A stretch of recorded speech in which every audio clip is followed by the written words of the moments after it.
Hello, everybody. Welcome to the Batcolyte. We're just getting started, so make sure that you tap the screen and share the live. If you are just joining us for the first time and you have a belief in a god or gods or anything really like that, and you're capable of questioning that belief, then go ahead and request up. I'm not here to debate you or argue. I'm not looking to tear you down or make you look like a fool. I'm only going to be looking to see if you can question your beliefs. And if you can, well, then what is it you believe? And why do you believe it? But while we wait for all of those taps and all of those shares to catch up with the algorithm and maybe bring us somebody who's curious enough or courageous enough to question their beliefs, well, let's give this one a little listen.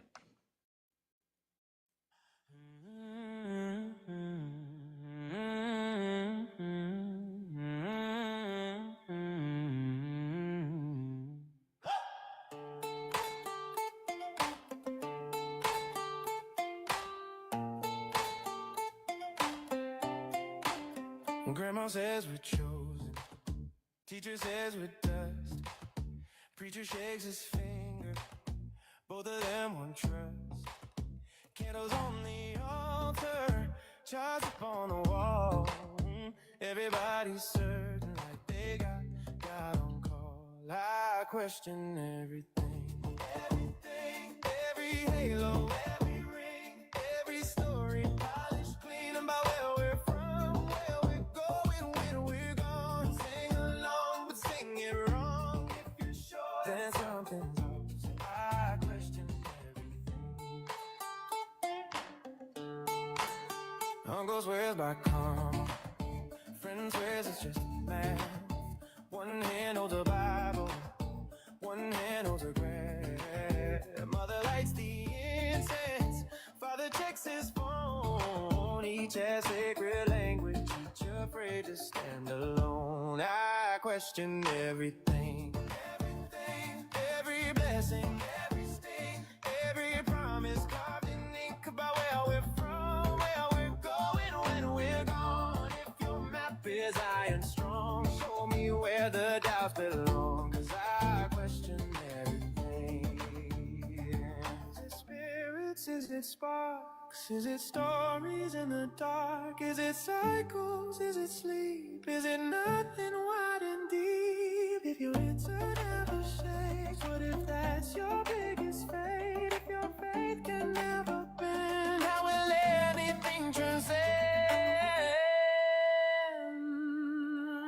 I question everything, every crown and every king, every final word they bring about where we're from, where we're going when we're gone. Love you still, but I'm along with the crooked, curious tongue. Yeah, I question everything.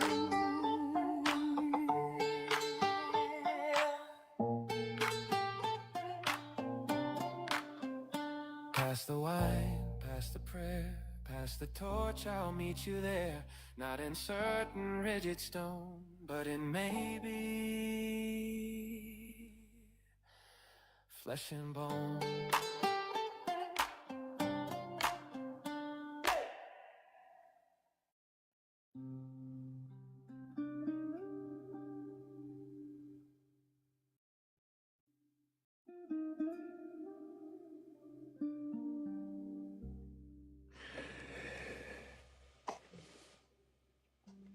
It was a very sudden mood change. Maybe I should have gone to something a little more upbeat right after that, but appreciate y'all sticking around. Appreciate everybody who's tapped this screen up to 5,000 times. Really appreciate that. Of course, every tap right now will get us out a little bit more into the algorithm and maybe get a few more people who are curious enough or courageous enough to question their beliefs.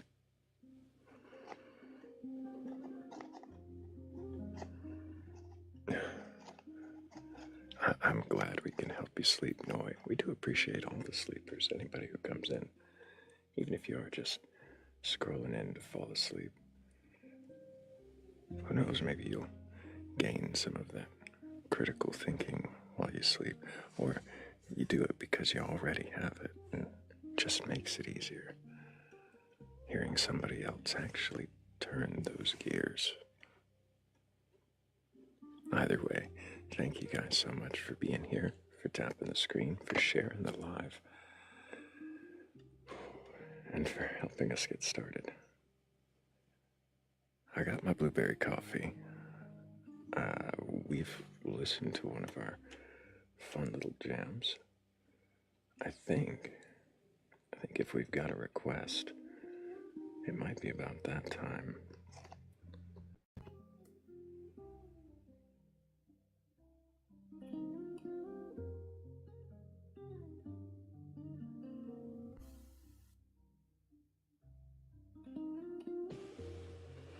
And before I do take our first guest, let me really quickly thank Bats, also Danny Grax and Dancing in Duality for helping with the first goal. Appreciate you guys so much. Hello, Daniel. Can I get your age for TikTok TOS? Sure, it's 39. Sounds like you're operating a vehicle right now, Daniel. So, if you can get somewhere safe and want to come back, you're welcome to do that. But I'm not gonna subject the audience to the road noise, nor do I think you should subject your fellow drivers to your inattentiveness.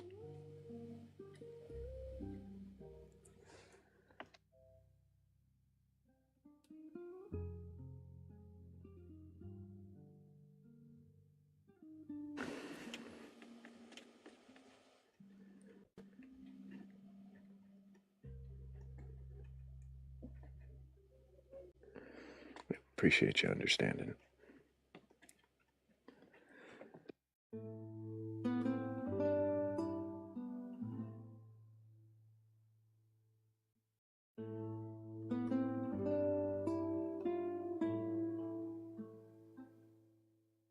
Thank you, everybody who's just joining, for all the taps, the shares. Thank you for being here.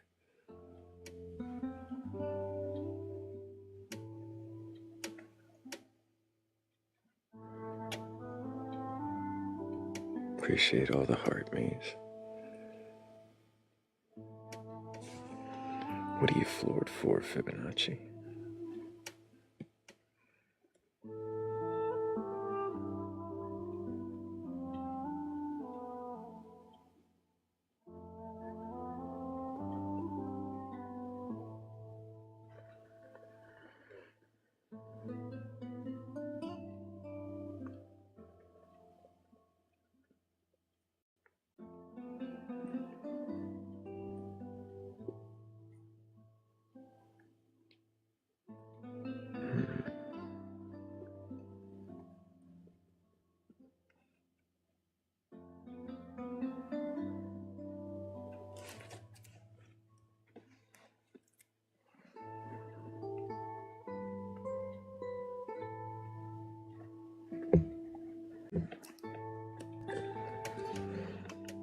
Hello, child called him. Can I get your age for TikTok TOS? Yeah, I'm 37. Do you have a belief in a god or gods, higher power, or anything like that? Maybe. I don't know yet. Figuring that out. You don't know if you believe if there's a god or anything like it at all? No. I'm leaning towards maybe, but, so hear me out real quick. It sounds like you're already in the maybe. Yeah. So are you leaning more towards the belief of it? Forever. I've been in the maybe forever. Like, for probably the last 15, 20 years, I've been in the, I don't think so, but, lately, more so into plausibly. But I would love if you guys play with the devil advocate for me in one stance. No. Would you be willing to play the devil's advocate? Nope. Or I had questions and I was going to ask them, but you seem to just want to kind of steamroll and you've got your own idea of what you're up here to talk about. I'm curious if anybody with a belief can question their beliefs. It sounds like you're in a questioning state, and I'd love to get there. but it seemed like you just kind of had your own show you want to run, and you can do that. I think that'd be a great idea if you go run your own live. To have the show be about what you want it to be. But I didn't. It didn't seem like you were actually up here to have a conversation. Just hear me out. Just hear me out. Nope. I have a show to run. I'd rather ask questions of those who have a belief and can question their beliefs. And just hear me out for 5 seconds is never 5 seconds. And I'm not interested. You type your proposal there in the comments if that's what you're after, but we'll see if that's the conversation we want.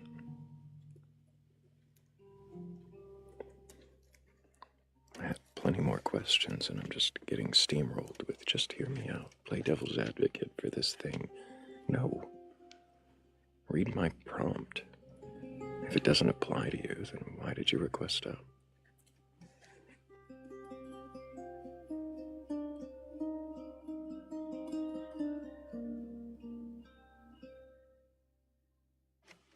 Appreciate you not spamming caps in chat.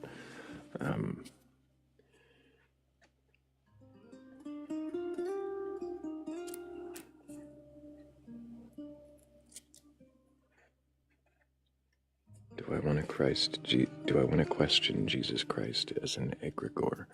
If you don't believe it, I don't know why I'd question it. If you do believe it, I think there are much more interesting things to question.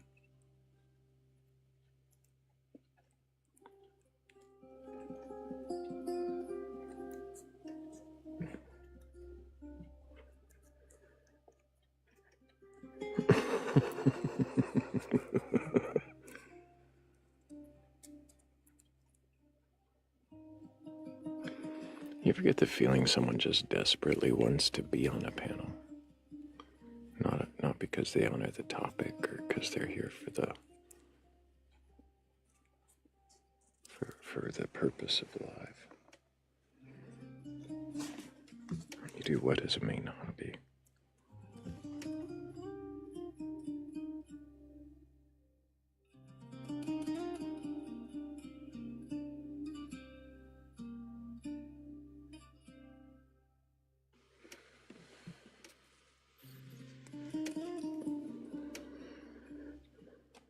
PK Heathen says, what the fuck is egregore? Some made-up Smurf villain.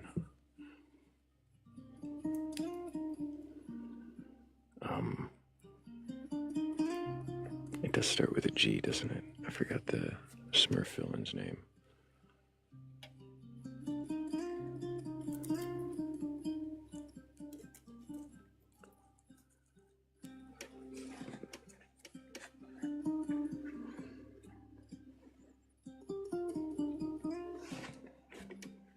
Gargamel, that's what it was, Fibonacci. Oh, well, Birdie's got it first. And Livia.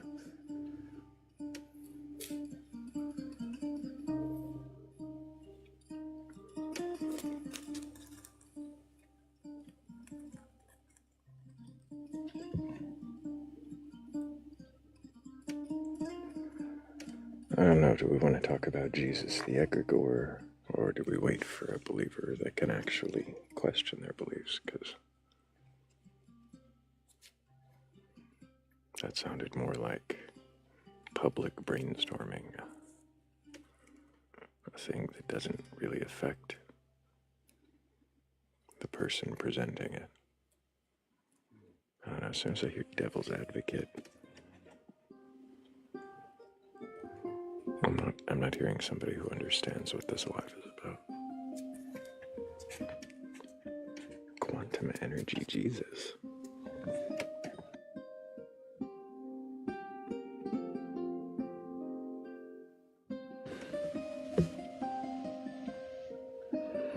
The point of the life is to question beliefs, yes.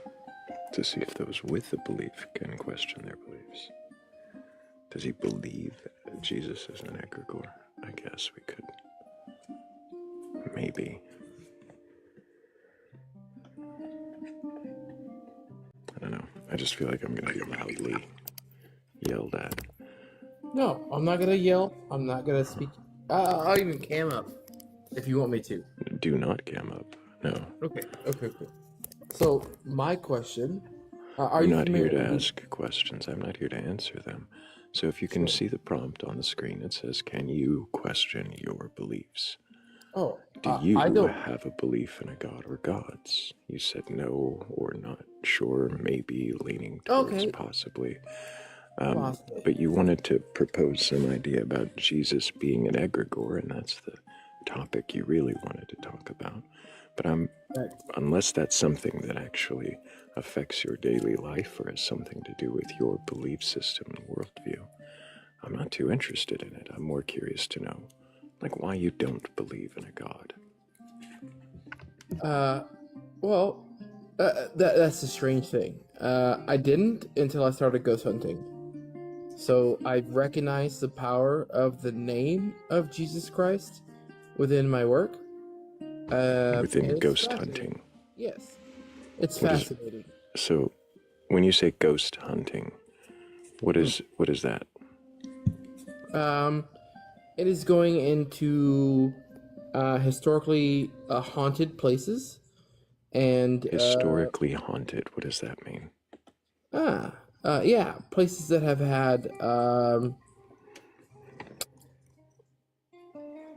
sounds, noises, possibly possession. The Sounds, noises, and possibly possession. Yeah, that's like the least annoyance to the most. That's the full spectrum of just sounds to all the way to possessions. Possession. Yeah. When were these possessions recorded at any of these historic places? Mostly within the 1800s, 1700s. There was a big expansion within the early to late 80s, where the Satanic Panic was very big. Yeah, that's I rule those out because that is a cultural thing that possibly can denote. So when you say you're ghost hunting, what is the process that you're doing? We go into places and we take electromagnetic field readers. We take certain there's a few devices that we take that have like a spectrum of like spectrum of what? Sweep. If you ever watched Ghost Hunters or Ghost Adventures or anything of that nature, you've seen them before. They sweep the FM radio or the AM radio. Are you talking about spirit boxes? Correct. Yes. So you use spirit boxes and EMF readers to hunt for what? What is it you're hunting for? So changes within the electromagnetic field. What does that indicate? So that changes within the atmosphere of electronic. I guess something that can be read. A change within what? I'm sorry, you said within the atmosphere. Correct. So a change within, like, is there a particular range, radius, sensitivity? Like, when you say atmosphere, that's a big place. Oh, yeah. Well, so changes within the atmosphere. Yeah, within the house itself, or the place within itself, typically we get 0 if all electronics are turned off, the power is turned down. We shouldn't get anything on the electromagnetic field unless you hit like an area that has a natural phenomenon of electromagnetic forces. Electromagnetic forces. What is a natural electromagnetic force? What does that mean? Wells or water systems, typically underneath, very deep, can have minor growths of it, but it's typically very stable. Have you actually looked in to see if this is the case? If yeah. So you in your research have studied and found that water and wells specifically can affect electromagnetic fields? To a very small, minute. You know, 1 to 2 on the scale of that said thing. Jumping to 5, 10, 15, 30 out of nowhere would be what we would consider as being weird or not explainable. Yeah. So you're looking for anomalous ghost, readings, is what you're saying. Yeah. You're just saying So anomalous ghost theory things. is not scientifically proven. The problem with ghost theory. Why would you use EMF readers if you don't know if there's ghosts that actually affect electromagnetic fields? Well, a long line of word of mouth. I guess it would be tradition. Traditional. Yeah, traditional. So, like, this is like a religion. I guess in a sense, yeah. There is a traditional sense to ghost hunting. Use pseudoscientific information, or do you actually have peer-reviewed? No, it's pseudoscience at the point of, ghosts cannot be proven within testing in that sense. Only because you can't go into a haunted place and say that every time you're going to get the same results. And that's why it's not. But humans are infallible in that sense. You cannot go to a group of gathered. So humans are infallible. Do you mean fallible? Yeah. Sorry. Yeah, you're correct. Humans are very infallible. And if we were spirits, fallible humans. Oh, yes. You did it again. Yeah, I did it again. Sorry. Humans are very fallible. If we went into a collective of humans, we would never get the same test results of almost anything within that human group ever. So spirits, if they are human, at any standpoint, would also be fallible. Humans are fallible. Spirits are fallible. Yes, correct. What does the fallibility have to do with why you use pseudoscience? It's been decent explanation of plausibility, I guess. What is the explanation? Data of many years. So, necessarily my work has not been great. You said it's been an explanation of plausibility. What explanation are you talking about? That plausibly there is a life after unalivement. How is that plausible? I don't know. That's why I'm on the fence. What does plausibility mean? Having the ability to. Not the likelihood, but just the ability. So, are you sure you're not mixing possibility with plausibility? I would say it's more on the line of plausibility because there's so many documented aspects of it within history. I would say similar to aliens, even though... You said there's documented things aspects to ghost hunting. And so because there's documented aspects to it, are there no motivations for people to document things, whether they're true or not? Yeah, sure. But so there's motivations within the ghost hunting community to publish, so to speak, sort of biased or even false results.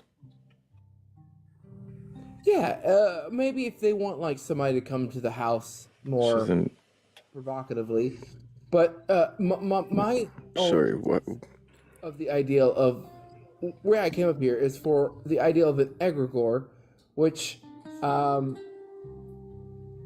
but what I'm actually questioning is what you believe, and since egregore Jesus doesn't really affect the daily, but you do you're a ghost hunter who believes, might believe in a God, leans towards believing in a God. That's what I want to question. Egregore Jesus, you can keep that in your pocket if you want, but maybe it'll come up. But it's I'm not more egregore curious about Jesus. that. It's more like egregore world. So like we see this with the Conjuring house. I'm sorry, egregore world. Yeah. So the Conjuring house specifically, we made movies on this, and it's become more active than it's ever been ever. Now that could be also coinciding with the fact that more people are knowing about it, and that's what an egregore is. More people know. Is that about what it. an egregore is? It's just the thing people know about? Correct. It's I didn't similarly. realize that was all it was just a thing people know about. Yeah, so Well, it's I mean, more then I so guess people believing in it. everything's an egregore then, because everybody knows things. And so things that we all Surely. know are egregores. So Is people that TikTok an believe in egregore it, because we though, know about it? it possibly could be. Believe in it. What is an egregore? Yeah. So an egregore is like a collective of human belief within a spiritual entity, I guess, with it, to break it down. What is a spiritual entity? So a good thing would be, a good example would be Jesus Christ. What does spiritual mean?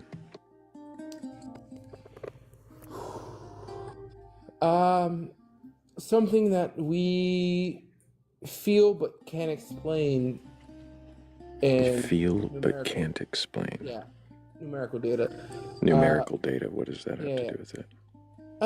If we can explain it within scientific data behind our belief systems or spirituality, there's no like scientific data. So spirit is anything we feel but can't explain.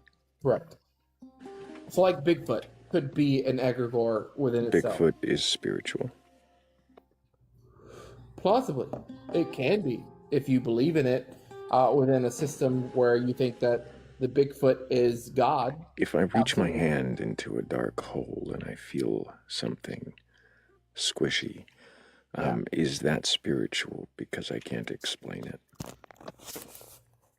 Maybe not to you, but it can be to somebody else.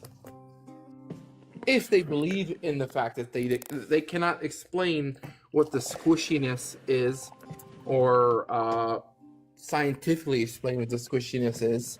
So if I feel it, does that make sense? Maybe not. No. But okay, it's kind of like the conundrum of like, okay, if I have a cat in a box, and there's a unaliving thing of the cat. Why is the cat in the box? You've heard of the cat in the box conundrum? Why are you putting cats in boxes? Did the cat do something wrong? I hear you, but was it still alive? Familiar with that analogy of the cat in the box, or which cat in which box? Yeah, so it's this ideal of putting an object within a box that you can never see or feel. If you put it in the box, didn't you see it and feel it going in? Oh, somebody else may have done the hierarchy. Oh, so you're just getting a box and you're assuming something's in it. Do you shake the box? Assuming something's in it, and then you're tested. Can you shake the box? Is this like a Christmas present? Is it alive?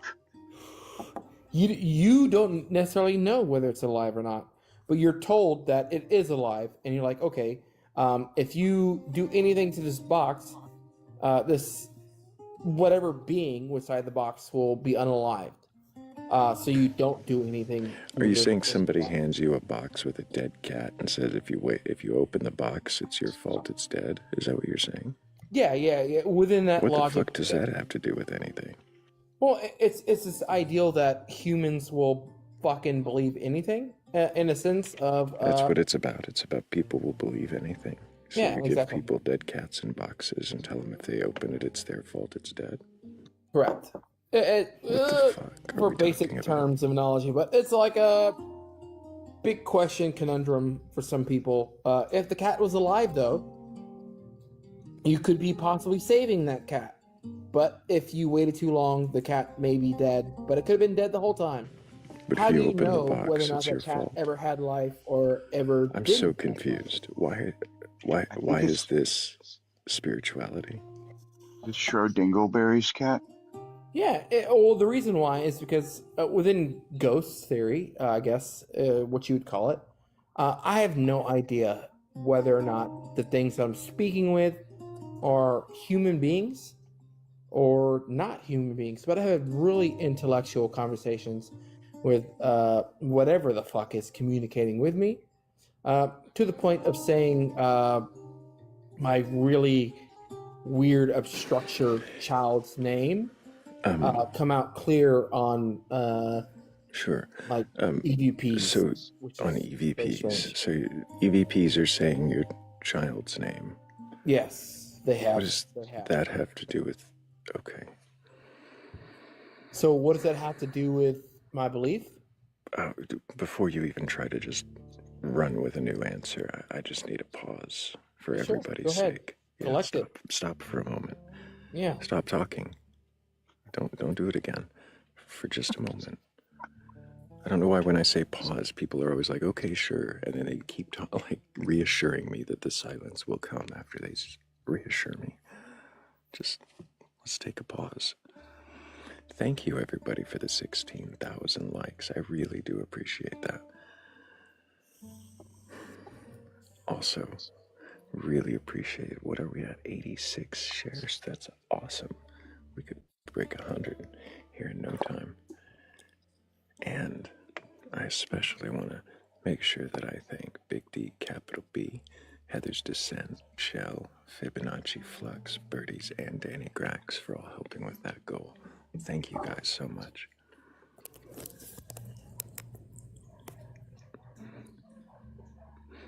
You believe that you're receiving messages on EVPs through spirit boxes and recording through... Sorry, what's an EVP? Electronic voice phenomenon. Electronic voice phenomenon. Like you hear voice in electricity? No, through typically through voice boxes, which are a sweeping of AM or FM radios. So the connection actually sweeps through very quickly through all levels of FM and AM radio, whatever you choose, at different varying speeds, which you also choose. And sometimes you'll get clear words through multiple channels of AM and FM radio that coincide with certain languages. Now, somebody asked if they only speak English. Absolutely not. I've been in southern parts of Texas. I'm bilingual. They've also come in Spanish. I've also heard French. I've also heard German come through. So yeah, it's not always English language, but yeah, it's like clear words like I hate you. Coming over a sweeping is kind of like significant, I guess. Or please believe us or help me over a sweeping. So for instance, if you took an over sweeping. old car, what do you mean over sweeping? Yeah, so if you took an old vehicle that, or your current vehicle, and then you slowly take your dial, like as if you're scanning the radio frequencies, and you do so in a So you're just saying Yes. going through the station slowly, rolling Correct. through the frequencies. Correct. There should And be no as reason why you get. So you're saying forward. as you roll through frequencies, you get things that sometimes sound like words or phrases. Correct. How have you verified that these are actually transmissions from some kind of other entity and not just coincidental frequency sounds coming through as you sweep? Oh, dude, if they're aliens, dude, that'd be dope. I'd be way more confident. Did I say aliens? Did aliens come out of my mouth? What? No, you didn't. Did you like? Why did you say that? Aliens would have that. Did I say? Or the government. What? The government could do the same thing. Probably. What is happening right now? What did I ask? Do you remember the words I actually said? Because you like beamed over to another planet mid-question. You said other things coming through, speaking or channeling these things. No, I did To not. do so. I said nothing like that. Where did those words come from? It came from an EVP. Okay, so restate what you just said, because there was something in there that I think was very plausible to what I'm saying, even though you're denying. The host has dropped for a moment, but I am going to ask a question in the meantime. Oh, he's back. I want to ask you really quickly while the host gets settled back in. Oh, shit. Thank you, Martha. That's incredible. Thank you. I am just so beyond curious. Like, why don't you have this on your page? Like I'm so curious to see these recordings and like, you know, why don't you have them on your page? Like, what a breakthrough. Yeah. So my page, or this page specifically, is for my music. So I try to, if I'm going live, I'm scrolling, whatever, and I'll delve into these conversations. My hobby at this point is not big enough for me to do so at that point. It's literally me and my wife going to haunted places. For us, it's more so like I'm curious, trying to figure it out. I haven't really put anything online. Do you leave but room? I do have evidence that I have on my phone that I can share. Before you share that, do you leave room for the possibility that these are coincidences, not aliens? That's not what I said. Is there any, like, that was weird. It's like he totally heard what he wanted to hear. Is there any possibility that while sweeping through frequencies and charting these EMF frequencies, that you have found coincidental sounds that sound like messages that aren't? Yeah. Not with the intelligent responses that I've heard. Responses. Yeah. To questions. Typically, mostly like answers to questions. I have experienced questions that have aligned with history that I didn't know, that I have researched and found that I didn't know these certain things.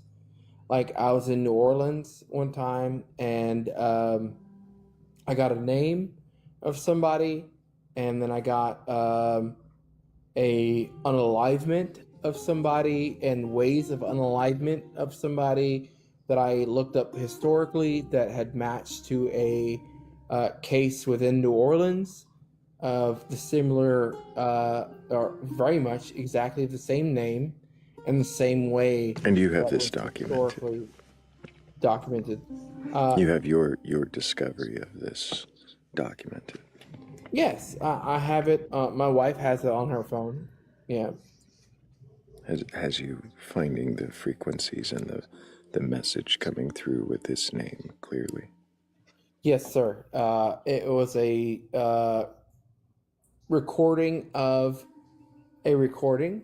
It was my wife recording it on her iPhone and me sweeping of my spirit box and having these things kind of align. Now, do I have the alignment of me researching after the fact? No, but I do have a post, or not a post, but like a thing on Facebook, or I guess it's a post of me explaining these connections, which I find to be intriguing. I don't know. Maybe it's. Do you think it's possible that you are making interpretive leaps here to conform to a bias that you hold? I would hope to say no.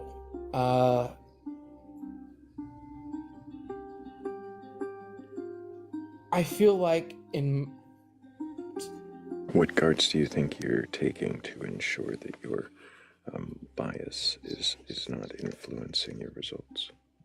I was atheist for most of my life. I think that I'm still on the line of it. I'm a skeptic of most of this, just like it sounds like you are.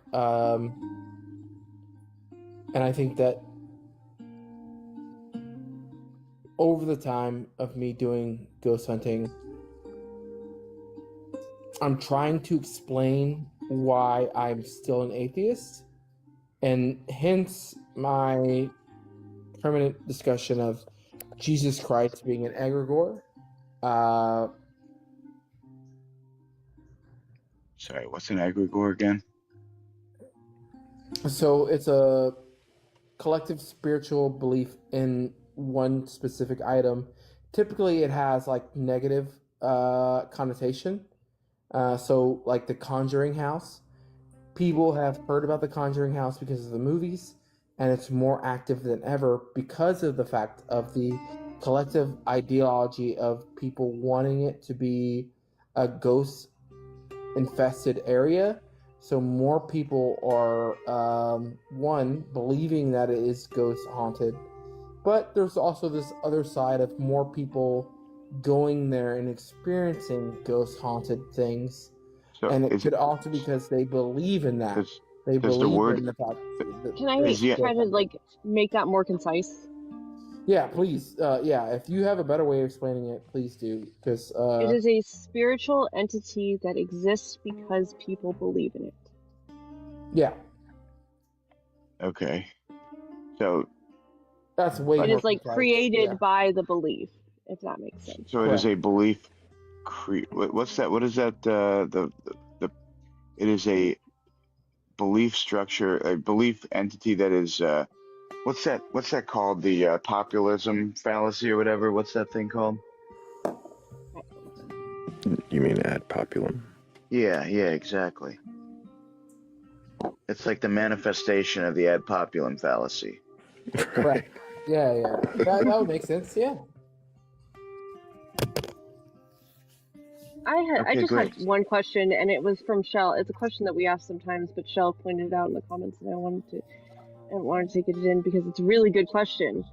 What is your best critique of your beliefs? Of my personal belief? Yes. That I don't know shit. I will never know shit. And I'm a skeptic of all of it. That would probably be the most biggest thing, is that I am so skeptical of everything that I'm looking for definition of everything.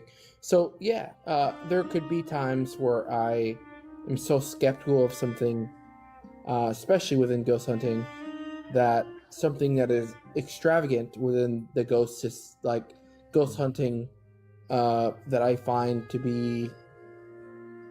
I'm wondering if the skepticism is in the room with us. Outside of it, the explainable definitions of outside of it. I'm. Come on, that is a top-notch joke in this moment.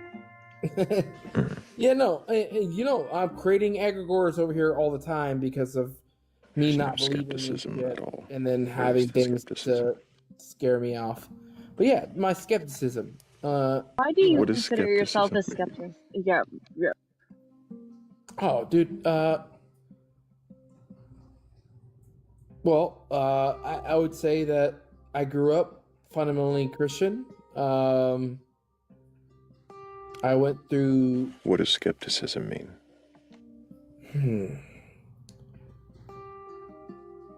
Are you asking me interpersonally or like definition or like the definition? What does it mean to you to say skeptic?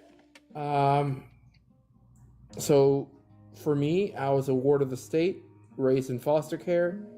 For me, I did not ask. I did not ask for the autobiography of you. So sorry. I asked, what does skeptic mean? Skeptic to me means that the system has failed me religiously so many times, and contrary to my personal upbringing, to define whether or not it is plausible in my mind that there is a God that is watching over everything. Can I ask us genuine Steelman question? Are you saying that so many bad things have happened that you don't have enough certainty in your life on Correct. things? Okay, Correct. like why don't you say that more clearly? Because like what you just said did not translate into that. Like I had to do a lot of leaps and a lot of work for you in order to get there and in order to give you the like very, very deep benefit of the doubt there. Oh, well, so I'm autistic, so my brain works a little bit different than yours. Sorry for that. I really do. But I shouldn't be. But yeah, I am autistic. So What did, my brain works differently, and that I over-explain. I understand. Under-explain. I understand. So sorry. Everybody's brain works very differently. Yeah. But yes, you're correct. Bad shit happened to me for a very long time, heeding the question of how can a God plausibly allow those bad things to happen to me and still say that they're okay with those bad things happening to me. So yeah, I've always been, as far as I can remember, even going and raised within a religious system of having questions, biblically, spiritually, all those things, none of that ever aligned to me. So it never aligned. Never. What was the meaning of skeptic in there? The skepticism comes from the fact that I don't trust any system that tells me how or I should not, how so I it's should or systematic. should not feel. Yeah, so yeah. It's Sure. skepticism of systems. Correct. Okay. Yes, sir. So not skeptical of spirituality, beliefs of supernatural natures, nothing. No, nothing like it's that. It's all been is... the system. Okay. Systematically, I think so that. Yeah. Your skepticism is more just. I'm a foster against, kid. Right. You're against establishments and systems and. Correct. I don't know if they're teaching me because they want me to be more cordial to their system. Okay. Can you apply skepticism to ghost hunting, to spirituality? Yeah. In what way?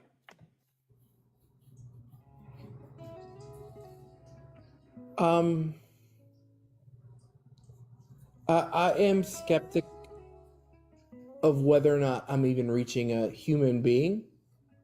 I'm skeptic. I've already brought up aliens. And I know that's not what you were talking about when we were talking previously, but like, I believe in aliens. I think that's logical. I think it's illogical to think that we're the only planet here. So that skepticism also plays in part of my skepticism of ghosts. I think because I am considered to be a high IQ autistic person, a lot of the normal things that most people probably would find infallible to me are more questionable. Yeah, and more infallible. Yeah. Are you sure infallible is the word it's the sentence is falling apart? Oh yeah. What is it you're more actually trying to most say? People are more infallible to me.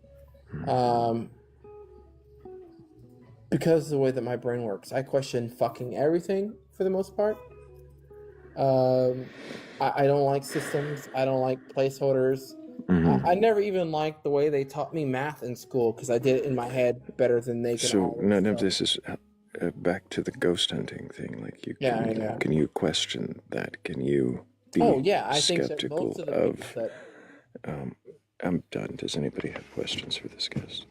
I'm so sorry. I didn't mean to interrupt you. Please continue your sentence. I'm so sorry I'm also ADHD, so I'm considered ADHD. So please, It's I it's mean no just disrespect. truly it's. Oh, I was just I gonna say really it's mean no it's nothing. disrespect to I Ralph. don't think anybody else means any disrespect. I just don't think that there's a lot of other avenues that we're interested in people that are genuinely trying to like go deeper and understand their beliefs uh, from a wider range. And it doesn't like I don't think that like we're after I think different conversations. I don't think it's you or us. I just think we're just having two separate conversations, genuinely. Oh, that may be the case, and I apologize. I have a question real quick for you, a child called Hannah, if that's okay. Yeah, I'm open to all questions. I hear you questioning the people that tell you there aren't aliens, but do you question the voice inside you that tells you that there are aliens? Do you critically analyze that? Yeah, absolutely. You know, mm, I would say that statistically or scientifically, it would be the only cases would be that we're an anomaly and we are created by something more magnificent than we can even comprehend. That would be the only outlying aspect of whether or not aliens are true or not. Why would that be the only other option? Because otherwise we are within a space that is unfathomable within the universe. We are already seeing plausible life of interstellar species, or sorry, interstellar areas within our own solar system. Yeah, I'm not saying that there isn't possibility for like potential life outside of our um ability to reach, but like I'm saying is like, what if there's no God and no aliens? Have you considered that? So I guess my question would be, what do you classify as aliens? Because we're seeing plausible, Well, when I say bacterial aliens, I think species. of like sentient creatures outside of our planet that can communicate with us. Of course, you could say alien could be like maybe a bug on Mars. I don't know, but it wouldn't have the ability to communicate with us or travel to our planet. But if you're insinuating something would have the ability to travel to our planet to communicate with us and maybe even trick us to think that they're ghosts. So I'm wondering, you question God, but and or aliens, but can you question if maybe both don't exist? Well, to get in really deep in what I believe, I think that the Greys, specifically, the ones that are denoted within history of being typical to being aliens, are not extraterrestrial. They are interterrestrial. They reside within our cave systems and our underground water systems because they denote the same biological evolutionary states of what we find within cave systems. For example, there are many scorpions and spider civilizations that are within the cave systems that we denote of having ancestral backgrounds of species that are on normal Earth, Okay. not within deep space systems, and they denote the same characteristics that we would do with the Greys, specifically being the loss of color, denoting within a gray or Chuck, white you're kind of aspect. starting to trail off a little bit here. What the fuck? I'm sorry. You're basically To get saying is that you believe that the intelligent life is from within our planet, not from without. correct. The ones that we are denoting as being extraterrestrial for the most part are or have or been here. I'm indigenous as well, and we've spoke about the End people in certain indigenous groups for a very long time, which are Okay, what we consider stop to be for a the moment, Greys. please. Stop. Correct. Just Sorry. stop. Just I stop. apologize. Just stop. Yep. Fucking hell.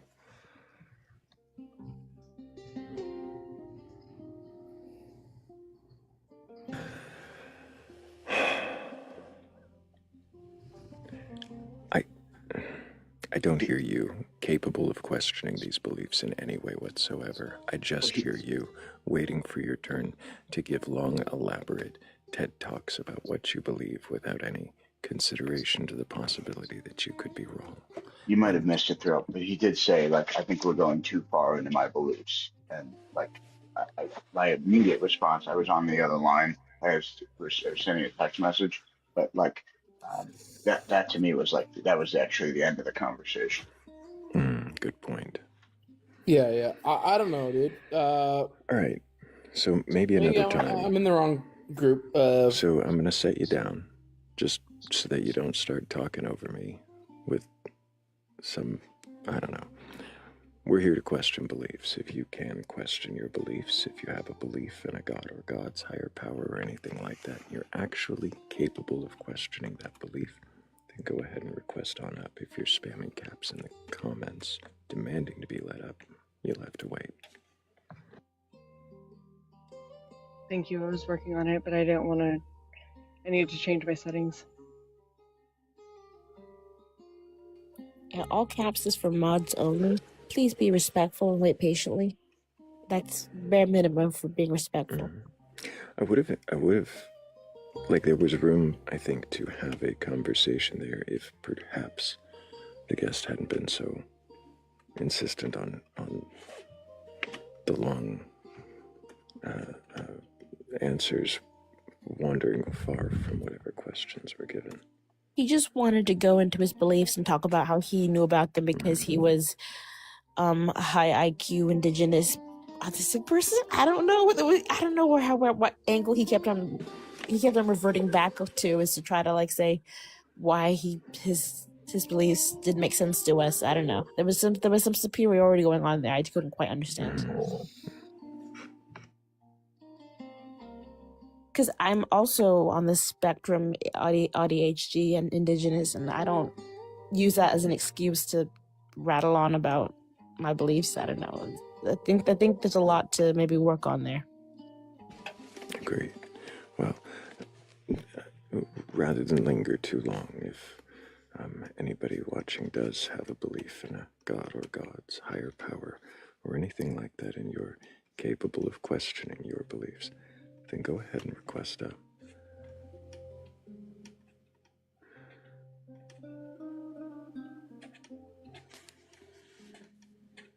Hello. Hello, Jonathan. Can I get your age for TikTok TOS? I'm 35. And do you have a belief in a god or God's higher power or anything like that? I do. I'm a Christian. And have you read your Bible from beginning to end? I have. And do you believe the stories within it to be true and literal? I do. So the 6-day creation, Adam and Eve, all the way to Revelation's all true? Yes, I believe that, yes. Which translation did you read? Well, I've read several different translations. I've read the NIV, I've read the KJV, I've read the NKJV, I've also read it in Spanish. I've read the Reina Valera. I've also read the NVI, which would be the Nueva Versión Internacional. Which one do you want? Do you believe all of them to be true and to work the same way, to all say the same thing? Well, they didn't say anything different. Interesting.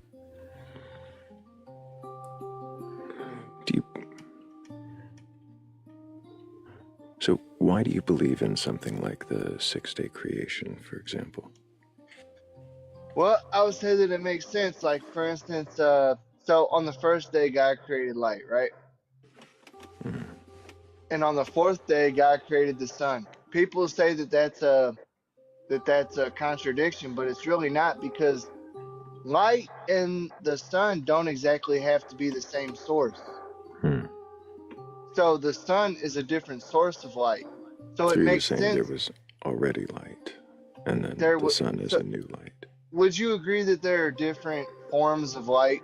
What I agree to or disagree with doesn't make a difference. Okay. I'm Okay, still here so to see if you can question your beliefs. So continuing back, I was asking why you believe the 6-day creation. well, that's what I was getting into, is that there are certain things that make sense about the 6-day creation that a lot of people tend to miscredit or Certain discredit things. certain things. Like, for instance, what I was just speaking about was the idea of light, and that they say that light came on the first day, and on the fourth day the sun was created, and they say that that's Interesting. a So, discrediting yeah. factor, but it's not.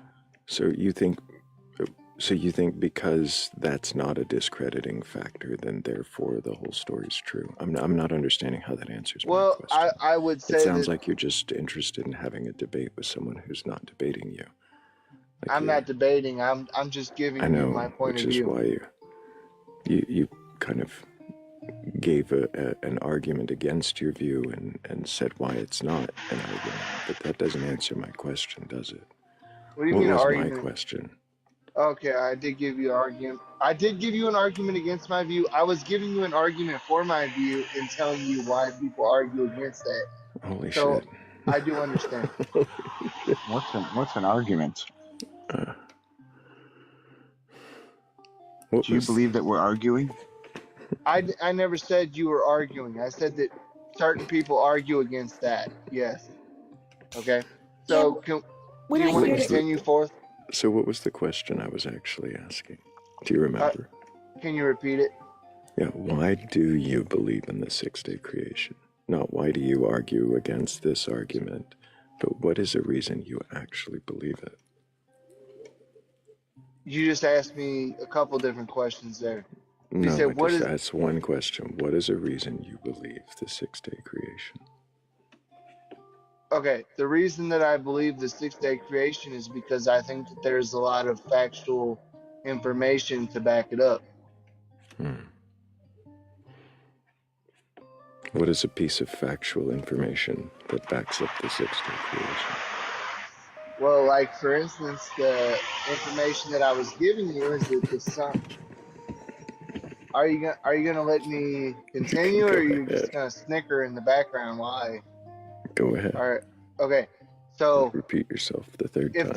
if the sun was created on the fourth day, it makes sense that plants were created on the third day, because, as we all know from science class, you have to plant seeds in the darkness, correct? I don't know where you learned that. Why do you think you have to What? plant seeds in the dark? Well, where did you plant seeds at? In my Well, backyard in the broad daylight. Usually in the dirt. Right, and then it Sometimes sprouts, in and then it water. sprouts, and then the sun gives it its sustenance, correct?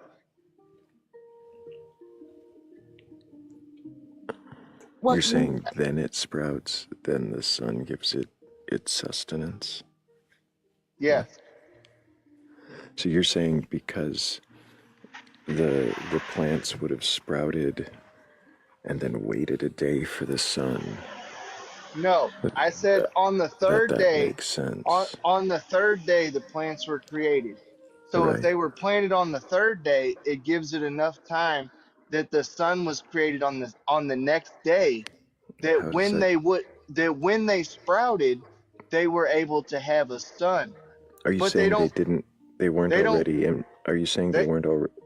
Can you stop for a moment? they Are you don't need saying? Can sun you stop for the for first just day. a moment? Okay.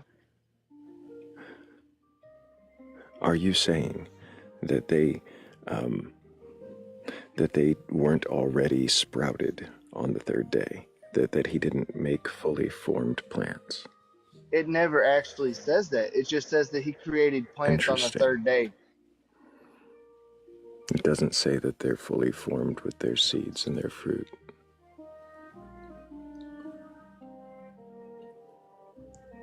It says that he made plants on the third day. It just says that. Just he made plants. Do you want to contest it? Do you want to I'm go and read not the trying to scripture? contest it. I'm asking you, is that all it says? Does it just say he made plants on the third day? As far as I understand, The vegetation he created on the third day. Can I ask a genuine question? Do you really believe this, or do you feel the need to defend it? I believe it, yeah. I haven't heard the reason to believe it. I've only heard you bring up, I've only heard you bring up reasons people argue and then a reason you defend it. I haven't actually heard you say why you believe it. You're just saying, this is why someone says I shouldn't, and here's why I do. But these aren't like, here's why I actually believe it. This is a good reason to believe this thing. You're just kind of defending it. Okay, so I gave you a good reason why I think that, for instance, for your question, why I believe in the 6-day creation, why I believe in Christianity. Hang on, I didn't ask you that question. Okay. Stop trying to redirect the conversation. I think Rav actually had a question, and I have plenty more in just this even. But go ahead, Rav. Did you hear my question? I did. If you want to restate it so that I can.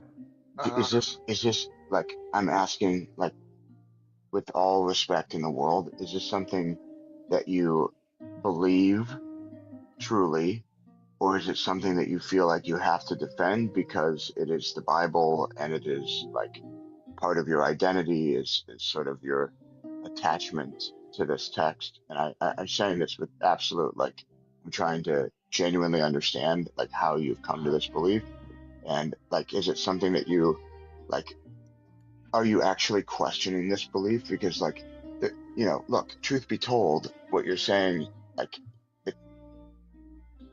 I wouldn't even go this route if I were in your shoes. And so I guess I'm just genuinely curious. Like, do you feel like, to me it comes off as defensive, and so I'm wondering where the defensiveness that I'm picking up is coming from with regard to what you're sort of telling us. Does that make sense?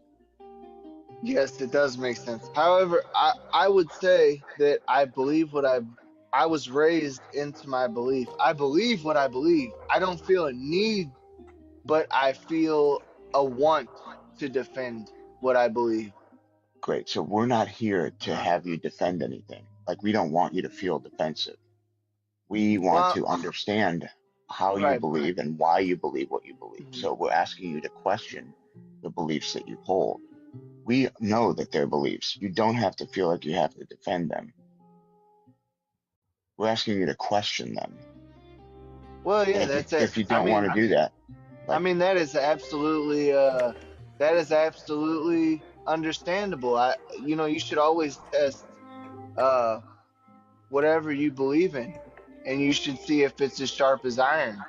Well, that's something you are actually interested in doing, Jonathan, or are you up here to just... Are you asking me if I'm willing to question my belief in Christianity? That's what's on the screen. That's the topic of the live. Can you question your beliefs, Jonathan? I do question my beliefs, absolutely. What does that mean to you? Well, it means that I test knowledge, I test understanding, I test the spirits.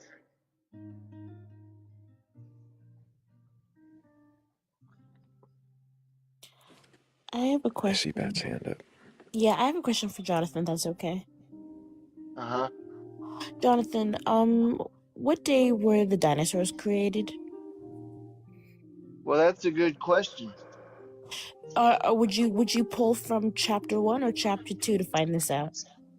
I would probably pull from chapter 1. Would it concern you at all if it stated a different day in chapter 2? Can you explain to me exactly what you mean by it states a different day on chapter 2? Well, chapter 1 says that, dinosaurs would be land animals. So chapter 1 states that land animals were created on a particular day, but chapter 2 states that land animals were created on a different day. Would that be a contradiction? It says that land... You cut out there, Jonathan, and you went to teacup, so we can't hear you. If you're trying to read from a different app, it'll mute you automatically when you leave this app. Yeah, I'm not trying to read from a different app. I was hoping that if I closed my screen, I could still talk to y'all while saving battery, but I gotcha. Yeah. it didn't work out that way. However, it says that land animals were created on the fifth day on the first chapter. If you want to read a verse to me that it says on the second chapter that they were created on a different day, I would be absolutely open Well, minded I'd to. actually like to correct you. The first chapter says they were created on the sixth day. On the sixth day. Yes. Okay, hold on. On the sixth day, man was created. So were the animals of the land, the birds of the air, and the beasts or whatever creatures of the sea were the fifth day.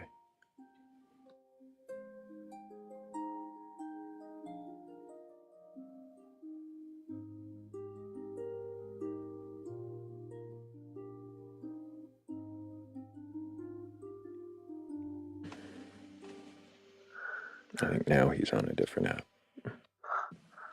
Double checking the first verse to see if I'm. I am. Give me a second because I could. Give me a second because I could be wrong on that. Hold on, give me just a second. Mm-hmm.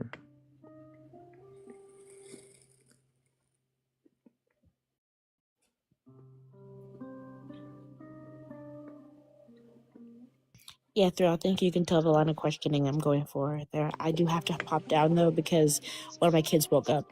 Appreciate you, Bats. All right, thank you. Take care. Hope you can question Jonathan. Big W's for Bats. Twice redirecting the conversations into an actual moment of questioning.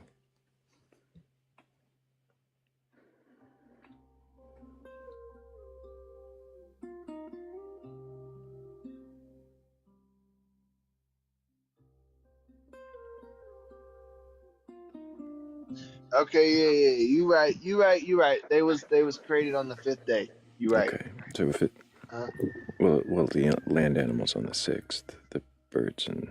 Yeah, the sixth day. The sixth day. The sixth day. Yeah. And in chapter 2. All right. Do you know the order of creation there? In chapter 2. Mm-hmm. I'm taking it from the quick switch back to another app that the answer to that question was not quite, or you don't remember, and that's okay. No. I don't know it was a perfectly fair answer. I'm right here. I didn't go to search. If you would like to explain to me exactly the order and creation of which God said that it was created. In chapter 2. Uh-huh. Well, that would start around verse 5. All right. Before the plants, he creates a man. And then he does the garden. And then he says it's not good for man to be alone. I'll make him a helper. And so he makes all the animals. And Adam names the animals but can't find a helper. And then he makes Eve. So you would have man, plants, animals, woman. Which would kind of be a little different than what it says in chapter 1. Actually, hold up. How long, if you remember from science class, how long does it take for plants to sprout?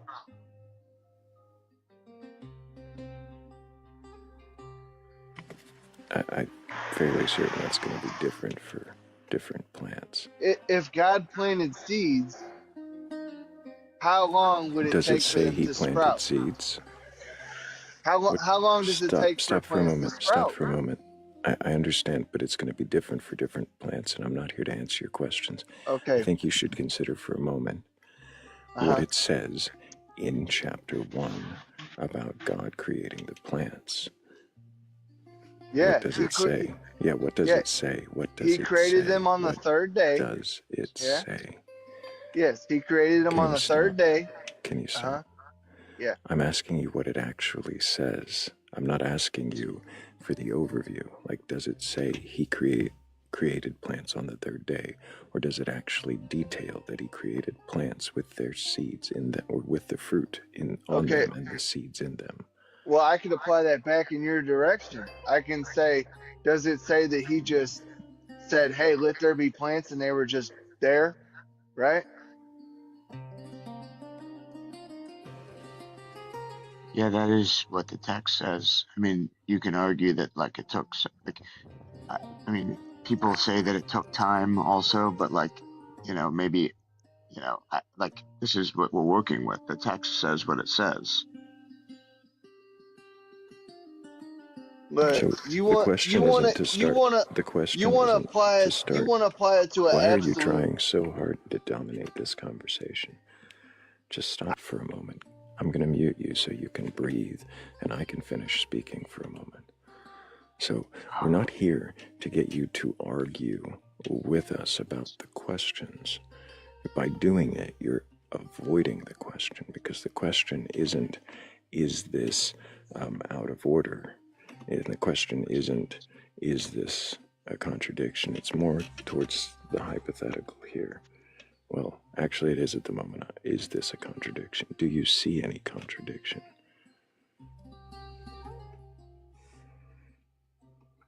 I don't see any contradiction. No. Okay, so when you see that it says that the man is created before, or do you not see it say the man created before the plants at 2:5? No, it says before any plant had sprung forth. What else? Does it Well, say I'd have. before they had sprung forth, or does it also say Yeah, that it before says they were before. in? I Yes. don't know why you don't let me finish speaking. Okay. Does it say before they had sprung forth only, or does it also say before they were in the earth?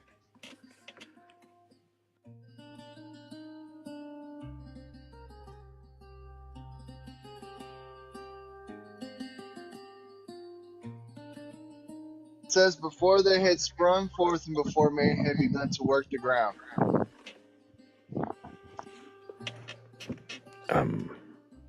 No, it doesn't say that. Where does it? Where did you see that?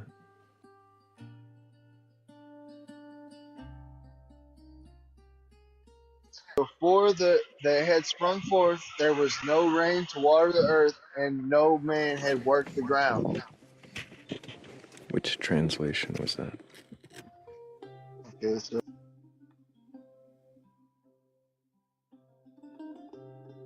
If they weren't sprung this would after, this would be the NIV version.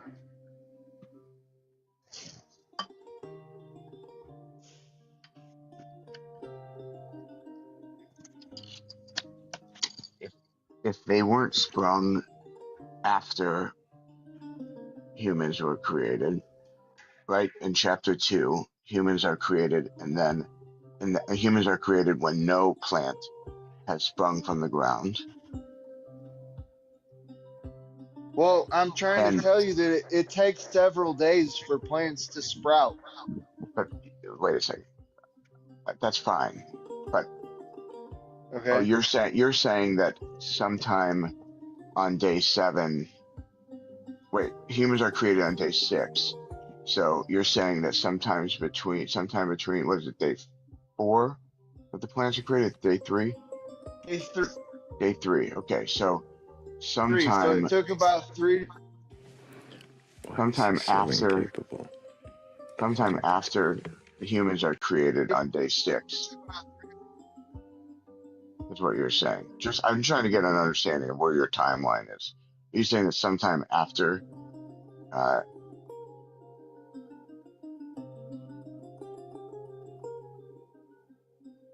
after day 6 the plant sprouted?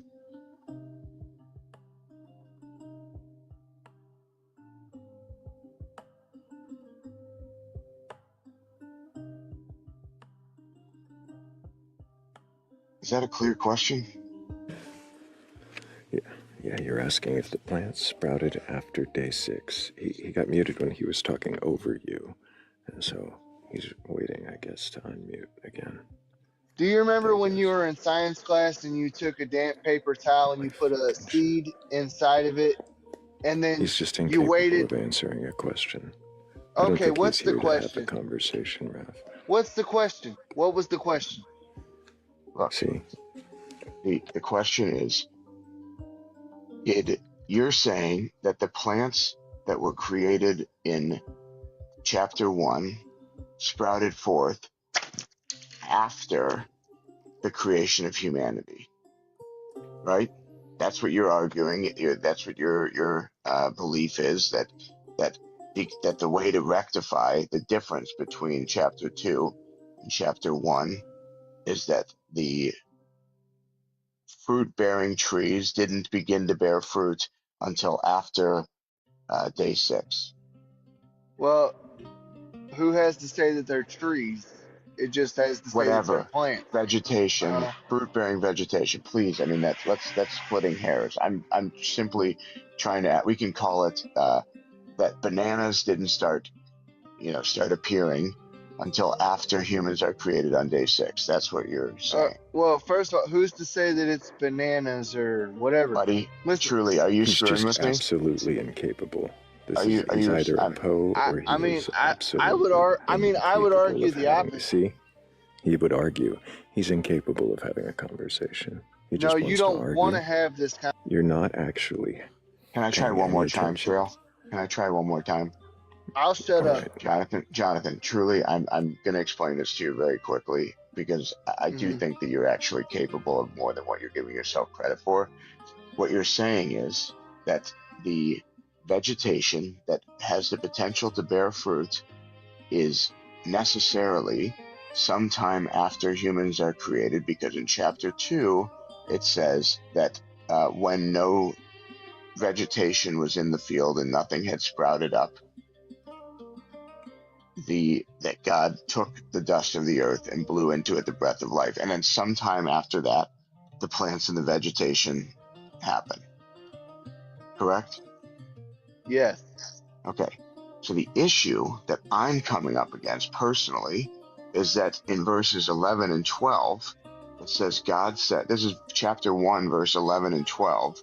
It says this, and God said, let earth sprout vegetation, seed-bearing plants, fruit, trees of every kind on earth that bear fruit with seed in it. And it was so. The earth brought forth vegetation, seed-bearing plants of every kind, and trees of every kind bearing fruit with the seed in it. And God saw this. This was good. So God sees this happen, and there was evening and there was morning, a third day. So it necessarily happens on the third day. So maybe it was just the area where the people were being created, that in that particular place, nothing had sprouted up. Maybe does that help? That there maybe was plants and stuff elsewhere, but on day 6, there was nothing, no plants in the particular region that the people were being created in. It's hard to say, man. All I know is, can I say something? Am I allowed to say something? No. Dude, I'm like, I don't know. I don't know how generous I could possibly be, but to lift up like every possible option for you. If I'm not allowed to say anything, then what's? It's not. You completely misunderstand the purpose of this conversation. You're not allowing me to. Hey, may I ask my questions? Am I allowed to talk? If you're going to listen to a question and respond to it, that would be great. So but if you're just here to give a speech, nobody gives a shit. And so far, you're just being disrespectful now by unmuting and talking. How am I? No, you're being. Right now, you just did it. So I'd like you to stop. If you want to actually maintain any kind of civil conversation here, then you can hear Wildot's question and respond. But so far, I don't know. Like, you didn't respond to any of well, one you did after the third or fifth time. You're not giving me an option to do so. Jonathan, for what it's worth, I'm fluent in Hebrew, and I'm really just trying to be so generous, just like for whatever that's worth. Okay, can you speak in Hebrew for me, please? בטח, מה אתה רוצה לדבר?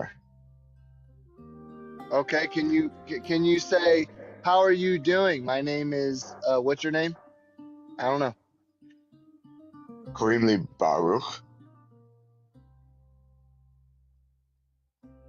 מה נשמע? איתך. Okay, can you say Hey, Jonathan. where are you? Jonathan. Hey, where are you from? Jonathan, Where are you from? Stop. Now this is אני getting מארצות disrespectful. הברית. Yeah. Yo soy de San Luis, yo hablo. So, Jonathan. Mira, güey, yo hablo. So you're hablo just gonna español también. So you're just gonna cuss at us in Spanish because you don't understand. What does the name next to you mean in Hebrew, Jonathan? What does that matter? ¿Cuál es mi nombre en hebreo? Pues yo no sé cuál es. ¿Qué? ¿Cuál es tu nombre? Yo no sé. Mi nombre es Rav Kavod. Rav significa rabbi. Pues ¿qué tiene que ver? Significa respeto. ¿Qué? ¿Qué tiene que ver que si yo no sé? ¿Qué tiene que ver con nada? Yo no entiendo. Español. Yo no hablo español, ok, está bien. Si tú quieres decir que yo no hablo español, está bien. ¿Está borracho? Pero yo... No, he's just calling you a dog. He's being an asshole. I'm dropping him. Absolute disrespect. Absolute disrespect. You're not sorry, but that's okay. I know. Well, ask the question because I want to hear it anyway. What question does your belief answer?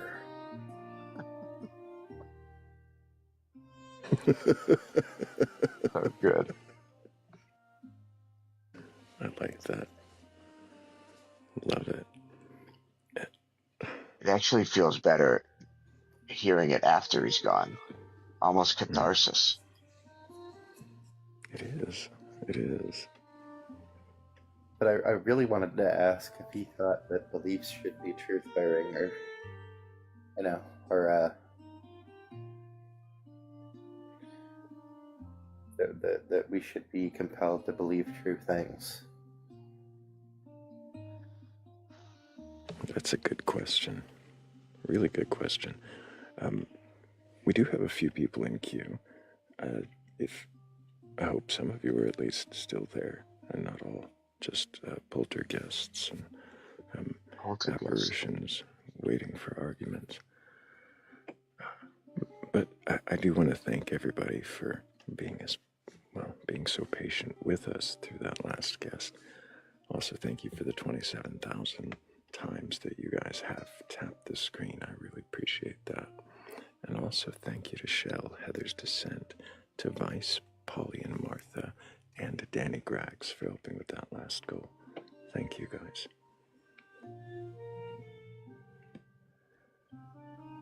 I do not know the order that you requested, but I think this is the oldest one in the queue.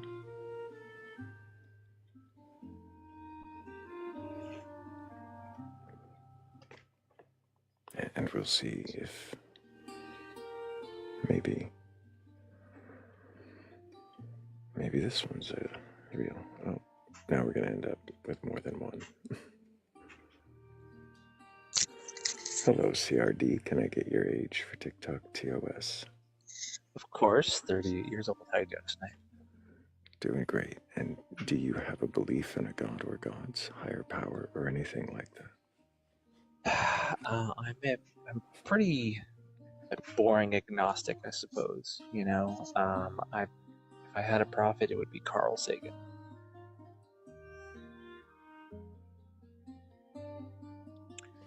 Get lost in, Go ahead, sorry. So you're a boring agnostic, so you don't believe that there's a god? Or do you just not know if there's something? I don't, I'll put it this way, I think that I just can, when I think about just our universe potentially being one of many or potential multiversal sort of planes, I just don't think I can be sold on the idea of a Bible and, things of that nature. So it's just the biblical God that you are not impressed by. So other gods could exist to you. Something else could be described. Well, I put it this way. That could be a god. Here's what I'd say. I would say even if the biblical God was proven to be real, like tomorrow, and it was in the newspapers, print it, we're good to go, I still would just say, well, I suppose that we're just talking about like a Norse already ready to entity. move on. Does anybody else have questions? I do have a couple questions. Why did you use the word prophet? Well, for Carl Sagan? Yeah. Because I just think he most closely aligns with kind of my understanding of trying to piece ourselves in this universe. It's just kind of he was a big sort of communicator for the idea of we don't know. Yeah. What is the role of the prophet in your mind that Carl Sagan would fill it? I just want to make sure I stress up front. I use it very loosely and kind of just to poke fun at the term. You know what I mean? Yeah. But yeah. So but you chose to use the word prophet, is what I'm saying. I'm not trying to harp on it too much, but I thought it was a fascinating choice. Yeah, I think. Well, I mean, I guess in some ways he's kind of one of the ones who's been espousing the idea of trying to broaden folks' perspective about where we are in the universe, right? So I guess maybe I will stand by it, yeah, because I think that he's been one of the best communicators that we've had in the last 100 years to help people really contextualize and broaden minds. And I think he's been, I guess if I had to say, he's been the agnostic prophet, because he's made a lot of people who are maybe sure about one way or the other say, well, gosh, maybe myself included, maybe we don't. Maybe we cannot have knowledge. Yeah, go ahead. So, sorry. I first of all, I really appreciate your answers. You kind of already answered what the next question is, but you said, the ability to convey these ideas, and I imagine that there's some other people you have in mind, but you specifically chose Carl Sagan. Maybe what is it about the message that he's conveying that seems to undergird this sense of agnostic prophet? I understand that he is causing people to question things. I guess I'm looking. Yeah. Here's what I'll say. Have you seen the pale blue dot image ever by chance? Yeah, of course. Okay. Well, before that image, which he pushed for, by the way, to get taken, no one on Earth had ever had an understanding or been able to see very tangibly who we are and where we are in relation, just even in the context of our solar system. And the words that he wrote surrounding that picture, I really feel that those would, if you're looking almost in a sense of faith, ironically, I think that you're going to find, I think that you could find it there, in some sort of certainty in uncertainty. And that's what I've derived from that. Couldn't agree more. Just really quickly, the role of the prophet in the Hebrew Bible, contrary to most popular beliefs, is to afflict the comforted and to comfort the afflicted and to hold a mirror up to society. And I think that nobody, with regard to space and science, and I would say even some sense of moral clarity, that do that than Carl Sagan. Yeah. Okay. I do want to move us back. I apologize. Yeah, sorry. So while I appreciate that, CRD, and I think that's fascinating, and maybe even some part of me agrees, I do want to question believers with beliefs about if they can question their beliefs. So since you don't have a belief in a God, and the questions I've asked about the possibilities of other gods kind of went ignored, so you could talk more about the Christian God that you don't believe in, I'm curious, do you have a feeling or a belief that something might be there, not Christian, and just don't know what it is? Or do you? Yes. So what is the thing that you think might be there? You know, I really, the annoying part, which I'm sure you're probably going to be annoyed by, is I don't know. But I have don't know is a great answer. I suppose I have a belief that it just seems as though logically that there should be something, you know? I approach everything from a sort of cosmological lens. Why does it seem logical that there should be something? And when you say something, what is that? Like, how can you say it's logical? There should be something if that something is ambiguous. Sure. I think the logical component is me trying to answer the question of why, you know? Why what? Exactly. Why everything? No, like, so why does there have to be a why? I think that is up for people to determine on their own. But for myself, when I'm thinking about the purpose of what's the point, right? What is the point of, let's just say, I view everything from sort of a cosmological lens, and let's just say that there are hundreds and trillions and infinite numbers of recursive universes going backwards and forwards. Why? What's the point? Why? You know, and what before? And that's just an answer that I just don't think that a human mind is able to square with. Why do you think there must be a why? I think that's probably something that just kind of, like, most people have some sort of why, you know? I think it's kind of an innate human program that's kind of woven into us, you know? Do you think that means that there must be an answer to the why? I think that it means that we're going to be searching for it, for sure, just by default. Yeah, go ahead. Do you think that there must be an answer to the why was the question? Do I think that there must be an answer? I don't think that there must be an answer. However, I don't think that the conception of an answer necessarily must be within the realm of a human mind to be able to comprehend. You know what I mean? No, I don't know what that means. Meaning that human mind can sort of, our desire to frame, that question is like, hey, there must be this. I don't know if there's if, let's just say, I think that might be a little bit presumptuous by humans to consider. There must be. I mean, what if there just is, and it's independent of what our thoughts and attributed to it? What? What did any of that actually mean, and how did it answer my question? For example, I can tell I annoy you. Go. You don't answer questions directly. You want to make points that are peripheral or unrelated. It's almost like you don't hear them and just want to speak. I'm annoyed by that. I find it disrespectful. I think you're very easily disrespected, my man.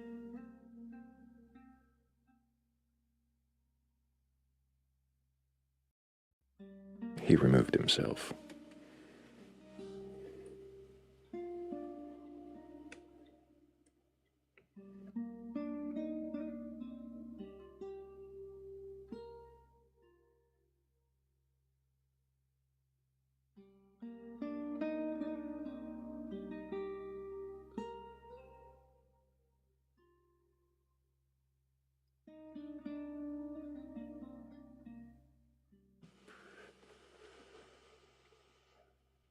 Okay, then.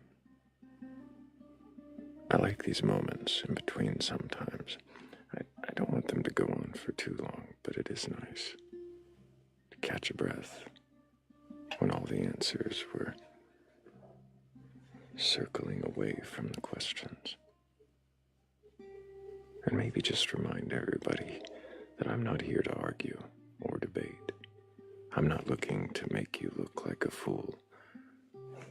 I'm not not here to burgle your God or to force one upon you. I just want to know if you even have a belief in a God or gods, higher power or anything like that, and can question it. Then I want to know what that belief is and why.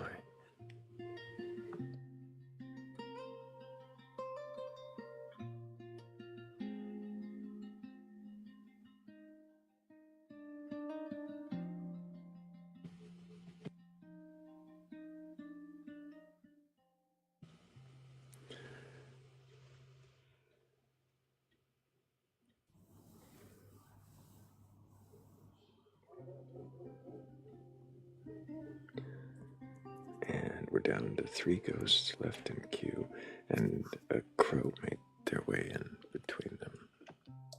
Caw. Hello, crows. Again ba? Madden var, Kiamara Hashi. Oh, don't even start. I've not got that far, Camden. Just a bit. We gotta practice. We gotta keep it alive. Oh, try. There is actually, I do have some. There's a band, right? They're called Valtos. So they do Gaelic, Scots Gaelic with trance music. And it's something that you might actually like. They sing, is it Konya or Koshna? And it's an old song from the Hebrides. It's absolutely amazing. You should give it a shot. I will look for it. Mm-hmm.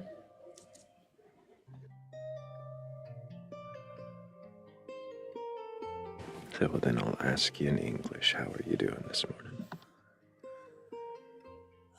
A lot better now that I'm not having my brain bored to fuck. Yeah. Yeah. That was a whole lot of something for a whole lot of nothing. It was, I don't know what it was. It was a whole lot. Well, definitely. It was a lot. Yeah. We're good. What about you? How are you? You okay? Oh, yeah.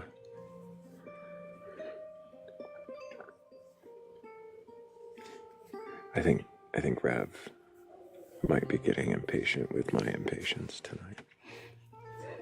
You impatient? No, hardly. I was so frustrated by that. What a like miserable end. No, not at all. Like what a. I honestly feel bad. I'm like trying to give people the benefit of the doubt. It's like, what am I doing? You know, I try it's like, really hard not to lose that benefit of the doubt. I do try to give people room. Why would you try and give people the benefit of the doubt? You're just giving them room so as they can disappoint you. Why do that? well, because there's no expectations. Like it's not like I have to be in relationship with these people on a daily basis. Like I feel like I should give them. They should only prove themselves unworthy of the conversation. Like I would rather keep calling in until they do something reprehensible or something, you know, or see themselves out, as was the case just now. Actually, kind of hit both. I was ready to disconnect the last guest when he disconnected himself. I thought you did actually, and then No, you said it. was him. Yeah, no, for sure. It was almost like you were talking to my brain, you know. Mm-hmm. Wow. Sometimes I just disappoint myself enough for the rest of the class, so I don't. I will, however, take his criticism to bear just for a moment. Sometimes maybe I do take things as disrespect that might not be. You and your feelings? Never. I have emotions, apparently. The lies. I don't believe it.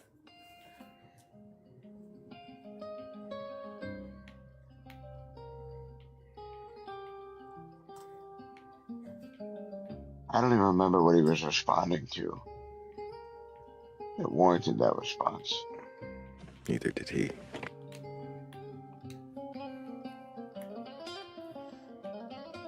Yeah, apparently. It's funny, right? Because the likelihood is that it was just projection, frustration at himself. And it's just using you as a mirror, and it's just reflecting back on him. But because he's so connected in with himself, he can't see that that's what's happening. Thrayle, are you familiar with transference and countertransference? Elaborate, please. Sure. It's a psychology term. So when somebody is sitting with someone and asking them questions, like in doing the work of therapy, the transference is what it's essentially the story the patient is telling themselves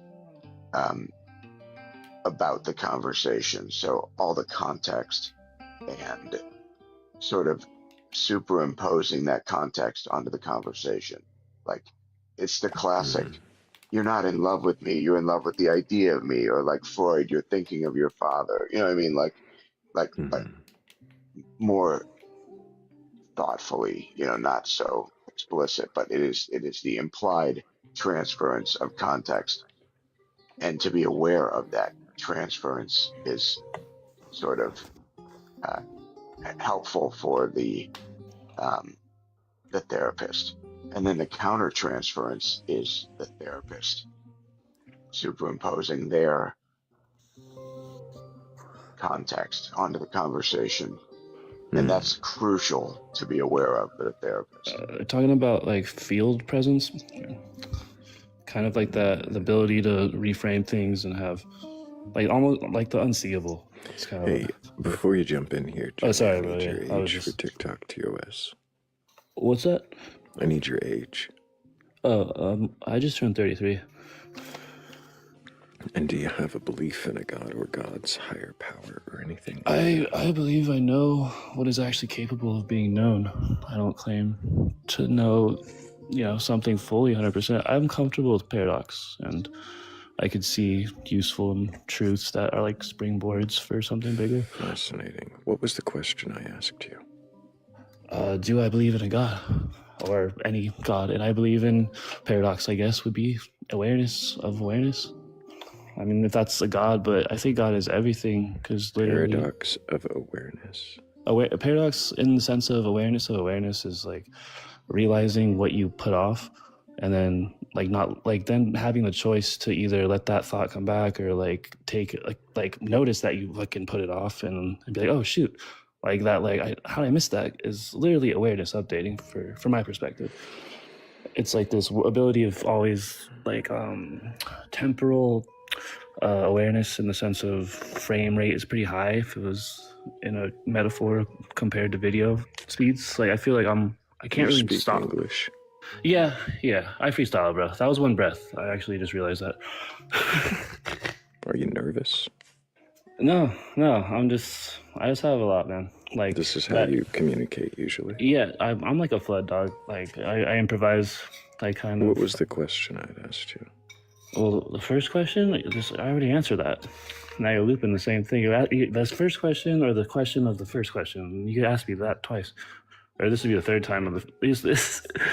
Do I believe in a God? And I said, I don't know. And I said it could be real. And in a sense, I've had experiences that's like, fuck, it doesn't say any of that at all. I don't know. It could be real. Did anybody else hear that? Oh, you're right. I didn't literally say that. But that entire breath that you spoke before. None of that came out. Yeah, so I kind of skipped that. It could be real. So now you're saying it could be real. What is it?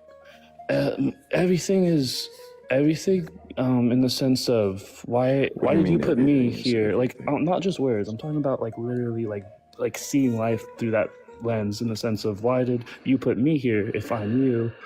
But this is just theoretically. Sorry if I'm talking a lot. Joey. Yeah. Let's just bring it back a wee bit, sweetheart. Okay. Okay. You're excited. I'm new here. Okay. I'll listen. It's Joey. fine. It's a whole new panel. It's new people. You're fine. Just take a minute and just breathe, okay? Nobody's going to attack you. You're safe. You're fine. We're just asking questions, okay? Yeah, I remember what I said. I said it's I don't believe the claim anything. Stop. Stop. Joey, you're doing that thing where you're talking without thinking and nobody's asked anything. This is a conversation. It's not a thought experiment. Okay, so we just slow down and wait for Thrayle to ask you the questions and try and relate your answer to the questions that he's given. Try not let your busy mind run away with itself. Okay? I got you. Busy mind. It's just funny. You're right though. I don't really think. I kind of just speak straight from knowing, if that makes sense. You're doing it again, Joey. You're going to get kicked off the panel. Oh, I was replying to you though. Okay. Slow down. No worries. I'll learn the pace. Thank you, Tahir, for the raid. Appreciate you. Welcome in, everybody. Joey, why did you request to be on this panel? My trajectory is just seeing who's awake. Your trajectory is just seeing who's awake? Yeah, I don't really frame things. I just speak from the now. So, you're not here to question your beliefs or to communicate coherently with anybody on the panel? Well, I was questioning the question itself, the position of it. Is there a right or wrong answer? Because I believe in God in moments, and I also believe it's just something that is pointed at truth, which is we're all connected by modalities of breath. Yeah, I don't think you're actually here to communicate in a coherent way. So if anybody does have a belief in a God or God's higher power or anything like that, and you're capable of questioning your beliefs, then go ahead and request on up. All right. He's a wee sweetheart. You can tell he's a wee sweetheart. I tried not to be, too abrasive about that. Mm-hmm. He's fine.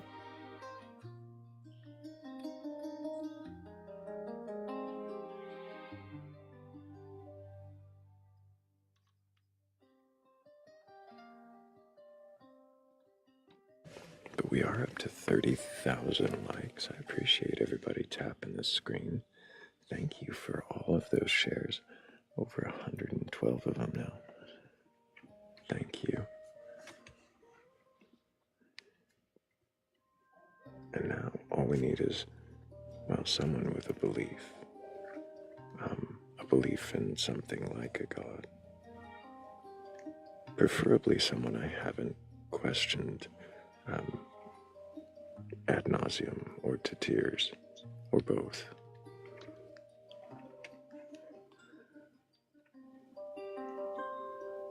Who can question their beliefs, as well as these three fine questioners on the panel can.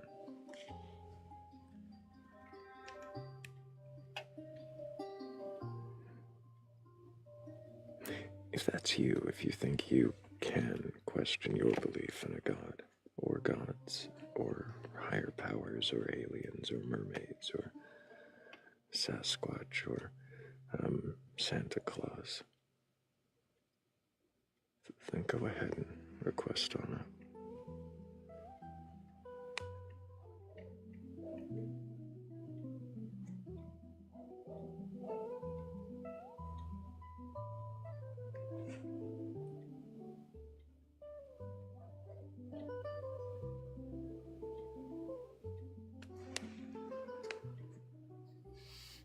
Hello, Pastor Mitchell. Can I get your age for TikTok TOS? I am as old as my teeth and as young as my tongue. And what age would that be? 59. And do you have a belief in a god or gods, higher power, or anything like that? I do. Which god is that? That would be the God of the Bible. And have you read the Bible from beginning to end? I have, yes, sir. Do you believe the stories from the Bible to be true and literal? I believe that there are several genres of literary devices within the Bible. And some things are metaphoric, some things are similes, some things are literal, and some things are not. Are there any palindromes? Excuse me? I said, are there any palindromes? It was just a joke to lighten the mood. Pastor, okay. Do you believe the six-day creation to be true and literal? I've never really concerned myself with that whole scenario. I am familiar with the way the Hebrew uses the word yom as being a 24-hour day. Mm-hmm. And that's the implication that's there. However, I don't know. And it's really not a concern of mine. I can appreciate it. Never really was. I don't know. I can. But it's not a concern of yours if the first book of the Bible is not true. Or the first chapter, I suppose. Or would you just stop there and then chapter 2 begins to be true? Yeah, I've never decided to dissect Genesis in that manner. When does it consequentially become true?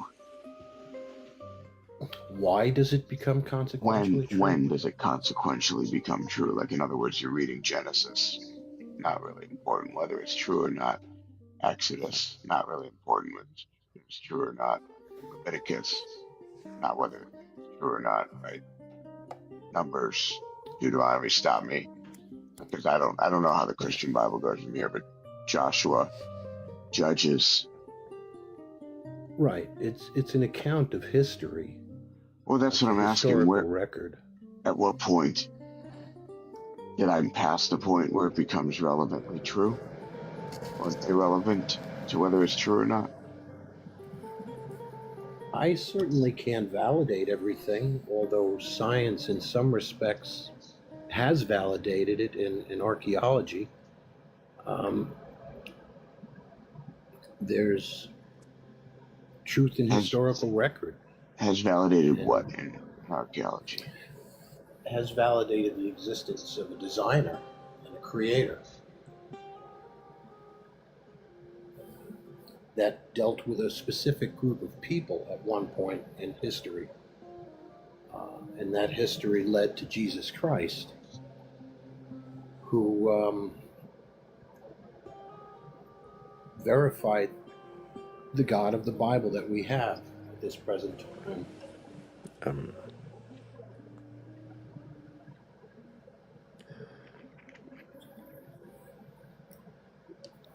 Do I question beliefs? Sure, sorry, I do. Pastor, hang on for just a moment. I appreciate that.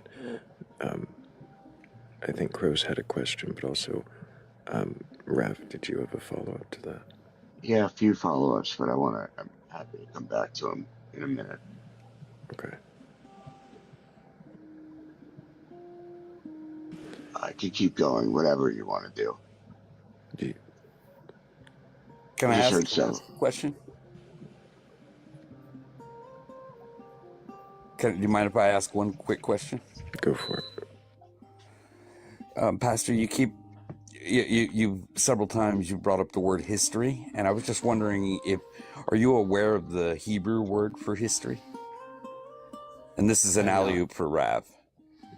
No, I'm not. Rav, would you like to tell us? No, historia is the Hebrew word. In other words, it is a modern convention. Thanks, Nicholas. Yeah, like, I think what I'm struggling with is at a certain point, there's something that you do need to be historically true for your theology, and sort of saying it doesn't really bother me whether Genesis wasn't true historically. I think the rub is like, I guess I am curious about the measuring stick by which you decide whether something is necessarily true and historical, or that it doesn't matter, or that it's allegory or metaphor, so on and so forth. I don't know how you're determining such a thing. The measure is by the validity of the evidence that's researched. So you're sorry, just to be clear, you're saying like replicable evidence that is documented and researched and independently, like verified, is what you're saying. Yes. Okay. A question, if that's okay, Ralph, just to interrupt. Please. Your name is Pastor. Are you an actual pastor? I am. I'm retired now. Did you have this same thought process when you were a pastor? No, I've gone through several stages in my faith throughout my life. I think many people do. When you question yourself and the world in which you live, you can't help but question it.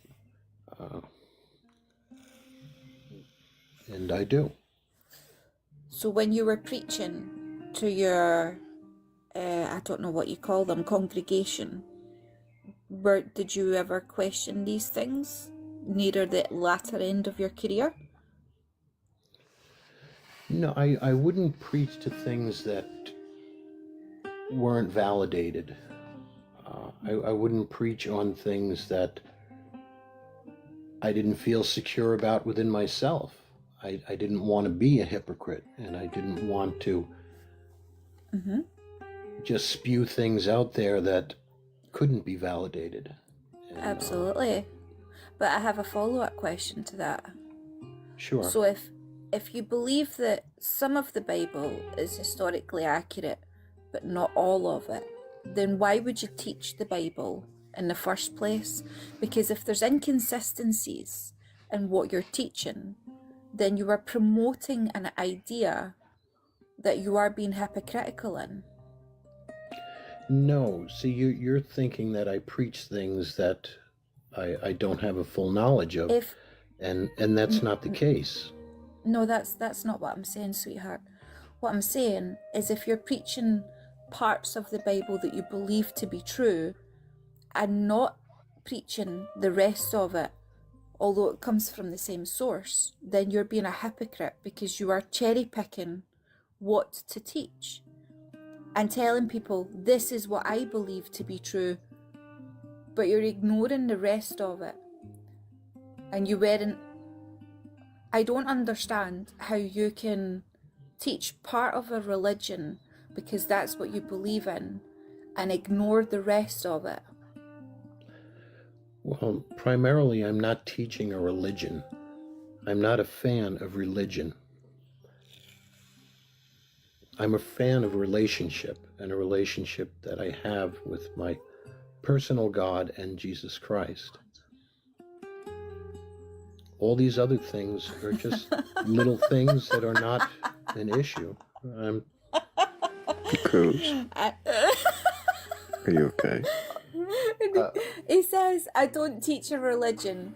I just teach teachings from a Bible that's connected to a religion that is a part of the religion.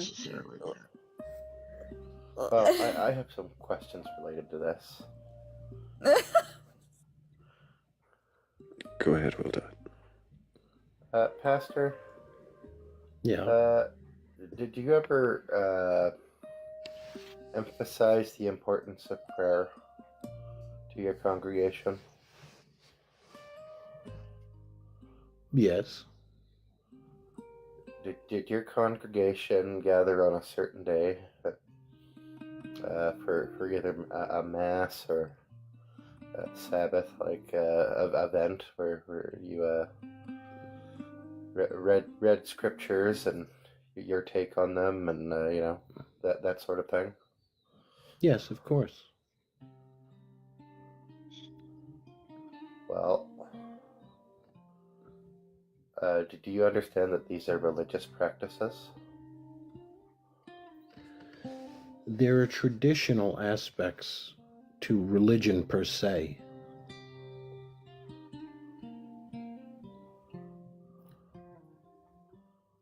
Are you separating? Are you saying that religion? Are you saying that religion is a certain thing that has certain goals and outcomes, and that there are I guess how are you differentiating religion from the conversation? Yeah, I was about to ask, where's the dividing line? The dividing line was that of what Christ had preached in reference to the Pharisees and how they behaved and how they were to their own people. The traditions of man are not necessarily the traditions of a relationship with Christ and or God, for that matter. Sorry, I just want to clarify what you're saying is that the Pharisaic traditions and practices of Second Temple Judaism that presumably Jesus considered to be add-ons or differing or moving away from the law. Is that what you're saying? Yes, that's correct. And so when Jesus is talking about fulfilling the law and keeping the law, not abolishing the law, how do you then relate to that sort of piece of this?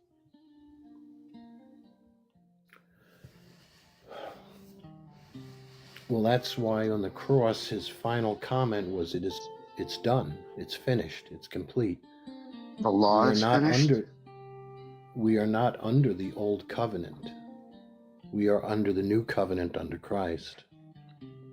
As said per the evening of his Last Supper, that his blood is shed for you. And the new law, the new covenant is just two laws now. And even though it said, don't get rid of the law, don't abolish the law. Wait, it's two laws, but it's the old law is not abolished. It's still there. It's confusing to me. Two laws. Well, I had a couple questions about Jesus, if you're okay with that. Sure. So just to sort of put it all out there, I am a rabbi. I speak Hebrew. I'm looking at the text. I've read the Christian Bible a couple of times.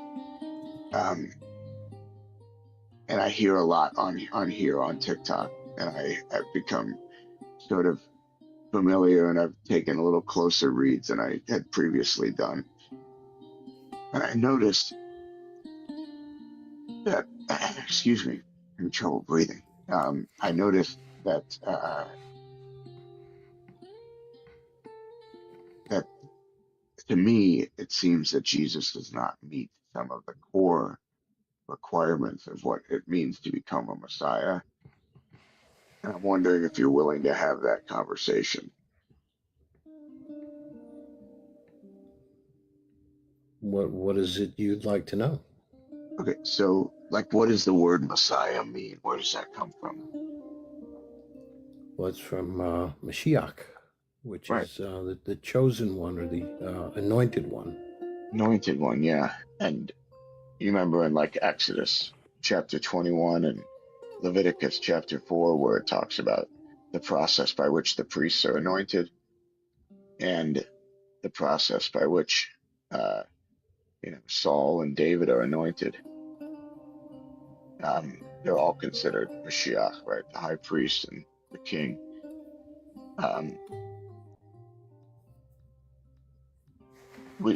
would we expect the Messiah to be the king of Israel and be anointed by a prophet with oil?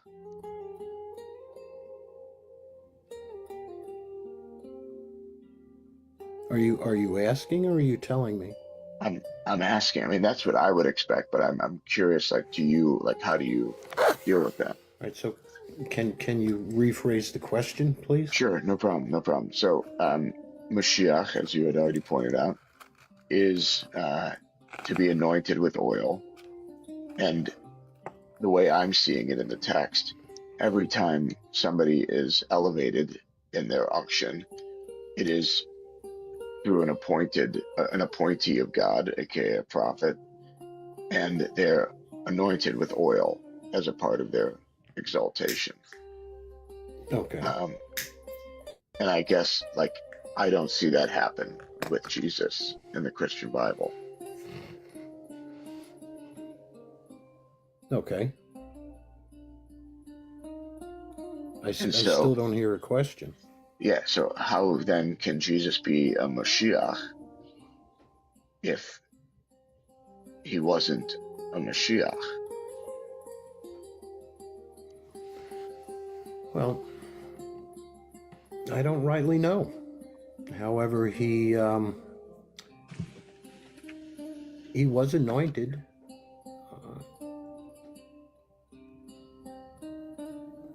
In the process that Rav just described, as described in Leviticus and Exodus? By the ways of man, I no. But whatever he deemed to be an anointing for him was what he received, and that was from the woman that came to see him At the end of his rabbis. Life. Yeah. Yes, towards the end. So if he understood that to be like a funeral rite, a cleansing of a body before burial. But then that means that he wasn't ever going to sit on the throne of David, which is a core expectation of being this Messiah. Well, I don't want to get into a debate about Judaism and Christianity and Christ, because I'm that's not what I want to do. If I don't want you to do anything that you don't want to do, I'm genuinely asking how. Look, I have to have these conversations with people who. Pastor, hold on. stop.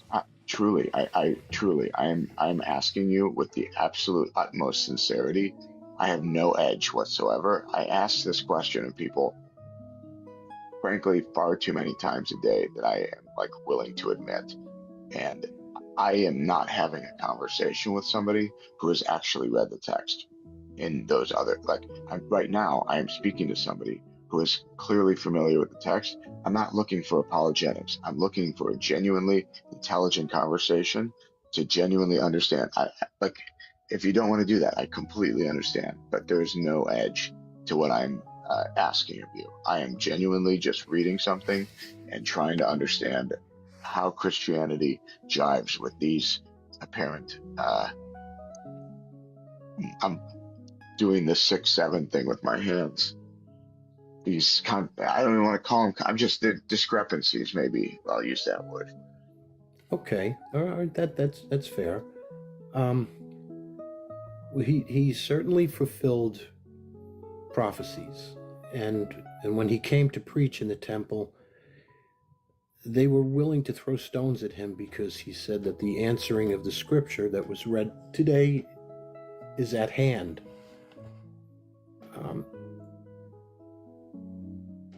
Some of those things he was able to fulfill on his own, but the odds of him fulfilling the others were astronomical. And they were fulfilled. I know what I'm asking. What is the Messiah? What Messiah are you waiting for? Like, what is it that you imagine will happen if and when the Messiah comes? What does that look like for you?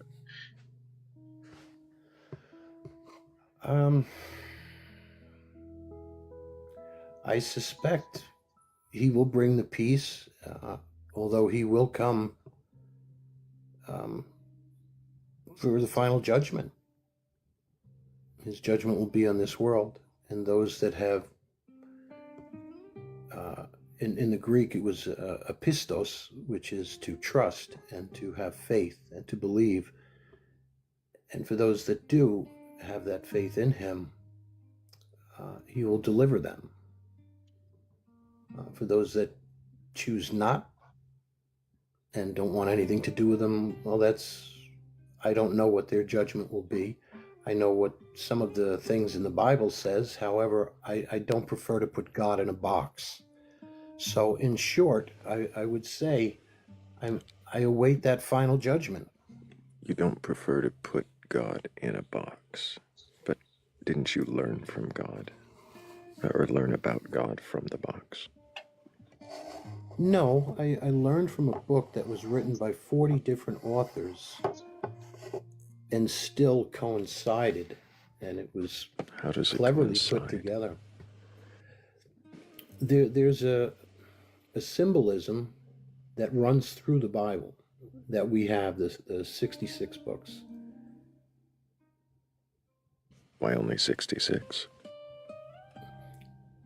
I don't know. Yeah, why not 76?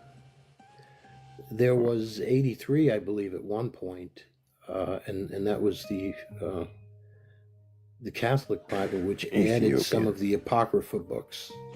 The Ethiopian Bible the Ethiopian is 83. Bible as well. Catholic 76.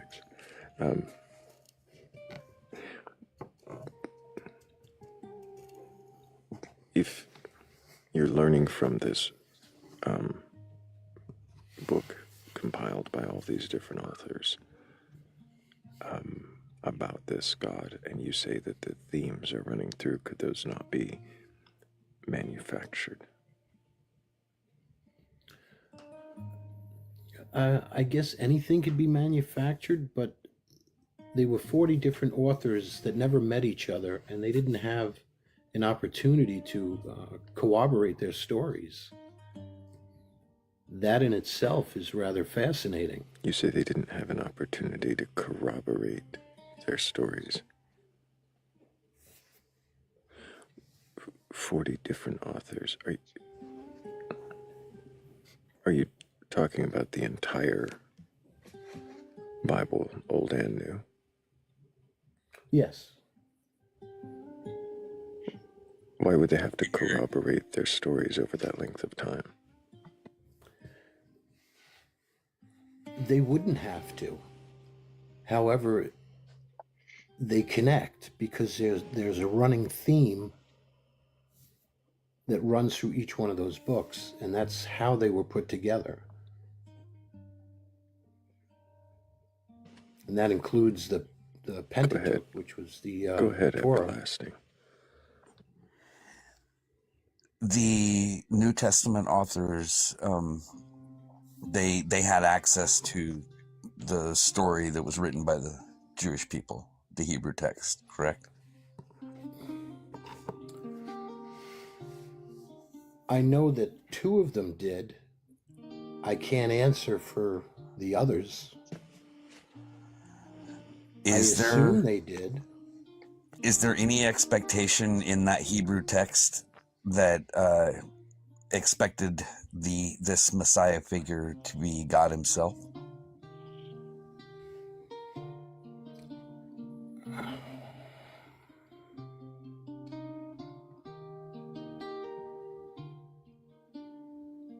I don't know. There is a triune aspect to God per se.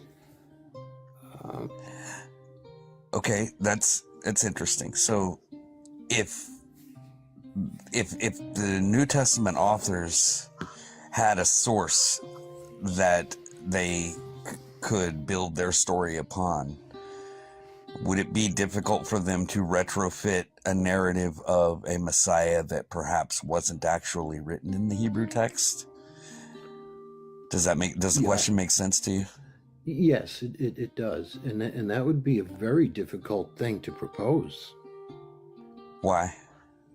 you can make an attempt, but it would be essentially impossible based on the prophetic things of the Jewish Bible that Christ fulfilled within his time.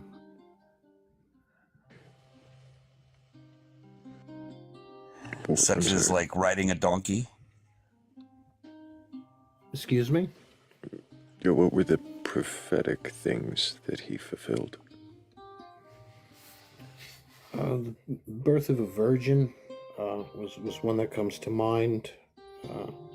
There's over 123 of them, and I don't remember them all at this point. It's been a long time since I've been in seminary.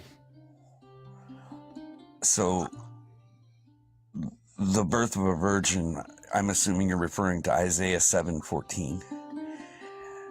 If the original Hebrew text didn't use the word virgin, and the New Testament authors were reading a Greek translation of that, which would appear as virgin, and then wrote the story of Jesus based upon a mistranslation of the Hebrew text, a misunderstanding of that translation,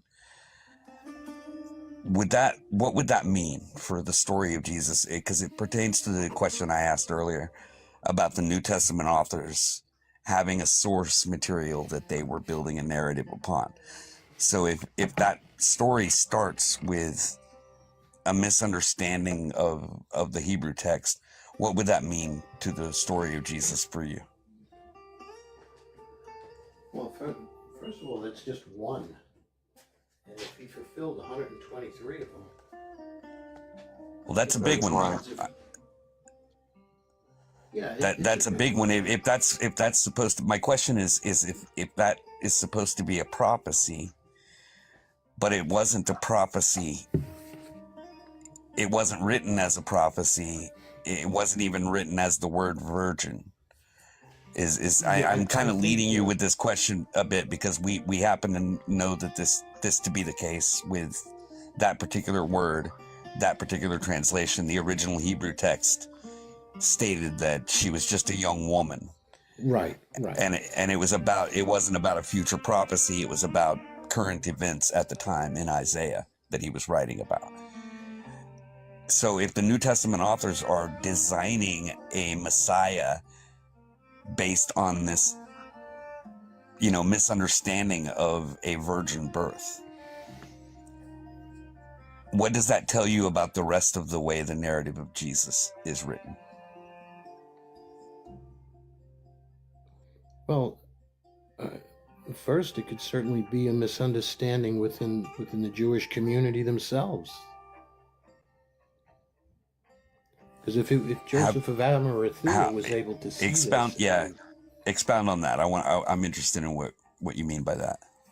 Yeah, if Joseph of Arimathea, who was a prominent Pharisee in the Jewish community, was able to see this, and many weren't. Where's Arimathea? Where is it? Yep. In the Middle East somewhere. Do you know that to be the case? Archaeologically, yeah. Turns out it's not a place at all. It's never been mentioned anywhere outside of this one particular story in the Gospels. It's never been on a map. Nobody's ever, said to have been from there. That's kind of what I'm asking when I'm asking you about this narrative of the Gospels that we read.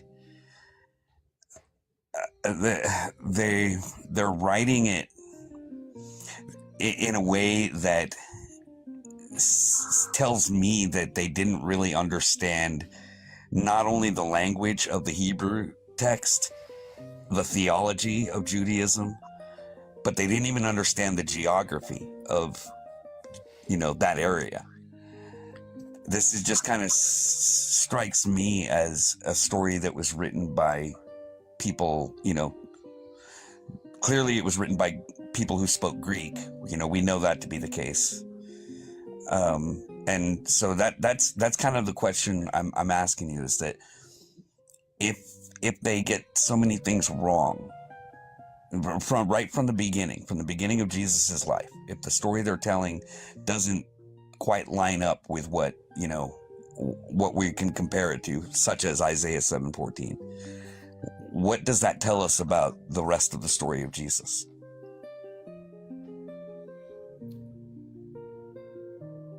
I don't know. I guess that would be one of the reasons why I may have questioned my own belief at several points in my life.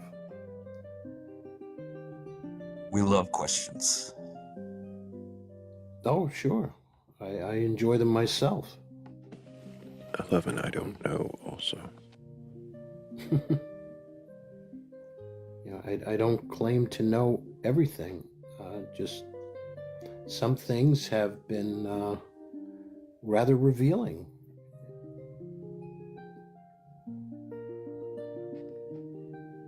As far as Joseph of Arimathea, I can't say yes or no, and I don't know if that is if that's a set up situation as well for the Jewish community that doesn't want to accept Jesus as being a Messiah. There's many things to take into consideration here. So, does it warrant further investigation? Sure it does.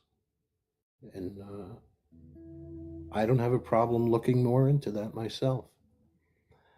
I certainly have to admit that there were some things that I just have accepted as being what they are, because the early church fathers were able to validate some of these things right from the original apostles.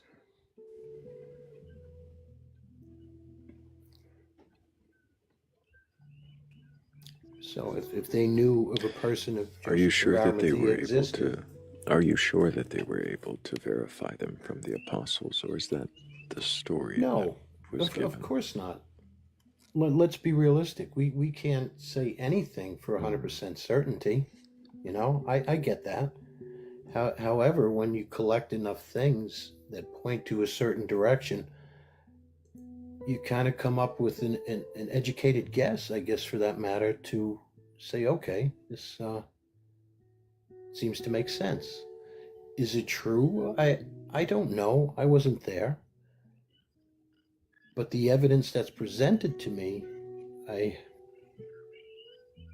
have to say, yeah, I believe that it is true.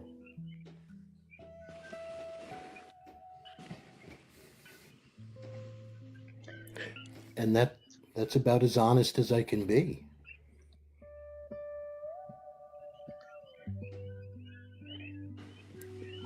You say that it is I don't know true. if you can hear me, because I have bars. Now we can. Yes, Kat. Go ahead. Oh, are you sure? I can. Yeah. I heard you say it. It's like And now we can't.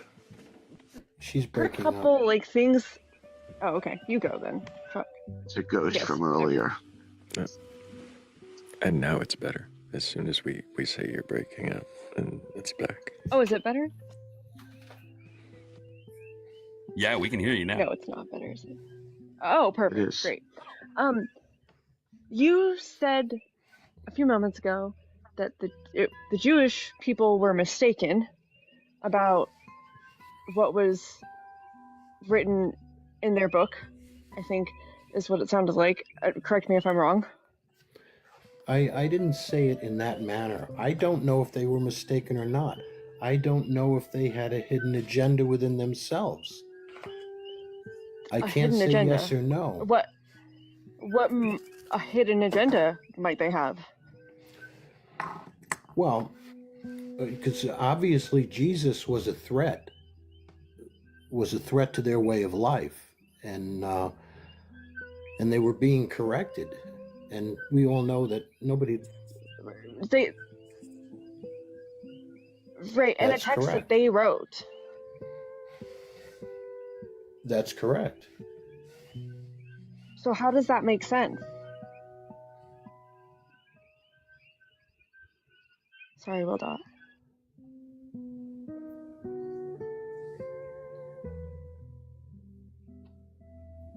Credibility or authority for Jesus as a character. And also the source of the prophecies that you say he fulfilled. So, like, this narrative that I heard a couple times pop up doesn't make sense. Do you see what I'm saying? Are you familiar with Justin Martyr? Yes. The early church father? Are you familiar with, he was facing like criticisms of, people were saying, this story of Jesus that you guys believe in looks a lot like all these other gods that we've seen before. And he recognized that. He's like, okay, I got to come up with an apologetic for this. And his apologetic was that the devil can deceive by basically, just to give you a summary of it, is his apologetic was essentially demons could travel back in time, imitate Jesus, and deceive everybody. It kind of sounds a little bit like the apologetic you're trying to make now.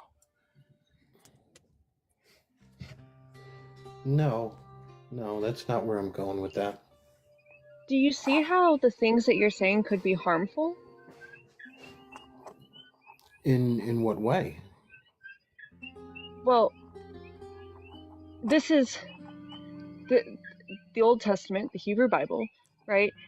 This is what your religion was born out of. And then you're trying to say that you're right and they were wrong. And who Ma'am, why I'm not saying I'm right, ma'am. Please don't accuse me of something that I'm not sorry. saying.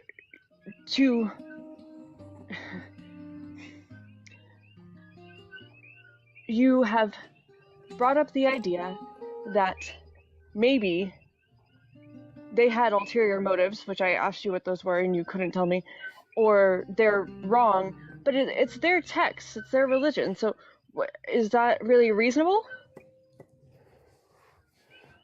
It may not be, no. However, we do realize that sometimes we kind of fool ourselves into believing something that our own stuff is not correct either. And I guess I can be held accountable in the same measure. What would you say your strongest critique of your own beliefs are, of the Christian beliefs? My strongest is I question it. I question whether it's true or not. And when I dig further into some of the research, I still come back with the same answer. And that may be a biased. So that's another thing that I have to get past, is that What's one bias. of the things that you question the truth of? Do you question the truth of Jesus' resurrection? Of his existence, even? Maybe the existence of Paul? Do you question the existence of King David or of Moses? I don't question the existence of Moses, and I don't question the existence of David either, because those have already been validated through archaeological findings, stelas that have been found. What was found that validated the existence of Moses? What was that? There was a stela, a stone tablet. I can't recall the name off the top of my head, but there was a stone tablet that had mentioned him in battle. with Egypt. I think you're thinking of the Merneptah, and that's referencing Israel and Canaan, but not Moses. Yeah, I'm familiar with that one as well. And there's another one that equated to David. But there is another prior to that. There were three of them, as I recall. And one was a mention of Moses. I'm just going to swing it back, Thrayle, because I'll be listening, but I need to do the school run, so I'll be mute for the next 10 minutes. I do have something to say though. I find it rather interesting that instead of taking accountability for the farcical nuances within your own texts, that you're putting the blame onto the older father texts that your religion was birthed from. I feel like the lack of accountability that's been taken there is absolutely evident in the people and the way that they behave and weaponize their own specific religion. And I think, given what you've said about 10 minutes ago about maybe the Jewish people got it wrong, and that's why your religion is the way that it is absolutely evident of that. Now I'm going to mute. Yeah, I don't disagree with you. And as far as me not taking accountability, accountability for what? I didn't create the story. Sir, you spent years promoting that very religion based on a lack of accountability from your religion, that are blaming the Jewish people and the Jewish texts for the inaccurate texts that your religion is based on. If you're promoting it, you're not taking accountability. If you're teaching it, you're not taking accountability. And as we have already agreed or worked out, and you've admitted, you were a pastor and are a retired pastor. So that there shows a lack of accountability for something that you've just said. No, I don't think so. I didn't accuse anybody of anything. I just said maybe. You know, how do we know for sure? It's speculation enough. If you're sitting there with maybes, I'm just going to Thrayle on mute. I appreciate you, Crows. She told me she was going to mute. I appreciate you, Crows.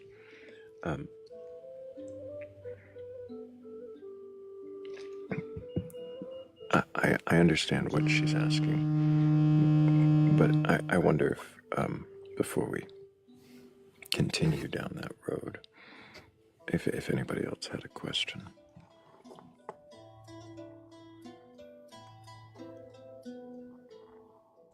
I'm good.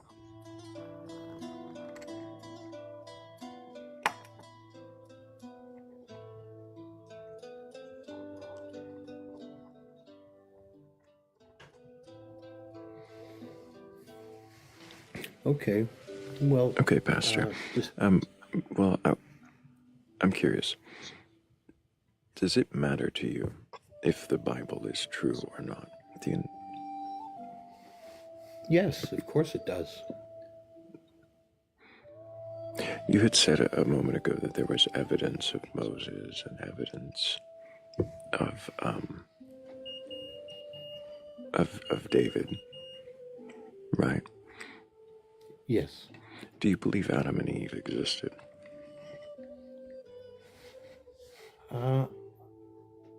I do believe that there was an Adam and Eve, according to the DNA projects that they have said that the human race, the Homo sapien, for lack of better terms, we all came from one set of parentage. Are you sure about that? What? Yeah, I'm pretty sure. At least that's what I've read. Will Dot, you had some questions. I certainly have a whole lot of questions.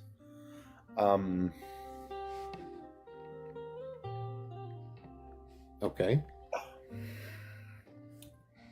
Do you believe in evolution? I believe in a microevolution. I don't believe in a macroevolution, only because there has been nothing in historical record to validate that. We all said at the same time. What's a microevolution? Oh, I was muted. Me too. So there are small changes within a DNA, like mutations, that can cause,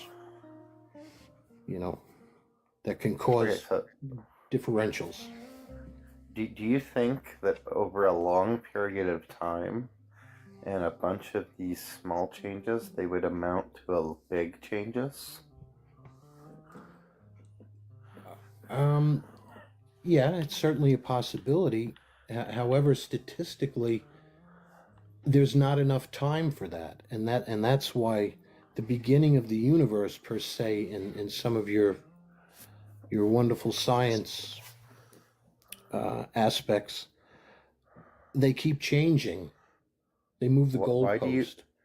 Why do you think there isn't enough time for that? I don't. I'm just going based on things that I've read in studies.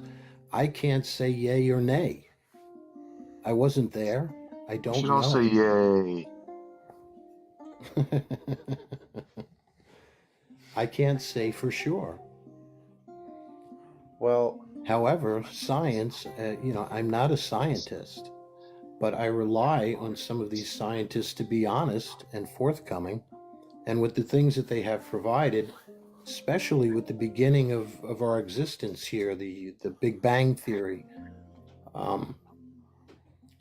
They say 8 point something billion years. 13.8. 13. Okay. All right. So what do you mean by science keeps moving the goalposts? Are you referring to the fact that science will change its position based on new information? It'll adjust the models of its understanding. Is that what you're referring to? Or do you think it's a nefarious, sneaky, deceptive practice on the part of science, the collective of scientists? Yes and no. There have been some cases where science has played games. And the one thing that I can think of off the top of my head was concerning the finding of the bones of Lucy, which we all have come to know that was just a big farce. Yes, they were actual bones. I'm sorry, what? What? You don't like Lucy? It's my girl. I don't know why you keep pinning this on me, whether I like it or not. It's not about me.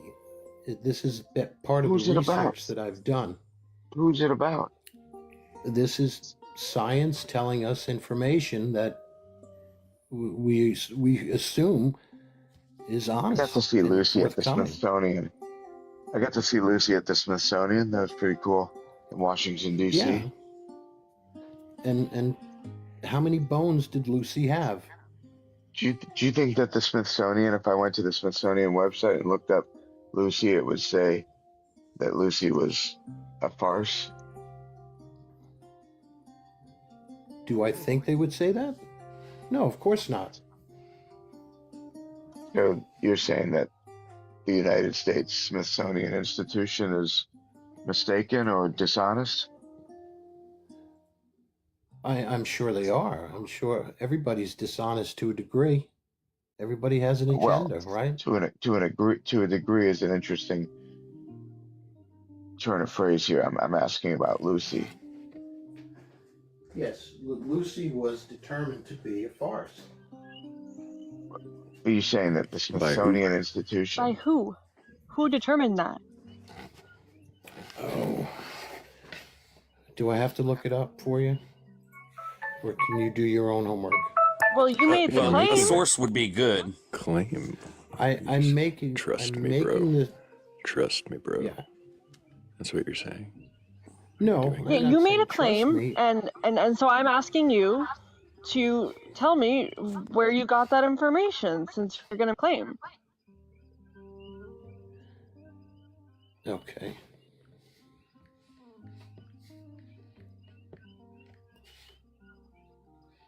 I can tell you one of them if it pulls something up for me. All right.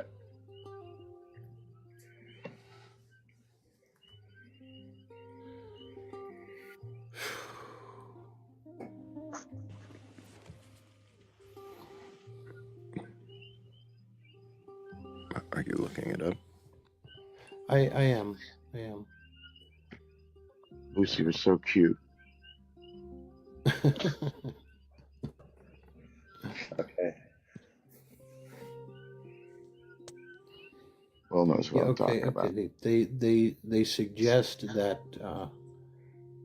there is controversy attached to it. Some scientists don't believe of its validity.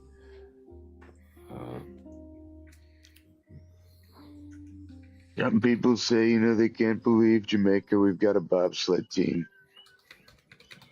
Right. So who is they? I get that. What?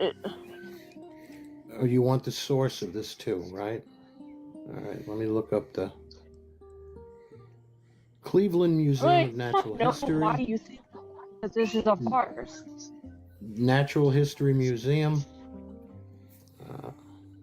Lucy is often conflated with the fossil. There's a film that's out that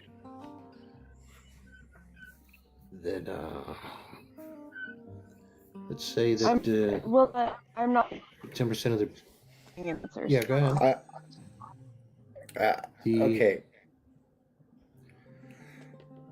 This is the Institute so for much Creation and Research. This is terrible. Okay, okay. Everybody, put on your learning hats because we're gonna take a little troll, a little stroll here. Pastor, what species is Lucy's? Not Lucy's. Is Lucy? Wow, words. What do they claim it is? Australopithecus. Australopithecus afarensis. Oh, yes. Sorry. Okay, so, how long ago? It was not you, Rob. Yeah. I wanted to play. How long ago is it that Lucy is supposed to exist? 3.18 million years ago. Yeah, so somewhere between 3 and 4 million years ago would be the time of the Australopithecines. So, do you think that's a long time? Like, that's a long enough time where you could compound a bunch of small changes into big changes genetically? Perhaps. Okay. Do you think that evolution is linear or has a goal? It has a goal? Yeah. Do you think it's goal driven or is linear in structure? Like there's a set direction or target? I really don't know. Okay, cool. So let's go back. Let's do some real evolution talk. So evolution, in this framework of biology, is explosive, and that just means you get a whole bunch of these micro changes occurring in all members of the species or that proximal group. So we see many variations and mutations. Okay. So it's exponential. So I don't know where you got any of this information, but it is a very strong consensus that Lucy is not the direct mother of humanity, as some people were thought in the 70s, but more so more of an an insight to the lattice structure of evolution and explosive distribution.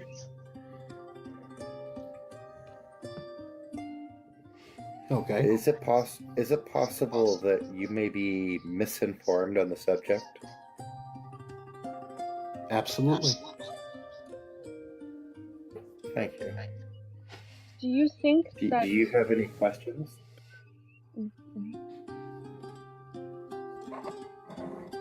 Do I have any questions? Oh, I'll allow it. Go for it. Is that what you're asking me? If That's I have what I any asked. questions? Do you have any questions? No, I don't have any questions. Alrighty. Interesting. do you think How that is it? Lucy is 3.1 million years old, or between 3 and 4 million? You said 3.1. We'll go with that.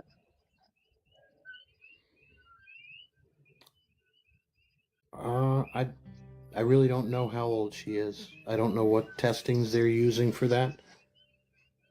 How old do you think the Earth is? I couldn't answer that either. Thousands, millions, or billions? I really couldn't say. I don't know. And if you're adding God into the mix, he can certainly make something appear to look older than it really is. What shape is the Earth? It is an oblate spheroid. Okay. Why would God make the Earth look older?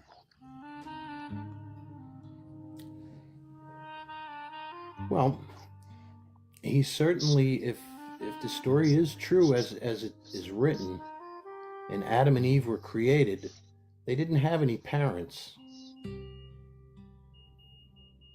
So I can't expect two infants to survive in the garden by themselves without any parentage. Do you know the question I just asked? No, I don't. Why would God make the Earth look older? Oh, okay. Now I know where I was going. I'm sorry. The same reason he made Adam and Eve look older. That everything was already there. Everything was put in place. I think the oldest tree in existence is 4,500 years old. That's a far cry from billions and billions of years. Actually, close to 6,000 or 7,000 years old. Trees have like they're just like anything that's alive. So it lives for a while and then it unlives. So why would that be a measure for? How are those things like related at all? How's that a measure for the age of the Earth? Yeah. Or existence? Well, and I still don't understand the purpose of God making the Earth look older. Like, what benefit would that be? You compared it to Adam and Eve. Adam and Eve being basically created as fully grown adults. That's not really God making them appear older. That's just, him creating them as they are or as they were. Right. Whereas the Earth, I just don't understand why he would make it appear as though it's 4.5 million years old, but it's actually only, according to the Bible, no more than 6,000 years old. The Bible doesn't say how old the Earth is. It's not a science book. I agree. And we're trying to gauge where, it seems like you're holding space for the idea that maybe the Earth isn't as old as science claims that it is. We're kind of trying to flesh out like where, because there are plenty of creationists and Christians, in fact, that, believe that God utilized evolution in order to create. and we're trying to kind of gauge out. You seem to be skeptical of evolutionary claims. And so we're just kind of trying to dig in a little bit and see where you're at here. I'm really skeptical about everything. Just like your posting says here. You know, can you question what you believe? And I certainly do. Go ahead, Kat. I think we were going to say the exact same thing. Are you skeptical about God? Is that not what you were going to say? No, I'm not skeptical that there was a designer. I'm not skeptical at all. Because the universe shows design. Everything involved with its the bacterium flagellum is like an outboard motor. If there's one piece missing, it doesn't work. Sorry, what does design mean? That it shows design. That it shows that it was choreographed. That doesn't, design means it doesn't tell us what you mean by design. Well, you look at a house. A house didn't just get there. So you've just put bacteria up, right? And that in itself proves that the evolution that's stated in the Bible isn't true, given that bacteria is billions of years old. I'm sorry, I didn't hear what you said. There was a bit of a breakup. You kind of got the wind with you, Crows. Sorry. Can you say that again, please? Bacteria. She was saying that. Sorry, Everlast, on you go. I think what you were asking or stating is that there's bacteria fossils that are billions of years old. Okay.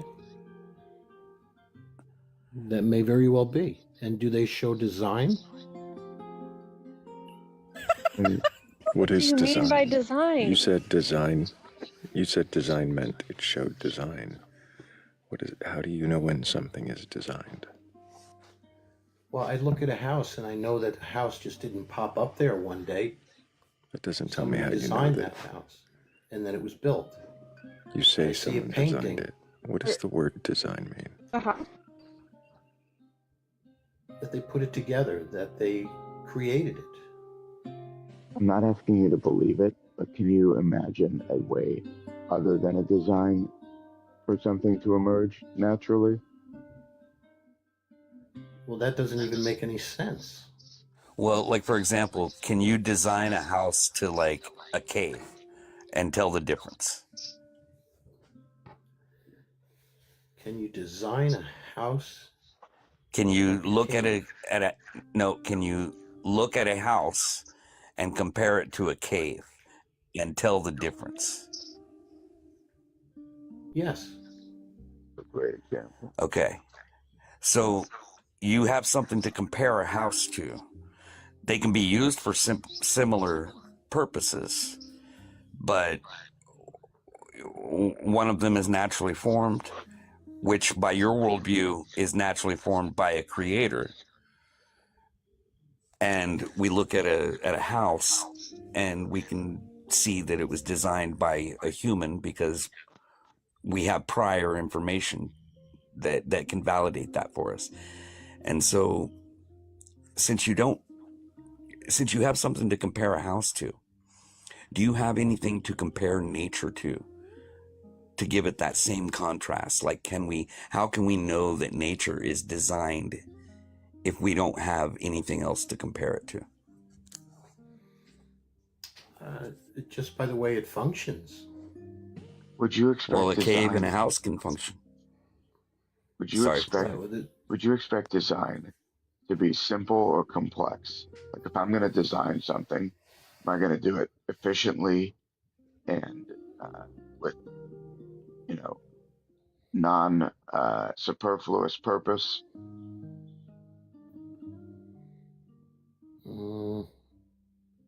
Like, the only design that I could think of where somebody would design sort of like a more complex design is like Rube Goldberg. Like, I'm not gonna make a mousetrap to like pour my coffee in the morning, you know? Like, mousetrap the game. Yeah, I understand that. I know what mousetrap is. Right. Yeah, I just wanted to clarify. People that are probably younger than us in the audience. So, the idea that something is designed is simple. In nature, do we see simple structures, or do we see complex structures that are worthy of awe and admiration?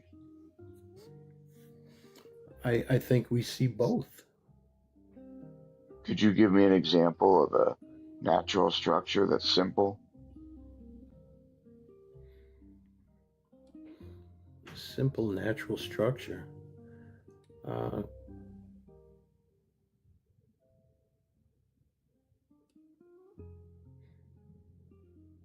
Yeah, caves. Well, you already mentioned caves, and those are usually turned about by erosion.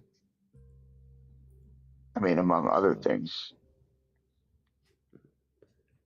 caves are really, I mean, not as simple. They're literally fields of study determining how caves are formed. Caves are extremely complex.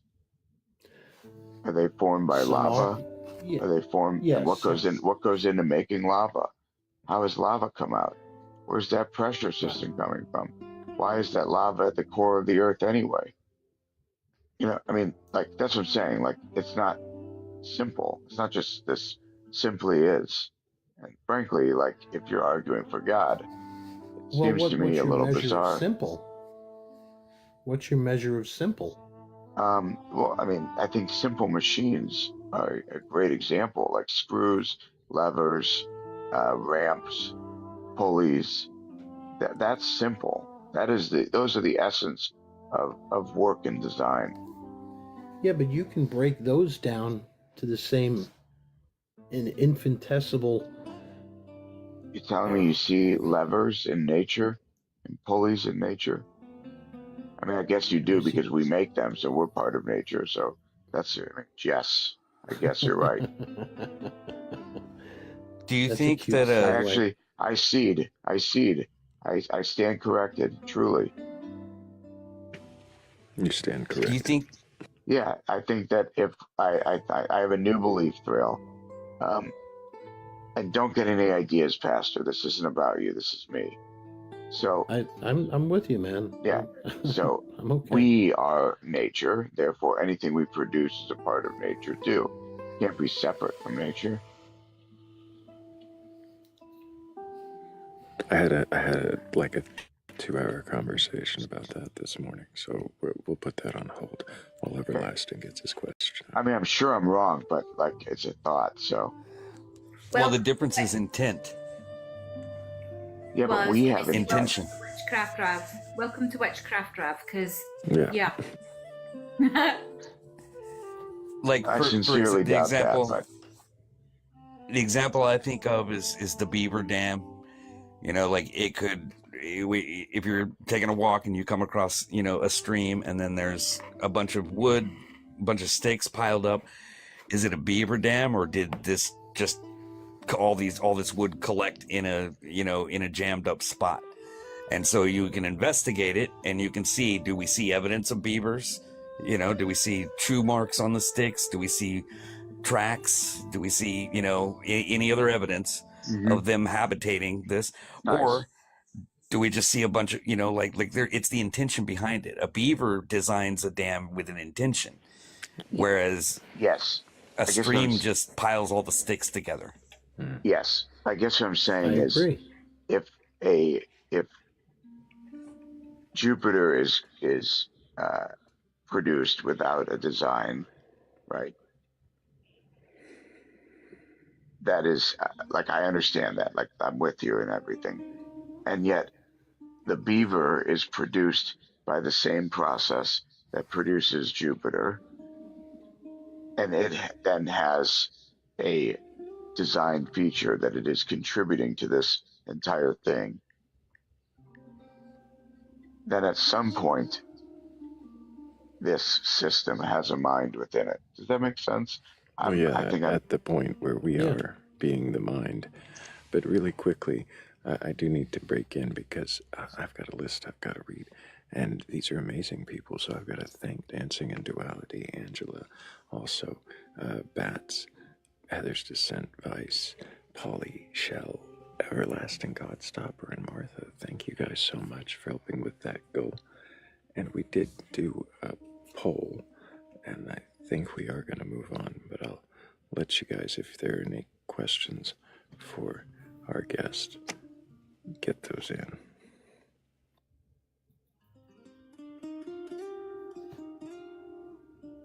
I think I'm good. I have a question. Do you prefer pancakes, waffles, or French toast? French toast. Interesting choice. I made French toast with no eggs, Pastor Mitchell. and it was delicious. Thank you for having me. And That's called Toast Cat. Thank you for having me. Despite all else, I do enjoy the live. I appreciate what you offer here. We had a decent conversation. I hope we can question you again sometime, actually. I think there are some other avenues of questioning that you might be interested in exploring. I appreciate the respectful conversation, Pastor Mitchell. I hope you take care. Thank you. W's for Pastor Mitchell. There were some I don't knows in there. There were some definite points of questioning of his beliefs, and he did it honestly. There were some other points I think we could have absolutely questioned more, but he was at least respectful and honest. I think sometimes they're just not like at that That's point. just Toast Cat.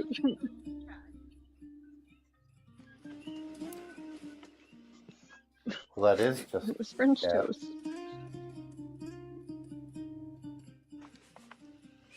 Yeah. If you're making French toast without eggs, it's toast. You just have to eat regular toast with your pinky in the air. Then it's French toast. Nice. Well, I mean, it's toast with cinnamon or something like It was that. perfect, But yeah. like everything. Was it milk? Is that what you used?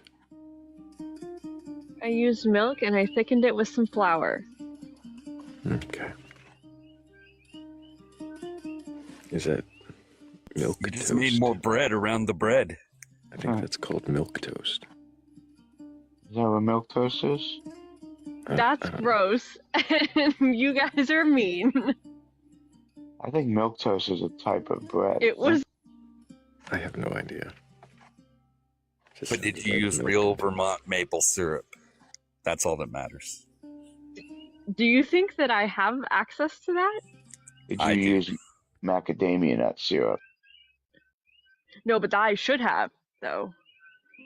That's the best. I put apple bananas on it. You guys don't know what apple bananas are, but they're the best bananas Regulus is ever. correcting us that milk toast means bland and is not a food on itself.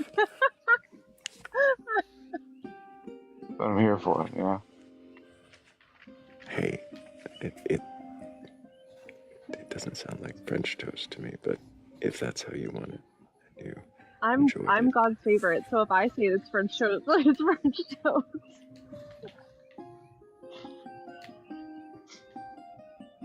I guess we can't argue with a t-shirt. It's so true.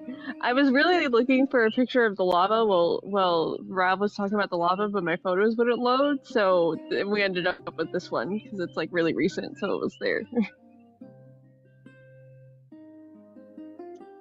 So cool. And if you believe you're God's favorite, or at least that you have a God, or something like that, and you can question that belief, then go ahead and request on up. We're not here to debate or argue. We're just here to see if you can question your beliefs. And if you can, well, then what is it that you believe? And why do you believe it?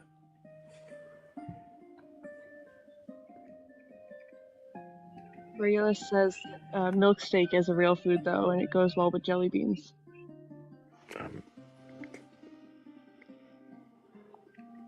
gonna. Regulus has inspired me not necessarily to take their word for it, but to absolutely look up things that they say now and things that I think.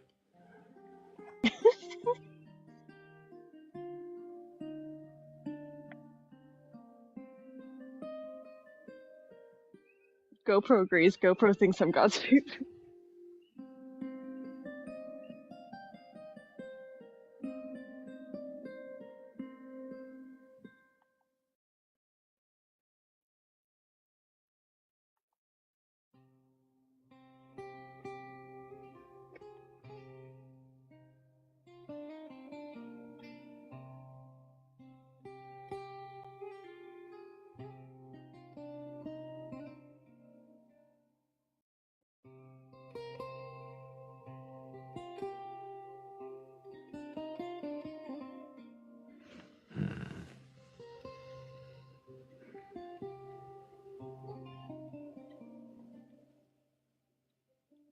Are there no more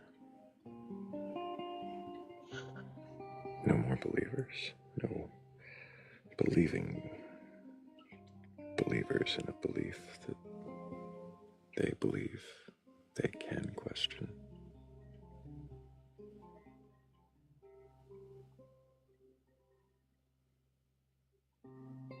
Is it because God's favorite is letting you know that they're already here, and now you... Now you might fear that you're not God's favorite. I don't have to be God's favorite right now.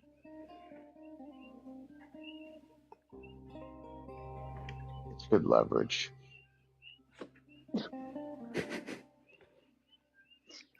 You also have a really full panel. You can kick me down if you want. I just No, you're fine.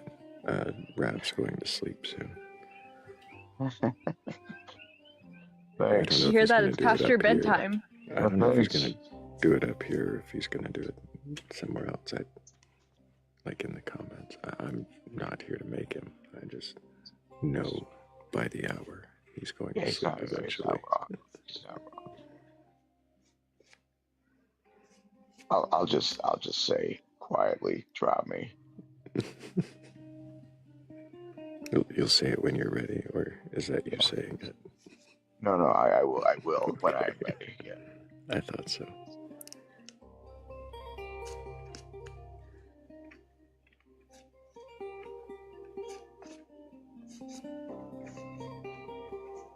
And is that because I'm psychic, or perhaps is it pattern recognition?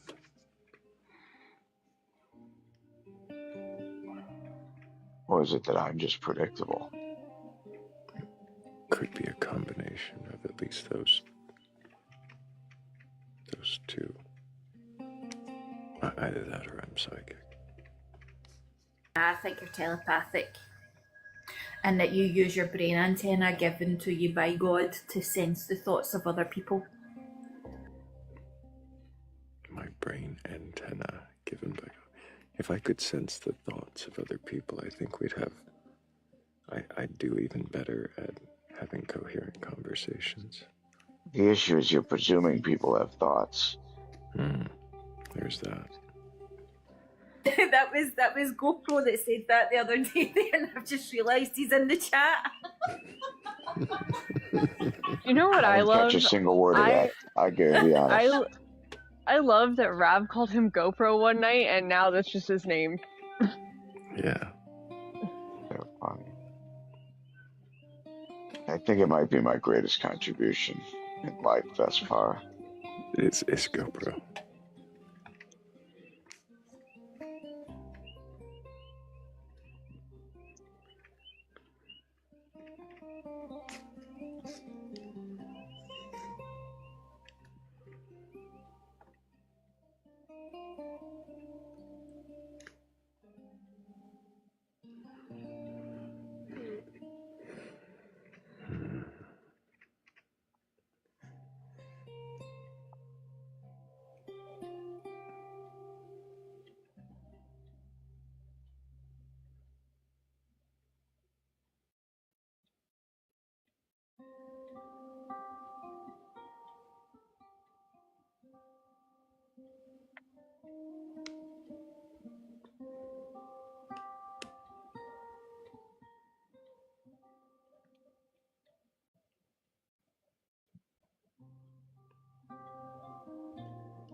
Why the long-haired Jesus? I guess for recognition's sake. You don't want to give him a nice haircut? Crew cut? I would counter Michael V that any Jesus is historically inaccurate, probably. It's possibly. Except for the one that they show at Christmas on the History Channel. Well, he obviously I think had a bowl cut. Well, yeah, that's funny because I think the earliest depiction of him in like a painting has him clean shaven with short hair. Huh. He looked more like one of the Beatles. Funny. Yeah, then the hippies got a hold of him, so.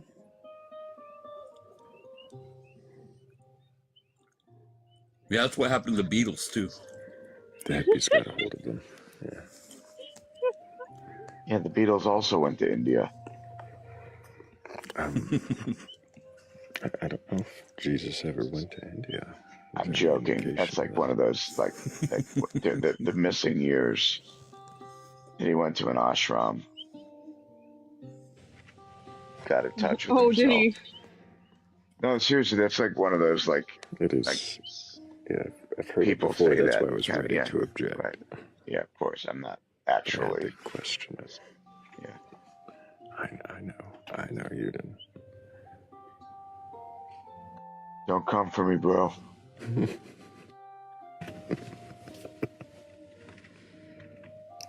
Who is this guy?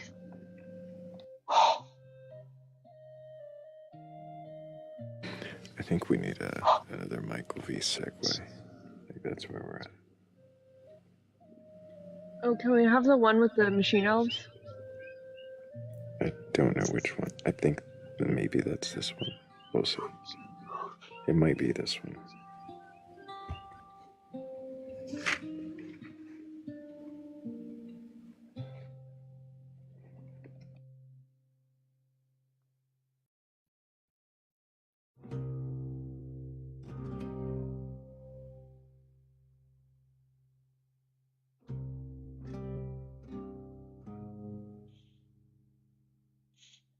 Welcome in. Can you question your beliefs?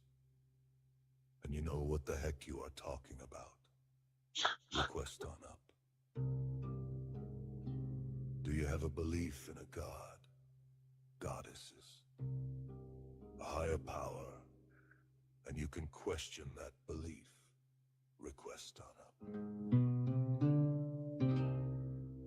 Perhaps you believe in aliens, Jesus Christ, mermaids, Bigfoot, machine elves, Santa Claus, coffee, pasta gods, interdimensional wizards, or anything like that. Request on up. We're not here to debate or burgle your gods, but there's always room for one more in the shed.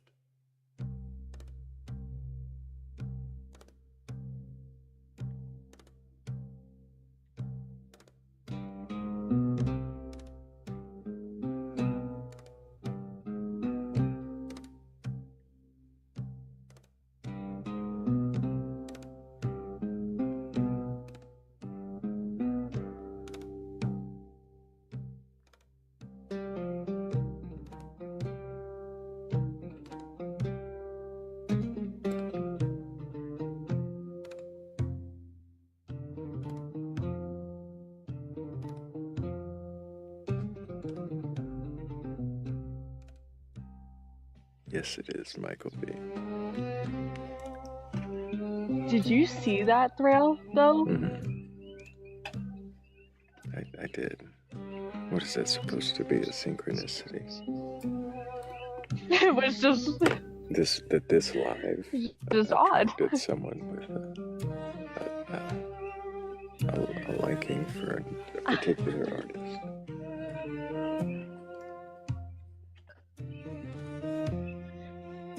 That I said that the name Alex Gray put it in. I was like,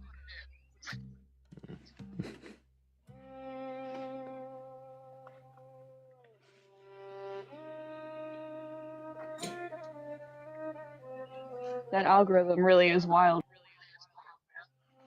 It really is.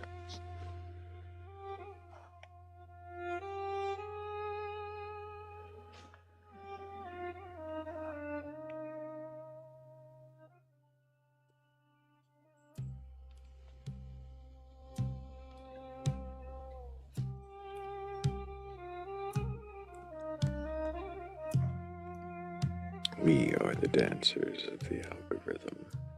I like that, Michael V. I don't know how much dancing we're doing, but we are doing a lot of tapping. We're up to 49,000, which is quite a lot.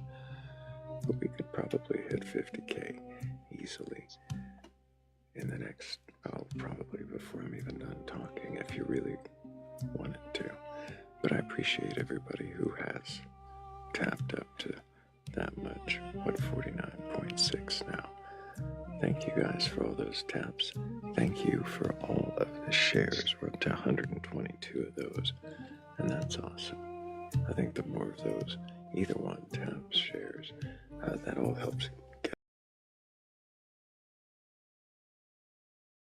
that little bent arrow down there at the bottom right corner of your screen. You can add to your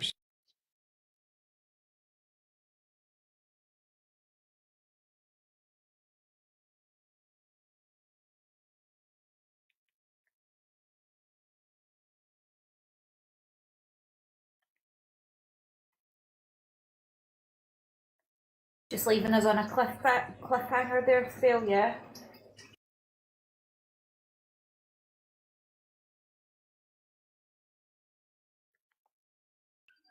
Oh, did I? I got muted there. I didn't realize that. I don't know how that happened. When did that happen? Like the other night, when you were muted and you thought we were... It happened right when you reposted. It said Thrayle reposted, and then you went on mute. Apparently that mutes me. Okay. Wasn't a ghost?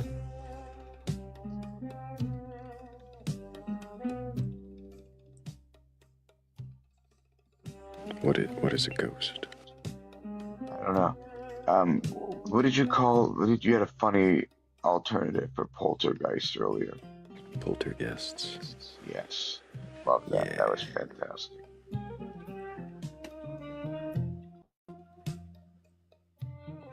Yeah, we get quite a few poltergeists through the queue. I think we should revisit the box. We should revisit the what?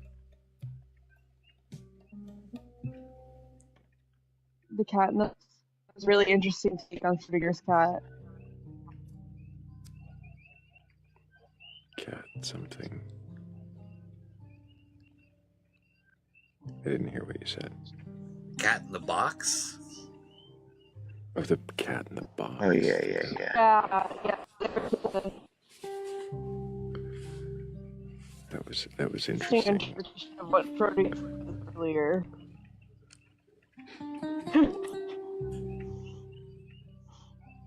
Wait, somebody putting a cat If you shake the box, the cat dies, and it's your fault. That was wild. It's got to be your ball. I missed out on some Schrödinger. He had no idea though. It was wild. It was as if somebody had meant, like he had overheard somebody on a bus talking about Schrödinger's cat. Listen, the cat's 91. It's dead now.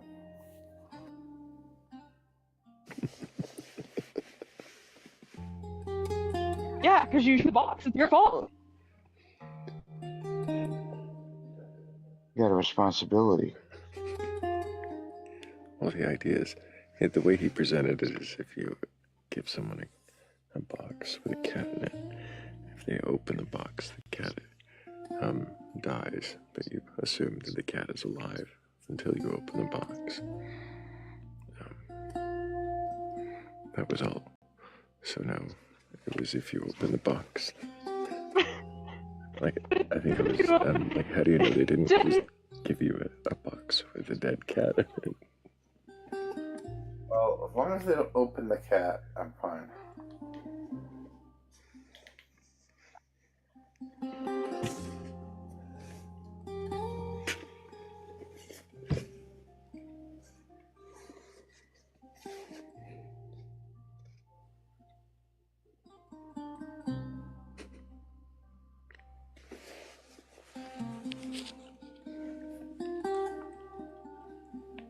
But I asked him if he could shake the box to make sure there was a cat in it. Like, how would you know the cat's up? Couldn't you wake the cat up? And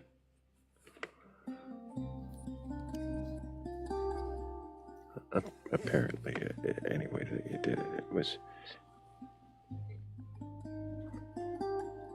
Oh. And then you cut out as soon as you started.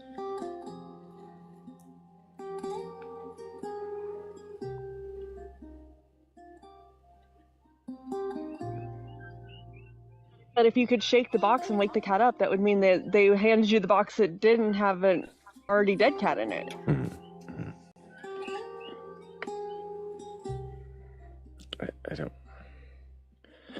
I don't think he knew how the cat functioned in the experiment. And the box worked? I don't think it made any real difference to the questions he was being asked at the time, too. But hey, we've got Yaz joining us. Yaz, can I get your age for TikTok TOS? 19, 2006. Do you have a belief in a god or gods, higher power, or anything like that? No. Why not? Because it doesn't make sense. Why did you request up? Oh, because I just wanted to talk. Well, we're here to question beliefs, and I've got a pretty full panel, so I'm going to see if anybody does have a belief in a god or gods, higher power, or something like that, and see if they'll request up.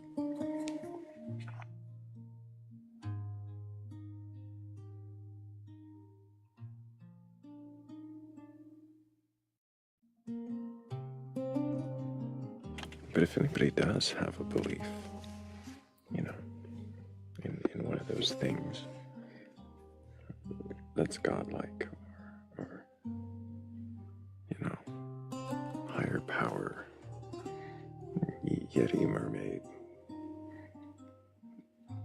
Jesus leprechauns, I don't know, whatever it is like that you're capable of questioning, then go ahead and request up. Chupacabra, maybe.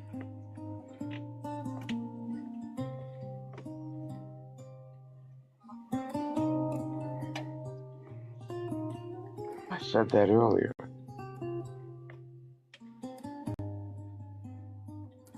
Chupacabra. Oh, you mean like Joe? That was Joe funny. Yes. Do you remember that the guest said that and said, "Wait, I'll be right back." His name.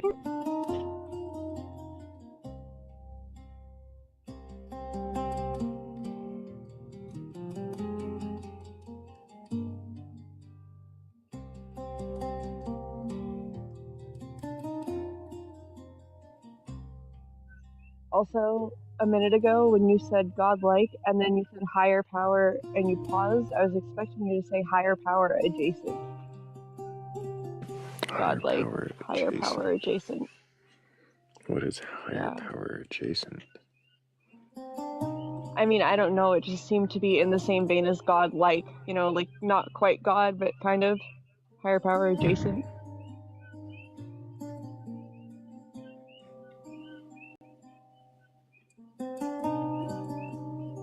That just sounds like upper middle management. That's kind of what I was thinking too.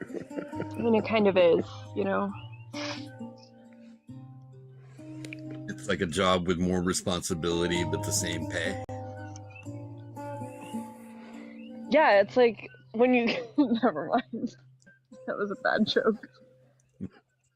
I think Thrayle knows what I was going to say, though. The resume builder.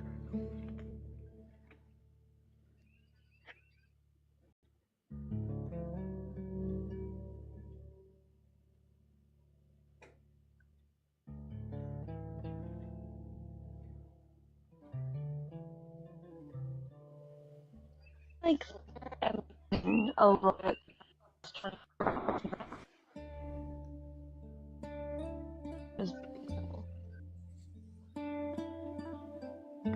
We didn't catch any of that, Cap.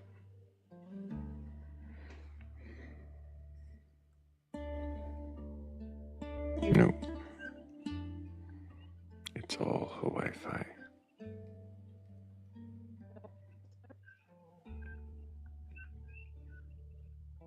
Exactly. Hard. She makes such a lovely robot.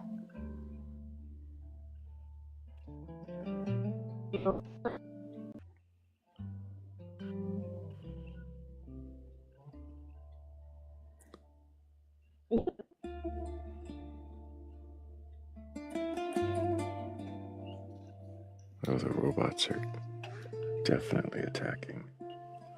It's Volcano-Fi, yeah. It's always weird how I can hear you guys, but you can't hear me. That doesn't make any sense to me. And you're probably we heard hearing you us that time. delayed. But yeah, we heard all of that.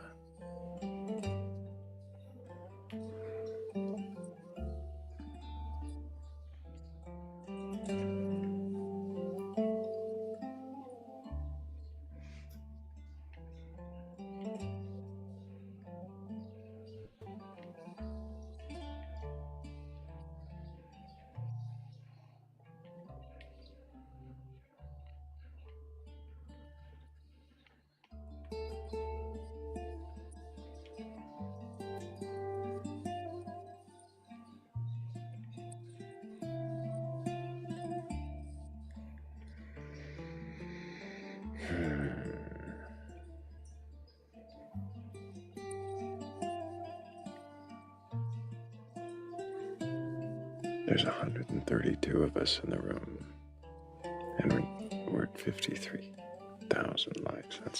That's pretty awesome. But I think you guys are even more awesome than that. I think we could tap the screen up, break 75K in the next hour or so. But we could do it even sooner. Am I being too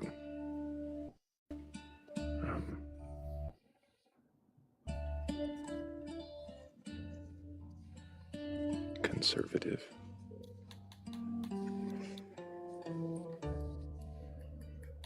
Thrayle, is there anybody in this room just now that can explain quantum entanglement to me?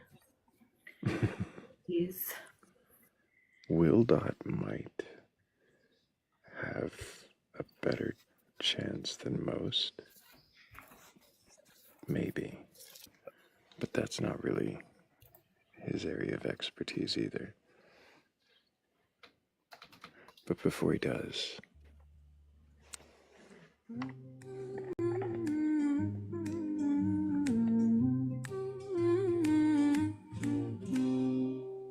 Can you question your beliefs? Do you have a belief in a God, a higher power, or anything like that?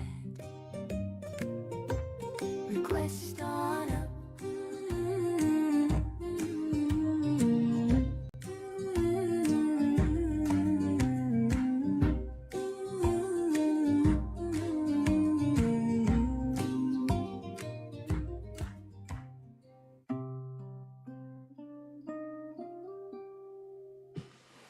okay. You had a question about quantum entanglement relating to magic. Wrong. My mistake. What is quantum entanglement, and can you explain it in layman's terms so that I might understand? It's easy. Okay. Hi. Will Dot here. That's like mostly what I do is try to break things down. Quantum entanglement is just going to be where two quanta, or like, particles become entangled, right? So no matter the distance, we can determine the position and rotation of one by observing the other, right? They are linked. So, like, once we have an entangled particle, they exist in pairs, right? So, say you have a pair of shoes. If you're holding the left shoe, you know there's a right shoe out there somewhere.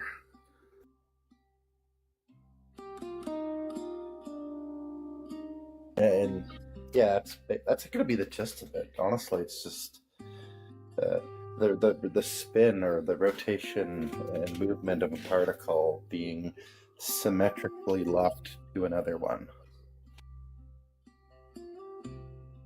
Okay, so then my follow-up question is, what about the space between? What is that? Irrelevant.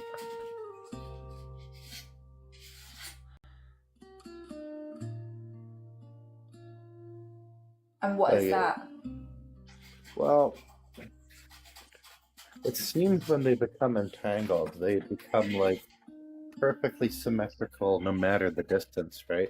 So it doesn't really matter the space. And let me see if I can explain why.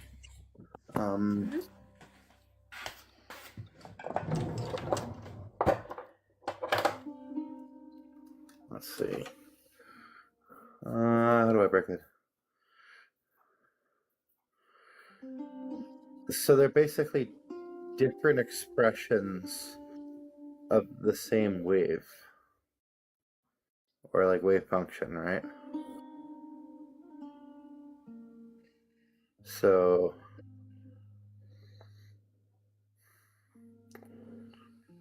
how do I get this? How do I say this?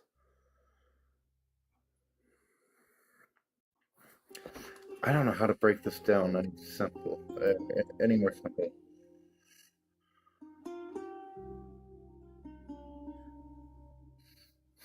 Can you explain how we observe that happening? Oh, that's definitely like a pensive level question, right?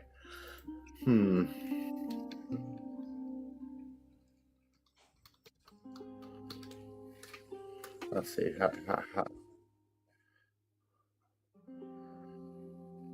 The only thing I know there is we're going to be measuring like spin and polarization, like or momentum trajectory, right? I guess what I'm wondering is like how do we observe one particle and then another particle and know that they are quantumly entangled? Like how do we not just know that there's particles randomly spinning and some of them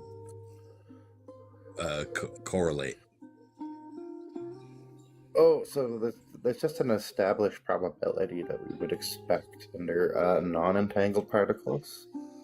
So there's going to be like, essentially we take two measurements of whatever properties we happen to look at, and we compare, and then we compare those results to a expected probability.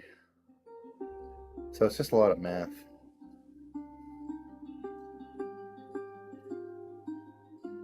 I'll tell you why I'm asking, right? So obviously I'm a witch, right? So I deal with the realm of magic, right? And I'm constantly forever trying to explain what magic is, and obviously I can't, because like people don't understand it. There's no concept, there isn't a proper language or a scientific language that people would understand, right?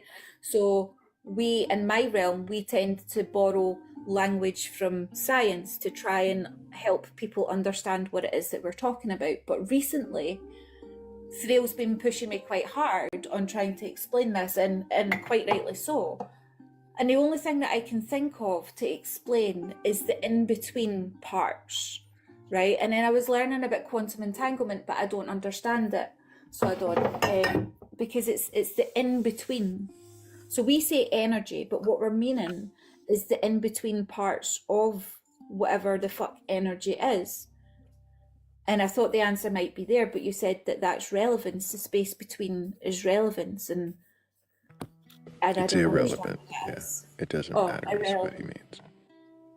Yeah, the space between doesn't really matter, right? Once entanglement has been established with some local symmetry, they're locked, right? Unless something interferes with the system that can interact with it, thereby collapsing it. And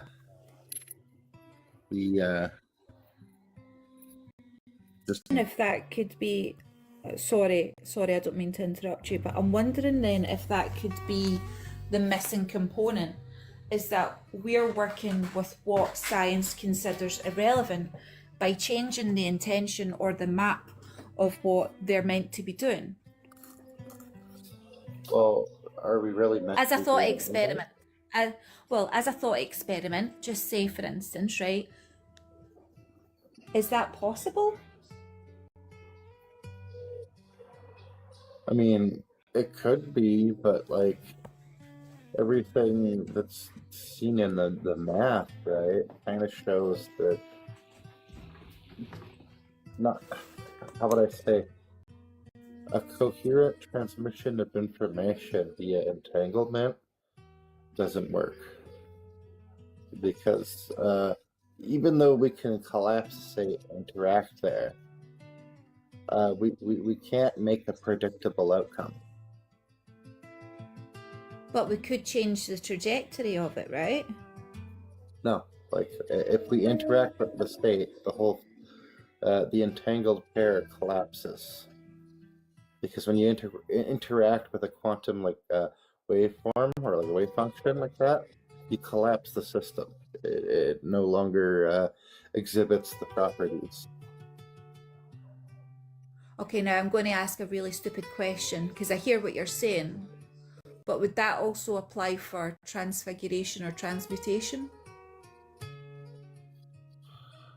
Oh, that's like so many degrees above my pay grade. No, that's fair, because that's what because magically we take something and change it from what it was to what we want it to be, right? So that's transfiguration or transmutation, depending on which category you're in. So I'm wondering if...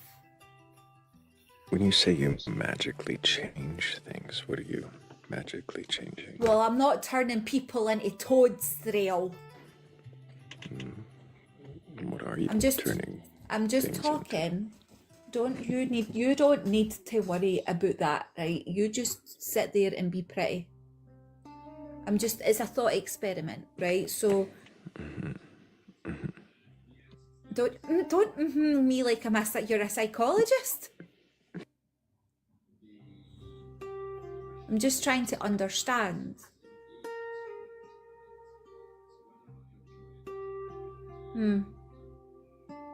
Okay, well, thank you.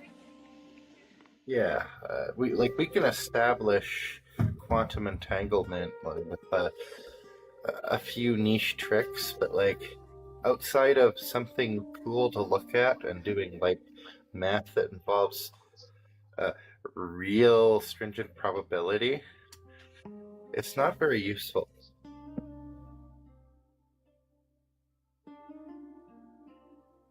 Said like a true scientific mind.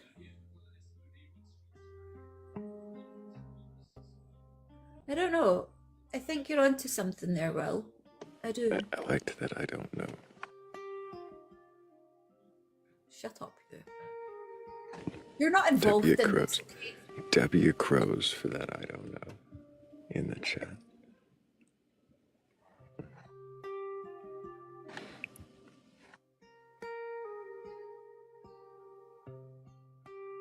And also, while this quiet moment of pondering continues, Yes, I am going to go ahead and thank Forrest Mendez, also Heather's Descent, and Inksomnia, Shell, and Mateo Potato. Thank you guys so much for helping with that goal. Y'all are awesome.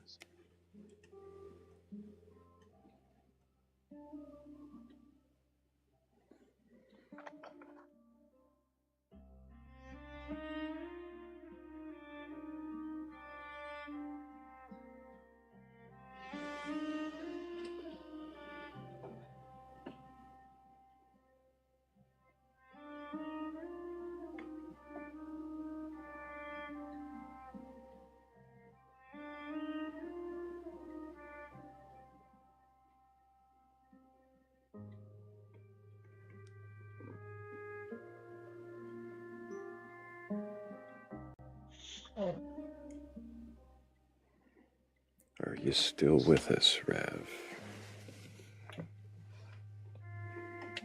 Have we lulled you into a soft and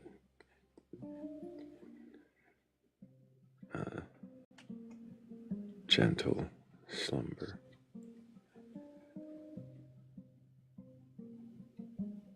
All of my adjectives just left me.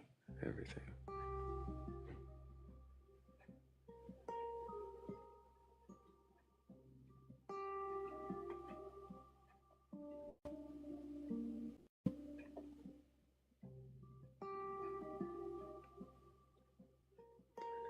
I'm gonna guess we've lulled Rav to sleep.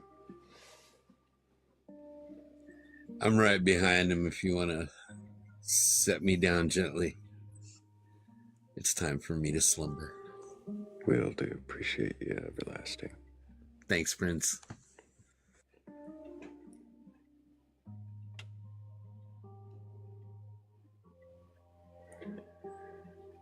And we'll give Rav... yeah, we'll go ahead and set him down. He's gonna wake up as soon as he hits the comments. And here's my voice booming through louder than it was on panel.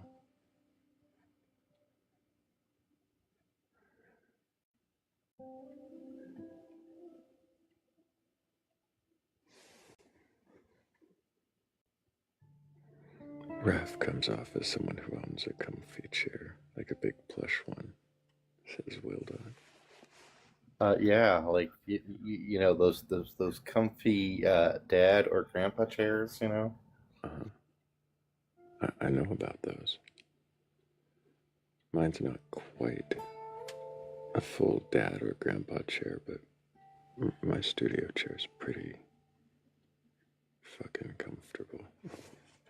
I can sleep in it, as has been proven, at least for 30 minutes at a time.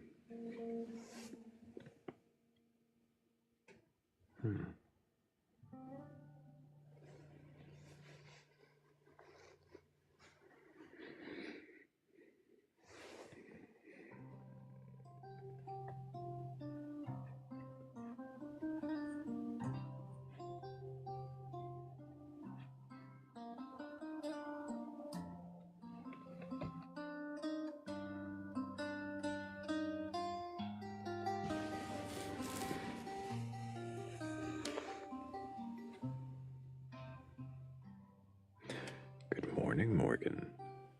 Did you sleep well? Slept? How is everyone? We're here.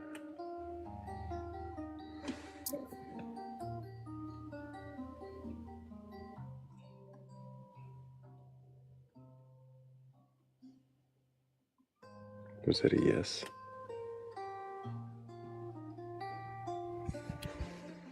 Generic response. Generic response. I see. Damn. Okay. I didn't know you didn't like me like that. Well, that shit.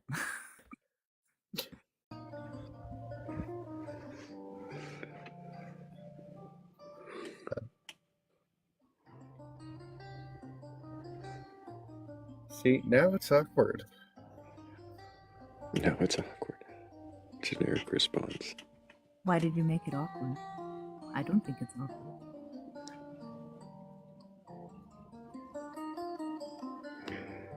I see a Mitch the Scientist in chat. Good morning, Mitch. I guess probably approaching good afternoon for you.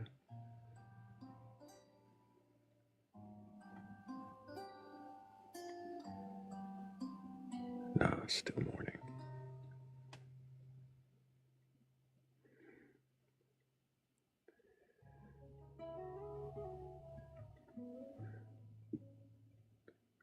Does he have some supernatural beliefs? No, but if I start the rumor now.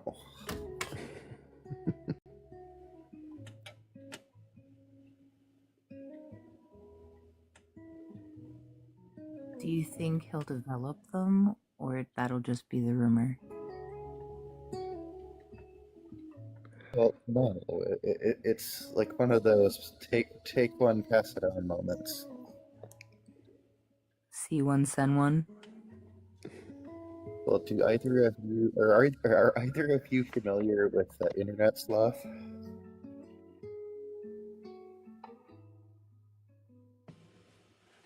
I mean, you know I am.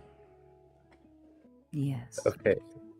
He went around for a while telling people that he engaged with that I was an animist and that they should talk to me.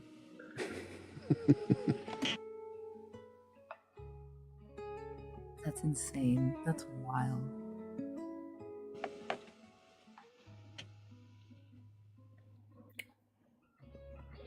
It made for some very intense conversations. So people approached you thinking you were an animist? Yes. Does it still happen? No. What is it that causes this tendency for you to believe that there are spirits within everyday objects? Because coffee exists. Good answer.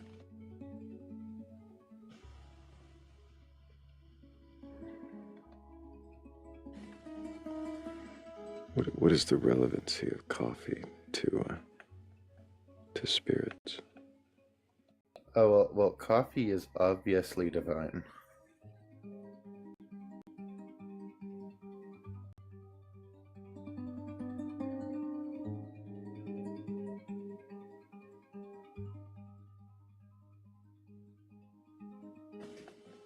How is coffee divine?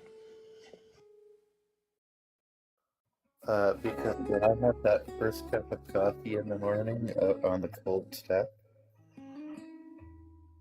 I don't think there's a better feeling.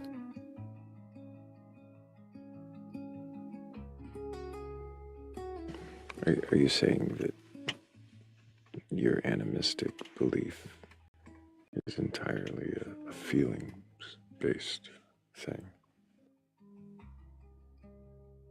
Yeah?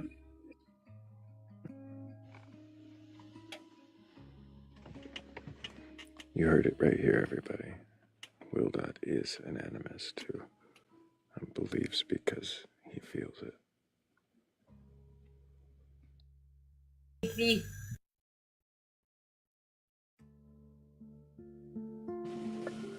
Now internet sloth's work is done. Why not me? What was that? I said someone had to believe this, so why not me?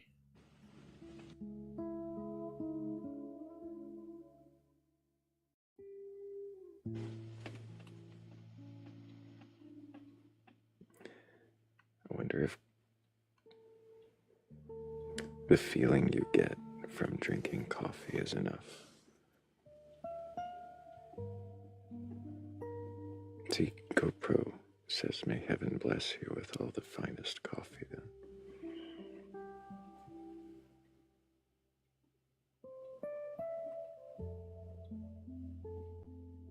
Listen, let's keep this civil.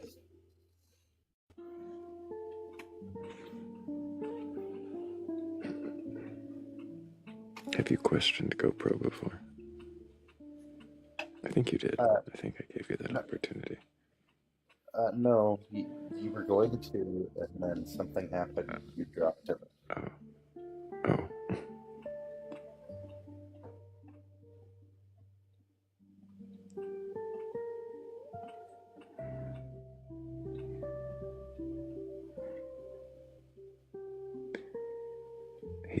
He's unique.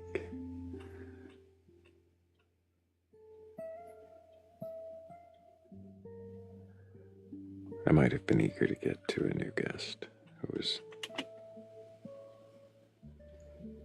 capable of questioning. I wonder if we've got any of those.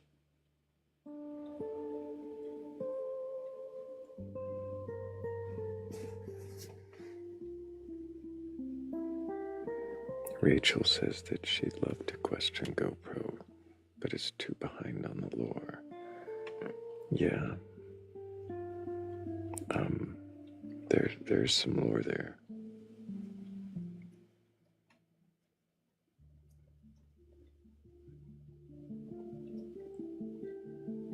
But when we got an I don't know on the shape of the earth, I was pretty impressed. And that covers a lot of the lore right there. To go from hesitation to even answer the question to saying, I don't know, big win.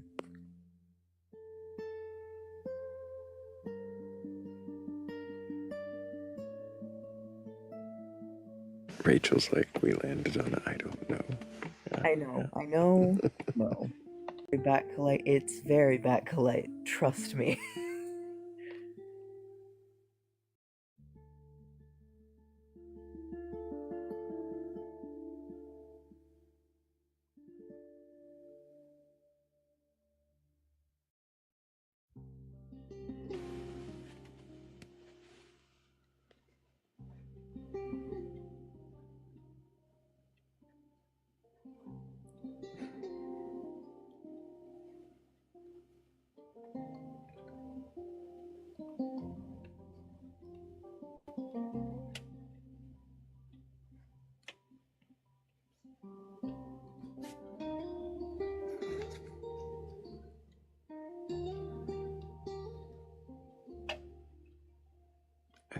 I think I know which one we need now.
Can you question your belief?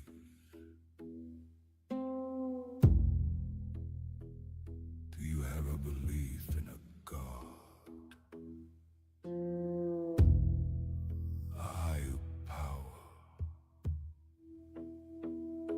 Or anything like that?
question.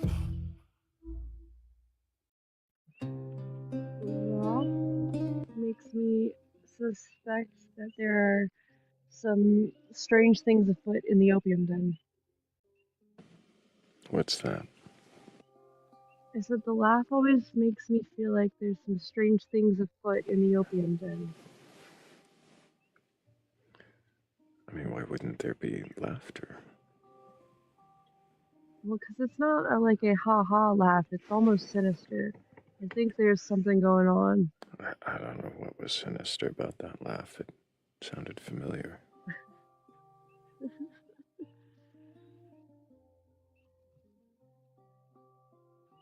Thing seems a little sus. Is my laughter sinister? I don't think that sounds like your laugh. Is it? Does it sound like your laugh? Is it your laugh? I don't think it's your laugh. It's not my laugh. I mean, it's similar. I don't think it's. You don't sound like a sinister man in a late 1800s opium den on a train. I think that's just the music. I think if I kept that music going and just questioned beliefs. What? Why on a train? Why? Because it also reminds me of Murder on the Orient Express. Oh my god.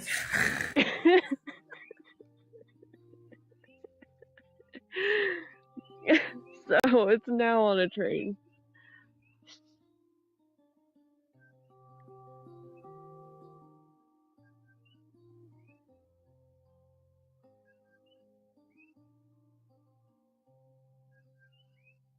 And there's like a sinister man laughing and lurking in the corner. I don't know what his deal is, but we're gonna have to figure that out.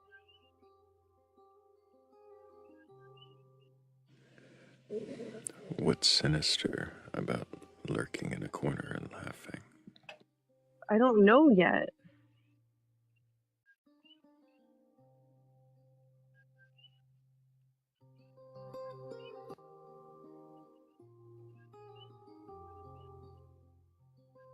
I haven't figured that part of the story out yet. I'm too busy wearing face scarves and harem pants and being passed out on the comfy cushions.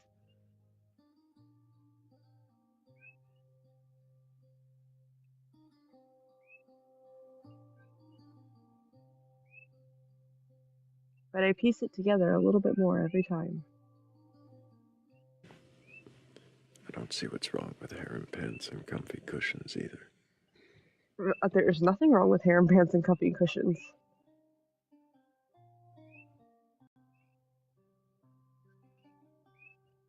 It's actually, like, one of my favorite things.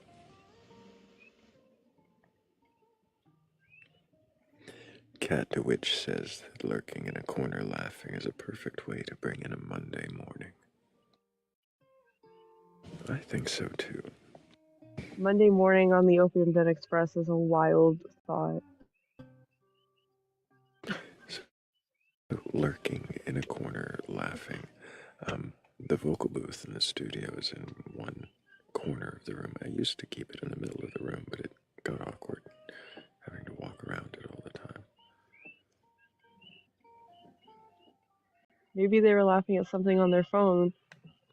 It says okay, right, but this is like 1892 or something like that. There weren't cell phones then. How did you determine? Well, I just picked a year. If this is my story, I can make it whatever I want. Yeah, no, I really just pulled that out of my ass. This is my narrative. I can make it whatever year I want it to be.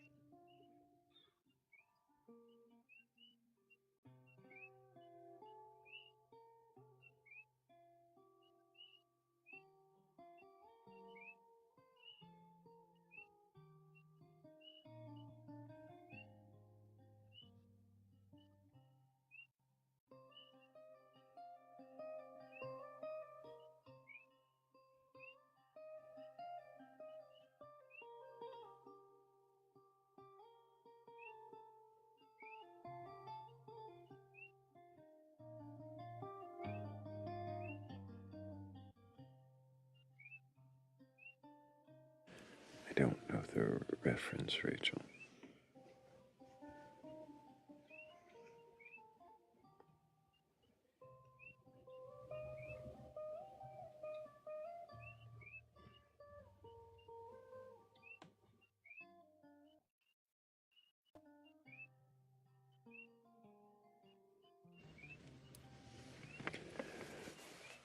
Another believerless morning.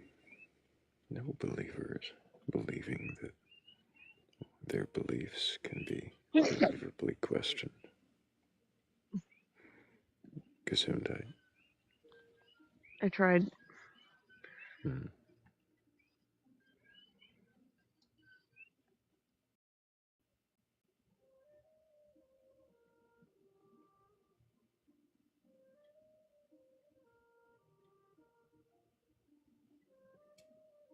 What was worse, the sneeze or the toad?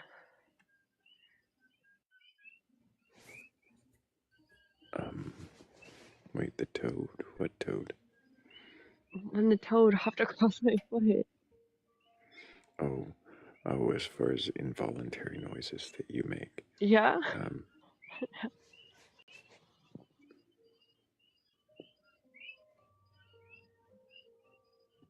I think the toad was, yeah, that was a more sudden noise. Unexplainable noise. It was more, yeah.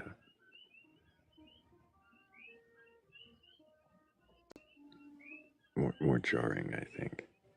The sneeze was just a sneeze. Rachel says that I've won. There's no believers left on the app. I'm sure there's a believer somewhere.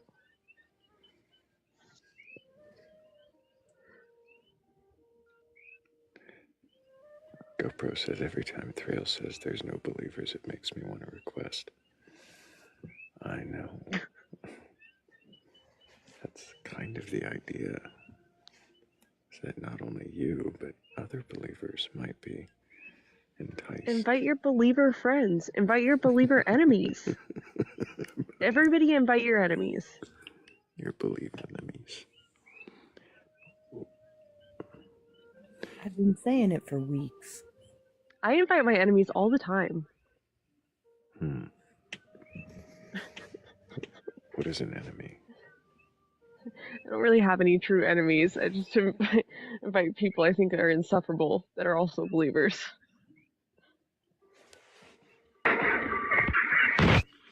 Well, that was loud. See, Danny. Can we get your age for TikTok TOS? I'm 19. Is that all good, or do I gotta be 21?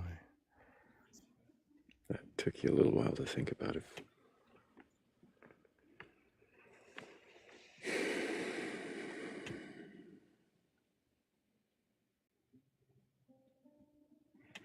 "19 probably would have been fine if you sounded more certain that you really were."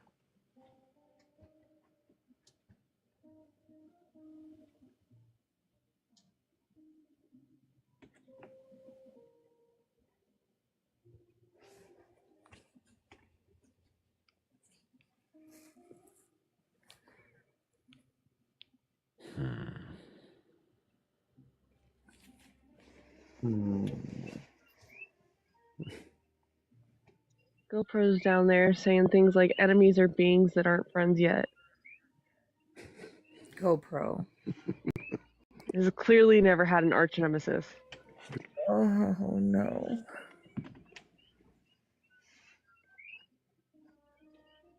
My arch nemesis is in prison, but I didn't do anything to cause that. Just so we're aware.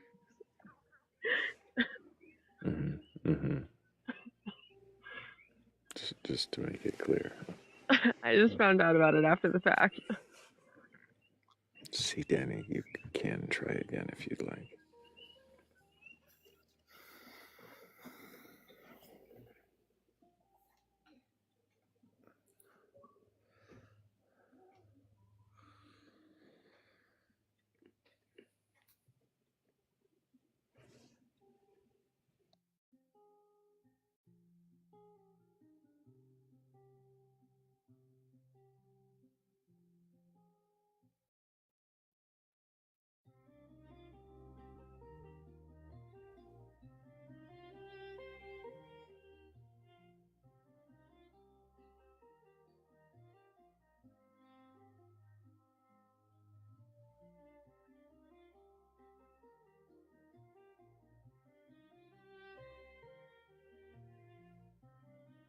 Well, okay, you guys, I went to say that, and as I was saying it, I was like, it's gonna sound like I did it. You didn't do it? No, I didn't do it. She did it to herself. That's what they all say. That's what Christians say too, Best right? thing money for health Sending insurance. yourself down. Yeah.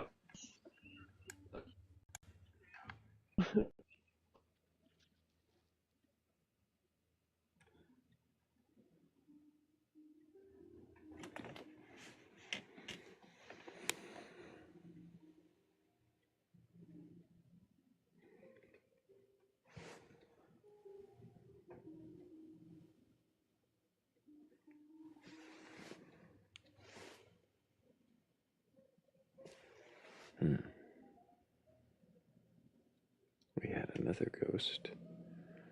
Guess they're not real either. But maybe you have a belief in a god or gods or something like that, and you are capable of questioning that belief. If that's you, if you think you can question your beliefs, then hit that request button. I'm not here for a debate or an argument. I'm not here to tear you down or burgle your god. Although there is always room in the shed for one more, I just want to know, if you can question your beliefs, then what is it that you believe? And why do you believe it?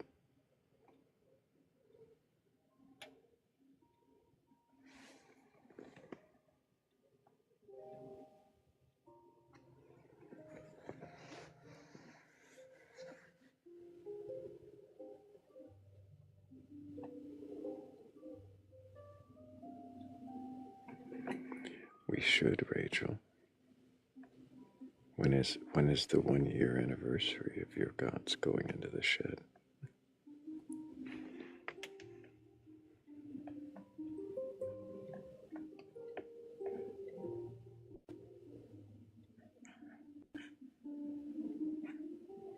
Next month. Wow. March.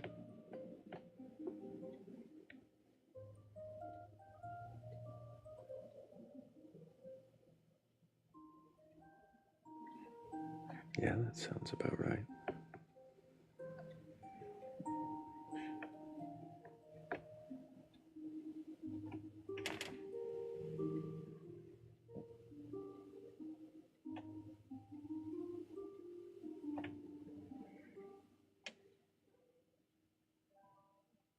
Gods, Sebastian. Yes.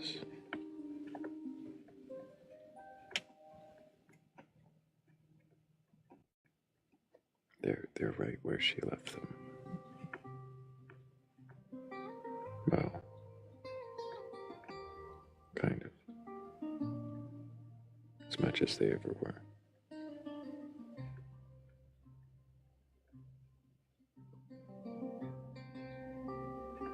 Are they safe? Safe as ever.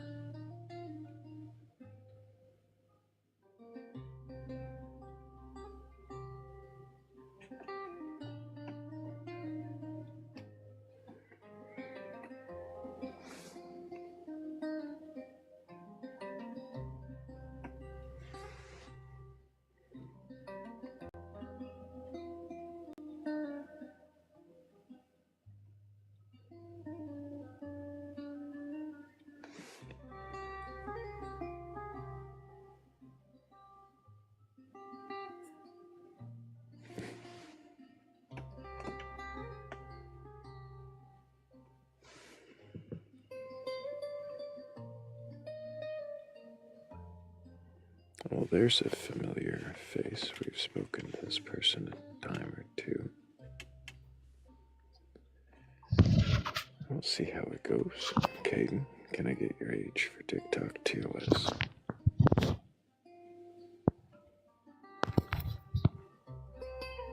Did you mean to request up, Caden?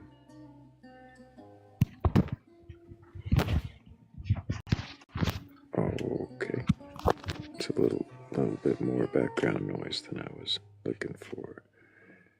If you're ready to talk and get yourself in a quiet spot, want to request back up, you or Anybody who's got a belief in a god or gods could do just that.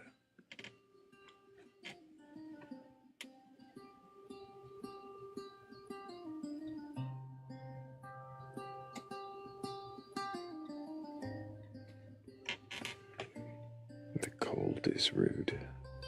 How is the okay? I mean, I think that implies that the cold is on purpose. It is pretty rude, though.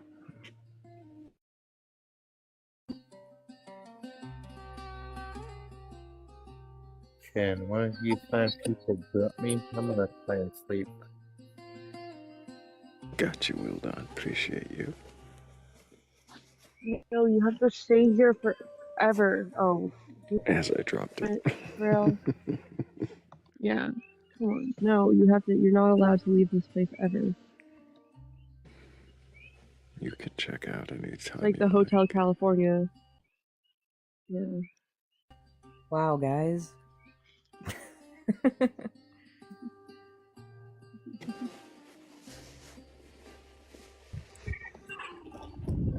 What's happening? Hello, Logan. Don't need your camera, but I do need your age. 47. Do you have a belief in a god or god's higher power or anything like that? It's all still questionable, but yeah, I believe in the. Right now, I believe I'm standing in a fucking blizzard, so I believe in this element. Fucking cold shit. It's really loud. There's a lot of wind. Yeah, because I'm standing in a blizzard. I do believe I'm a pagan by heart, but yeah, somewhere quieter. I'd love to talk to you, but I can't do that to my audience or my own ears.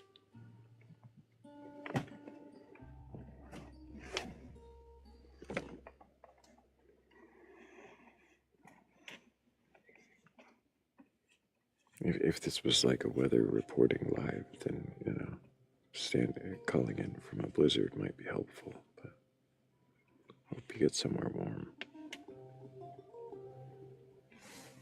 My wood stove is behaving today. Are you saying this isn't a meteorology live?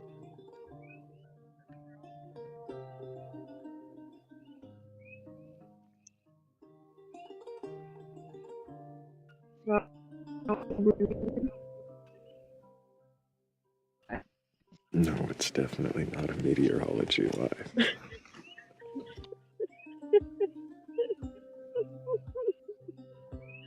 Sorry.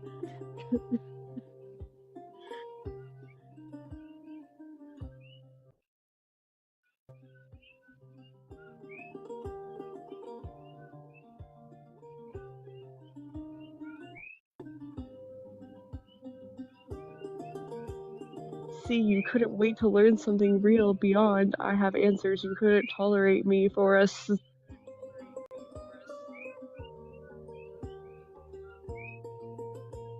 Unfortunate for you.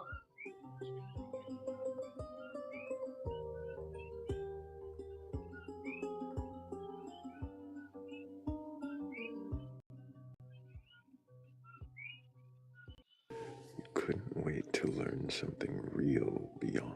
What does real beyond mean?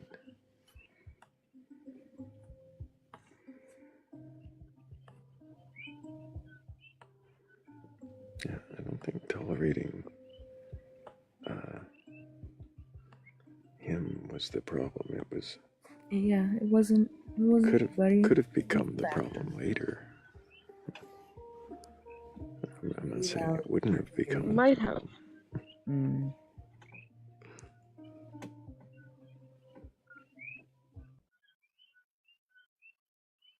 He has answers, Thrayle, so there's that.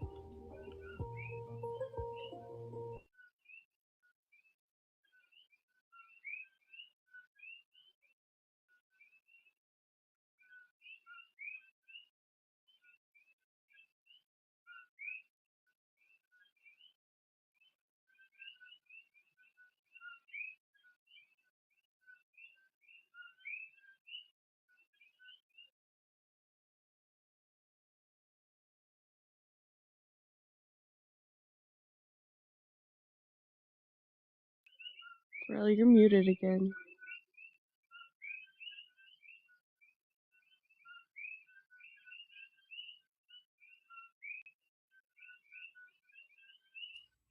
I might not even exist.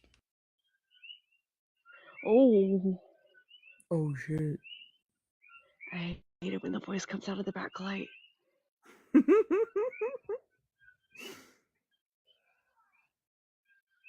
It was a big spooky, very scary. Much A afraid. big spooky. He did a spook.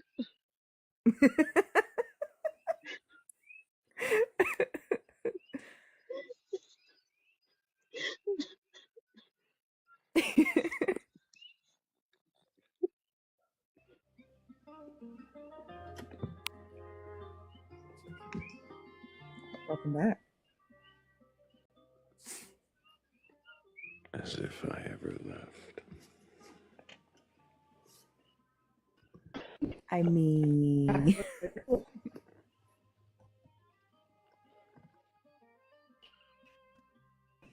I didn't hear you, Cat.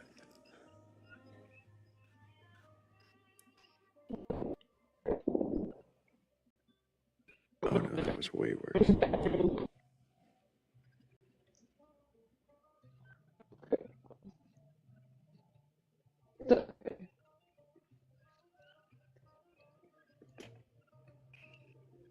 It's probably fine now. You have no bars.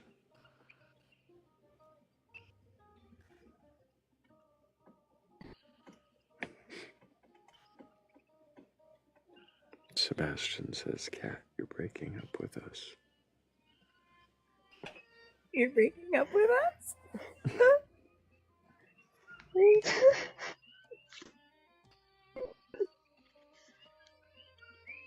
I would never want to hear what I just said about the Hotel California. It's not you, it's me. Can't leave.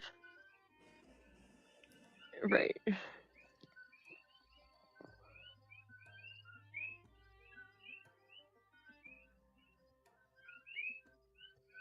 God, please, well, I can't help it.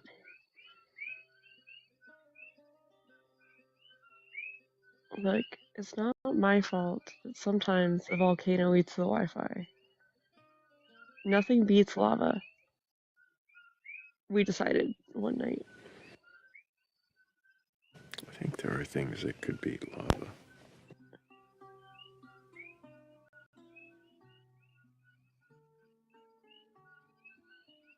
I think KD told me about this time in Iceland where they used a bunch of like ice, like held like hundreds and thousands of gallons of ice water to beat the lava. Kind of. It didn't really beat the lava. It just prevented the lava from destroying one thing that they didn't want it to destroy. So it still destroyed everything else, though. But they beat the lava. It didn't destroy the dock, I guess. Is what there was like a port, and they fended the lava away from the port. I mean, it destroyed the rest of the town, but yeah, they didn't defend that, or it didn't destroy that one thing that they didn't want to destroy. So yeah, I guess they defeated the lava, kind of. So you're saying water defeats lava? I'm saying, like, it won't defeat it, but it'll slow it down because it'll cool it off.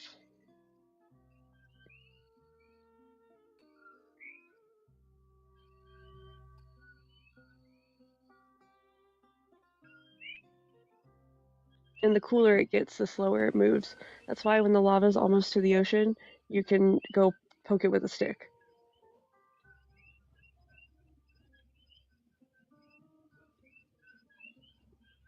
Because it's moving really slow.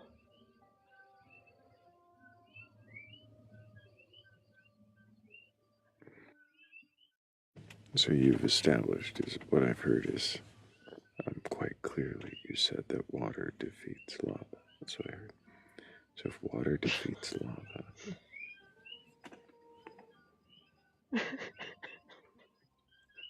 then you still need something What that defeats defeats water. Yeah. And is defeated by lava. Well, everything's defeated by lava, so that part's easy. No, no, because like the sun could defeat water, but isn't defeated by lava. What is the sun gonna do? Evaporate the water.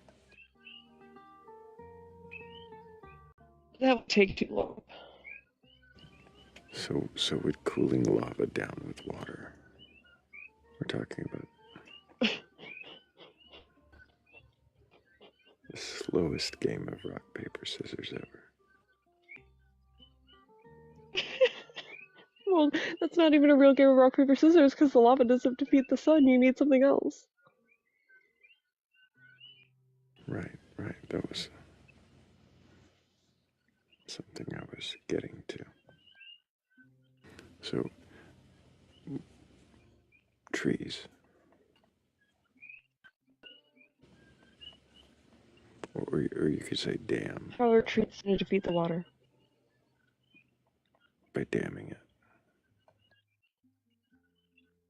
No, it needs to be something natural. If we're doing water and lava, there needs to be something else natural that defeats water. Hmm. You're saying that trees. Why are you trying to play such a long game? I'm an instant gratification person.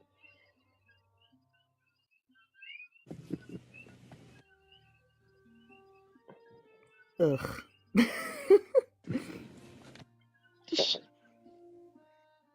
I don't like to play the long game. What now?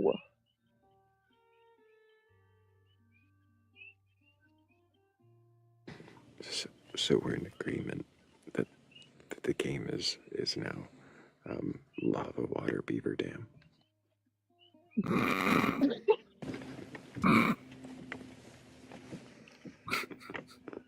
Yeah, actually. Why not water, Lava, water, lava, beaver dam.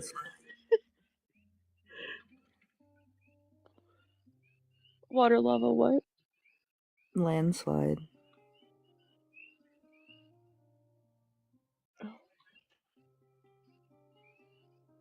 That's a good one. I'm liking beaver dam. It You're doesn't really have gonna have to sell me on great this water, lava, landslide. beaver dam. No, I like the beaver dam. The beaver dam's funny as fuck.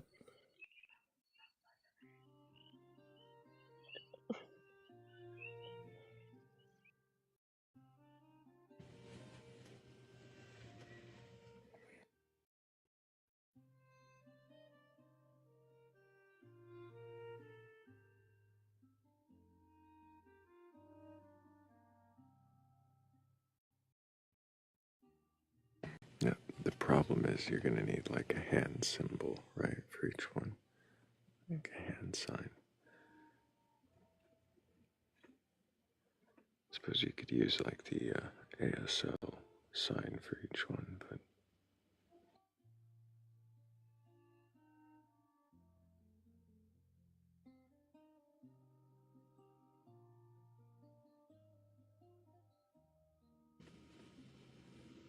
ASL for water is not very exciting though.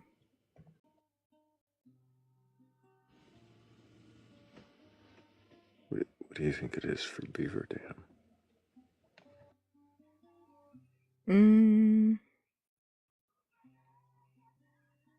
Very long and complicated.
believers left.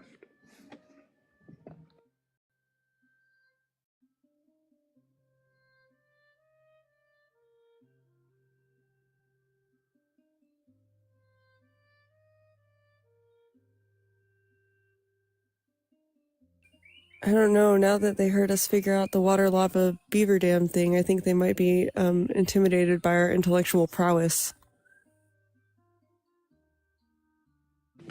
Yeah, clearly that's what's going on.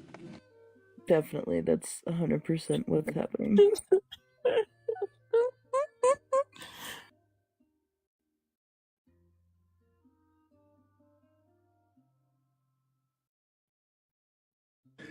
Yeah, I think replacing rock, paper, scissors with water, lava, beaver dam is the...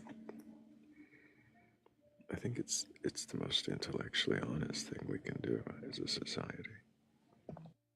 Absolutely.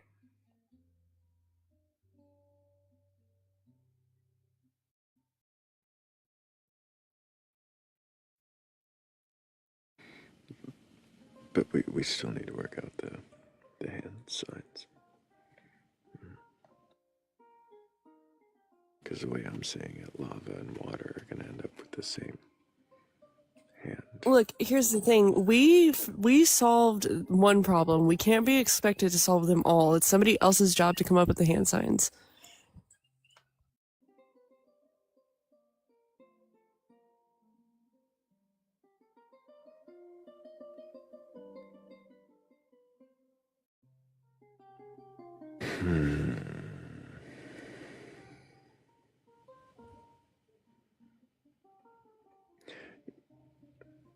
We probably will bring up this guest from, I think it was yesterday or the day before.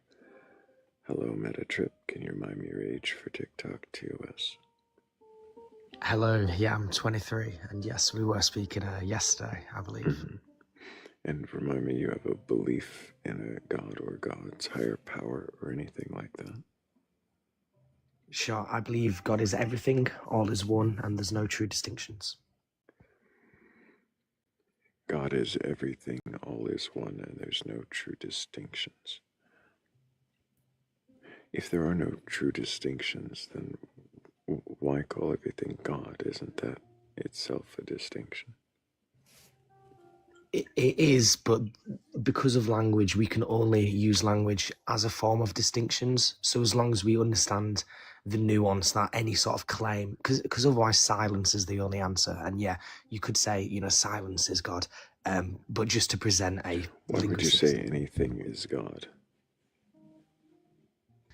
Everything rather than anything. Right, but you said you could say silence is God, everything is God. You could easily say sandwich is God.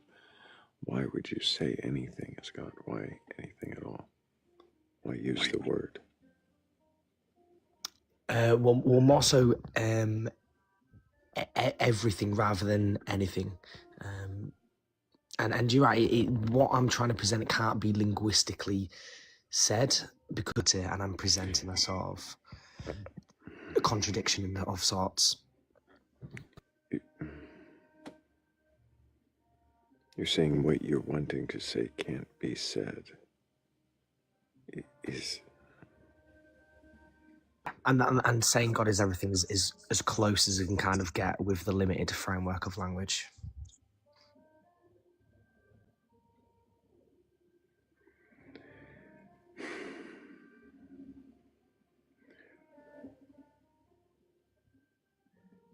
So you're saying God is everything, not for your benefit, not because you believe everything is God in the way that people mean God, but that you're saying it for the benefit of other people. I think it can be for the benefit of other people. Obviously, I believe it. Why are you using the word God? Yes, I think we briefly spoke about it yesterday. So I think it's a good bridging word to help people in the philosophical community kind of understand semantically what we're saying. Because I could use the word universe, right? If I'm talking to an atheist, I'd use the word universe. If I'm speaking to a Christian, I'd use the word God. So you will just sandwich whatever word you need in to make it seem like your belief is coherent with another's worldview, depending on the listener.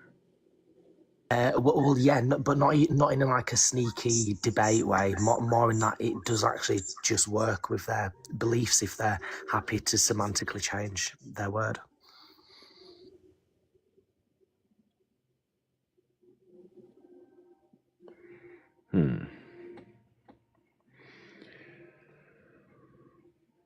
What causes you to believe that all is one and there is no distinction? Yeah, so I guess there's two different types of ways we can look at this. One from like a scientific or philosophical standpoint, and then one from like a subjective perspective. So I guess with the subjective one first, we can look at things like meditation and psychedelic experiences as one avenue.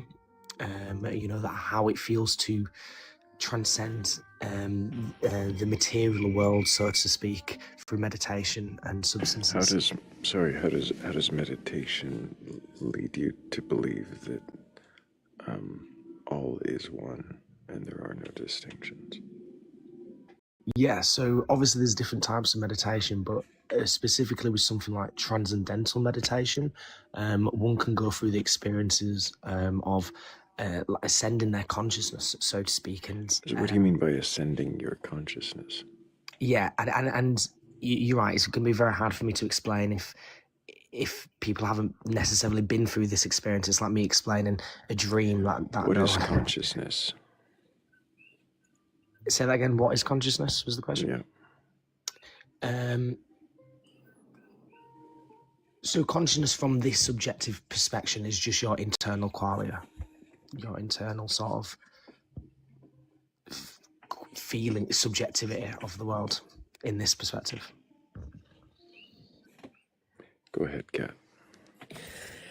What do you mean transcending the material world? Yeah, and I know that's a lot of semantics. What I mean specifically with transcendental meditation is what is reported. And by the way, I'm not claiming to be a master. My experience, just to context my personal experience with this, I've experienced this through specific substances, which I don't want to necessarily talk about because of TikTok reasons. In the community, there's many reports of people learning transcendental meditation. I myself have vaguely done some of that, so I'm not a master or anything like that. But essentially what we're looking here is very similar to what happens in the substance and very similar to what happens in the meditation, is sort of unifying with the collective conscious, going into a non-dual state of mind where your thoughts and awareness come out of your body in a sense. Astral projection, it's an example of this, and it's very hard to explain, but it's becoming one with the universe, entering that non-dual state. And honestly, sorry. Why do you think that during this experience that is what was happening? Yeah, well, it's definitely felt like it was happening, right? In the same way, like I can go and make myself a meal. Am I in a dream that I'm making myself save and eating Weetabix? Well, maybe in the same way, like when I do these substances and I feel my soul getting ripped from my body, whether soul's an accurate description or not, it feels like that happened. So it's experientially the thing that happened, whether or not this is an illusion, a hallucination. I understand that, but yeah, from the subjective perspective, it definitely happened in the same way I eat cereal in the morning. So when you say it happened, you just mean you experienced it? Yeah, along with a collective report of other people who have also claimed to have experienced it. Could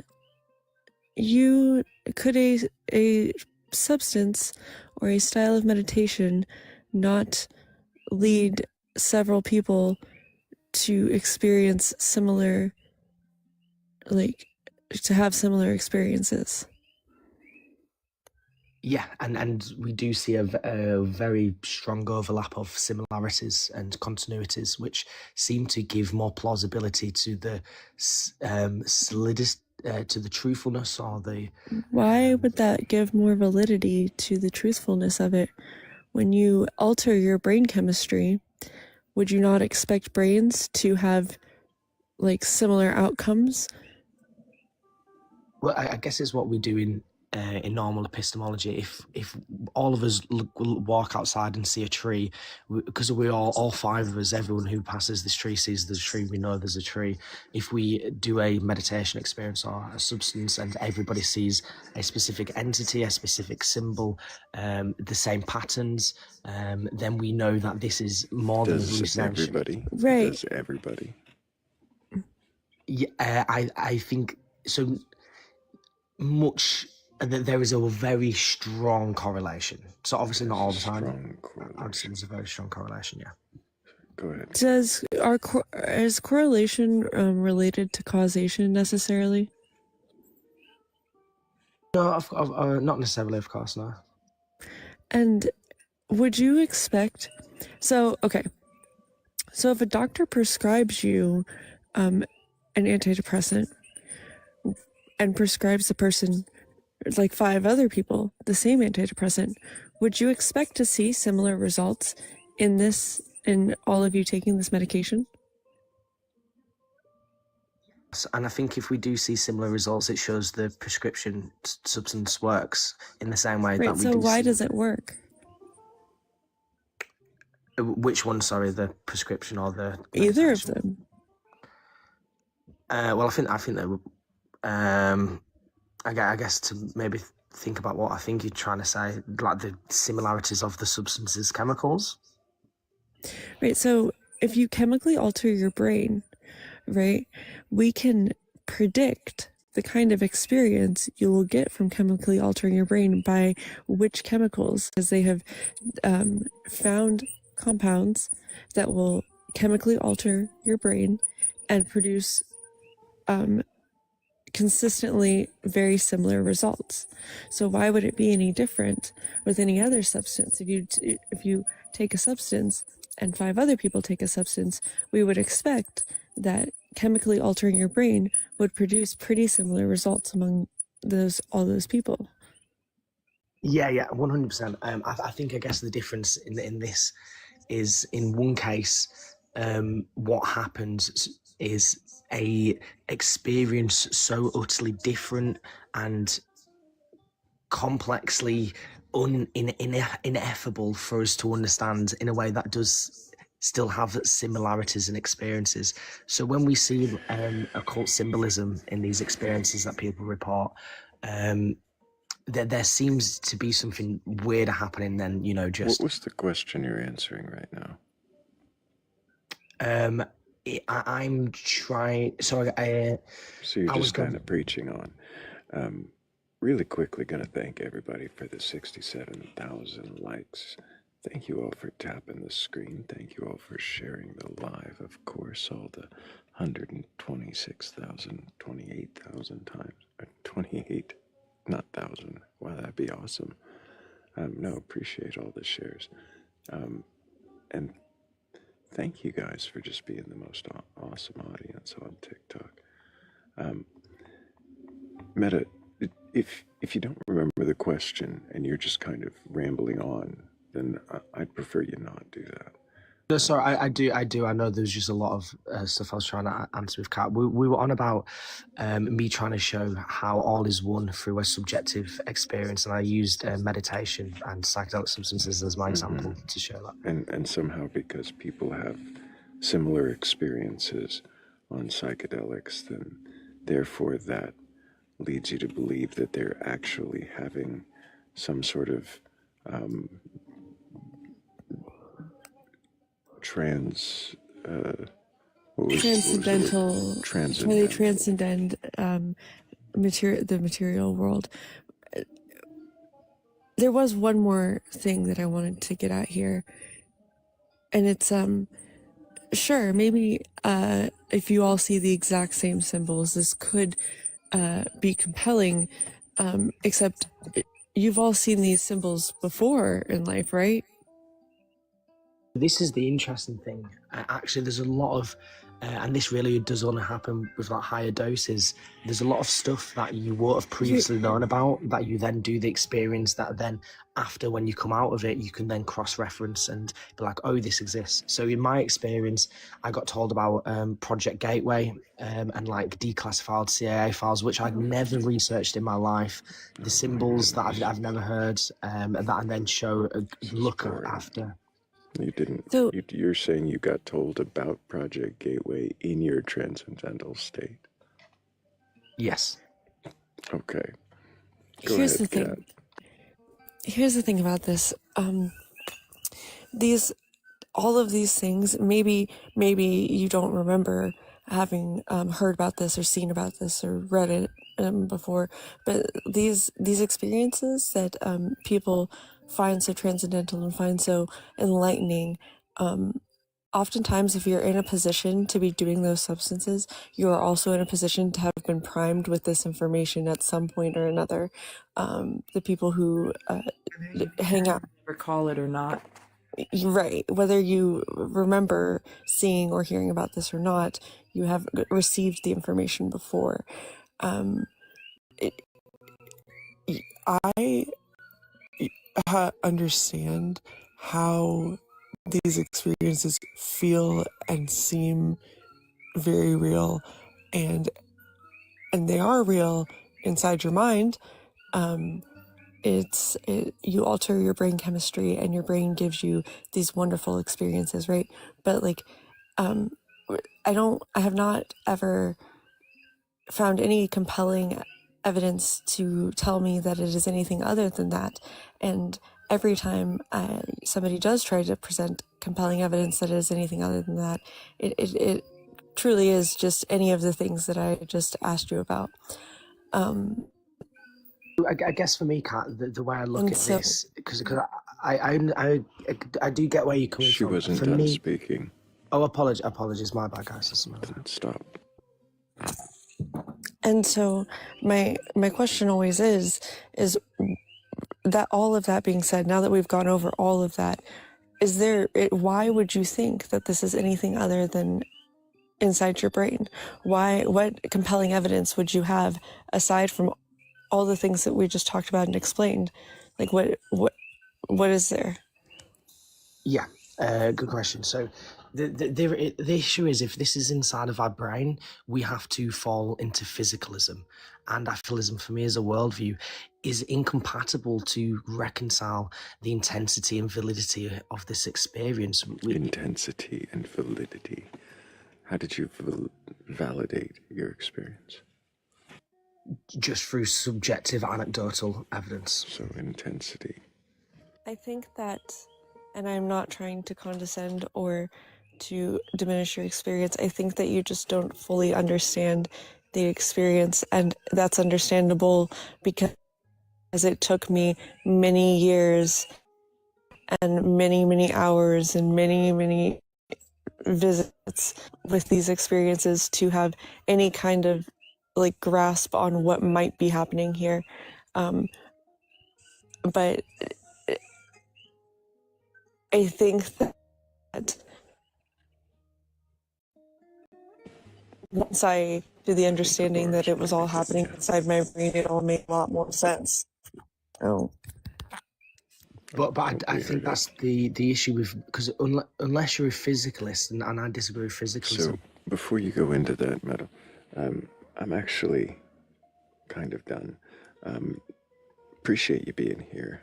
I don't hear you actually capable of questioning your beliefs. I hear you arguing, and I also know that you really just speak in this sort of very glittery language. It sounds like you're selling something I'm not interested in buying, and I don't see why you would request up if you can't question it.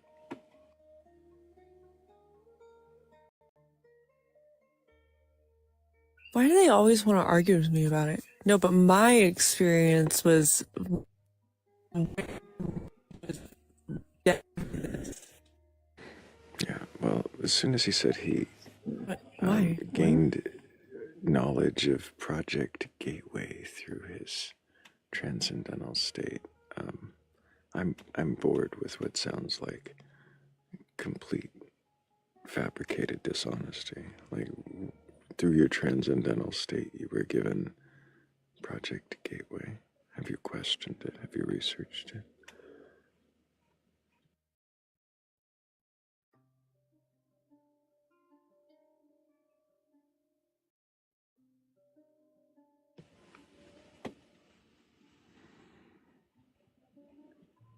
No, you were waiting for your turn to speak, Metatrip. That's all you were doing. Literally every time was just waiting for your turn. And you even were taking turns that weren't yours.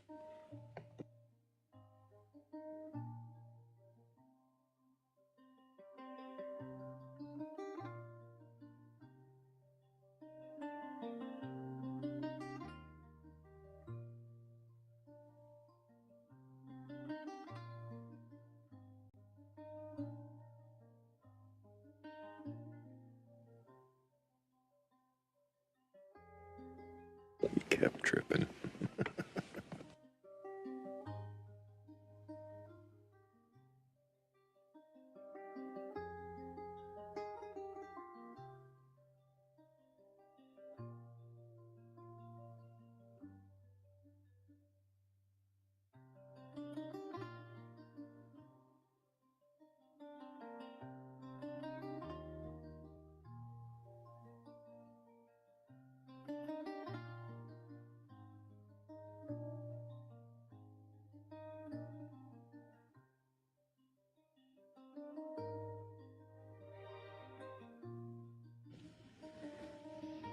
How can you question your beliefs when no one responds to the arguments that you've pre-prepared that you wanted to lay out against a worldview that wasn't being presented to you? That doesn't make sense at all.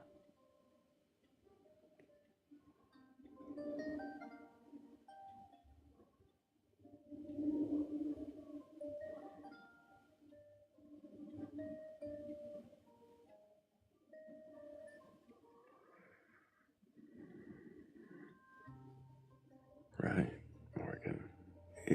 If even he had established the beliefs of the questioners, but even then, it's not about questioning us.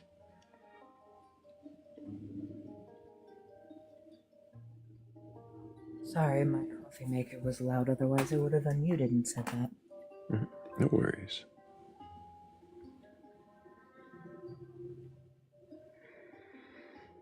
Yes, at Tornquist, it does get brought up a lot by people who have never looked into it, never researched it, and use what a pop science article or not even that, conspiracy theory.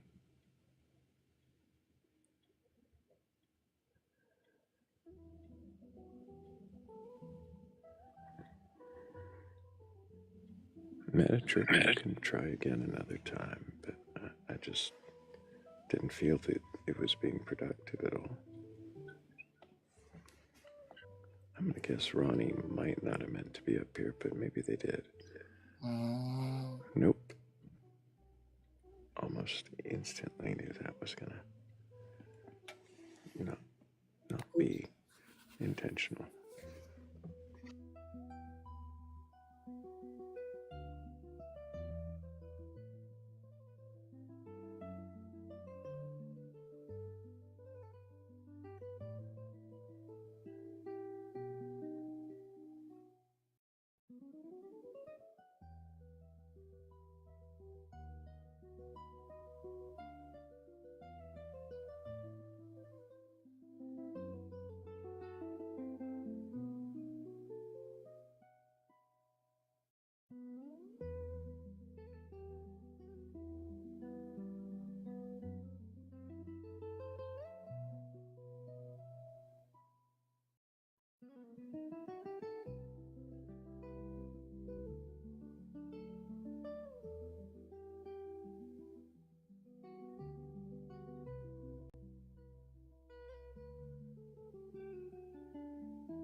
It's, what, like 6 a.m. on the East Coast? I think it may be time for a little something.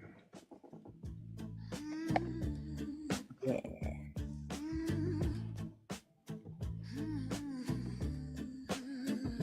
Don't forget to stretch your legs, drink some water, take care of yourself.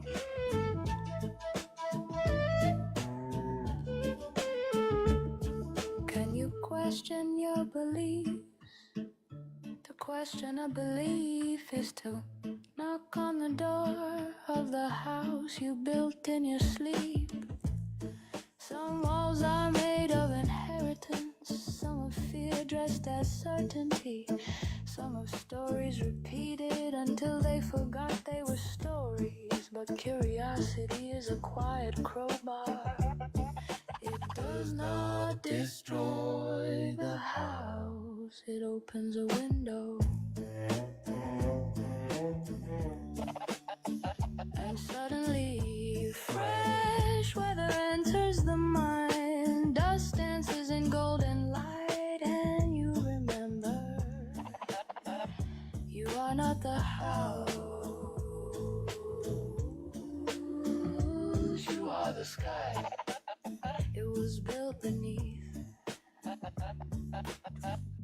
A belief questioned does not mean a belief betrayed.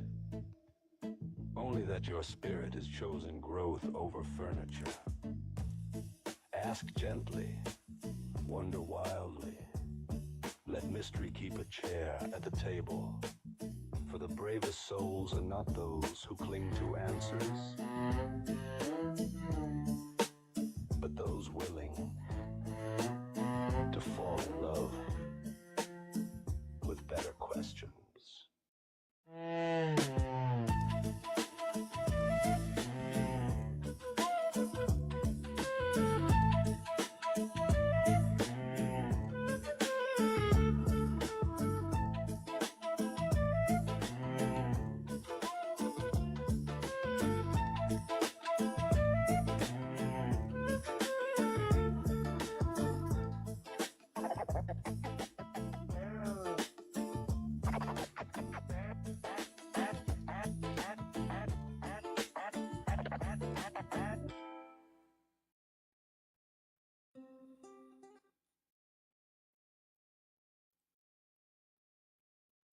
Hell yeah.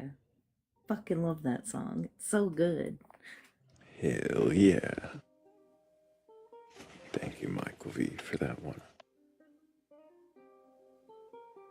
And if you have a belief in a god or gods, a higher power, or anything like that, and you're capable of questioning that belief, go ahead and request up. We're not here to tear you down, just to see if you can wonder wildly and question your beliefs.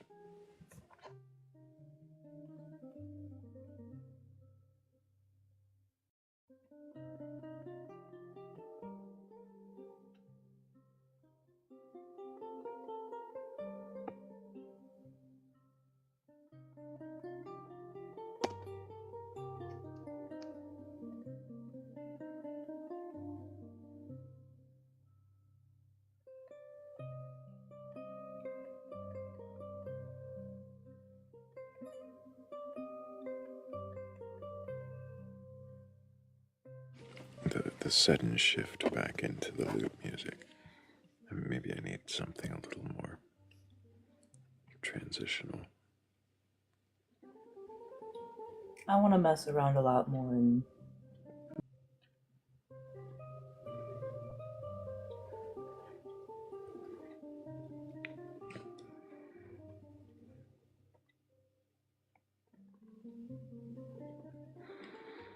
Jimmy says the ice took out his internet. That's wild. that's rough, buddy. Mm-hmm. It happened to me before, but it's because it took out all the power. Yeah, I was just saying to Jimmy in the comments, we're not even getting snow yet here. Yeah, I haven't gotten snow in a long time, you know. How about that rain, Cat? How about that rain? Oh, it's still not. Don't worry. That's definitely still happening.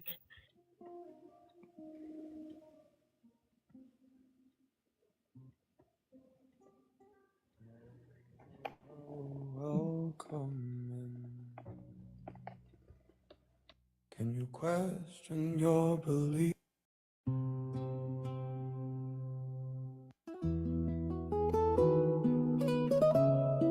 I think my music device just decided to do a whole bunch of wild jumping around.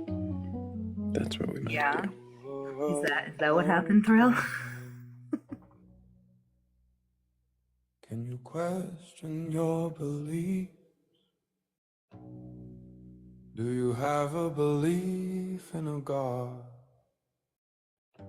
A higher power? Or anything like that?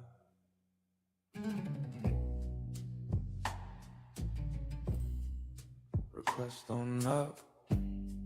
Not here to debate or argue, or even burgle your God. But there's always room for one more in the shed.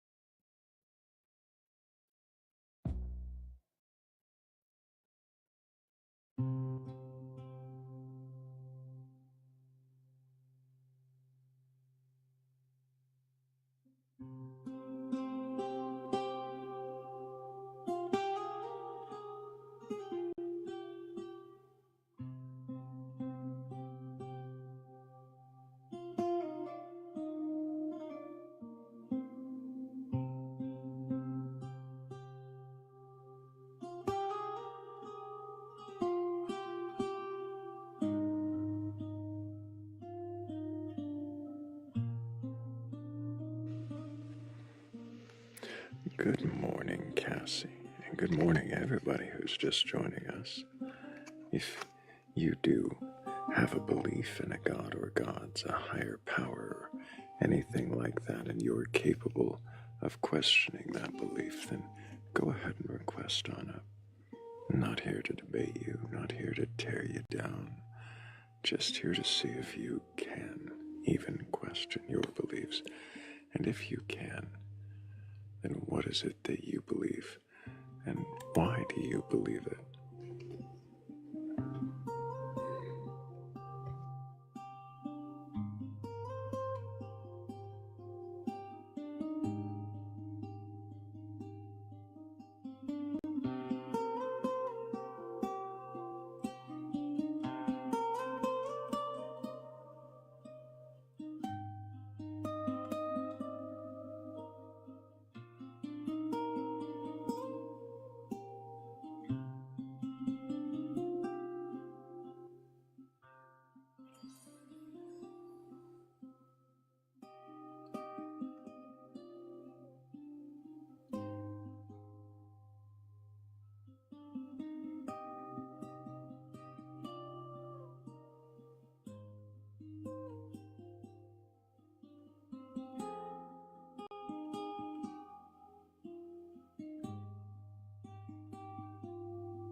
Appreciate you, Ed.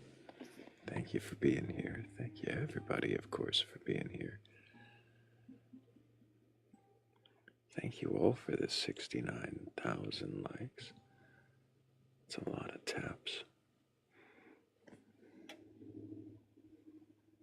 also thank you for the 131 shares. All of those.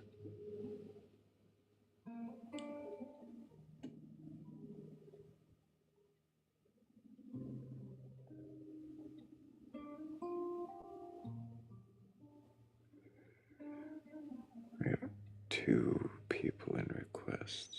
One I know for a fact cannot question their beliefs. We've tried. And it always ends really just one way.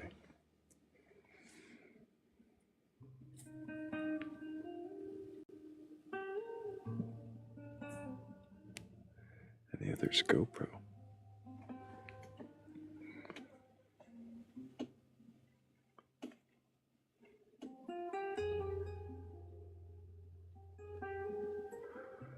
And we may take GoPro here in a bit. Maybe. We do appreciate him, of course. Always willing to question.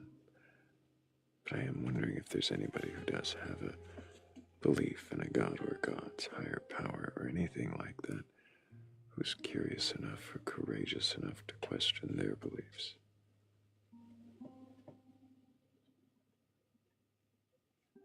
Is that you? Are you someone with a belief in a god or a godlike thing?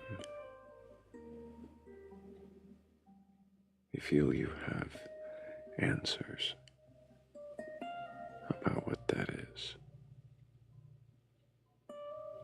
Do you have answers about how it exists? Why you think it does? What compels you towards that belief?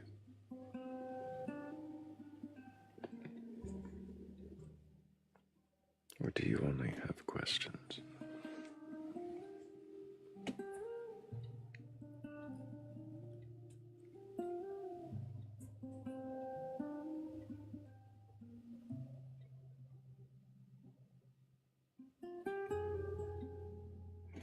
If you're anywhere in between those and you've got a belief in a god or gods,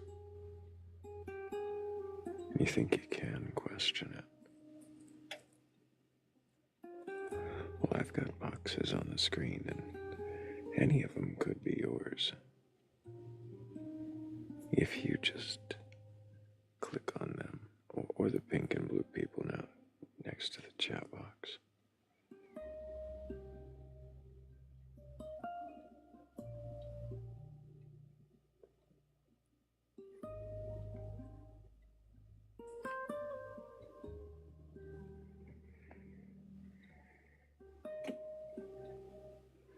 I'm playing sleepy music, aren't I? Yeah. It's my fault.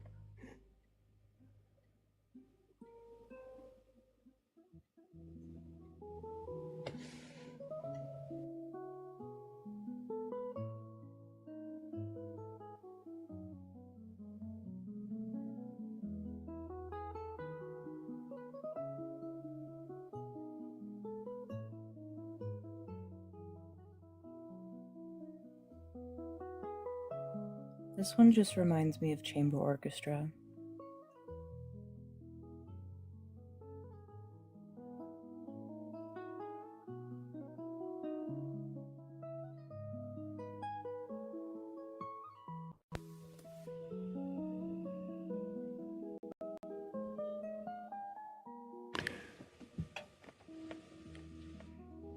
Appreciate you so much, Public Forum.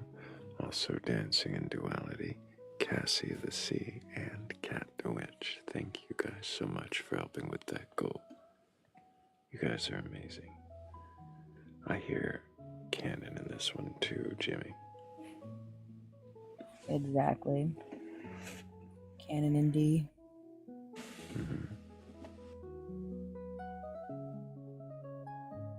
The entire melody is carried by the cello, in case you were wondering, which I'm sure you know.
Thank you so much, Cassie.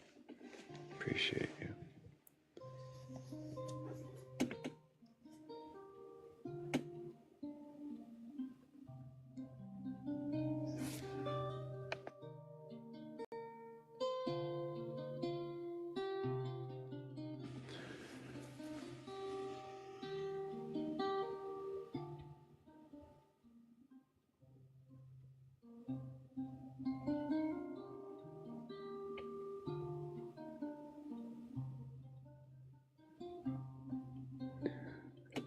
It's a very confusing comment, Yoda, but it's definitely got my brain doing something.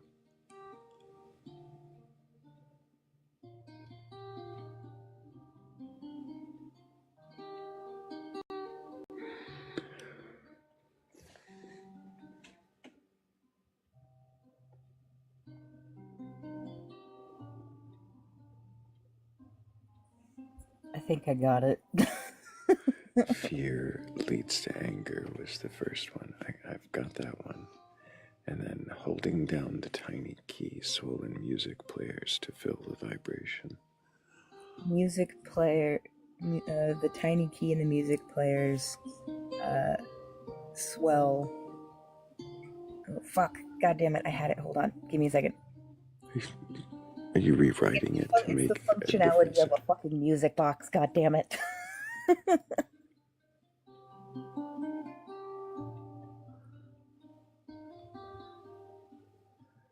Tiny key swollen music players to fill the... I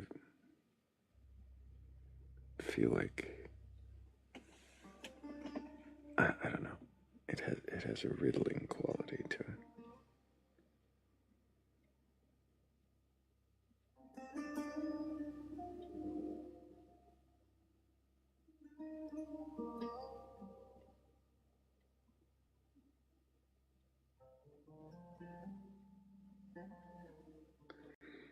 If you're holding down a religion on or an answer on a god or gods,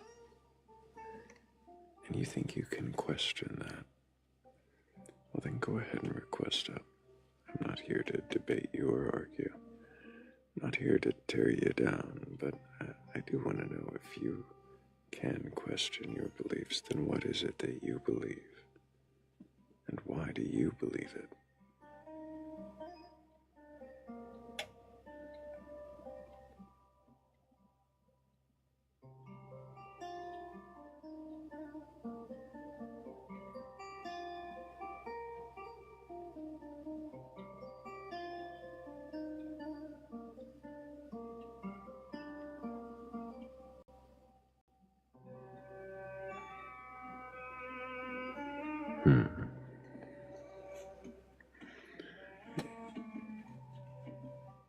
It's not working. There's no believers. I think I've used up all the manifestation pickles on this one. Hello, Avery. Can I get your age for TikTok TOS? Hi, I'm 24.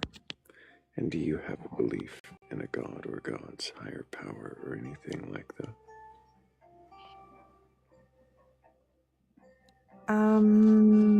The higher power, yes. What does that mean?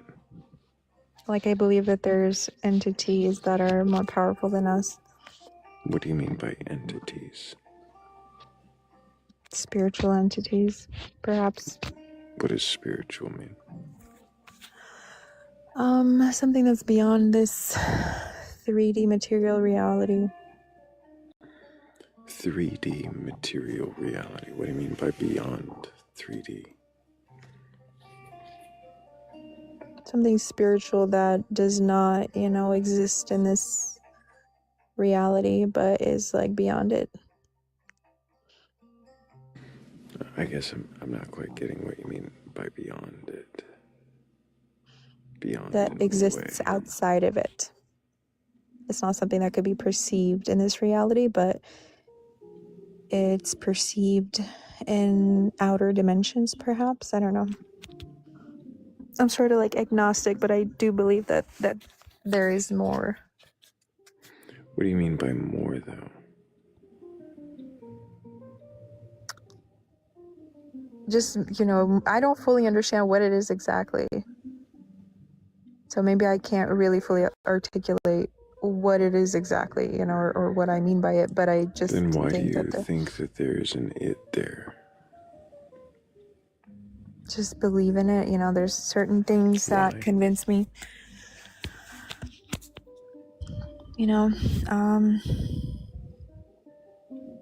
Let me think about how to really explain this. Go for it. While you do I mean, that, like, I'm gonna thank everybody for the 74,000 likes. Appreciate all those taps, guys. Sorry, go ahead. It's very quiet in here. I feel like you're whispering. No, whispering. I feel like I'm being very loud. You're doing fine. I think that all of the information that we have accumulated for thousands of years in regards to different religions and spirituality, I think that it comes from somewhere. I don't think that people just make this stuff up, even though a lot of it's probably been, diluted and manipulated and lost in translation. But I do think that something inspired it. It seems that, like, the people who rule the world, I'm sorry, something that inspired believe what? these beliefs. Which beliefs? That there's something beyond this 3D reality. What is beyond 3D reality, though? That was my question. Something spiritual. What is... I feel like we're going to go in circles. Does anybody else have questions for Avery? No. Like demons, demons don't exist in this reality, right? I don't know. I don't know what you mean by What's a demons. demon? It's a spiritual, energetic entity that lives in the spiritual realm. What is energy?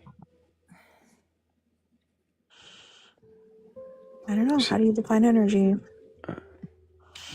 You said energetic beings. What is... Yeah, by energetic, I kind of mean living.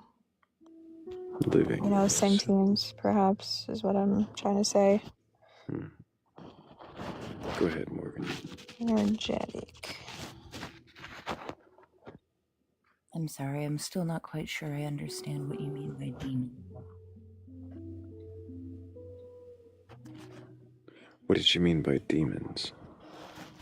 I mean, I'm just going to repeat the same thing I've already said. It's something that exists in a spiritual reality. To a guest that's not just going to repeat things at us and who's capable of questioning their beliefs, maybe without the attitude. That was all the pickles could do for us, apparently.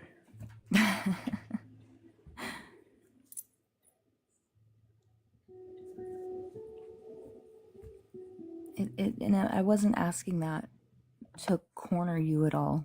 It literally just trying to understand what you meanings of what a demon is.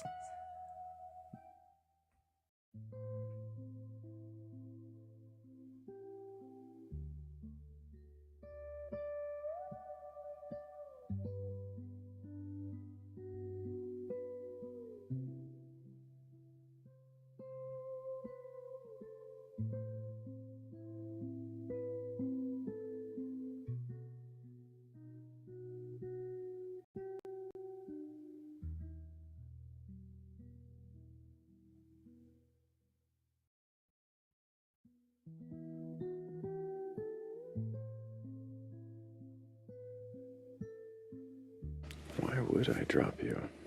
Did you even read the prompt before requesting it?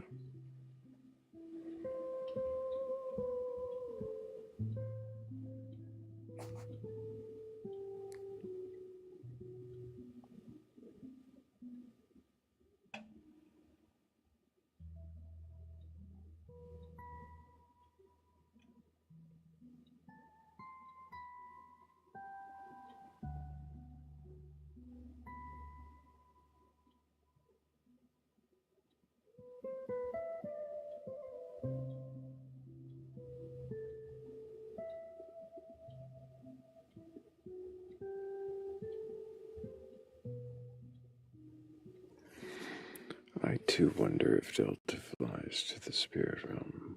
Are there other ways to get there? Yeah, Spirit Airlines, duh. Spirit Airlines. That seems like the fastest way to get there, huh? It's in the name, guys. Come on.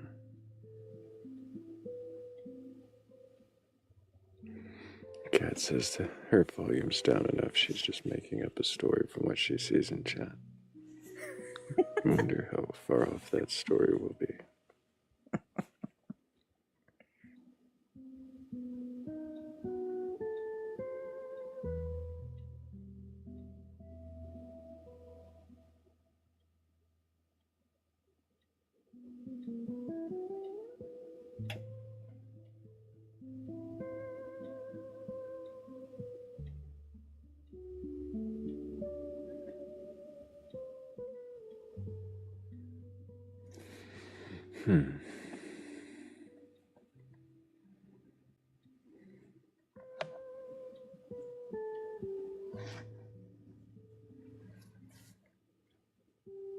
GoPro says when they were on Spirit Airlines, they did feel very spiritual.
Study what? Nuclear?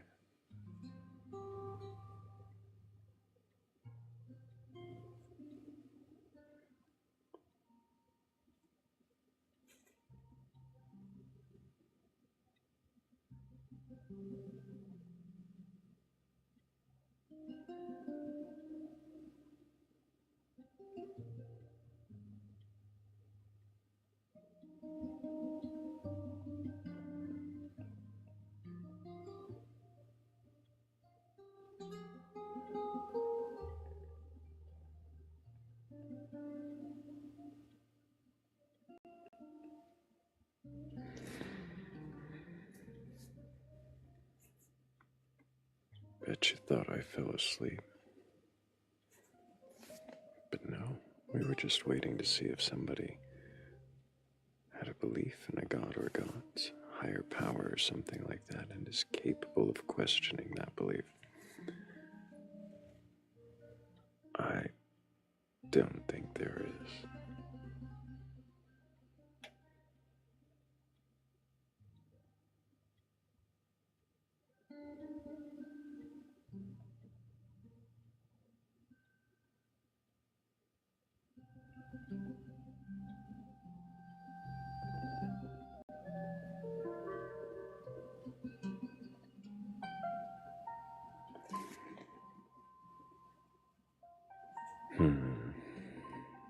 You know where we're gonna have to go, absent a believer.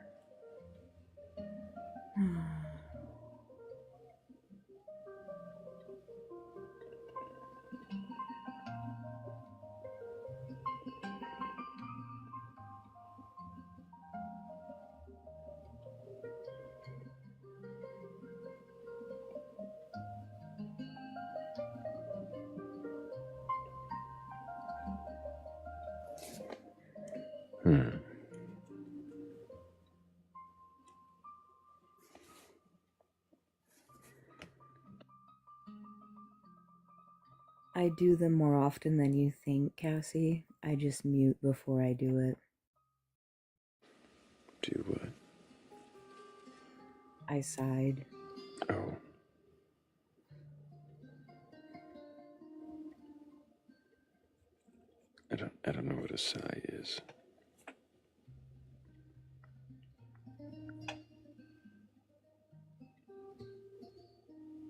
I'll point it out to you the next time it happens. Mm-hmm.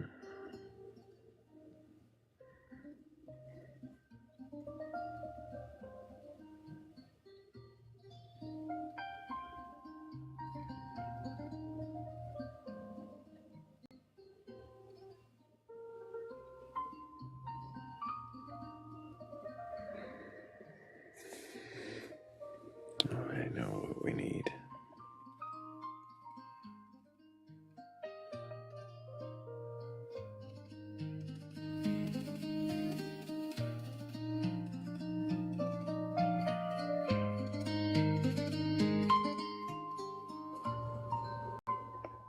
Okay, I might have been a moment early, but you know, something like that.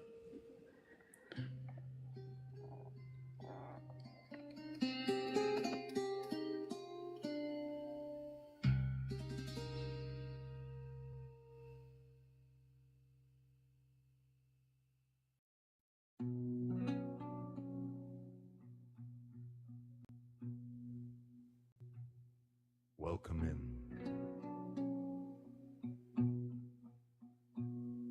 Can you question your beliefs?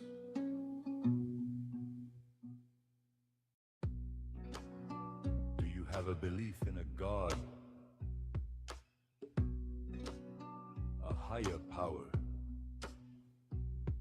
Aliens? Toroidal Earth? Mermaids? Bigfoot? Or anything like that?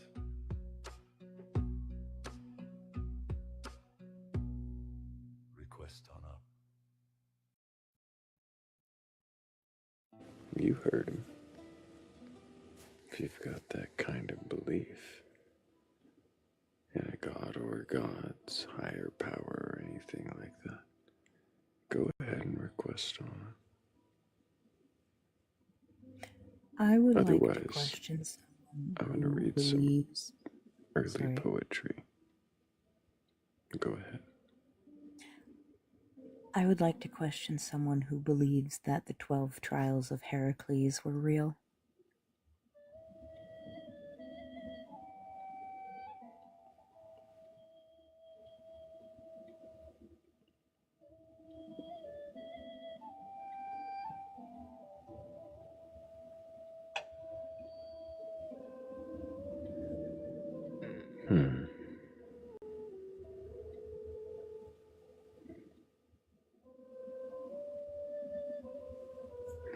Morgan. What? What I do? Yeah, I didn't like that at all. I was about to say something, but then that was like weird. No.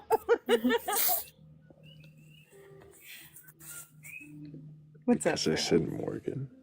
What was weird about that? It was the extended Morgan. silence. It was Targeted. like, yeah, it was like you're the guy in the corner in the Opium Den Express. That's up to I thought we already established that. I was trying to give you the benefit of the doubt, but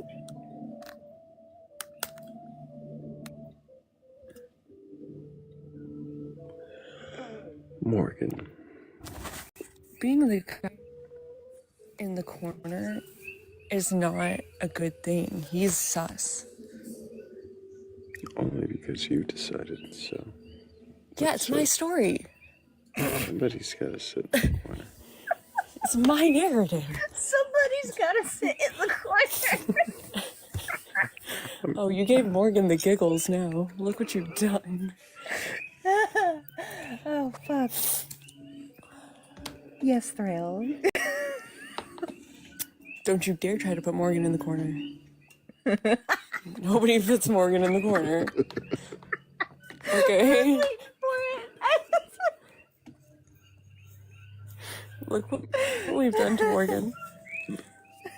This is so much fun. I love this version. I like this one so much. I like all of them, but I like this one so much. I love the good.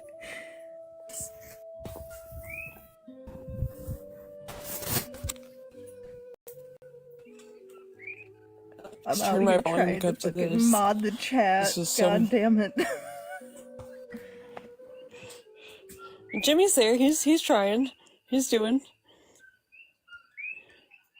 Yo, the chat was off the chain earlier. They were fucking just all over the place. I don't want to talk about the chat yesterday.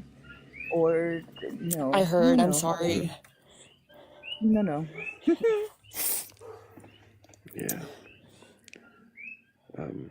Just it does that from time to time. And Every so often, there's a few really wild days. Yeah. It's just, yeah. I mean, it comes with the territory.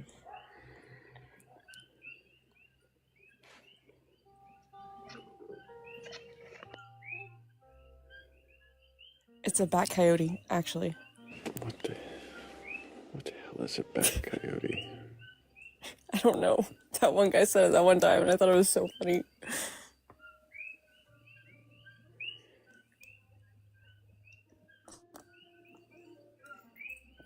Thrayle and the bat coyote.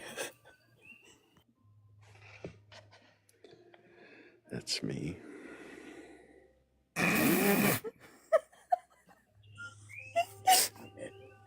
Yeah. Oh. Did you hear how begrudgingly he said that, you guys?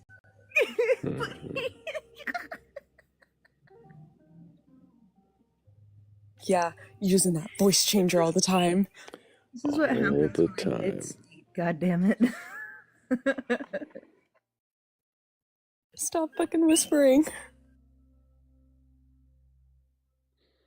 This is what happens when he uses that voice changer all the time. This is it's insanity. It's just always sounding so deep and edgelord like nobody really talks like that. That's just ridiculous. All right, here's the thing. It's not flat. It's actually. If you don't know what it means, it's duct tape. And if you couldn't understand what Kat said. God damn it.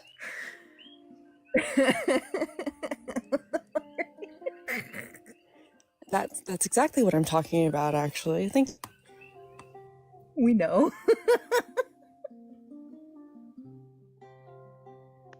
Cat's Wi-Fi is coming in from the spirit realm.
There might be coming up on an early poem time tonight.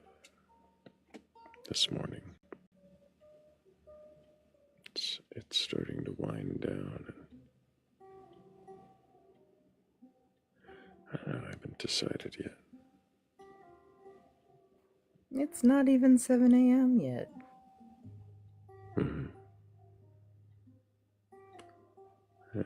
I know.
It's been quiet for a while. Is everybody doing okay? Are we awake? Have we taken our medication? Have we drank some water this morning?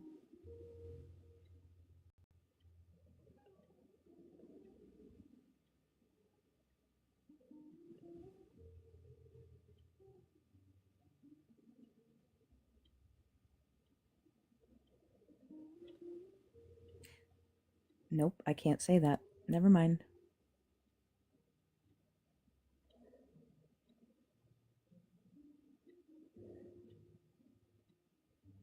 You're not awake or medicated, yet you're typing in the chat? Hmm.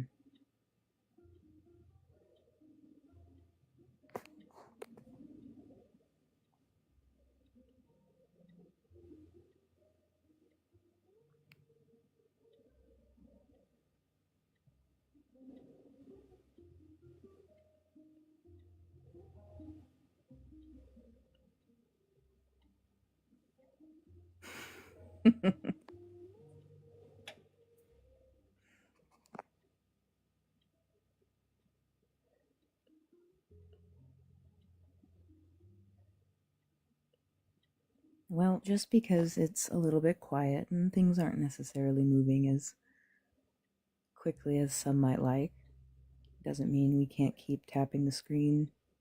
Already at 80k likes. Not very far from 100.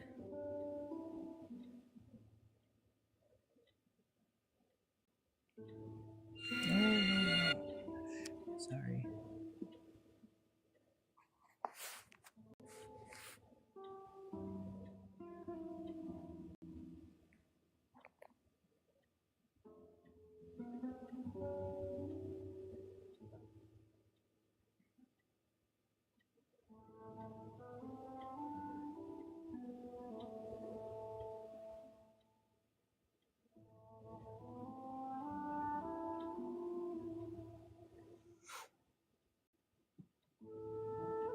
If you haven't already, make sure you're sharing out the live.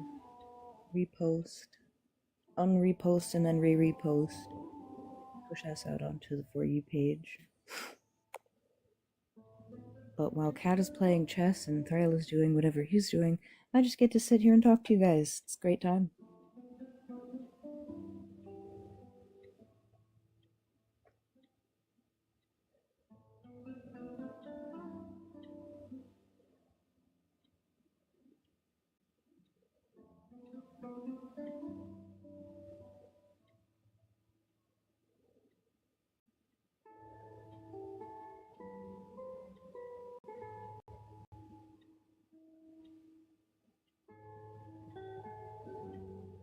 Thank you, friends, for the gift. Gifts with an S. Pronunciation is important.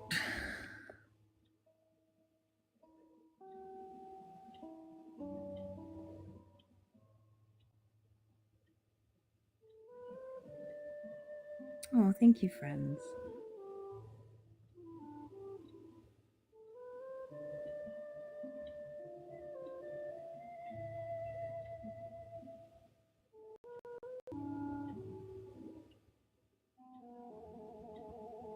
Oh no, Monster, what happened?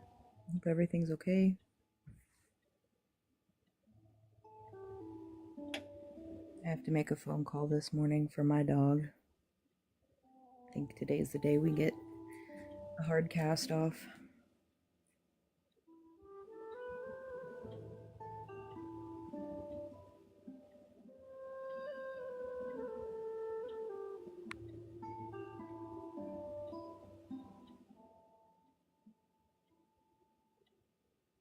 Ooh.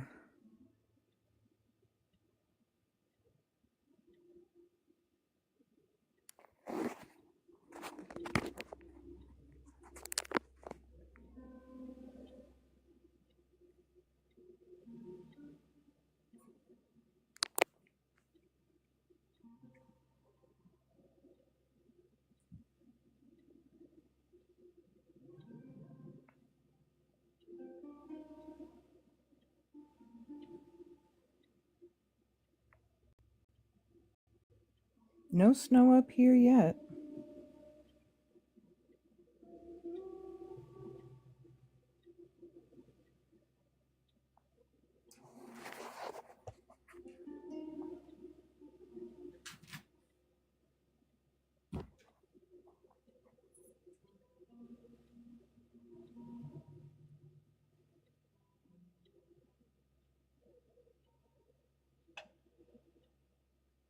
They're also saying we're supposed to get less than an inch today. There's no way. There's no way.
I think we got about 6 or 7 inches Friday. And I guess whatever this blizzard that's pulling through, like Maryland and all that right now, is supposed to be hitting us, but it was supposed to have started snowing like an hour ago. I haven't seen a single flake.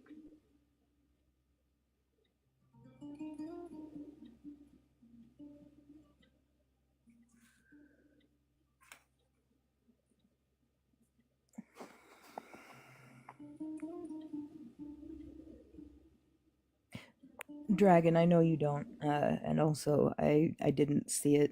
I saw your comment though. I scrolled up and I saw it, and I got it, and we're good. It's fine.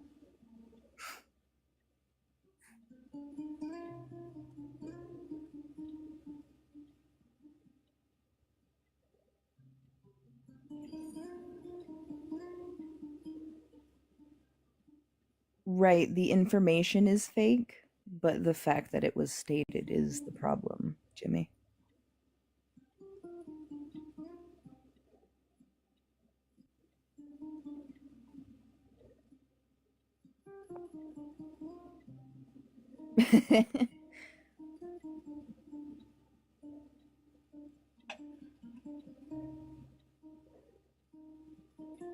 That makes sense for Maryland, especially with everything you guys have got going on down there right now.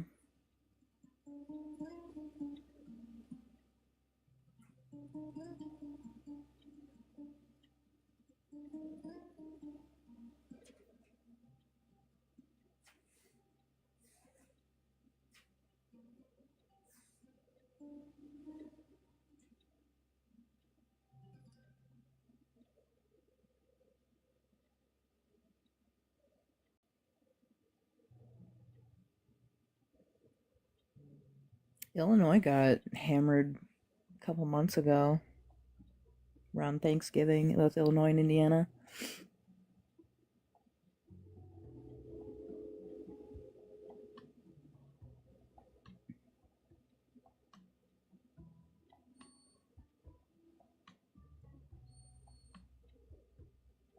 Welcome in. Can you question your belief? Do you have a belief in a God? A higher power? Or anything like that? Request on up. Not here to debate or argue, or even burgle your God. For one more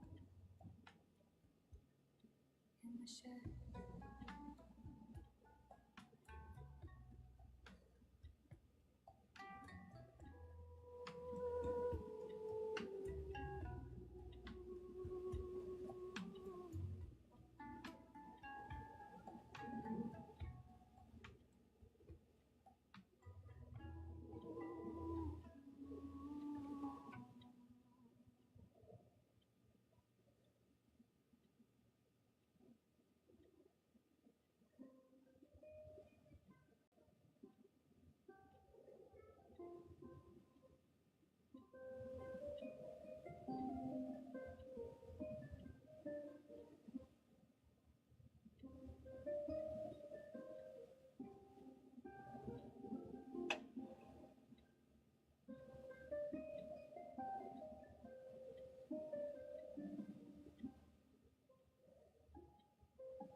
If you have a belief in a God, God's higher power, or anything else like that, and you can question that belief, request up.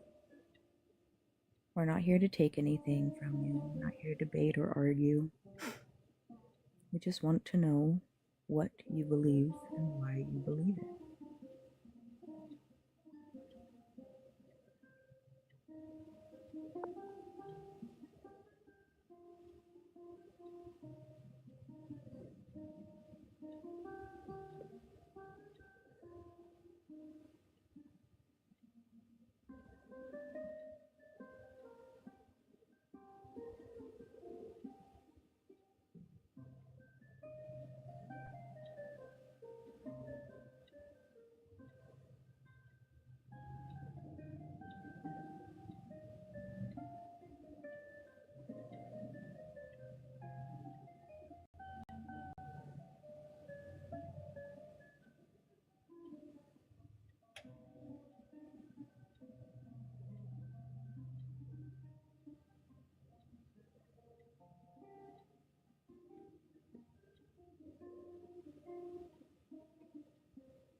If you believe in a god, gods, higher power, aliens, yetis, mermaids, or anything else like that, and you can question that belief, request up.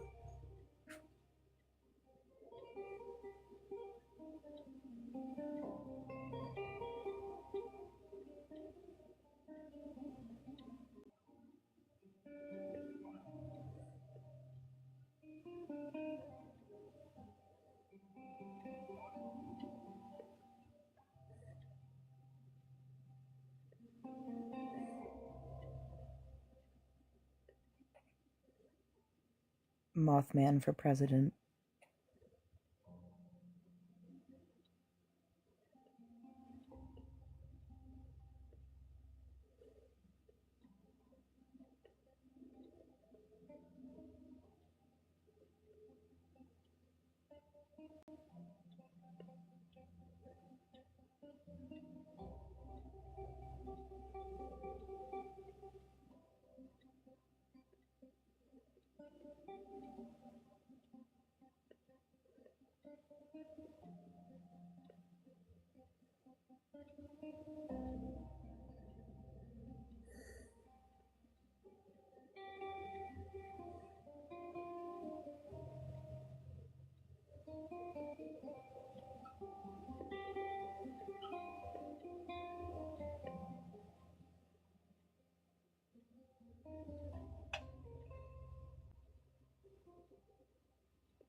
If you have a belief in a god, gods, higher power, or anything else like that, and you can question that belief, request up.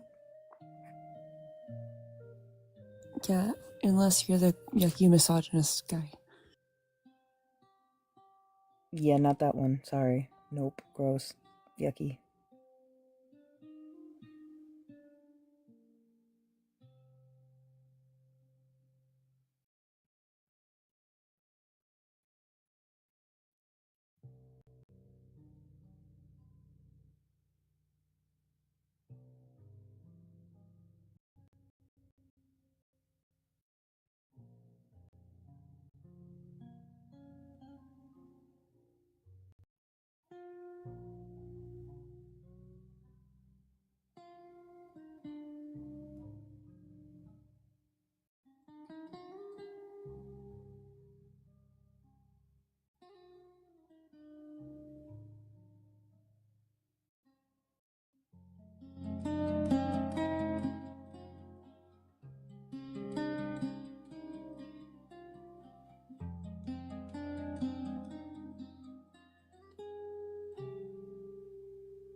Only you can prevent bad poetry by requesting up with a belief in a god or gods and the ability to question.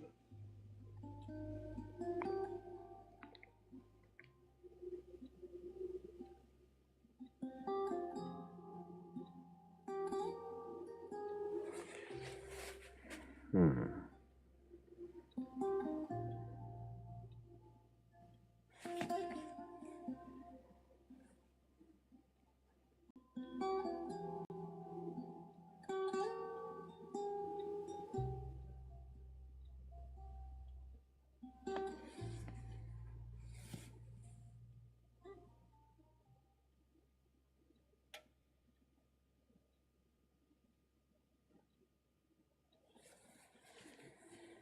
Hmm.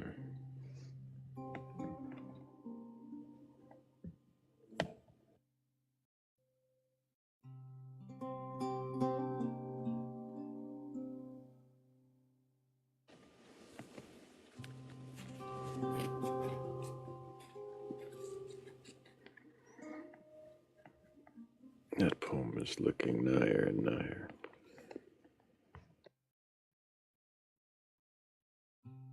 If it's poem time, Thrayle.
Could somebody check the queue, please?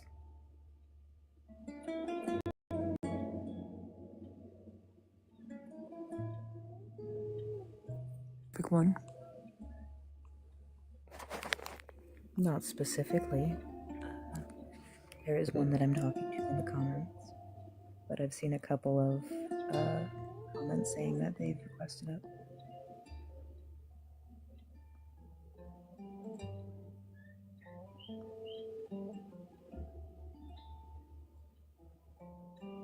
That is Thrayle's decision, unless he would.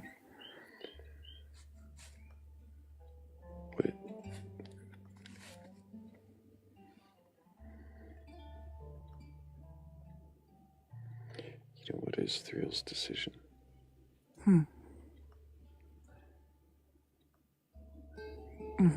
Hello, Just Shimma. Can I get your age for TikTok TOS? Hey guys, I'm 45. And do you have a belief in a god or gods, higher power, or anything like that? Yes, all of it. What does that mean? Oh, y'all. Okay, so I've been learning a lot in my 45 years. I started out monotheistic, and then there was a time in my life where I was polytheistic, and now I'm back monotheistic.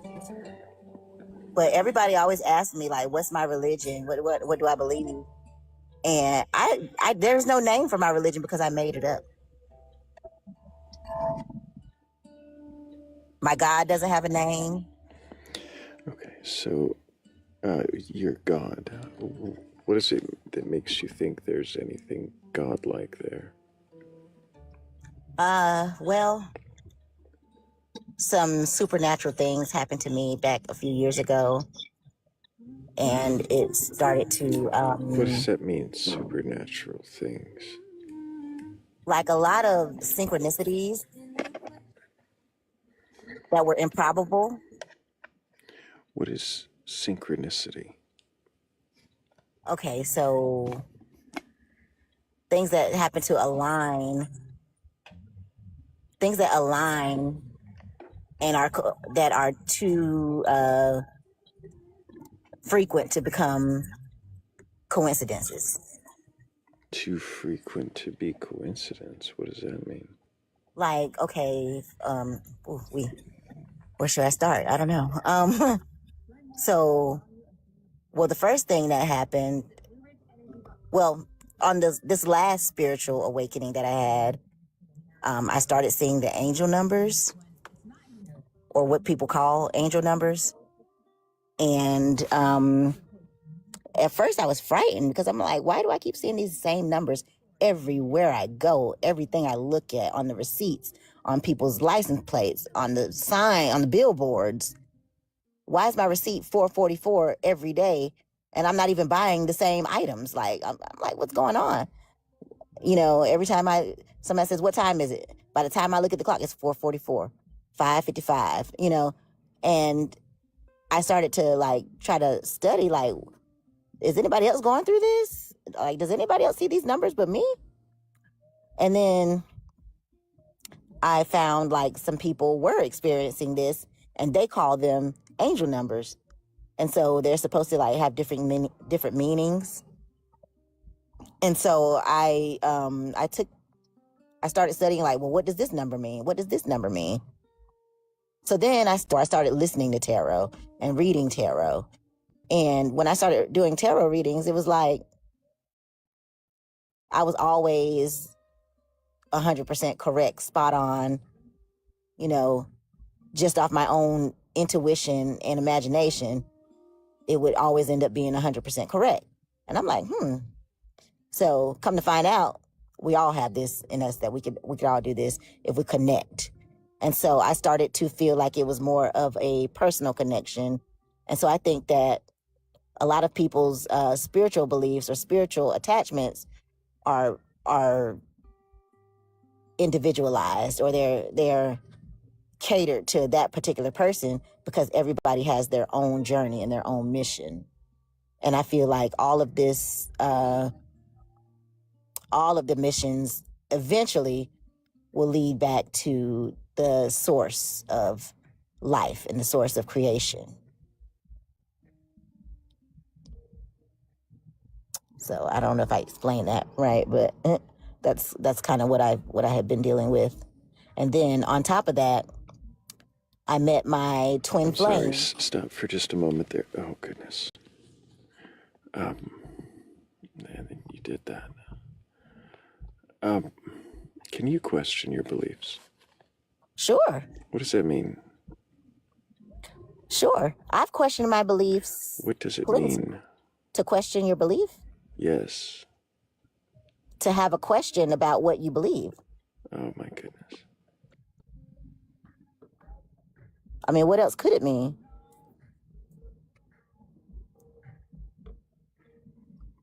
Have you ever challenged the conclusions you've come to? Yes, I have. Do you still challenge those conclusions? I'm at a point in my life right now where I'm not even to the point of challenging. I'm just observing. But I have challenged my beliefs. I challenged my belief about Jesus Christ. Right. So if I'm understanding you correctly, what I'm hearing is you're not currently challenging the beliefs you hold. Currently, no.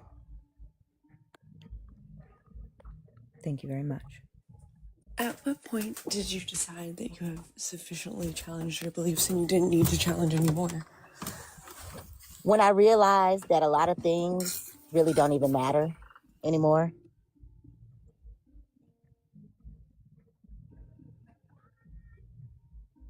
What does that mean? What do you mean a lot of things really don't matter? Like the things that normalized society holds value to, I don't hold a lot of value in those things anymore.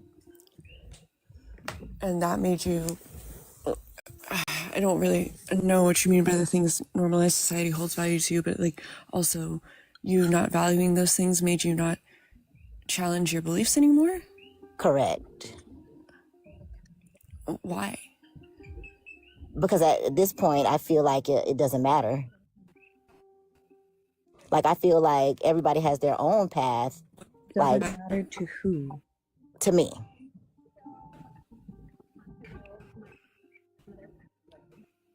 And I feel like everybody has their own path and their own journey. Stop for a second. What was that, Kat?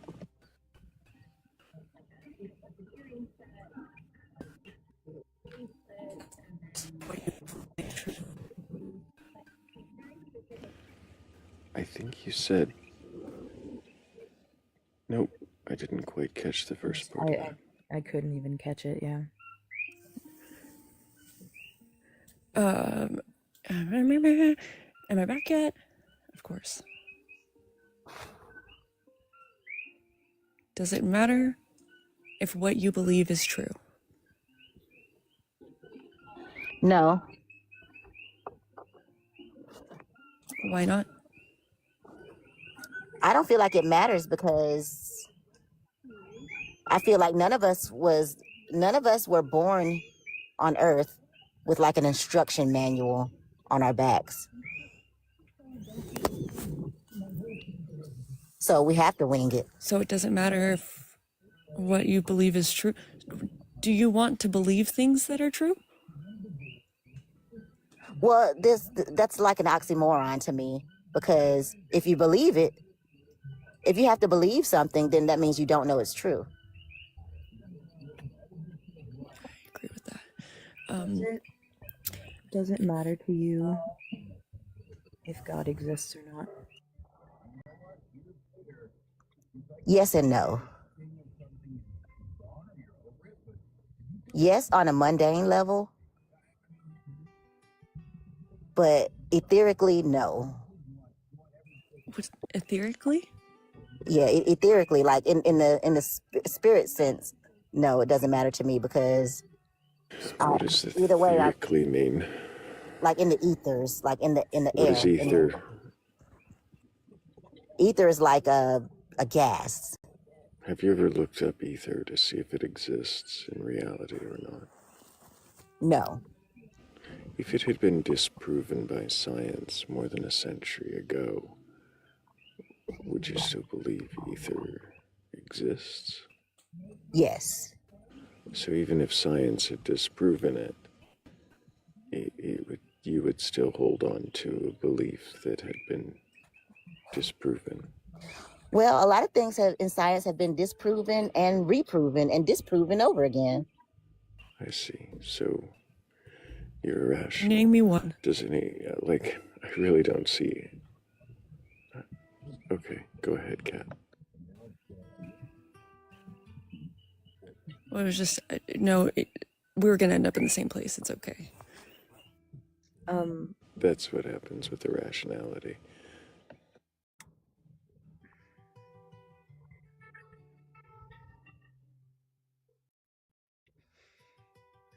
Actually, I do have one more. How does this serve you? What purpose is this serving you? What purpose is what serving me?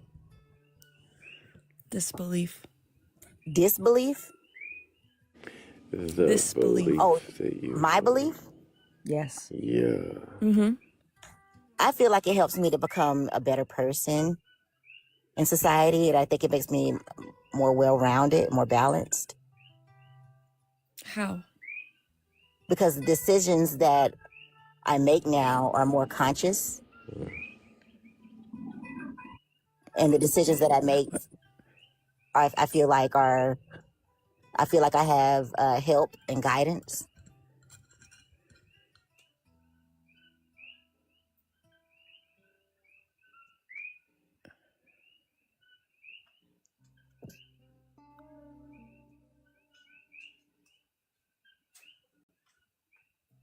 I know a lot of things I say may not make a lot of sense to people, but I mean, hey, it is what it is. No, it's not about it not making sense to people. It doesn't make sense, period. And it doesn't seem like you're actually capable of questioning your beliefs. I don't know why you would request up on a panel like this if you can't rationally question or think about what it is you believe. If anybody does have a belief in a god or God's higher power and, rational thought, then go ahead and request on out. Not here to debate or argue, just to see if you can question your beliefs.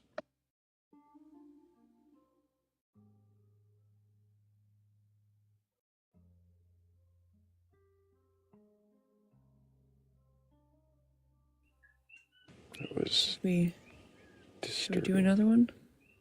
Yeah, I know.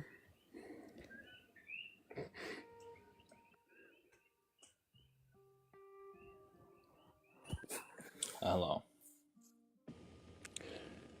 Hello. Can I get your age for TikTok TOS? 20. And what is your name? Since William. Oh, the name in my TikTok username, just call me Israeli or William, whichever one you want to do. Israeli or William. I see. And you have a belief in a god or gods, higher power, or anything like that? Yes, I'm an Eastern Which Orthodox god? Christian. And so, have you read your Bible from beginning to end? Yes, in multiple languages, Hebrew, Koine Greek, and also I've reviewed not all but many of the manuscripts of the Bible, especially of the Tanakh. I see. And do you believe the stories of the Bible to be true and literal?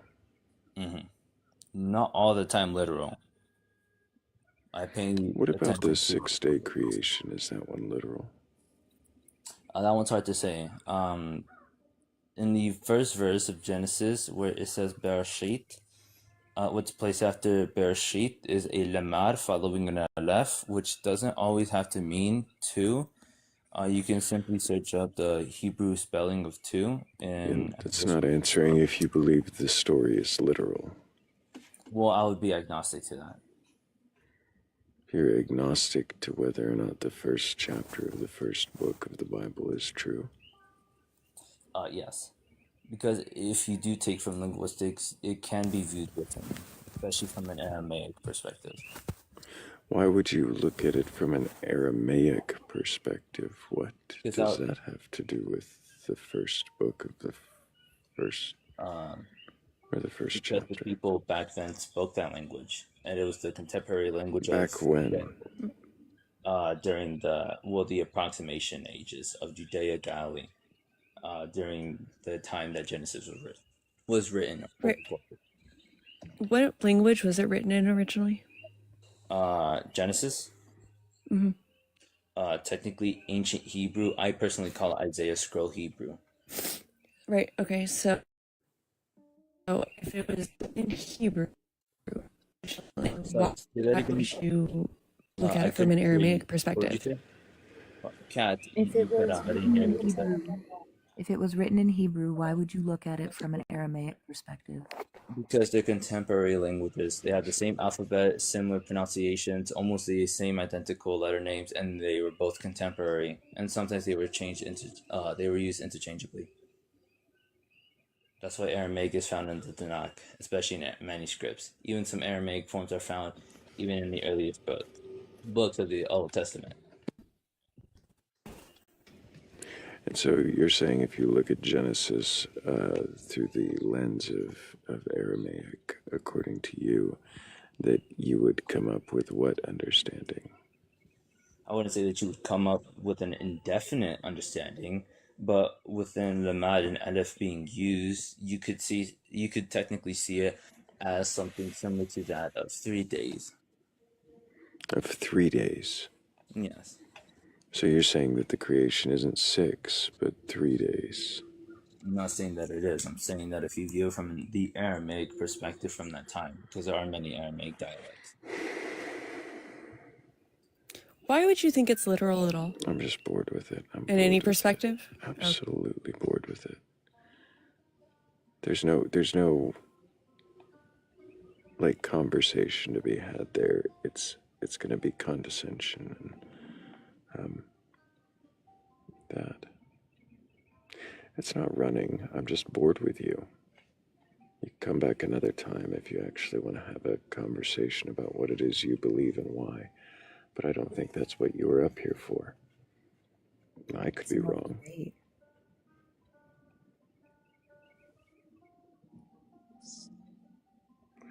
Naomi Fox says, "You're quite condescending, turtle." Who the fuck's the turtle?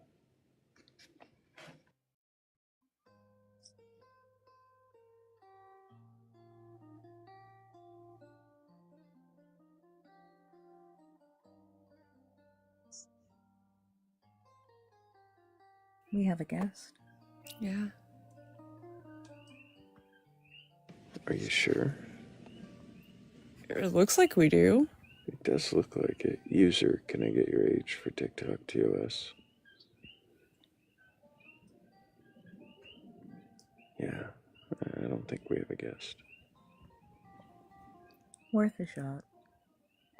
It was worth a shot.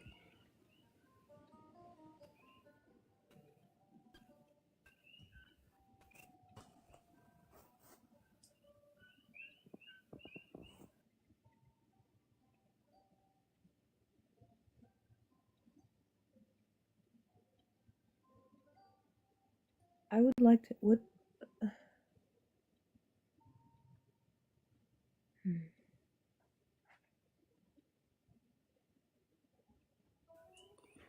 What, Morgan? I'm watching the comments. She's gaining questions as quickly as they prove themselves. Do you think they'd be answered though? No, I know they wouldn't, which is what makes me sad because it's like an actual conversation I want to have, not an argument.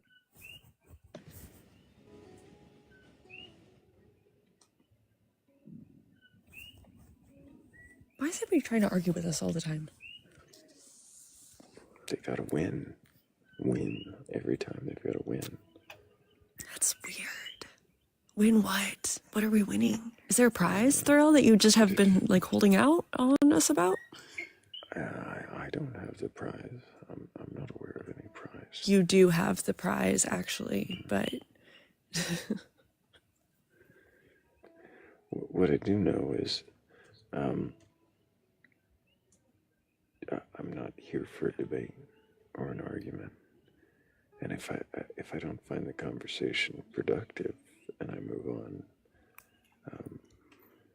then I guess if you want to call that you winning or me running, that tells me already why you were here and how I made the right decision. I saw Rob on this live the other day and he had to leave. And so they were kind of having a conversation, but then he had to go because he had a work thing. And so he goes, and as soon as he left, the host played like a little clip of a song that was about running, and it was in good faith, like it was in jest, right? You know, they were having a good conversation, but it was well timed. It was a good moment. It was a well timed joke.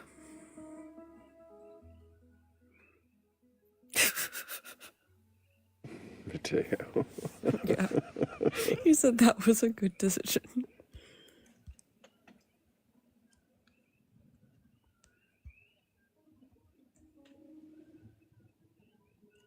I have those days where I don't think I should have the power, so. Sometimes I'm like, I can't be here right now because I can't.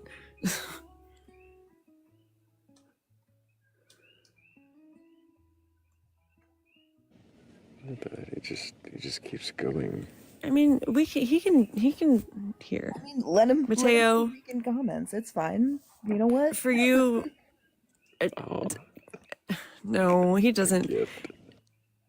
A gift for you, and also for everybody else because there was a lot of comments.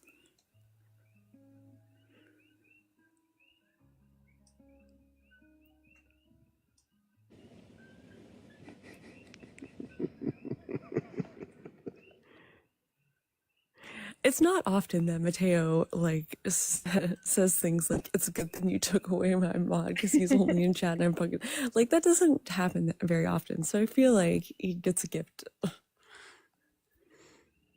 I know there was a lot of comments. And none of them were really directly answering any questions. It was just, here, let me educate you on the thing I think I know. It was info dumping a hyper focus. It's okay. Well, it's not okay, but like I understand the behavior. He was bloviating. I fucking love that word so much. He was bloviating. It was just in text. was he prevaricating as well? I don't know what that word means. Prevaricating. Ugh.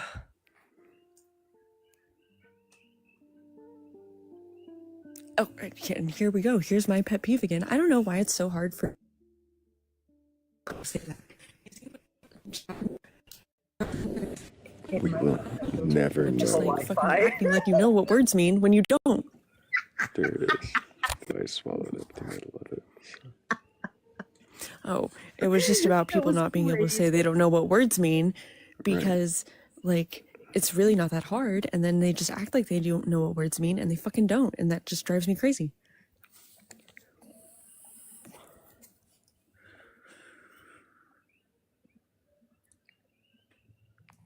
I think I want to start doing like a word a day post on my TikTok. I think I'm gonna do that. A word a day. Yep, it's gonna be a definition.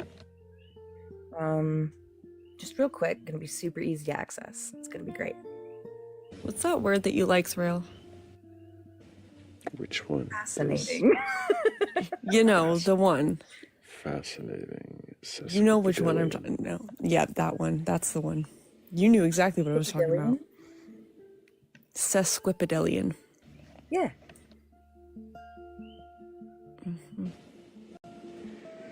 Multisyllabic. That's all it really means. Yeah. It's just pretentious, really, but it's fun to say. I hate that it's pretentious though. Like that's my pet peeve. That using the most accurate word is seen as pretentious. I just want to know. I think it just sounds pretentious. I think that I think that the only time I've heard somebody, except for Thrayle, who only uses it to say that it's his favorite word. But last time I heard somebody say it, like in a sentence, it was just very pretentious. I just want to know if the aliens are equipped with cesses. What the fuck is a cess? I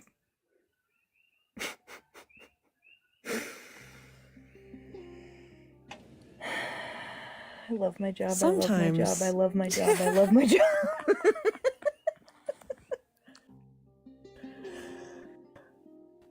That's all we got. Yeah.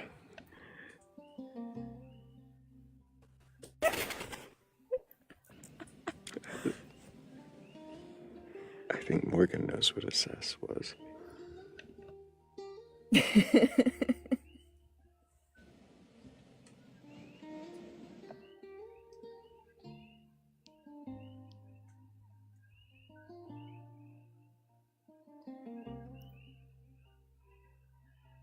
Anti-disestablishmentarianism. There's also the Prepping toaster sets.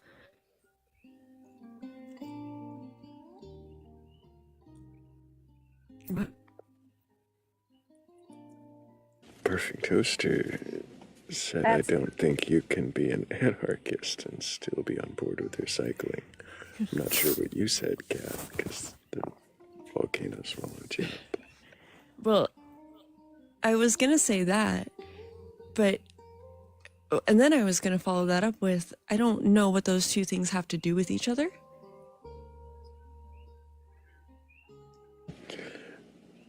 With anarchy and recycling, I think.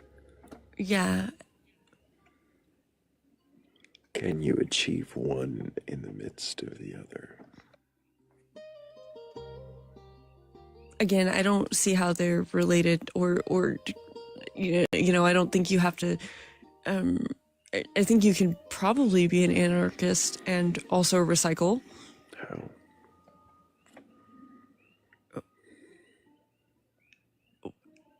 I don't know what the problem is here. What do you mean how? You just recycle, like, what? You've seen contrast.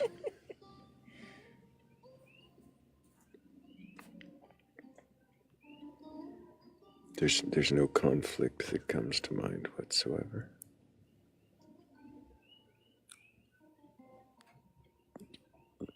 No? Does,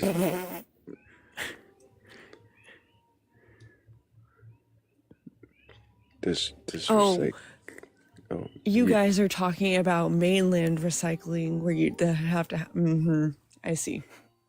Oh, are you saying that your recycling is somehow capable of being achieved through anarchist means? Well, I mean, I'm saying that I don't have like trash, like nobody comes and picks up my recycling. I actually don't own this homestead. I just do the I just do the homesteading. So, I mean, you can keep talking shit to me, but like, that's fine. If you feel that way, you're allowed to feel that way, but that doesn't change any like how the fact that I like live here and take care of the land and do the things. This is what they do, so, folks. Just bloviating. Who, me or him? It's really him. I'm just responding. It's not me, it's him. Shut up, you guys. Do you not see this? Do you not? Are you not reading the chat? No. Okay, well, if you were reading the chat, you would understand. Oh, and there... No, sorry, you're not going to be able to read it anymore because that's going to go away. Wow. That was a certain choice, wasn't it? Well, for the last, 5 minutes, he had been talking shit to me about the fact that I live here. So that's what I was talking about. Nothing short of basically calling her a colonizer. Yeah. And then Mateo said something to him about it. And... yeah. Mm-hmm. And he decided that he was going to show some interesting colors. Mm-hmm. Yeah, because I mean, it's one thing to just sit there and call me a colonizer, but that is an entirely different, much worse thing.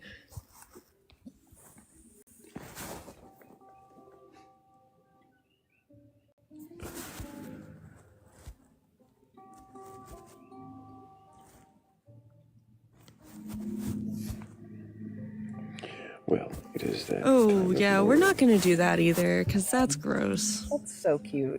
It's a time of morning where I step away for just a second, but I'll be right back. Okay, bye. It'll be fine. Well, It'll be great. Yeah, but everything's fine. Everything's fine. This is fine. I don't know why I'm all of a sudden a horrible person today. You're not. I know I'm not. People are just insecure.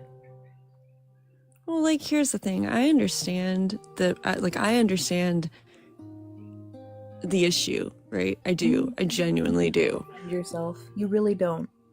You don't. No, because but at the end of the day, if somebody were to be like, "Hey, this is my family and ancestral land," you'd be like, "All right, bet. See you later. I'll go find somewhere else to be."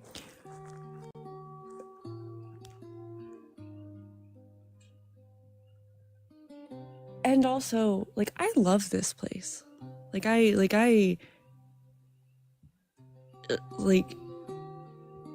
care for this place.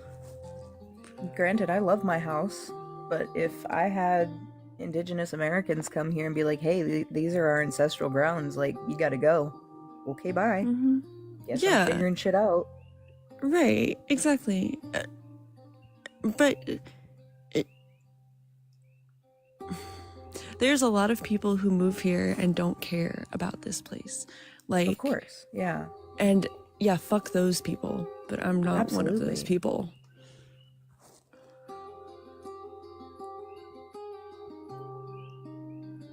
It's such a difficult position to be in. And this sounds so gross. This sounds so gross and I hate it. To want to support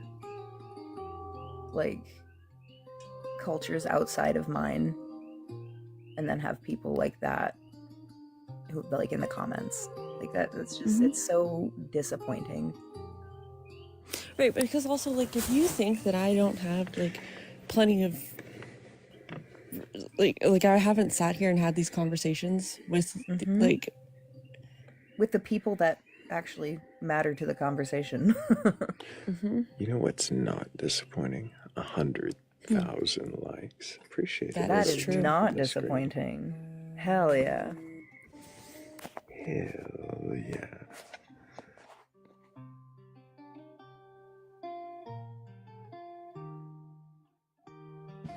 Now, if only we had a believer who was capable of questioning their beliefs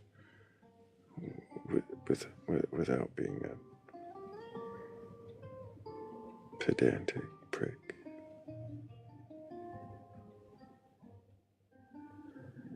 Maybe it's possible that might happen. Somebody with and the capability of questioning it might come up here and demonstrate it. It sounds really unlikely when I say it like that, doesn't it? But it does happen quite often.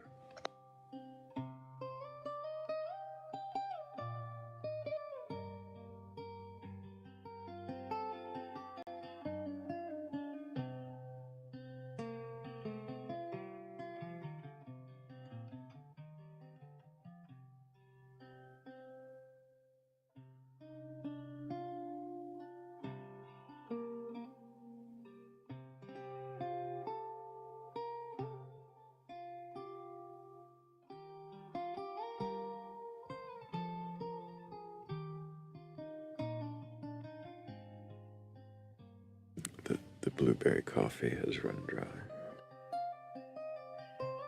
Oh no. I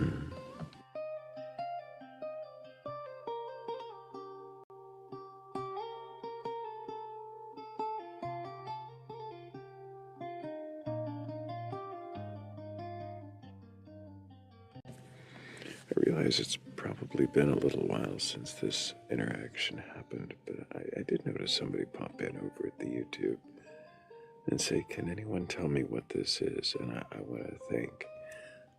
It looks like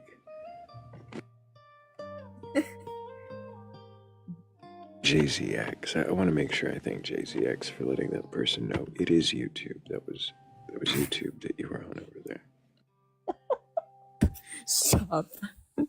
Thrayle. No, it's true. Why are you like this?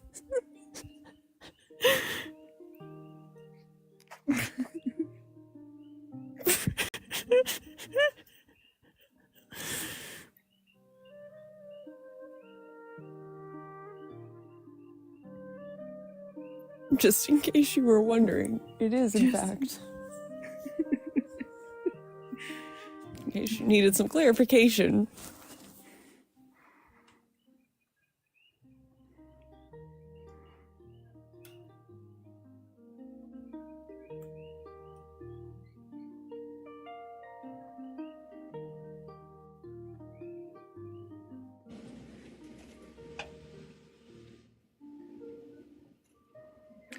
I thought it was very helpful, so I thought I would thank JZX for letting the other viewer know that it was in fact YouTube. I thought it was Shout out to WJZX.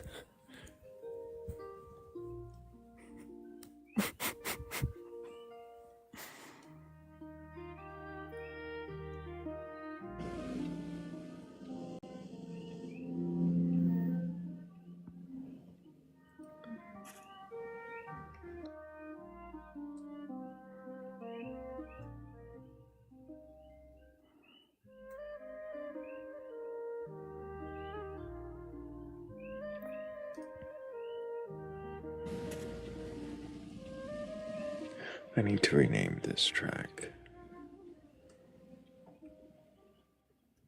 What's the name currently? Endless Courtyard Circle.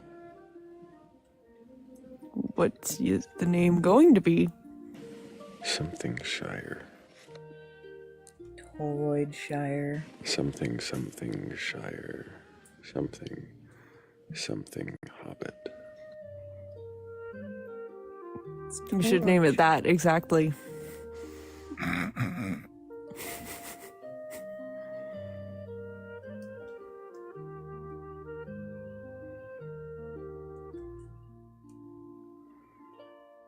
Wash your sister sauce?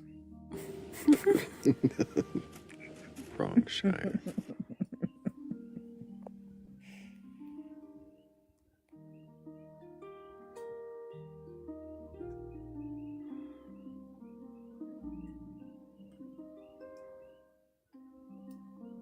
What the fuck is a hobbit? A halfling. No, that's what he should name the track. That is a good idea. That's fantastic. That's so good. What the fuck is a hobbit?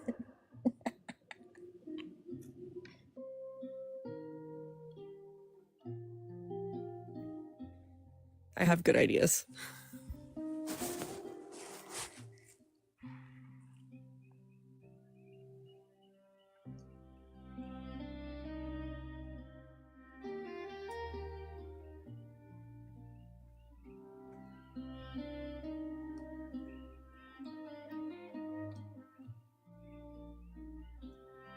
Be right back. I gotta go fill my coat.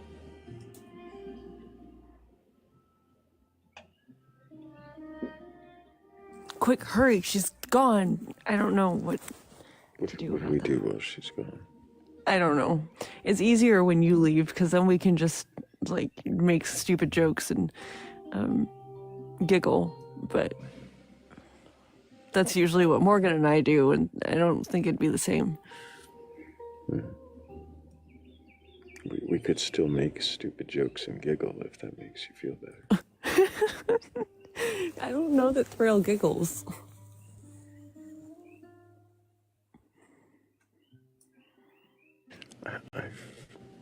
I'm sure that I've giggled.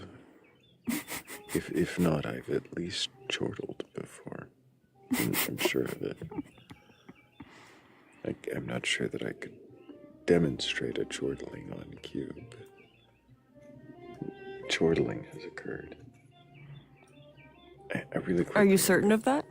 No, I'm not certain of anything.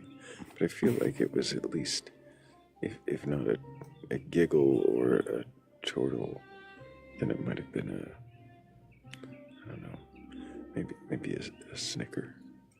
A snicker. That's a little bit more devious. Definitely was accused of snickering earlier Why tonight. is it that you guys just name synonyms when I leave? That's what happens. That is what happens every single time. Mm-hmm. It's just synonym party. We're boring without you. That must be it. We're just two dorks who like to talk about words. We would definitely be boring without Dancing in Duality, Donna B, Cassie of the Sea, and the Public Forum. I think we'd be pretty boring without them. Thank you guys for helping with the goal. Really appreciate it.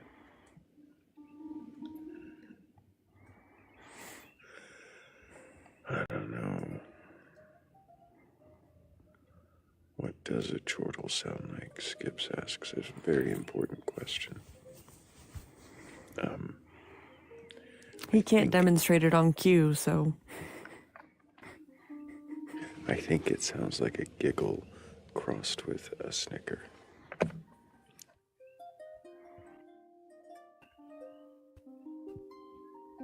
Like it a also snicker implies... bar? Like an ice cream? Why would Snickers be ice cream? That is a thing. What? I like it. What is that? Yeah. What question Yeah, is... ice cream Snickers exist, but... You probably don't have them. You might. I do. They're delicious. I like the Yeah. You're doing so good. Chris off the cuff feels like a chortle is just a word authors use to spice up their writing but doesn't actually exist. Wonder if that's like sandwich. I feel like chortle is like like what comes to mind is like British aristocrats.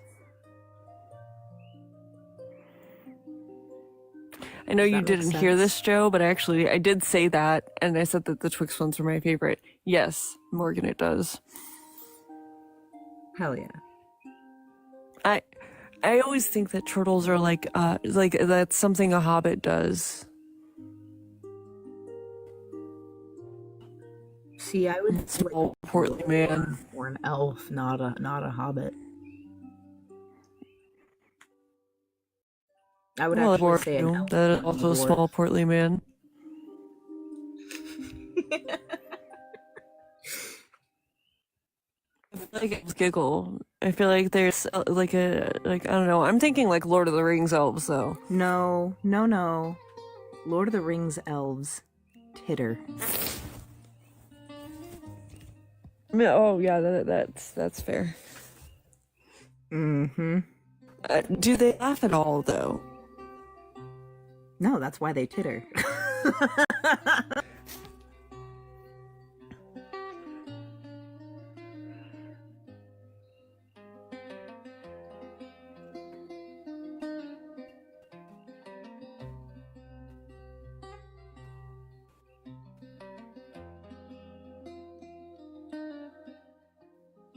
I'm sorry, what is tittering and why does that sound mildly obscene? I can get you the actual definition. Well, could you that way? Ew. What do you say? Anything obscene? We would never do that. In a light, half-suppressed way from amusement, nervousness, or embarrassment, or as a noun, a light, half-suppressed laugh. As though you've heard an obscene joke. Perhaps. Why do you think that Morgan and I would ever say any obscene thing ever? Or even something that would even remotely suggest obscenities. How dare you? I am a saint. Speak. There have been words that came out of your mouth in my presence that indicate such. You can't prove that in the court of law. He might be able to. Actually. Hearsay. I think he has that conversation now about the G-I-N-G court.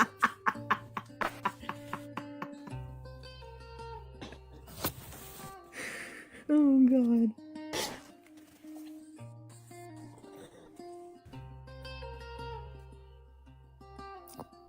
If we split, he's talking. If we split what? I'm so glad the Wi-Fi is eating you right now because I know what you're saying. And if anybody else could hear it, it would start something. And I don't want that.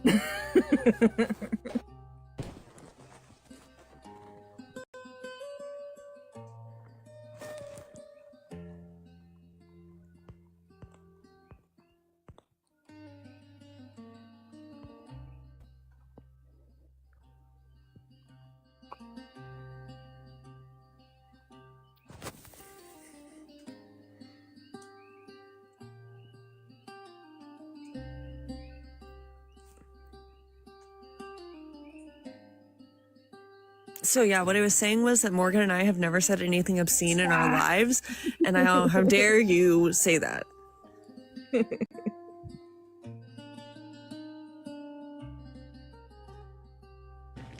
Mm-hmm.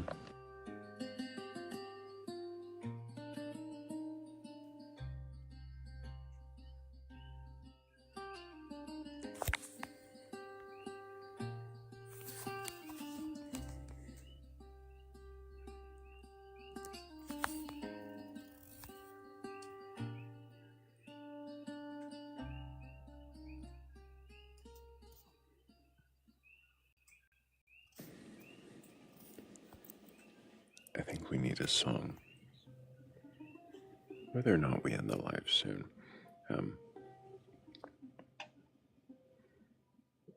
I think I know which one we need too.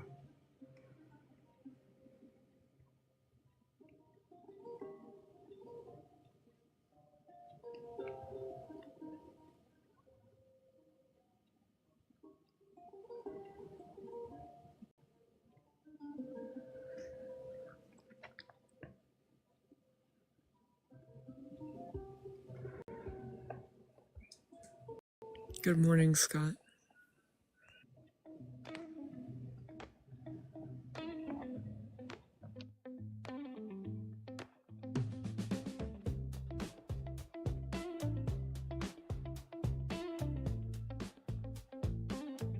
Once in the moonlight, his bone shone bright.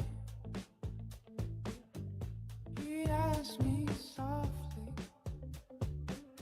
beneath the quiet night, what do you believe in? What makes you whole? His hollow voice echoed, drifting through my soul. In the shadows he swayed, challenging my heart's parade. Skeleton man, whispering doubts. Under the starlight we danced aloud. In the stillness, truth takes flight. It shows me clarity wrapped in the night.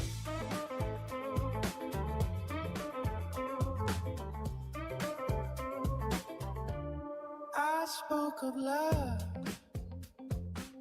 of dreams and stars. He grinned with wisdom from the world afar. These fragile moments, do they truly last? With every question,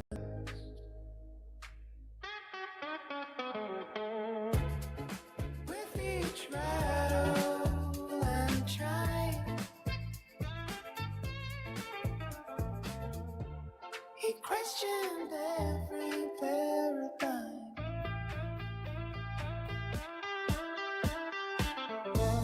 The skeleton man, whispering down. Under the starlight we danced about. In this stillness, truth takes flight. He shows me clarity wrapped in the night. In his prison, fears sustained. I found my truth with the skeleton man.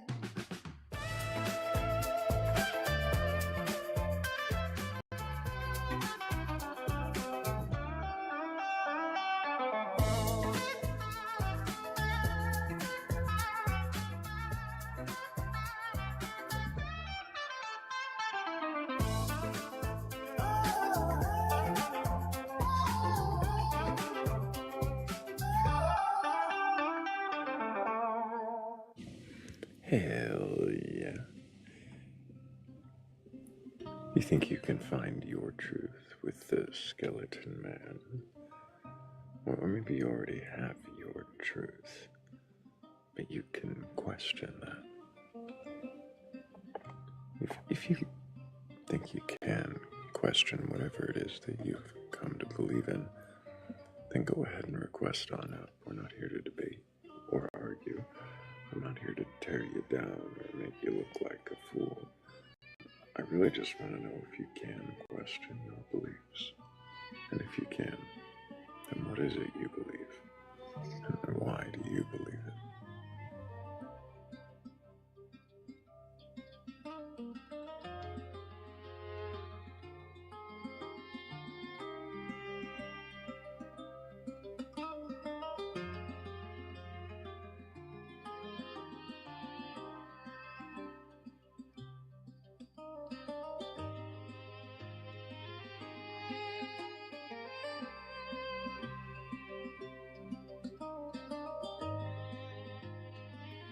Michael V says, what if no one spoke and only danced and played musical instruments? What a world that would be.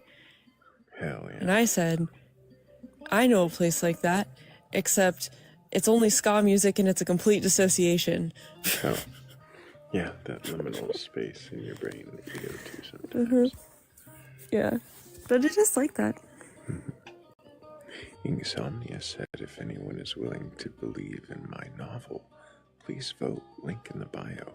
Yeah, everybody go check out Insomnia's novel. I haven't had a chance to yet, but I'm interested.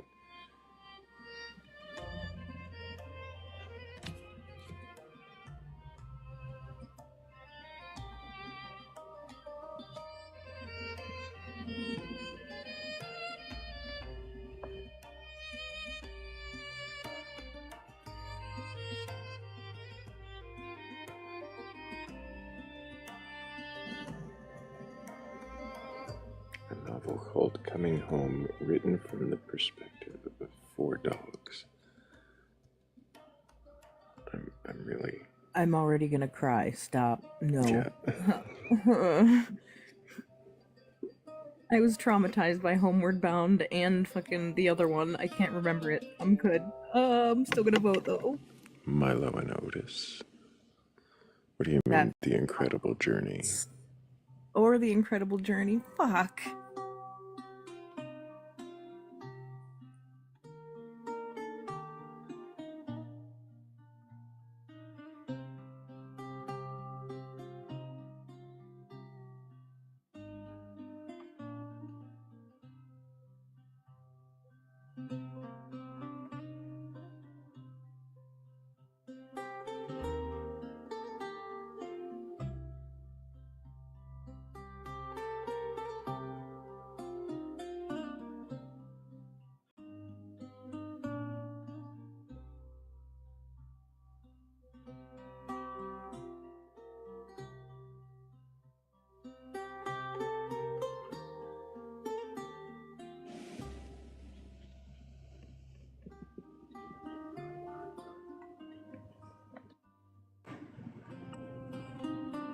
Hi there.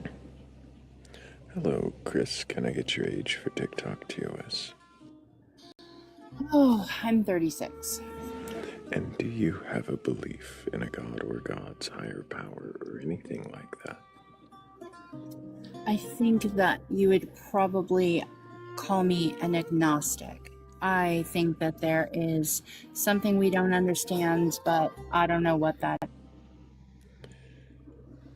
You say something we don't understand, but you don't know what that is. Mm. Why do you think there is a something you don't understand there? I am reluctant to say I definitively think, but I lean towards there being something that we don't understand, just because I feel like where there's smoke, there's fire. And there's just been too many experiences of people over the centuries, millennia. So you're saying you believe there's something there, but you don't know what it is. Mm-hmm. But you're also saying that you believe it's there because, as you said, when there's smoke, there's fire.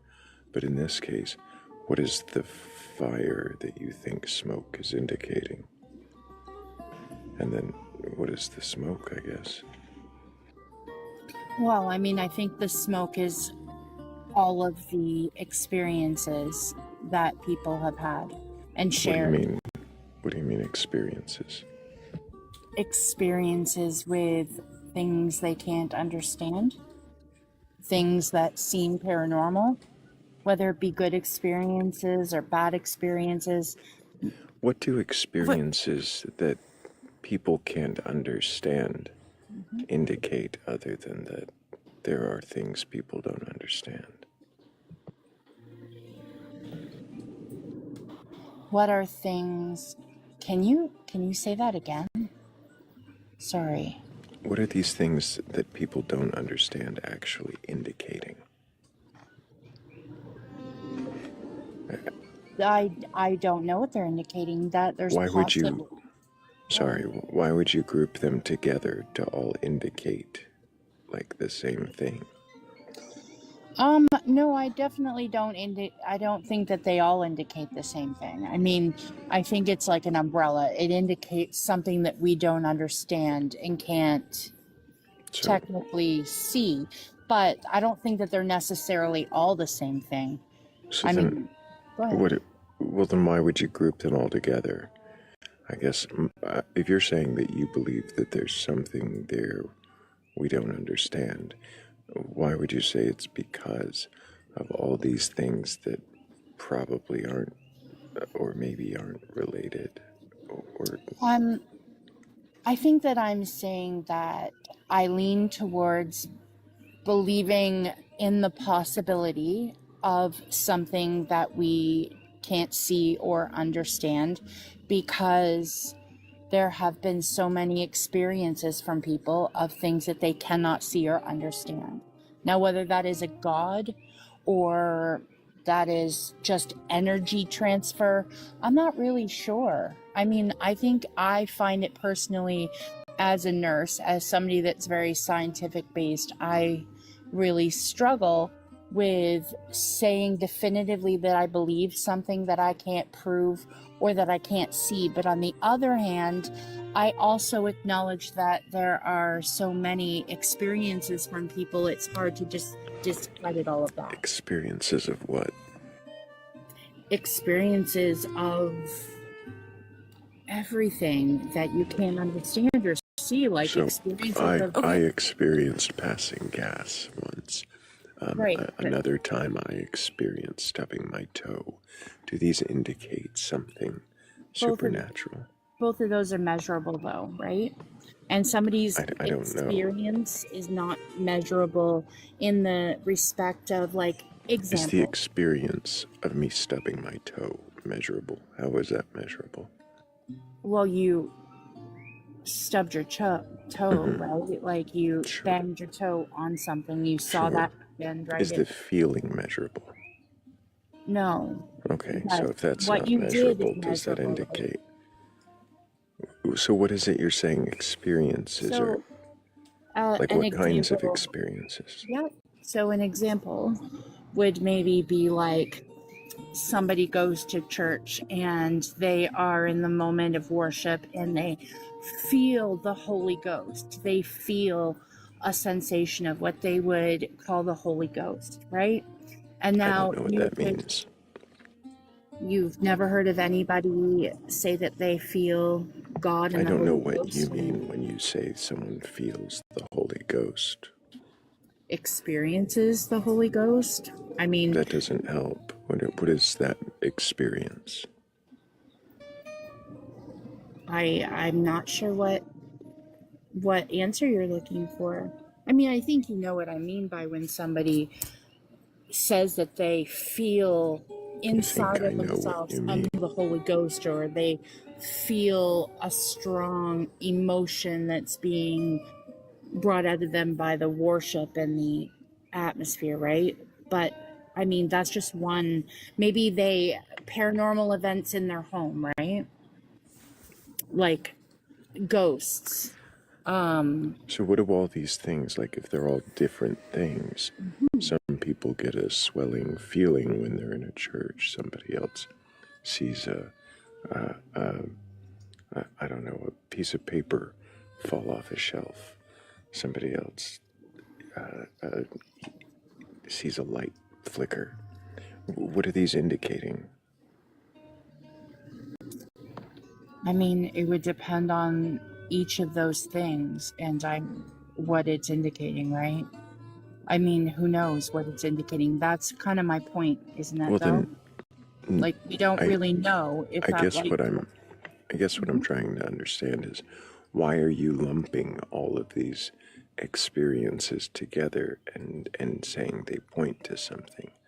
They all point to one thing.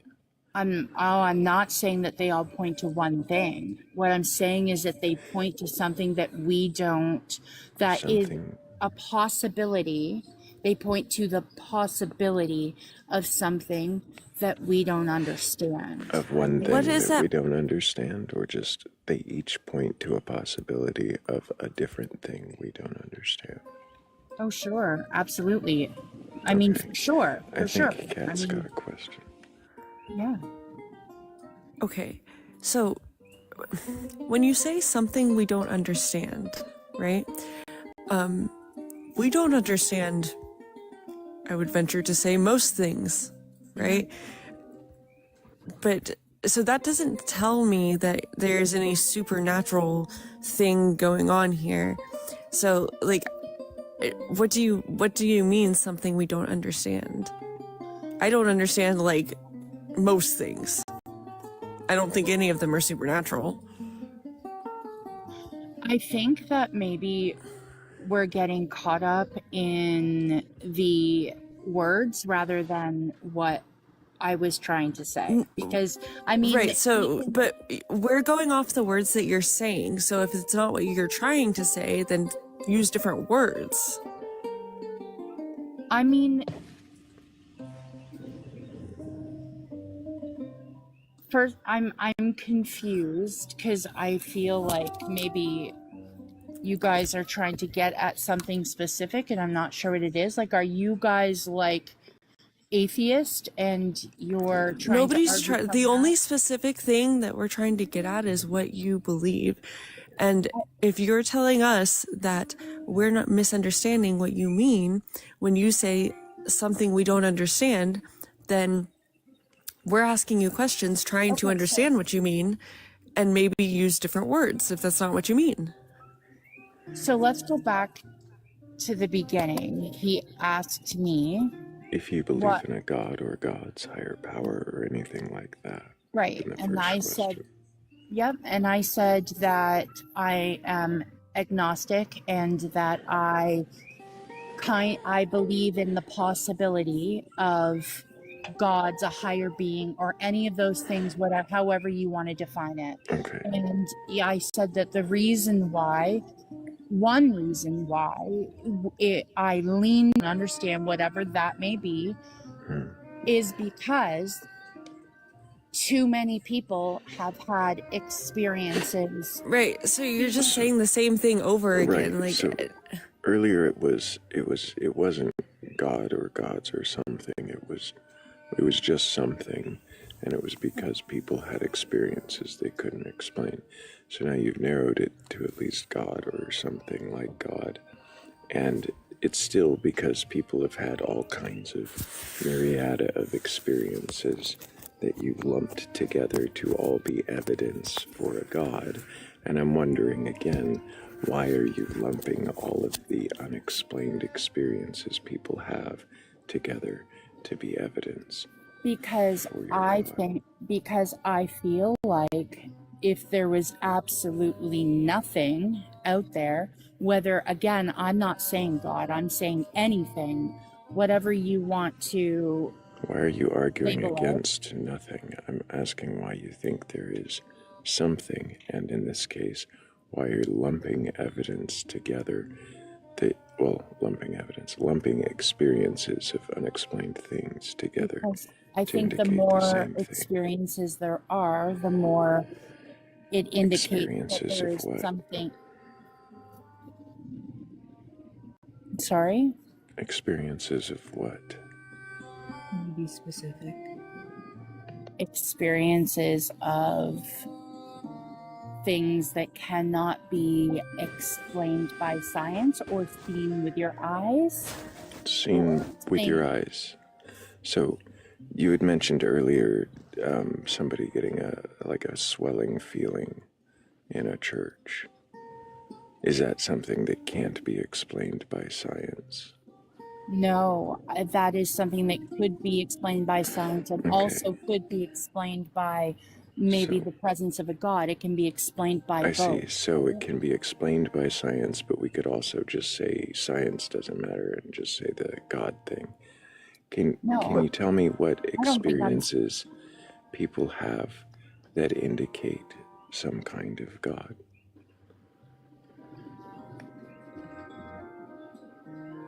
There are no experiences that definitively indicate that there is a God. There are only experiences that could indicate that there is a higher power or there is something that we don't understand.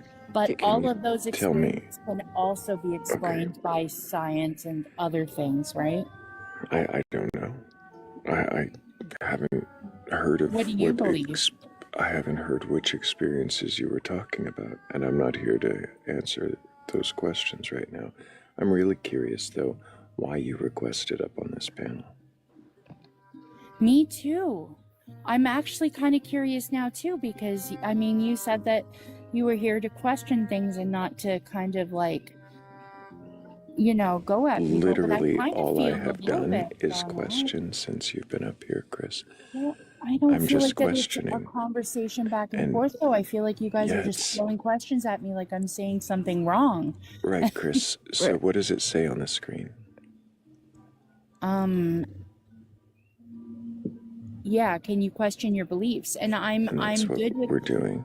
We're seeing if you can. I don't know. As we're I'm gonna doing be it, I'm honest. It finding sounds that like, you're sorry, not it's really capable of it. You're kind of no, I defensive about am. the option No, of questioning your beliefs. no, but see, that's the thing. I feel like you got. Okay, maybe it's a misunderstanding. Maybe it's a misunderstanding because I am absolutely capable of questioning my beliefs. In fact, I told you that I didn't even have any definitive beliefs. But it feels like the questions that you are asking me are loaded as if you already have a belief of your own and you're trying to get me Right. to So kind of is concede your to that. perception of what is happening like an us problem, or is it maybe your perception of what's happening? Because I think that we have stated that we're just asking you questions, and if you feel a way about being asked questions, like maybe It's that's not. something. I don't think it's that I feel a way about being asked questions. I feel like there's like an undertone to the way that you're asking me questions, as if you yeah, not an undertone of What like is an rudeness. undertone? I'm trying to explain it to you, right?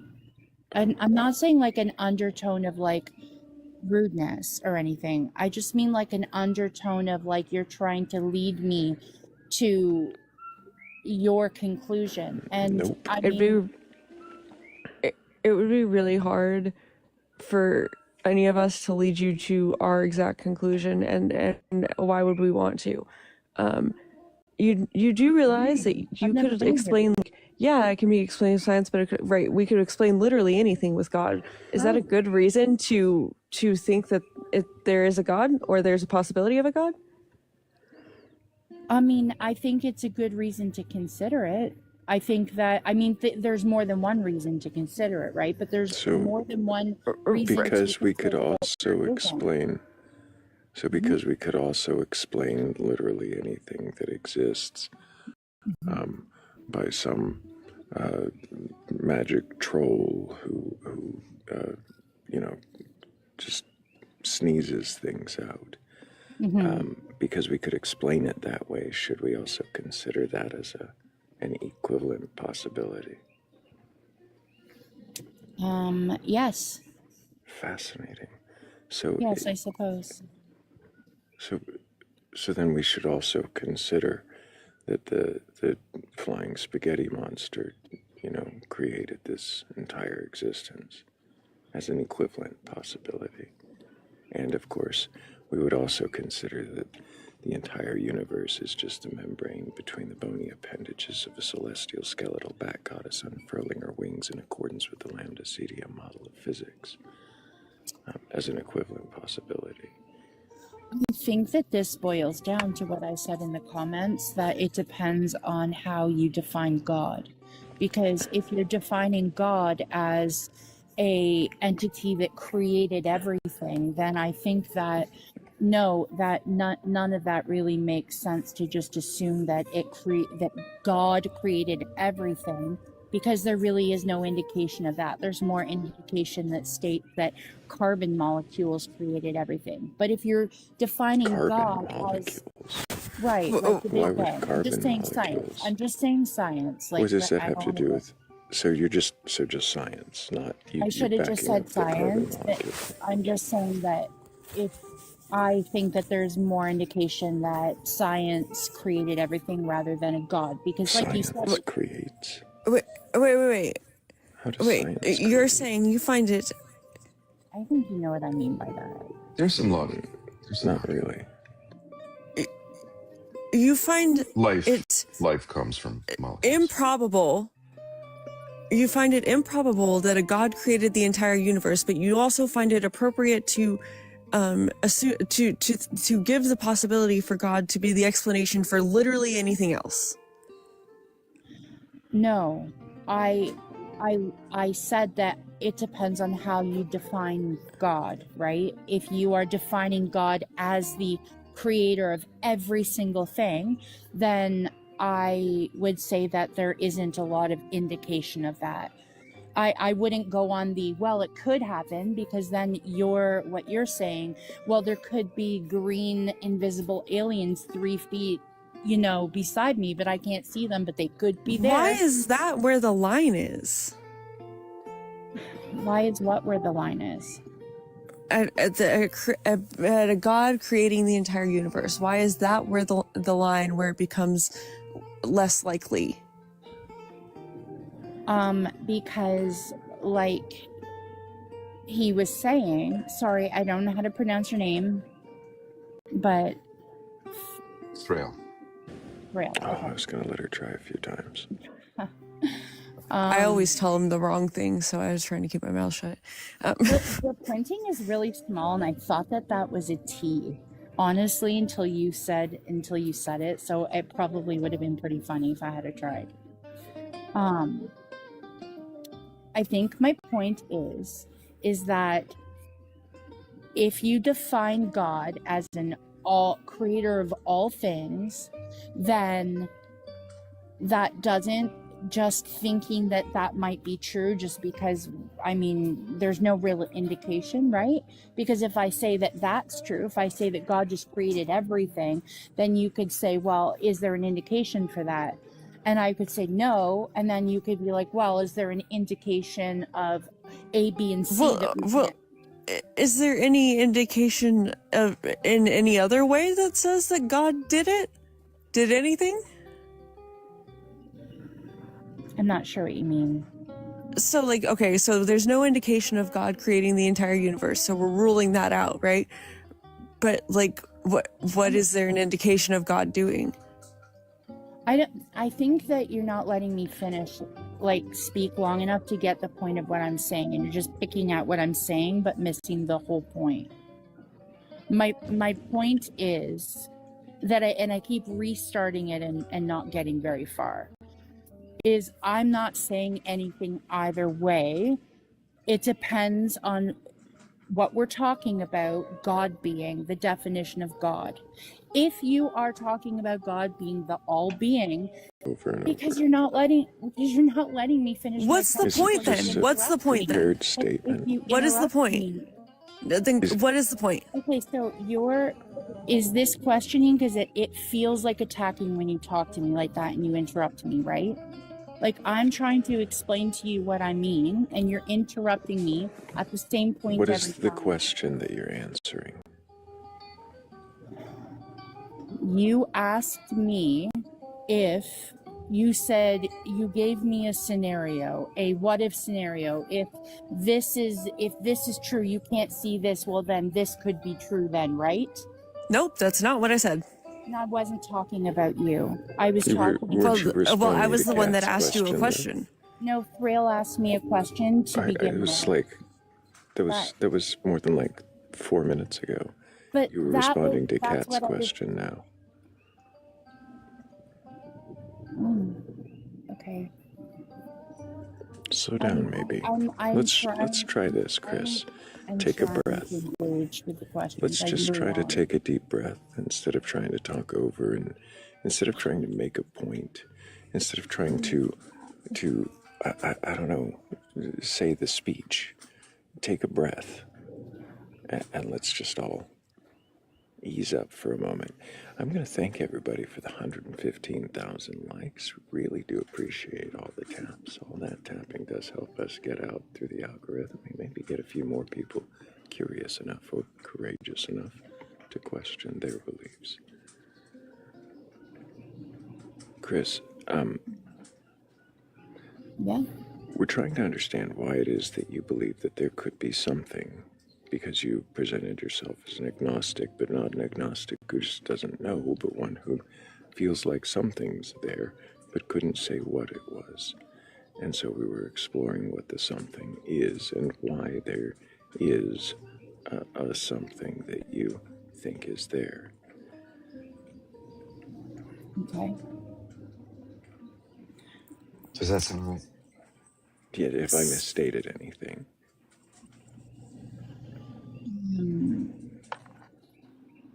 I'm honestly not sure right now. Like, it's not very often that I'm like, I am this kerfuffled, for lack of better terms. I am now in a position, like, mentally where I'm like questioning myself, because it feels like Kat is like coming at me and interrupting me and being really forceful, but then you're telling me to take a breath and not to interrupt. So I'm like, am I the problem here? Which is really weird, because like I really enjoy talking about God and Talking about it, but what about questioning it? discussing it. No, I really enjoy that, What but I about feel like I'm questioning being it, though? attacked rather than questioned. I feel like you guys are, not so much you, but like I feel like there's like an anger towards Kat, like I'm upsetting you in some way. When you have asked somebody the same question 3 or 4 times and they don't answer it, Well, I how guess do I'm you just feel dumb about then. it? I guess I'm just dumb. See, I'm very Kat sorry, was talking. Kat was talking, and while in the middle of asking, you were already trying to answer and respond She's calling me through the dumb, words. essentially, right? She's No, telling that's me, not well, what she said if at I all. ask somebody for Wow, something that's not at all what I said. So are That is not you even feeling, a little bit. Are you You said- feeling? Go ahead. Are you feeling that because she said she had to ask the question a few times, that is an attack, and that you should defend yourself? Well, I mean, could it be a reason to take pause and see if there's another way to explain what it is you're trying to say, and maybe wait for a question to lead you there? Yeah, I mean, you might be right.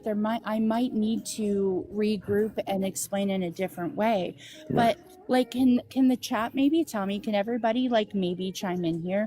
Like, Oh, you don't want to ask that question. You don't want to ask the chat that question. because really they're don't all your want to friends, or because like no, not for that reason at all. No. Am I wrong here that it feels like when she says, well, how would you feel if you asked somebody the same question 3 times and they still didn't answer you? I mean, like, obviously I'm not doing that intentionally if you feel I'm doing it, but it feels really like combative when you talk to me like that. Fascinating. We're just asking you what it is you believe and why you believe it. Okay, so... And so we've asked you several times about what... Okay, see, I'm still talking. No, I'm listening.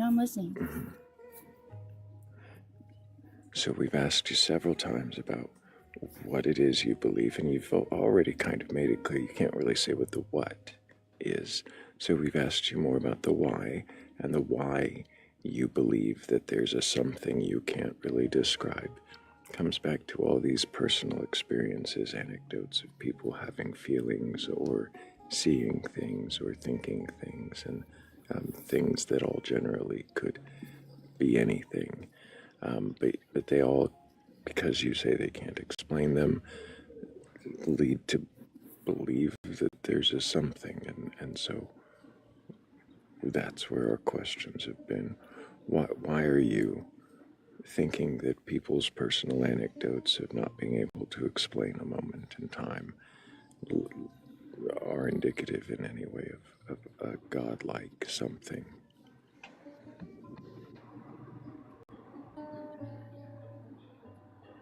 I just think that it is a possibility, is all I'm saying. I don't think it definitively points towards that there's a God, but I think that it is a factor. Why does it lead you to believe that there could be a God? Why does it indicate to you godlike things?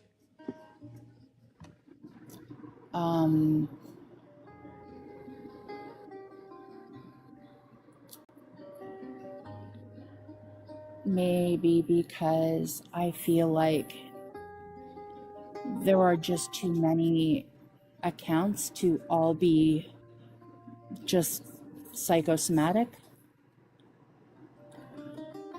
There's just too many accounts to be completely... Too many accounts of what?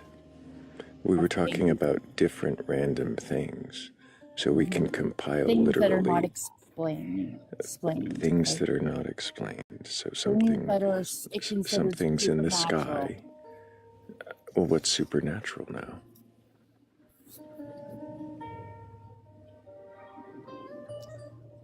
I don't have a specific definition, unfortunately. So just anything I can't explain, I can call supernatural.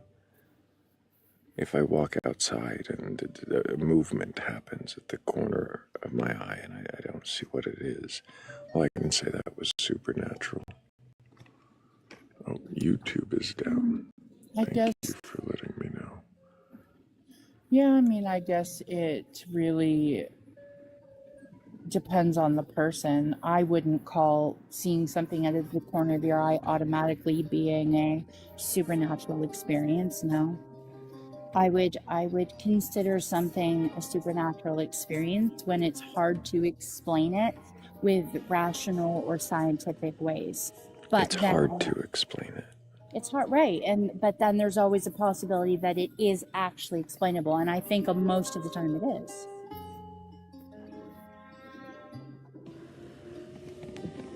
I'm sorry, so you're saying it's supernatural if it's hard to explain, except that though sometimes, or most of the time, you think it still is what is explainable. See, when you repeat it back, it sounds very definitive, but when I'm saying it and what I mean is very not definitive. It's never literally just using the words you use. No, I'm saying it's a possibility, right? Like it's a possibility. Am I changing the tone of what you say whenever I say it back? I'm not saying that in a bad way. I just mean like when I hear you repeat what I'm saying back, it sounds definitive. Maybe I'm Could it be saying because it you're saying it definitively? Okay, but I'm clarifying then. It's not definitive. It's not I believe this. There's a possibility of this, right? Natural because I can't explain it. There's a possibility that it's supernatural, but there's also a possibility that it could be explained by lots of different things, right? Okay, let's take a pause here because it's feeling like we've basically circled away from there being any real belief anymore.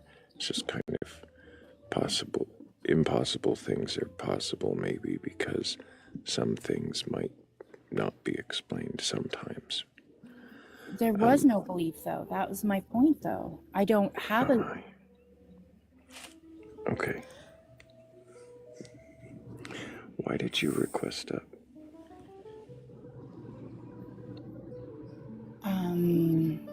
Because I was having a conversation in the comments and it says, can you question your beliefs?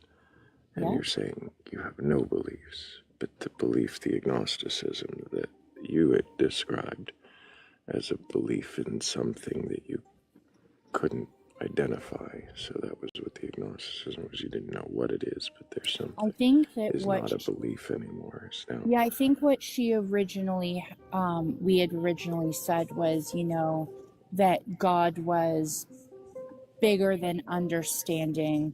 If God created everything, then God is bigger than... having a conversation anymore. Is this just kind of, I'm in the room.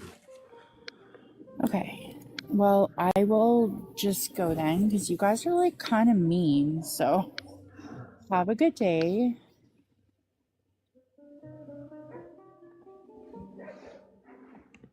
Was I kind of mean?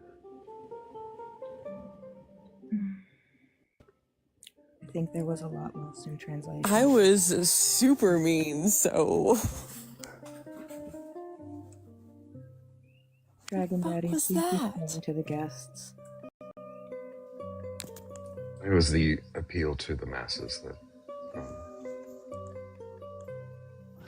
Oh God, she started asking the chat, and I was like, please don't ask the chat.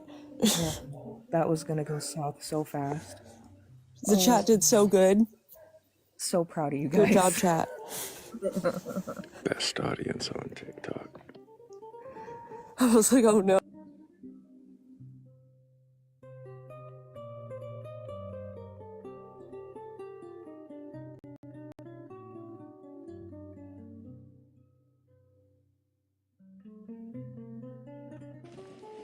I thought I was being very,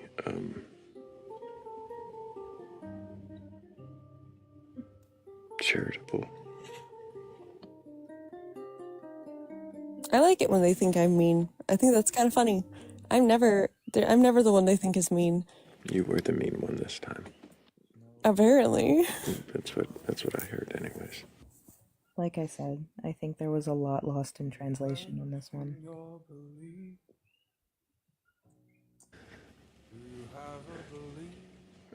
is that it?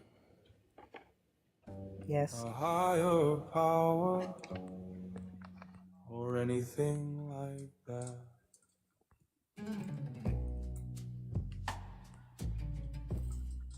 Request on up.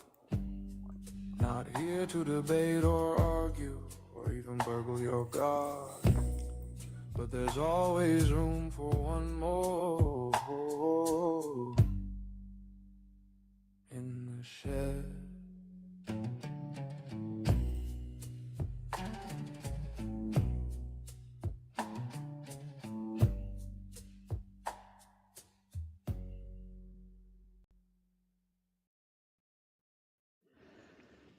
I usually remove them from the playlist right after they play so that doesn't happen. But every once in a while one gets left behind, and when it circles back around, I usually just mute it, but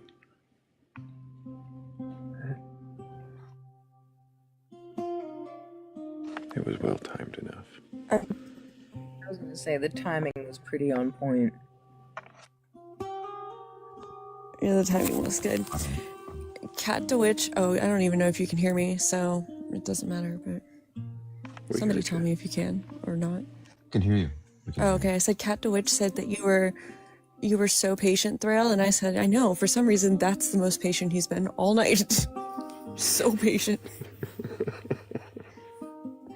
He has been exceedingly impatient tonight, like more than usual, and then that was where he chose patience. I don't know if I was more than usual. There were definitely a few that maybe I could have been more patient with this morning.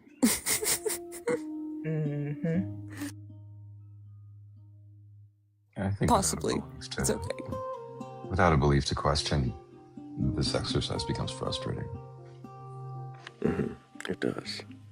And especially when the belief is laid out as a belief, and then slowly as you're questioning it, it's taken away as well. Like, I don't actually believe that. It's like, well, then why did you present it that way? Why are you defending it as though it is your religion?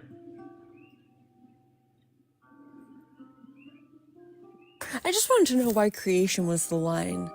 Like, why are we like creation? Interacting with her in the chat, and like, she said all of the things that she said up here on panel,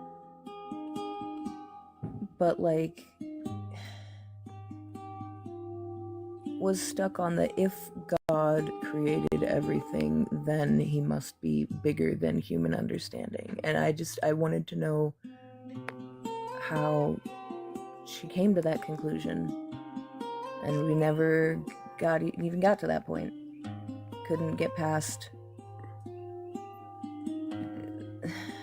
I don't even know what we couldn't get past at this point. Belief is irrelevant if God is not comprehensible. That is something that's come up a few times, is belief in a something or and in an ambiguous, I guess, blob of a God that fills the I don't know. But why? Like, how can you increase the belief towards a thing in any way if you don't know what the thing is? How can you? What do you believe? What is that belief focused on? Just I believe and I don't know, but it's a thing. It's all one thing. Regulus says it's because you yelled at her. I don't know that it's Funny. all one thing. It was so loud. Oh, the yelling. Yeah. Okay. I'm sorry. She also said that I called her dumb, and I have never called a guest dumb. Ever. That was a little confusing as well. You said you asked her the same question 3 times, and she took that instantly as an attack on her intelligence. On her intelligence and her understanding. Which is not what I was saying. At all. Even there was a in lot the slightest. of implied meaning placed in all of our words.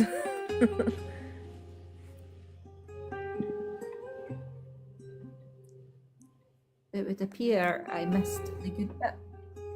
Yeah, you did.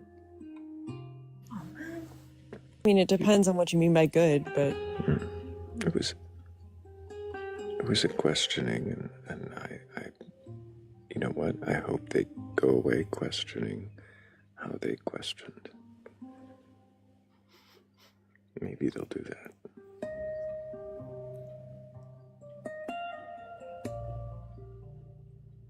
Well, do you know what? She must have been exceptional if you shouted at her. I've been trying for months. I've been trying for months to have you shout at me, and yet I have still not been shouted at. can I say that earlier when you said, when you complimented Crows on her, I don't know, and she said, she told you to shut up, I was like, oh, that's like the time that Thrayle told me I was roboting, and I told him, fuck you.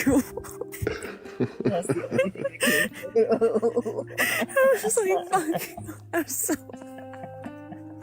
I was like, oh, Crows would love that. See when he starts talking to me, I'm like, get back in your pretty box. Like, nobody's talking to you. Just trying to. It was, Crows, it was exactly as aggressive as that. Like, it was like super aggressive for no reason.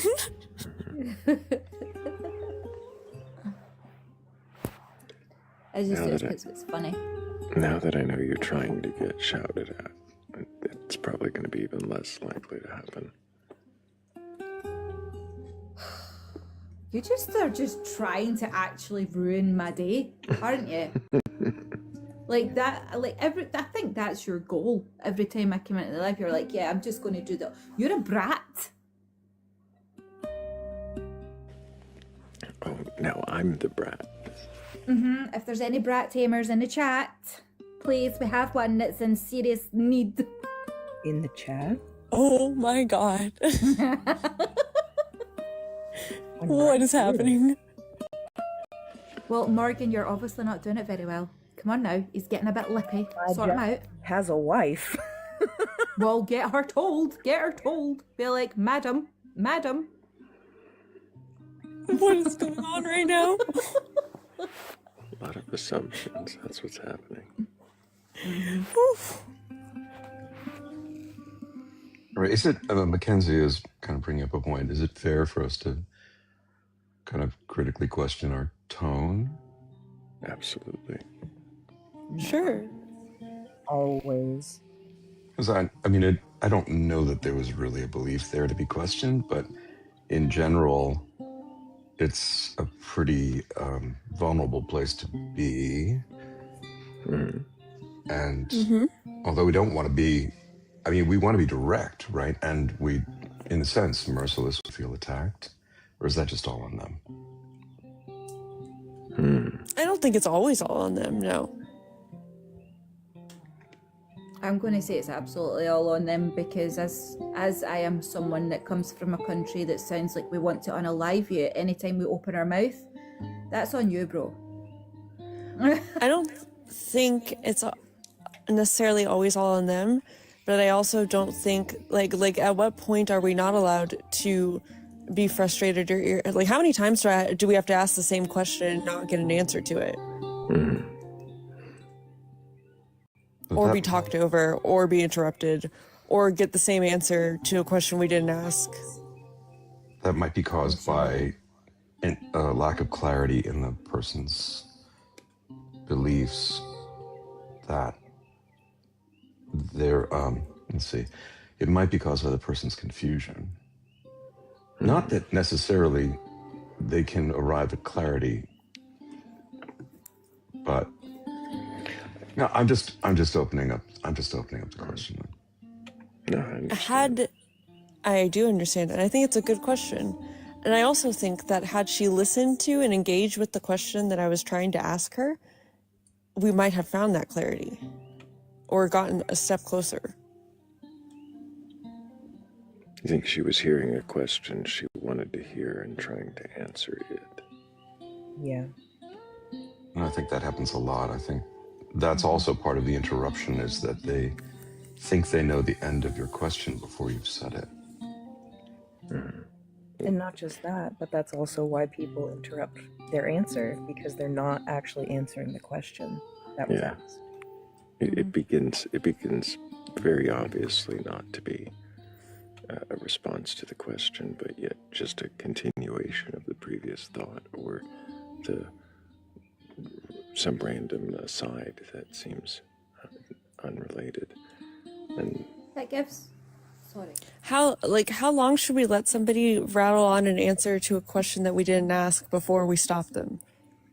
I usually let them go a little while if it's amusing, but if it's nonsensical, I need to rein us back to some kind of coherency. The thing is, right, is with what you're saying, there's no scope there for people with ADHD. Like, I've interrupted, Thrayle's tried to talk and I've interrupted him twice. And that's like, it's not a rudeness thing, it's I have no idea what it is, it's an ADHD thing. So when I cut him off, I hold my breath to stop myself from talking. Do you know what I mean? Not everybody's able to wait for people to finish without their brain automatically pushing them through. Does that make sense? Because I struggle with it. No, I do it all. I mean, I do it all the time too. Like I have to rein it back. But I also I don't want to listen to the same answer that's not an answer to the question that I asked for the third time, especially when the answer goes on for 3 minutes. I mean, that's fair. I will also. I've got 30 seconds in. I'll jump in with a question, because if I don't ask it, I'm going to lose it. Yes, answers do definitely go off the rails, and it's better to stop them. It does start it can start a kind of a cycle that will feel aggressive. I don't know what the cure is for that exactly, because if we are just placating constantly, then there is no questioning. Yes. And I feel like balance. I feel like people who are genuinely questioning are genuinely engaging. Like, I interrupt people in their long-winded answers all the time, all the time. And when they're genuinely engaging and in the conversation and trying to be engaged with the questions, and I interrupt them and ask a question, it gives them a chance to take a breath, think about what I just asked them, and then roll with the next question. And usually it goes really well. I use the bathtub method. That's not true 100% of the time, but it is fairly consistent. Because they're nervous, and you start to ramble when you're nervous.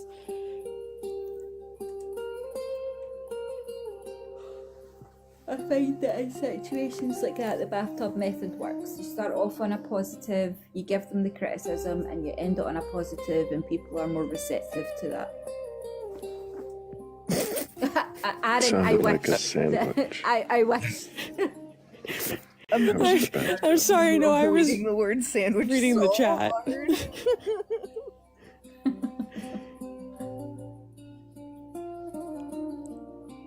I wasn't interrupting with more questions. I was interrupting with the same question that wasn't being answered.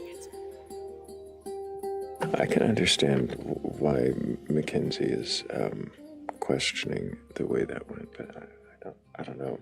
I think the guest was kind of on the defense before it seemed like we were agitated. I think they were already rambling and kind of avoiding the answer. But I want to acknowledge that that's a tactic. There's a tactic of, I don't have any beliefs for you to question, therefore I'm going to stay safe. Mm-hmm. And it did feel a bit like that. It did, which seemed to be a way to avoid addressing the belief that was presented at the beginning of the conversation. And so, I don't know. I think maybe it's something to consider more for the guest, the way that they responded to being questioned.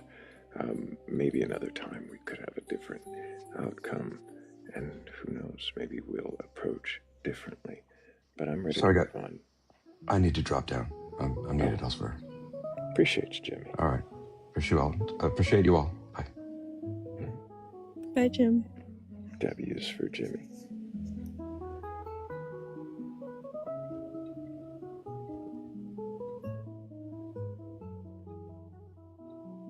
Regulus's account of how that went down has just gotten more and more ridiculous.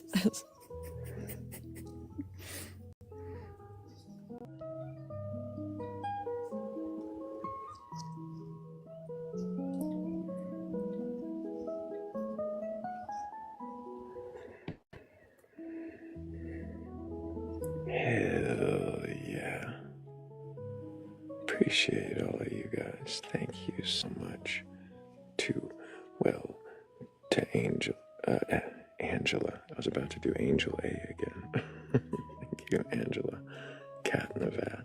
Also, Inksomnia, Polly, Cat DeWitch, and Gabby. Thank you so much for helping with that goal.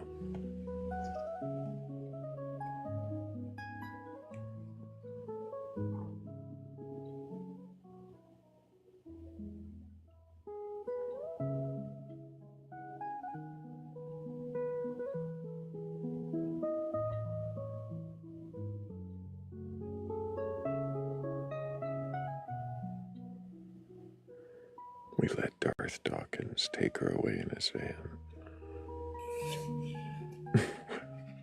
Wait, when did that happen? I told you, it just keeps getting more and more ridiculous. The last one before that was that he didn't like when the panel waterboarded her. Oh yeah, all the water. It was brutal. It started with me yelling, apparently, which I don't recall happening either. I didn't like that. It's so ridiculous.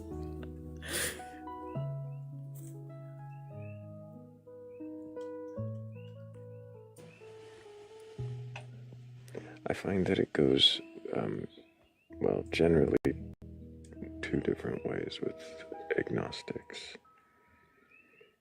They either realize quickly that there's not much to question. We realize it too, and we move on. Or there's something there that's guarded, and they get really frustrated with our questions, avoid answering them directly, and then either drop or get dropped just to avoid a crash out. I feel like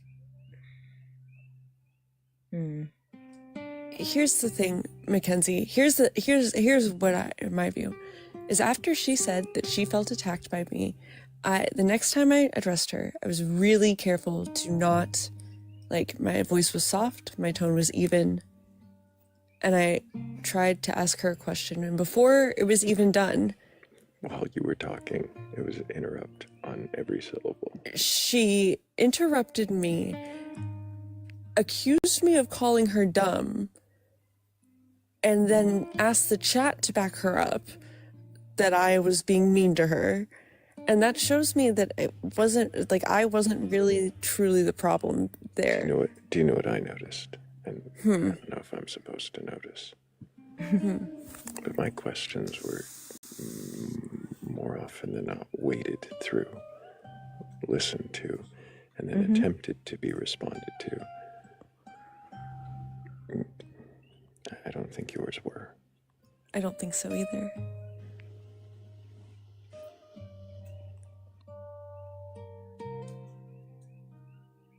I wonder if that was the pitch of the voice delivering the question. It usually is. Perhaps not consciously, but more than likely. Yeah. I did not imply she was dumb at all. That is not what I was saying. No, having to ask the same question 3 times doesn't imply dumb. It implies maybe not listening. Sorry, to reach past the mic. Yeah, it means maybe not listening or paying attention, maybe just not engaging. Dumb literally never crossed my mind at all, ever. I wonder why Mackenzie is so adamantly, well, I mean, I guess I appreciate the scrutiny, but I think we've been, lingering on it for quite a long time. And it's less likely to bring up a new guest if we're just sitting here seeming to linger on the previous.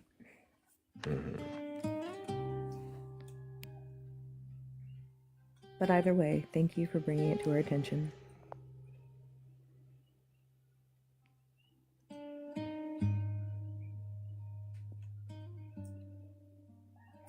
Kat, Regulus has been trying to ask you where you learned to speak Latin backwards. From crows, actually.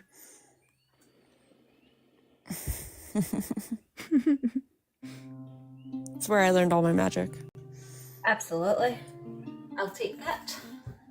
If you want to learn Latin backwards, I hold a course. She didn't before today, but she will now. I'm an expert in speaking backwards, I'll have you know.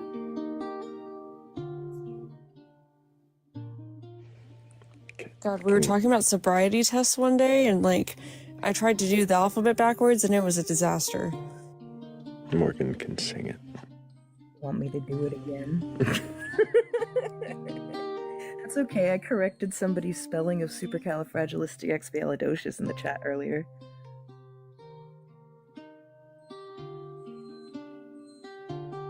Yeah, I can spell that too.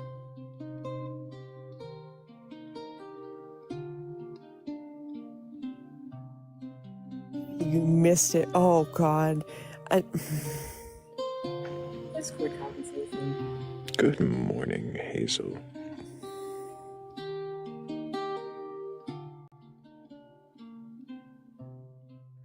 And good morning to anybody else who's joining us. If you do have a belief in a god or gods, higher power, or anything like that, and you are capable of questioning that belief, go ahead and request up. I think I've got at least one more round of questions left in me before I frantically gather together some poetic nonsense that sounds like I really proofread it or thought it. Have you not worked on that at all this whole time?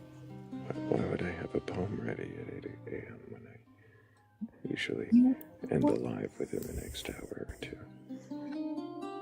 Not 2 hours ago, you were talking about early poem time. I thought I have a poem. No. Haven't done it yet. Well, yeah.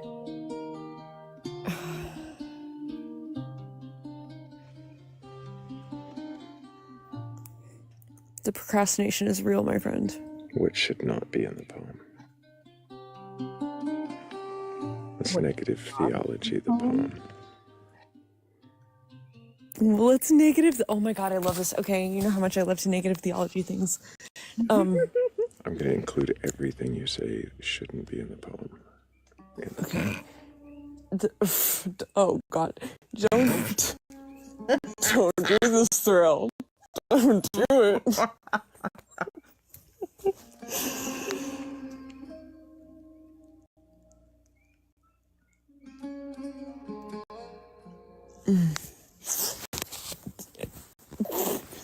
The poem.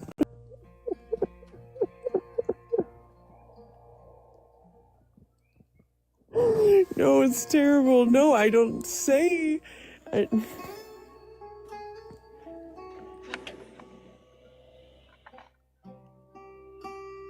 poem should not be about.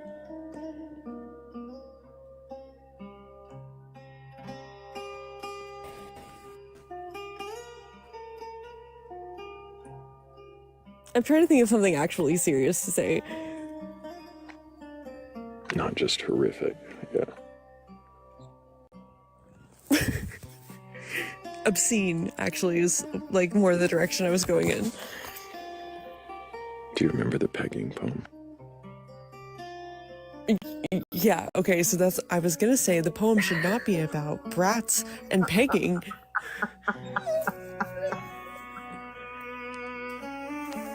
Nice.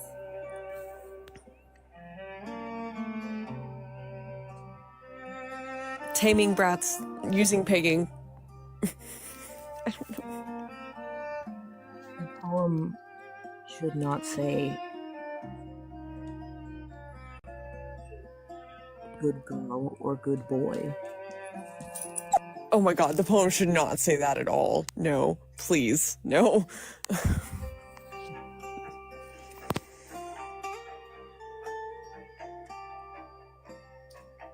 Nor should it say anything about punishments or punishments. None of that. I'm just joining in here, probably at the wrong bit.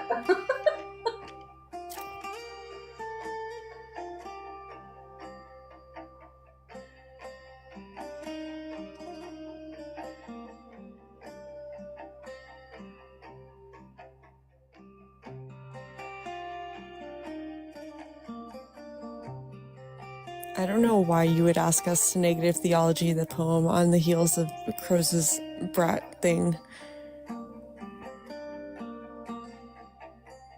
Hazel would like to know if Batitude will be doing the poem tonight. That would be very special, wouldn't it? I mean, I don't know. I've never met him.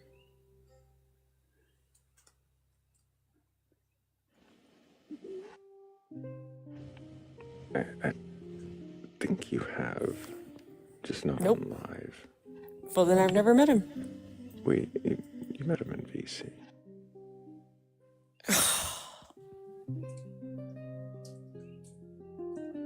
He only does Batitude when I'm not here because he hates me.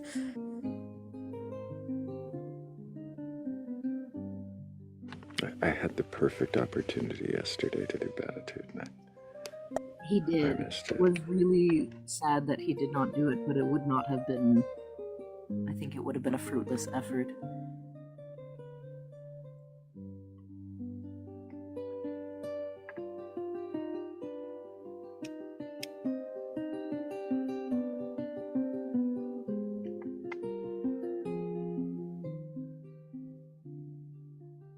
Should not be read by a little Eastern European bat.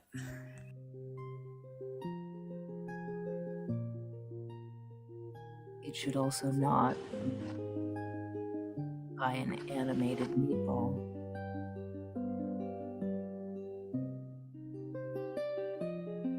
I can't do both of those. Ha! Right, so it should definitely, like, it should certainly not be the little Eastern European bat.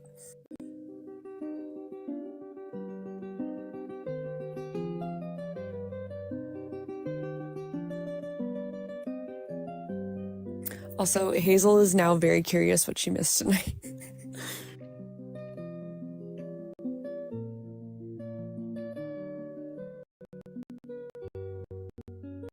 People tonight.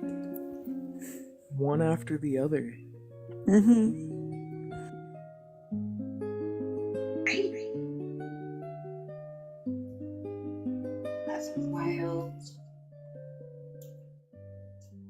Pro says that the poem should definitely not include angel numbers and synchronicity. Yeah, no, it should definitely not involve any of that. I agree.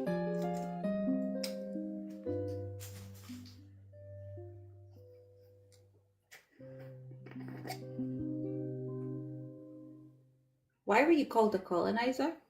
Because of where I live. In Hawaii?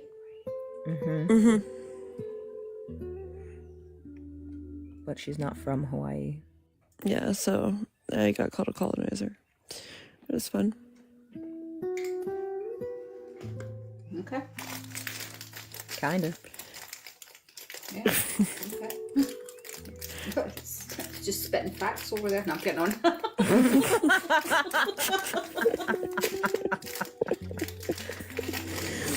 Well, it was kind of okay, except for then the anti-Semitism started, and that was like really not okay. That was super spicy. I don't, Hazel, I don't know. I don't really know what that would be. What does that mean?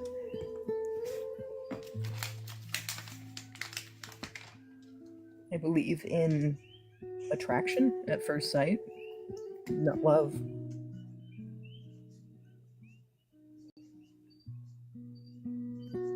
I believe in love at first burn.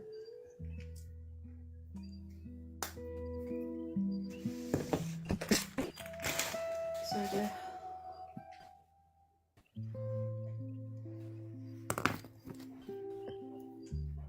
Yes, she did.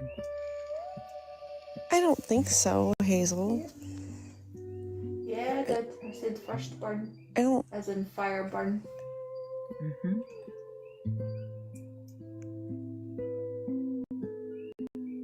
That opens a whole different can of worms. Another can of worms that does not need to be opened on this fucking panel. Nope, absolutely not.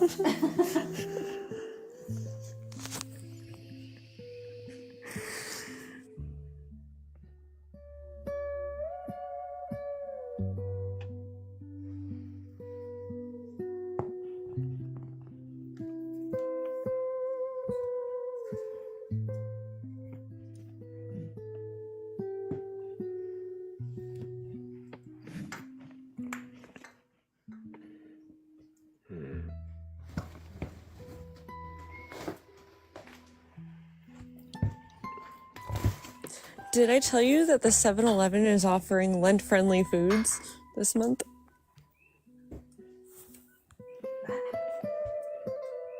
What is that?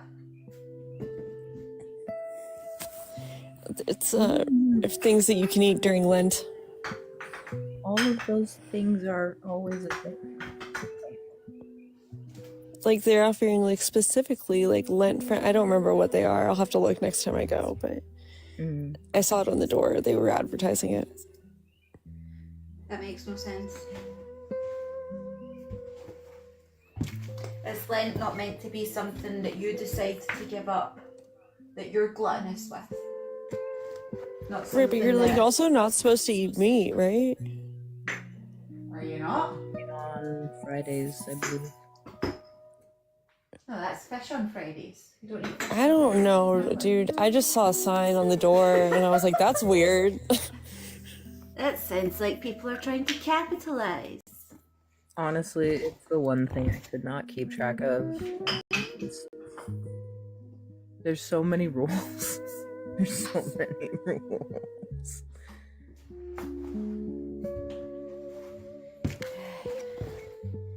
Sounds like another avenue for control is what that sounds like.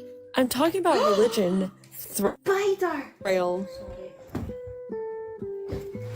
I just found a huge spider, like it's absolutely massive. It's going in my jar right now, and you go, he's huge! Yay! Sorry. Sorry. Did you just kidnap a spider? He's unalived. He's now in my jar. It's okay, don't worry. It's okay, Thrayle, don't panic.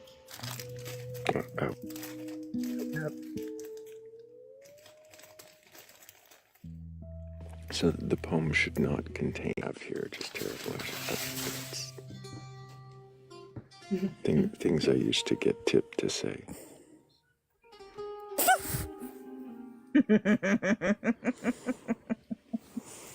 Look, you asked us. Okay, I don't. The poem should not contain brats, pegging,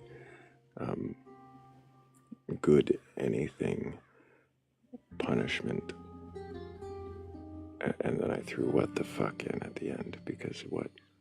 Did I miss something? Shouldn't include angel punishment. numbers and angel numbers and synchronicities. Angel numbers and synchronicity. I got you, GoPro. I got you.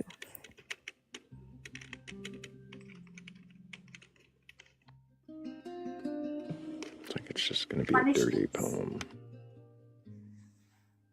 He's not listening. What did you say, Crows? Punishments. Punishments. Oh my. Yes. And I mean, if you want to not include restraints in there, that would also be quite fun.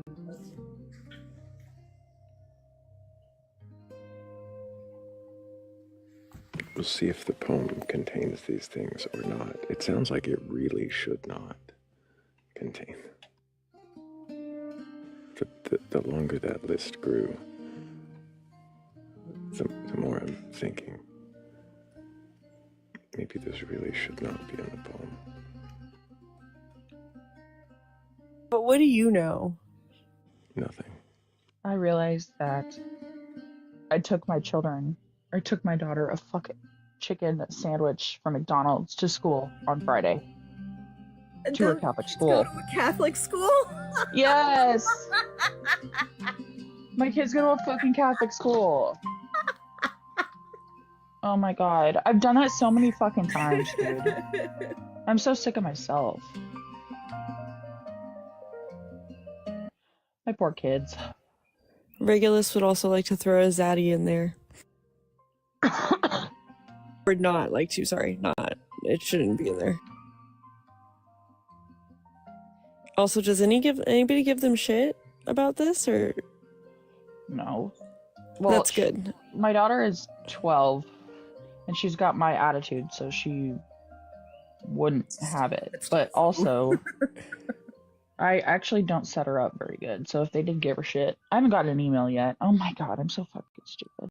I told myself I wasn't gonna do that this year. Oh my god. You gotta like write it on the calendar or something. If I looked at the fucking calendar. Facts. Can you get like notifications on your phone? Sure. Yeah.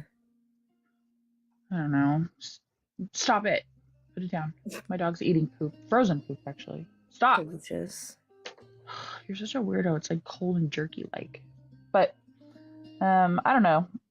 I feel bad, but I should definitely have a notification on my phone. That's probably a good idea. Kazoo's dog eating cold and jerky like poop also shouldn't be in the poem. He's a puppy, and we took him to the vet. They said he was going to grow out of it, but he's a freak. That's such a description. Like,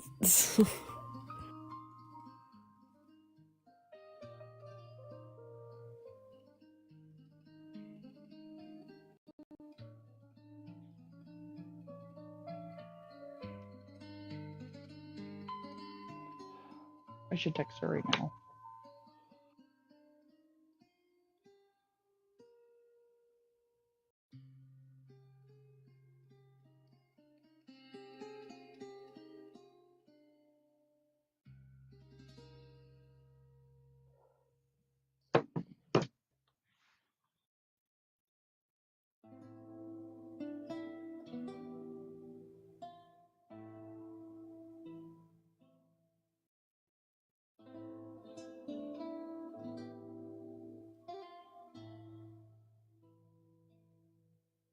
Has Thrayle been testy today?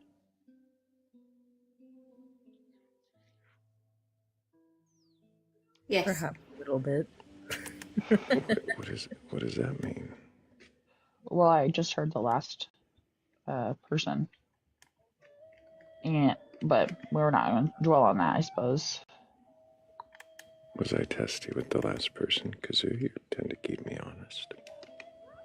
I think you self-admitted, or I think I heard it and said other people said that was the most patient you've been all evening. It was. There we go. You don't have a full women on the panel that don't keep you honest. What happened to you when I left, Thrayle? When I left you, you were okay, man. That's why I don't know if that was the most patient I was. I'm a Scottish person. I'm sure that after a while, questioning people about their beliefs gets probably a little frustrating. I think questioning your own beliefs gets a little hard sometimes. Pinning it down exactly.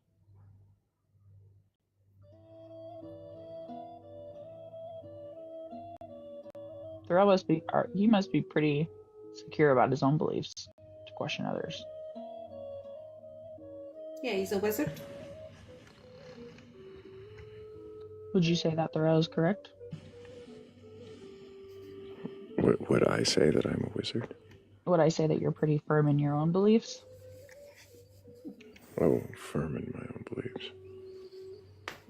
I don't know that I'm firm in my beliefs, no. I think that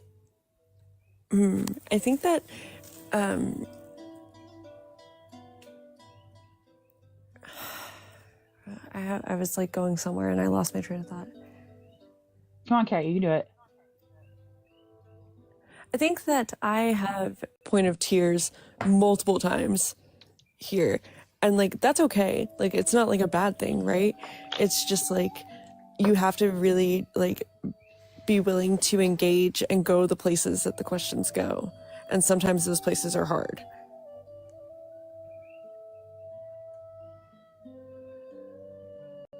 Yeah, I agree. I have gotten a lot of benefit from that. You know, like I'm glad I've done that. But it's like, it's not easy. And it's not always going to be like nice or like, you know, like sometimes it's hard.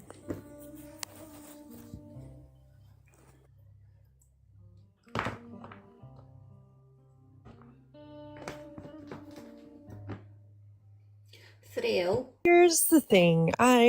Sorry, real quick. I have lost all patience for things like anti-Semitism, misogyny, any kind of bigotry, really, and we're just not doing it anymore tonight at all. No. Comes hand in hand with humans, though. Thrayle, your poem should include these exact words. Should not. Right? Should not. Your poem should not include these exact words, okay? They should not say, Thrayle is a wizard. It might be too late, but we'll You would not be a wizard. sneak that in. I don't get wizard vibes. He's a wizard.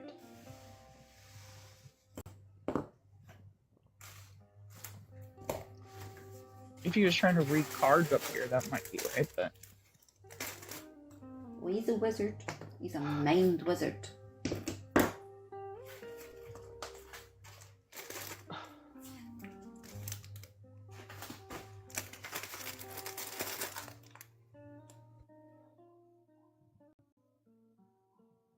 I'm gonna have to come up here now, and I would like to be questioned soon, but probably not today, but I do want to be questioned soon, because I'm at a stagnant point, I think. What is it you feel you're stagnating in? Because what I believe, is a sense of duty in doing those things, but who tells the person that's doing a good job that's doing a good job? A human? I don't want that.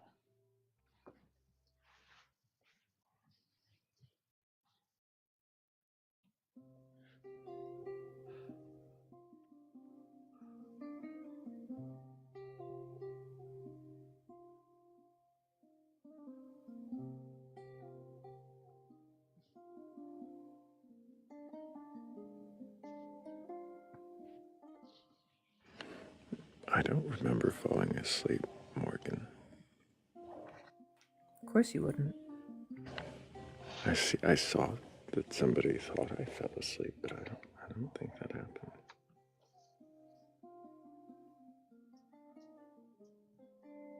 I don't know, but I do know that he was quiet for a long time and then particularly grouchy for about an hour afterwards. No, I was quiet for all of 5 minutes.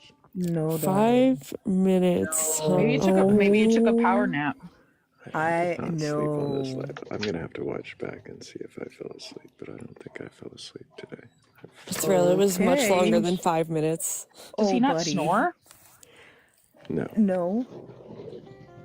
We don't know. No. He doesn't snore. I said I didn't snore until I downloaded an app, and I was humbled. Let's just say that. No, nope. I got a sleep divorce with my husband because he was snoring so loud, and I'm actually the one that's doing it the loudest. What? Chelsea? After 10 Thrayle years disappeared for 10 hours while they ganged up on the last guest.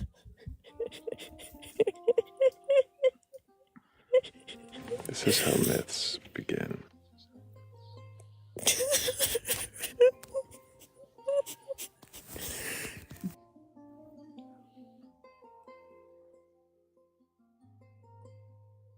That says, I don't think is very...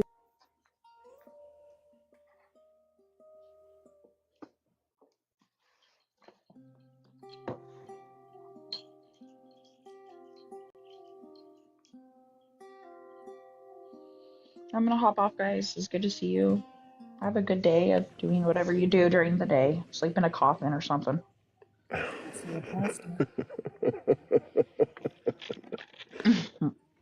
Appreciate you, Kazoo. I hope you have a great day. You too. And we'll question you next time. I think I remember the 5 or 10 minutes that I was sitting here quietly listening to the dulcet lute, waiting for a guest. 5 to 10 minutes, huh? Mm-hmm. It was quiet. Okay. Did a guest come up? Was there conversation had? Was Morgan waffled to the chat while I played chess and we listened to the lute. Mm-hmm. There were at least 3 songs that finished. Yeah, it was a long game of chess. Some of the songs are only a minute and a half long. Some of them are 5 or more. Mm-hmm. If I had had my chessboard connected to my phone, then I could have fucking told you how long that chess game was, but I didn't because I suck. What I'm hearing is I was quiet while we waited for a guest and assumptions were made. Oh, no. No. I directly addressed you, asked you a question, and all I heard was...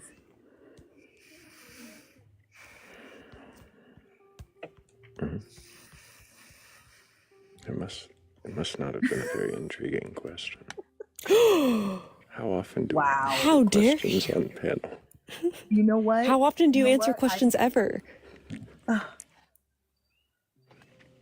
I see how it is. I see how you see me. Like, I get it. Okay. Nope, I get it. You know what? You've done it now. What was the question? Do you remember your question? No. So, are you saying it was a forgettable question? Nope. Just, it was a long time, and I made quite a few bids, so...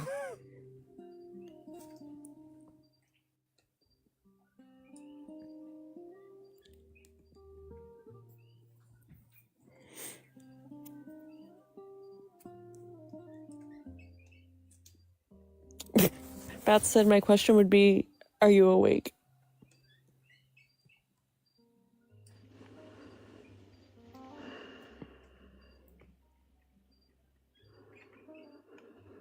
Knowledge Wisdom in the chat believes that they are God. That's fascinating. Can you question that belief? I've got a little while before I have this poem pegged. Oh my, I cannot. I hate this. I this place.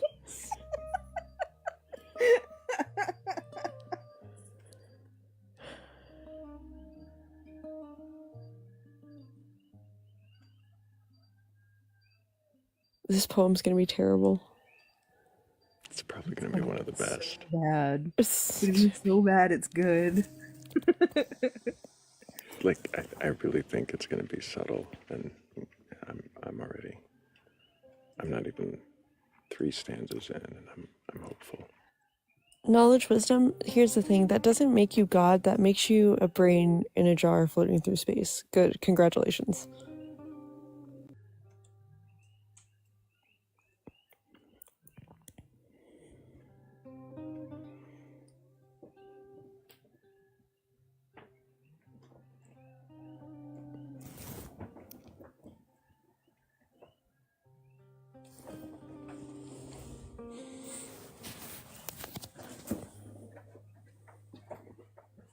Can you hear that? No? Okay, I was just seeing.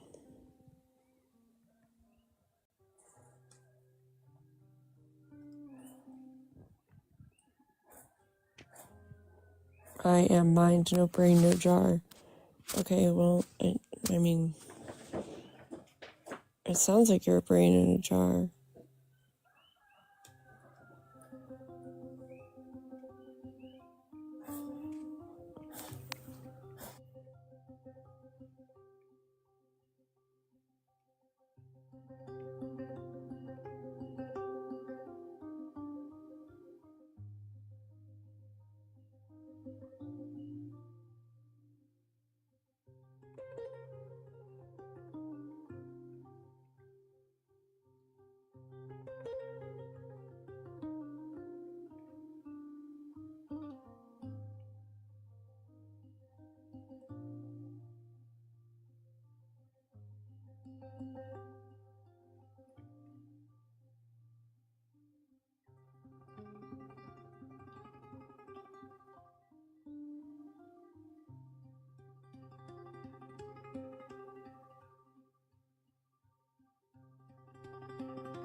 What is that riff from? It's from a fucking rock song. I want to say System of the Down. Very, very similar. It's just a. Aye, say aye, I know this. But it's like. It sounds like one of the System of the Down songs. I'm sure it's That's not System of the Down. Who is that? It's classic rock. I have no idea. You try to tell me that. Oh, no, okay, wait, hold on. I know what it is. Hold on. Yes, Ozzy. Mm-hmm. Yes, it is. That's what the riff is from. Yes, it is. Yep. Mm-hmm. Crazy Train. Thank you, Seth. Aye.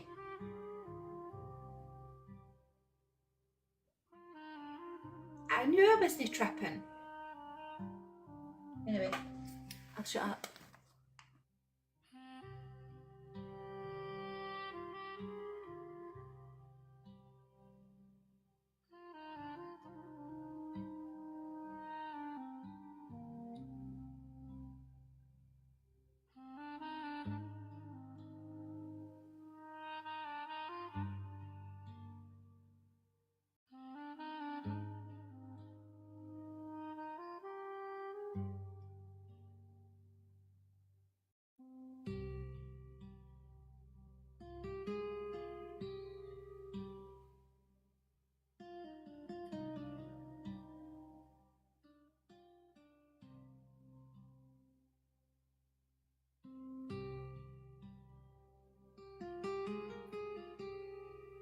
I'm just going to interrupt you because I know you like this bit, but see that bit that's played just now? It sounds like the song from A Flight of Dragons. Just saying.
I'm guessing we're not going to get another believer before the end. The poem is poetic so far. It might almost work.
Not asleep.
I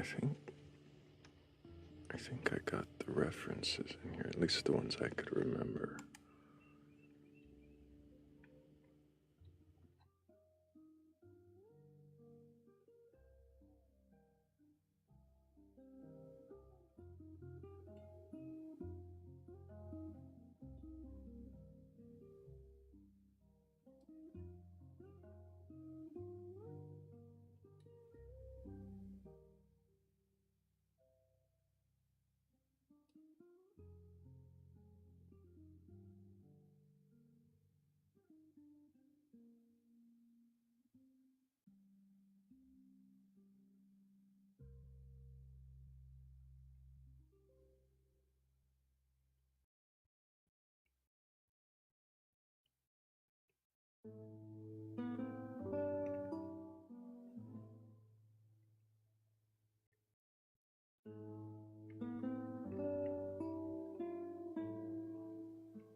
It'll work. It poems. It does what poems do. You know, with the Does it poem? You know, whatever that poemy thing is that they do. It does something like it.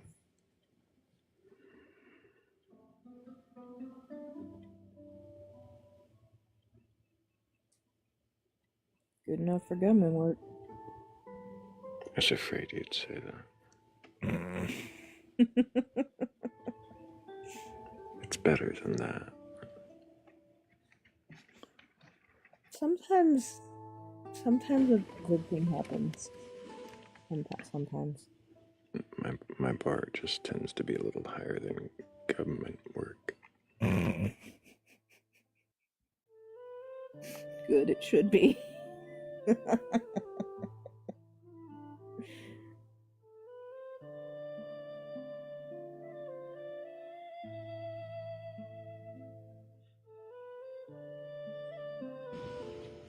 I mean, I could have just said fuck it, we ball instead. Mm-hmm.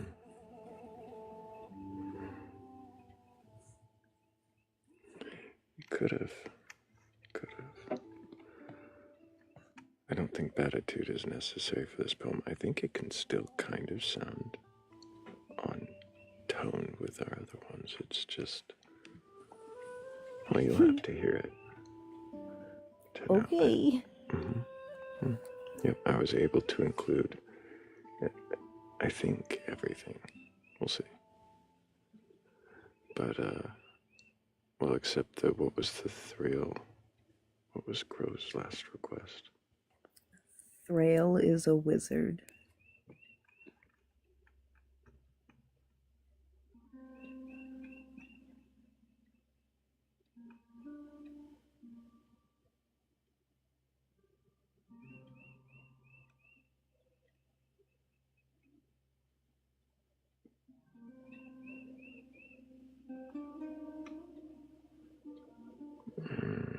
Yeah, I can't fit that one in.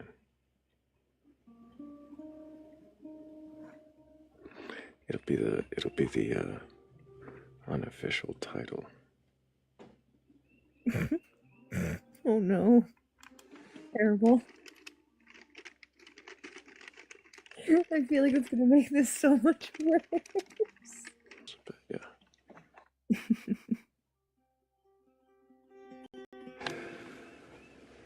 I think that's where we're gonna end it.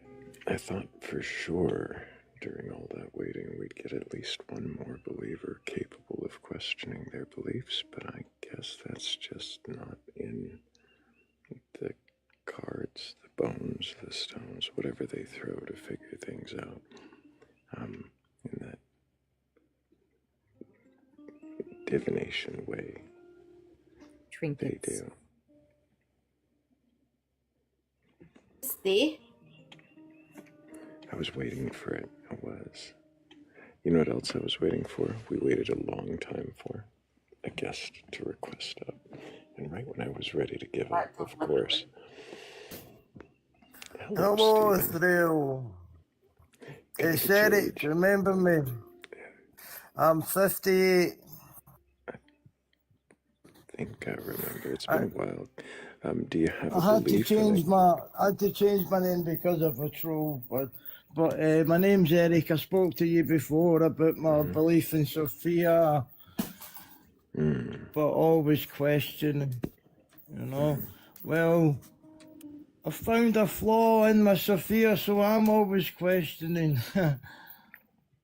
You found a flaw I in found Sophia, I found a flaw in Sophia, yeah. What was the flaw It seems to be, yeah.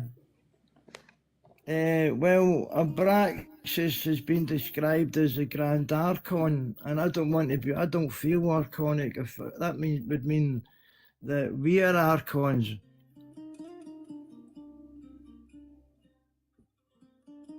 What would you say an archon is?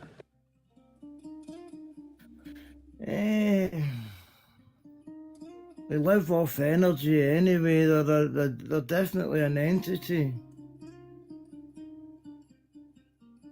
What is the energy you're saying they live off of? Well, I believe there can be good and bad. Just like in everything, I believe there's good and bad. What is good? That's the thing. Some religions, like those Indian guys, they believe that nothing is bad and nothing is good. And maybe they're right. One man's bad is another man's. What does good mean? I don't really know, Thrayle, to be honest. I would presume it would mean the light. You know what I mean? That your actions are in the light, so you're doing good. I would presume it would be something like that. Why is light necessarily good?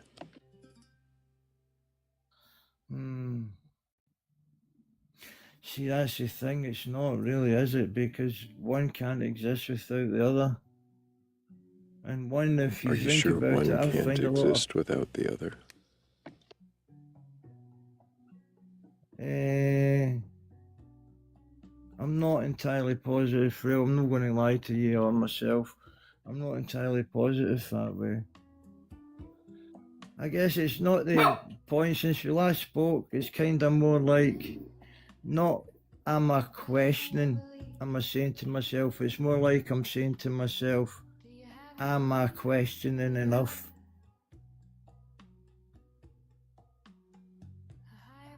If you can understand that, am I questioning enough in my beliefs?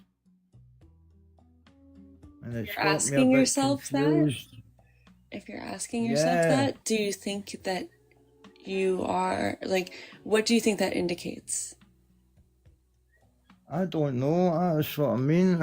I'm kind of at a loss what to do with it. Why do you believe in Sophia?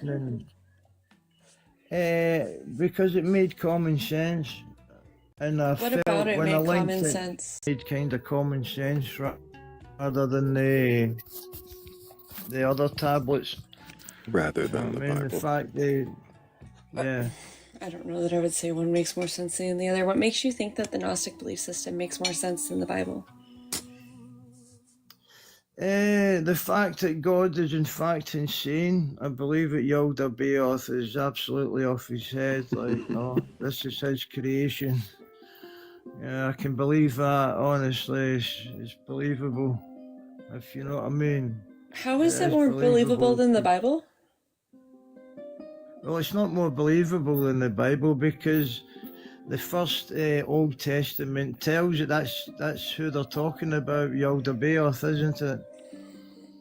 As he What's the New says, he's a Testament jealous, talking jealous God. I don't know much about the Bible to tell you. I wouldn't dish you with an answer when I don't know. You know what I mean? Well, I thought the New Testament was a way to get rid of the stigma off the Old Testament. That's what I thought it was.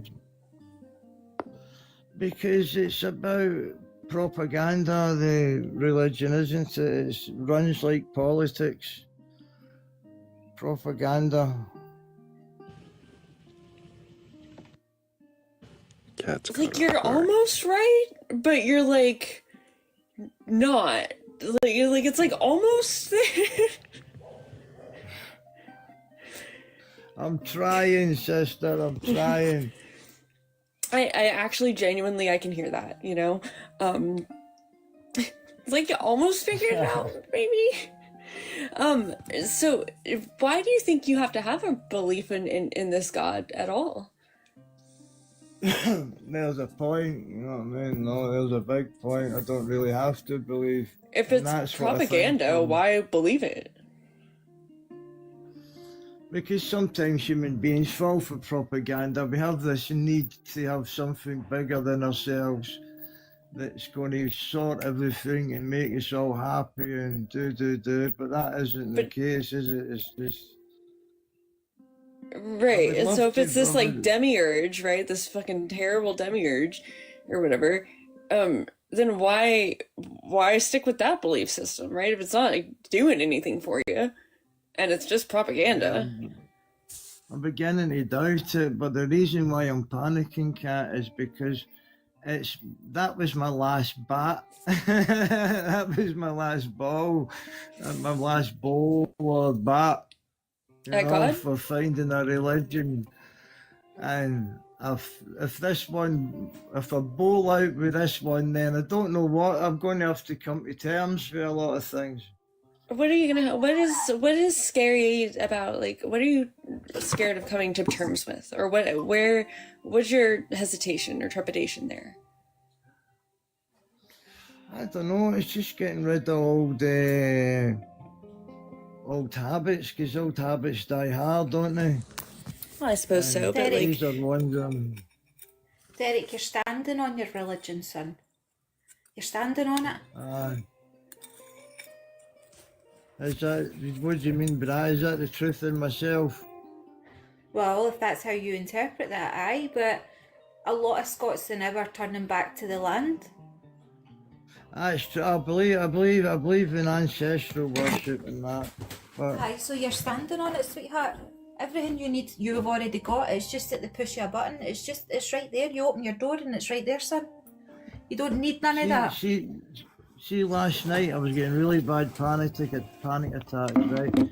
And I just opened the front door, and that was enough. I've got a nice big tree outside, and that was enough to just connect.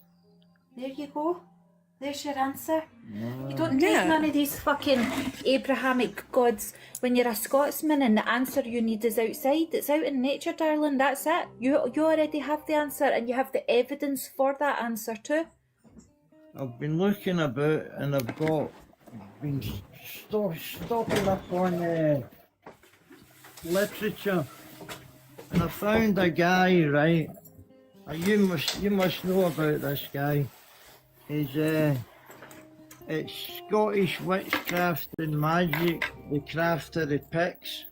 That was the only one I could find from our kind of people, like Picts or Celts. Message me, right? I need to go on the school run, right? But follow me on this account, message me, and I will send you a reading list for your own culture, for your own belief system. I'll send you a follow the now, so there you go. Right, you follow me and I'll send it to you, but I need to go. Thank you for your help. Cheerio. You're welcome, sweetheart. Thrayle, I'm going to stay muted. Just drop me down when it's poem time, please. The amount of like Scott that was going on there was so good. I loved that. Scottish tribal connection. What do you guys think of ancestral worship then? I think that like I don't really have an opinion about any type of like gods or worship or whatever. I think that like I think that I would ask yourself why, like, what are you looking for from a belief system? Is that right? No, that's Tyler. Just I don't know what he's doing, but it sounded like a dog breathing. I wouldn't expect nothing from him except maybe the consolation that we weren't made all bad. And they wouldn't let us destroy ourselves or each other. No, hopefully they wouldn't do that. That would be a belief system I could believe in. If a god kept them rules. That was honey. Why do you feel like you need a belief system? Oh God, now I've done it. I've done it now, Thrayle. I've been brought up in Scotland, right, and it's like you get hit with a belief system straight away. And there was kind of like a civil war here between Protestants and Catholics, and everybody, you were either one or the other. Do you know what I mean? And you either got one or the other thrust down your neck, not just politically, not just spiritually, but politically as well, you know. Because there was two opposing political sides, so it was mixed with that. You know, so it kind of said to us to be a belief. There's that human craving that there has to be a higher. I believe there is higher level beings in myself. Of course there is. There's blooming millions and billions of them. What does that mean, higher level of being? Well, once or more got their eyes more open through. But does that mean humans that just know more than you, or do you mean something more than human? Yeah. Or people who seek it.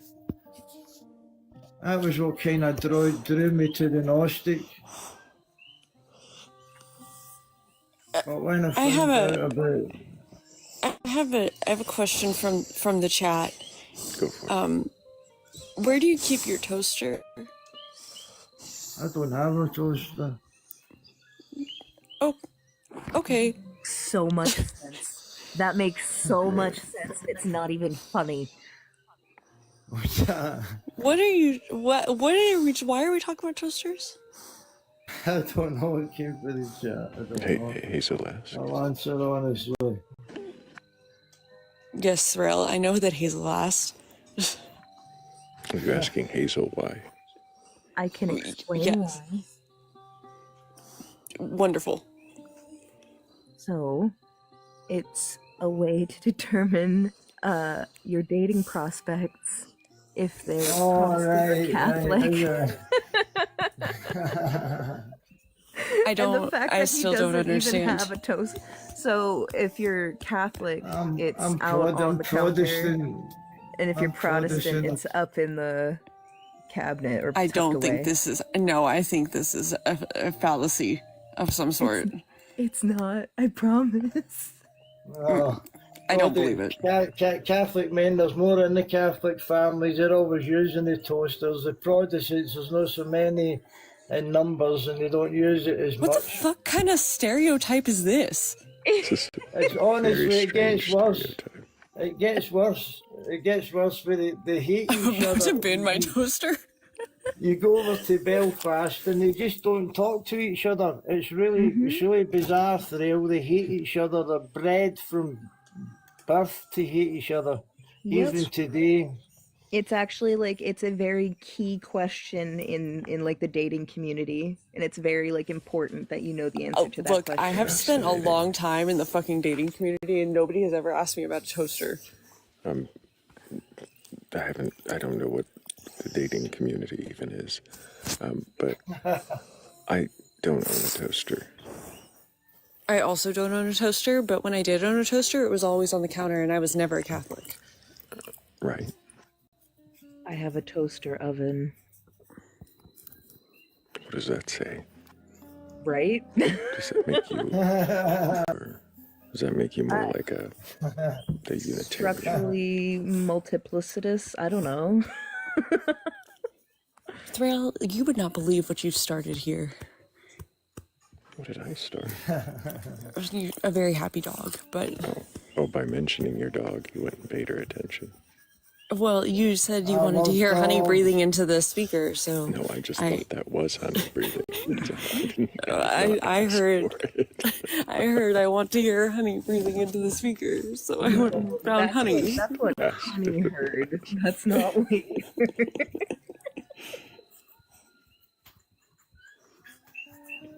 Hi, baby girl.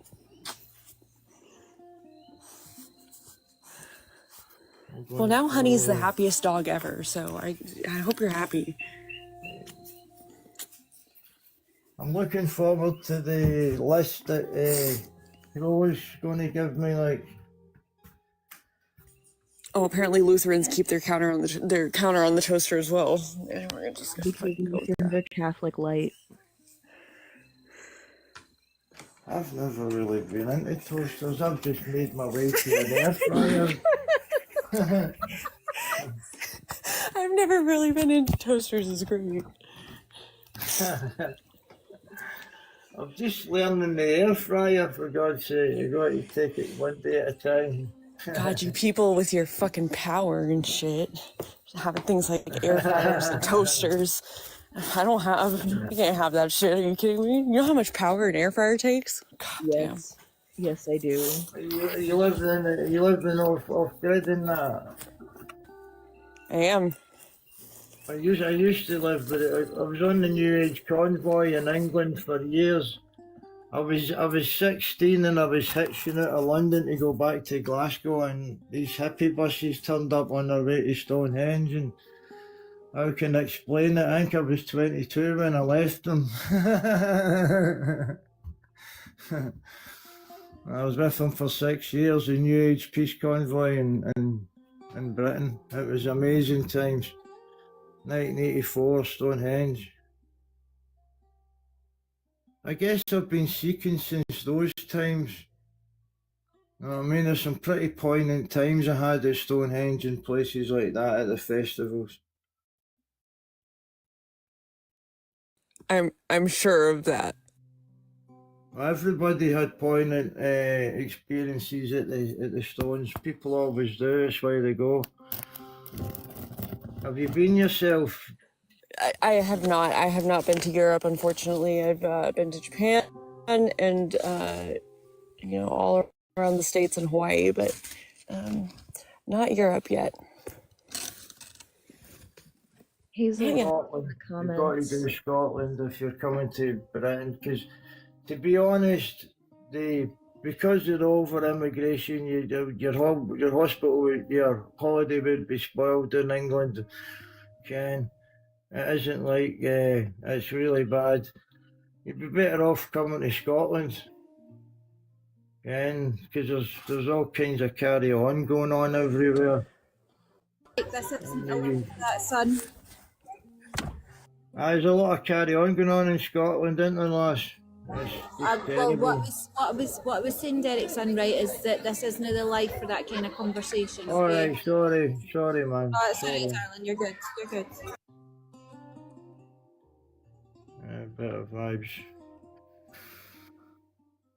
Thank you for letting me on, guys. I'll leave you to it. I've followed you, Crow, right, so I can get those thingies. Yeah, absolutely. Just mind and message me because I'm a bit busy now, so I might forget. I hope you do no follow problem, up, man. Stephen.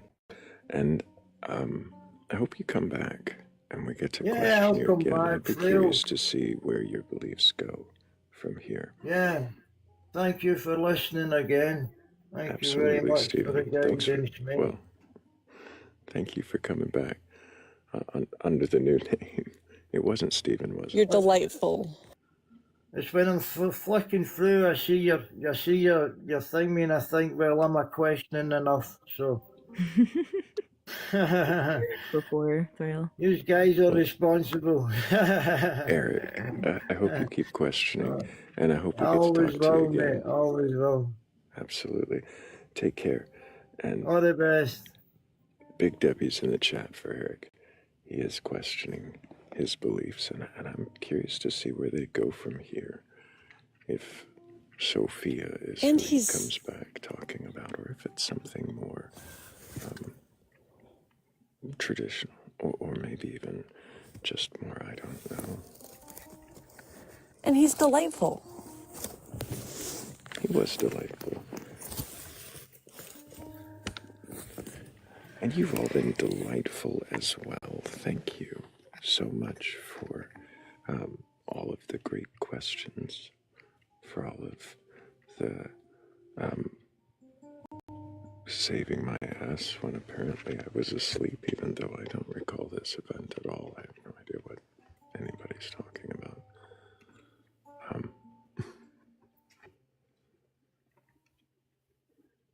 I'm not Thank you, Crows.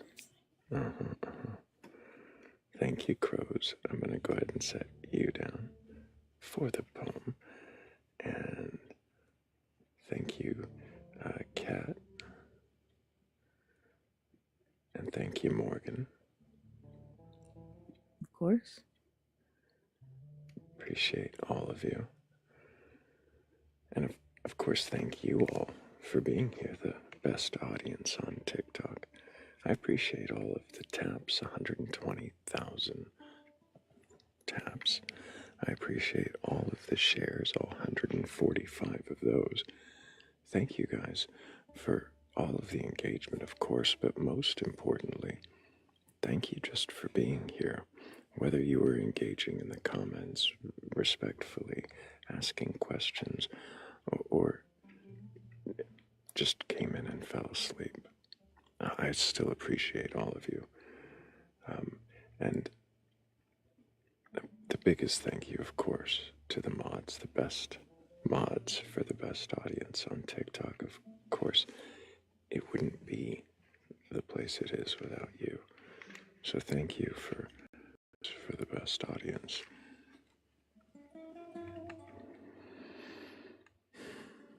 And if you want to join the community and see what we get up to behind the scenes, between the lives, you can, of course, join the Discord. The link tree is in my bio or in the Batcolyte's bio. Either one takes you there. Just follow that first link to the Discord. You just want to make sure that you read the rules when you get there. Otherwise, it might look a little lonely. And if you can agree to them, then you should find out that you're not alone. And if you stumble across the Venmo or the Cash App and you want to show your support that way, of course it is always appreciated. I really do thank every one of you who helped that way. It does make all the difference. And, of course, a big thank you to Father Henny and Cat DeWitch for helping clear that last goal. Thank you guys so much. I really appreciate you.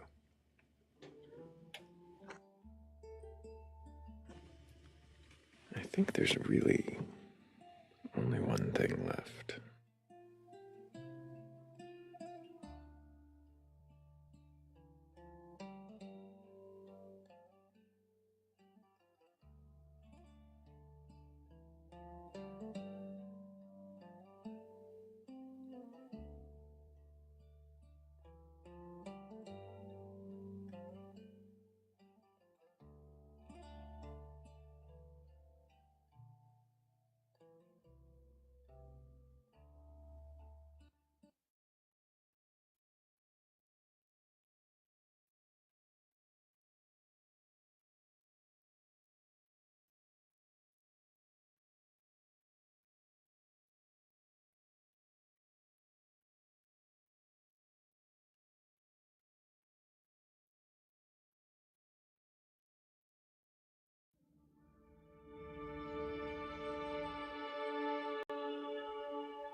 They say a monarch rules the blue with silver pen and docketed decree, that every sparrow overdue is logged in heaven's registry.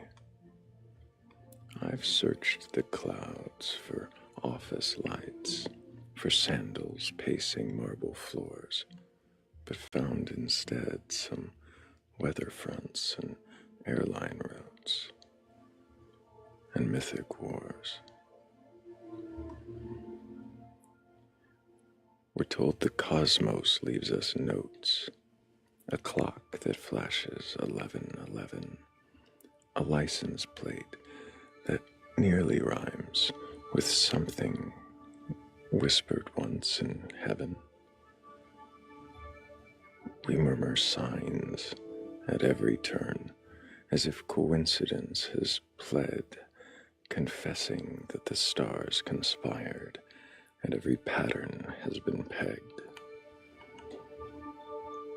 But brains are eager tailors, keen to stitch a shape from random threads. They hate a loose, unbuttoned world where nothing's planned and nothing's read.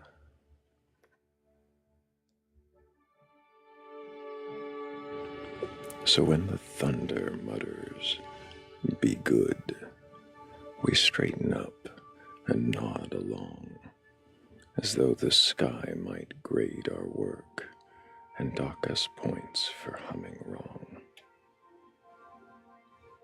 A lightning flash becomes a sign, a traffic jam, a divine but subtle hint, a parking spot, now a miracle, or a subtle threat of punishment.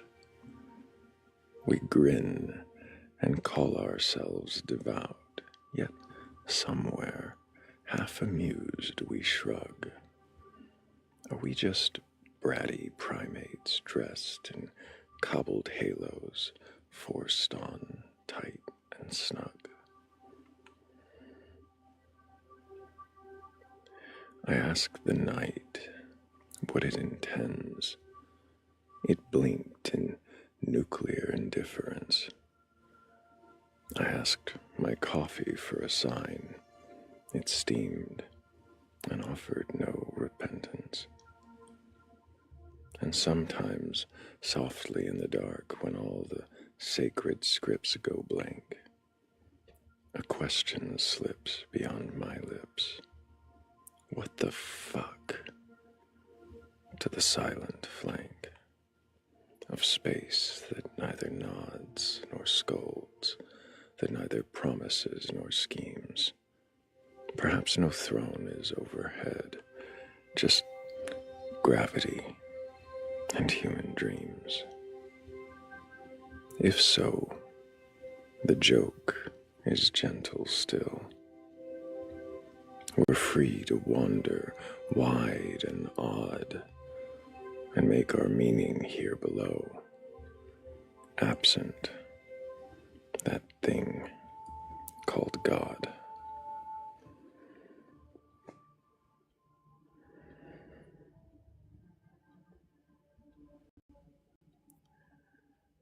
And on that note, until the next time we meet in darkness and seek wisdom together, I love you all. Take care.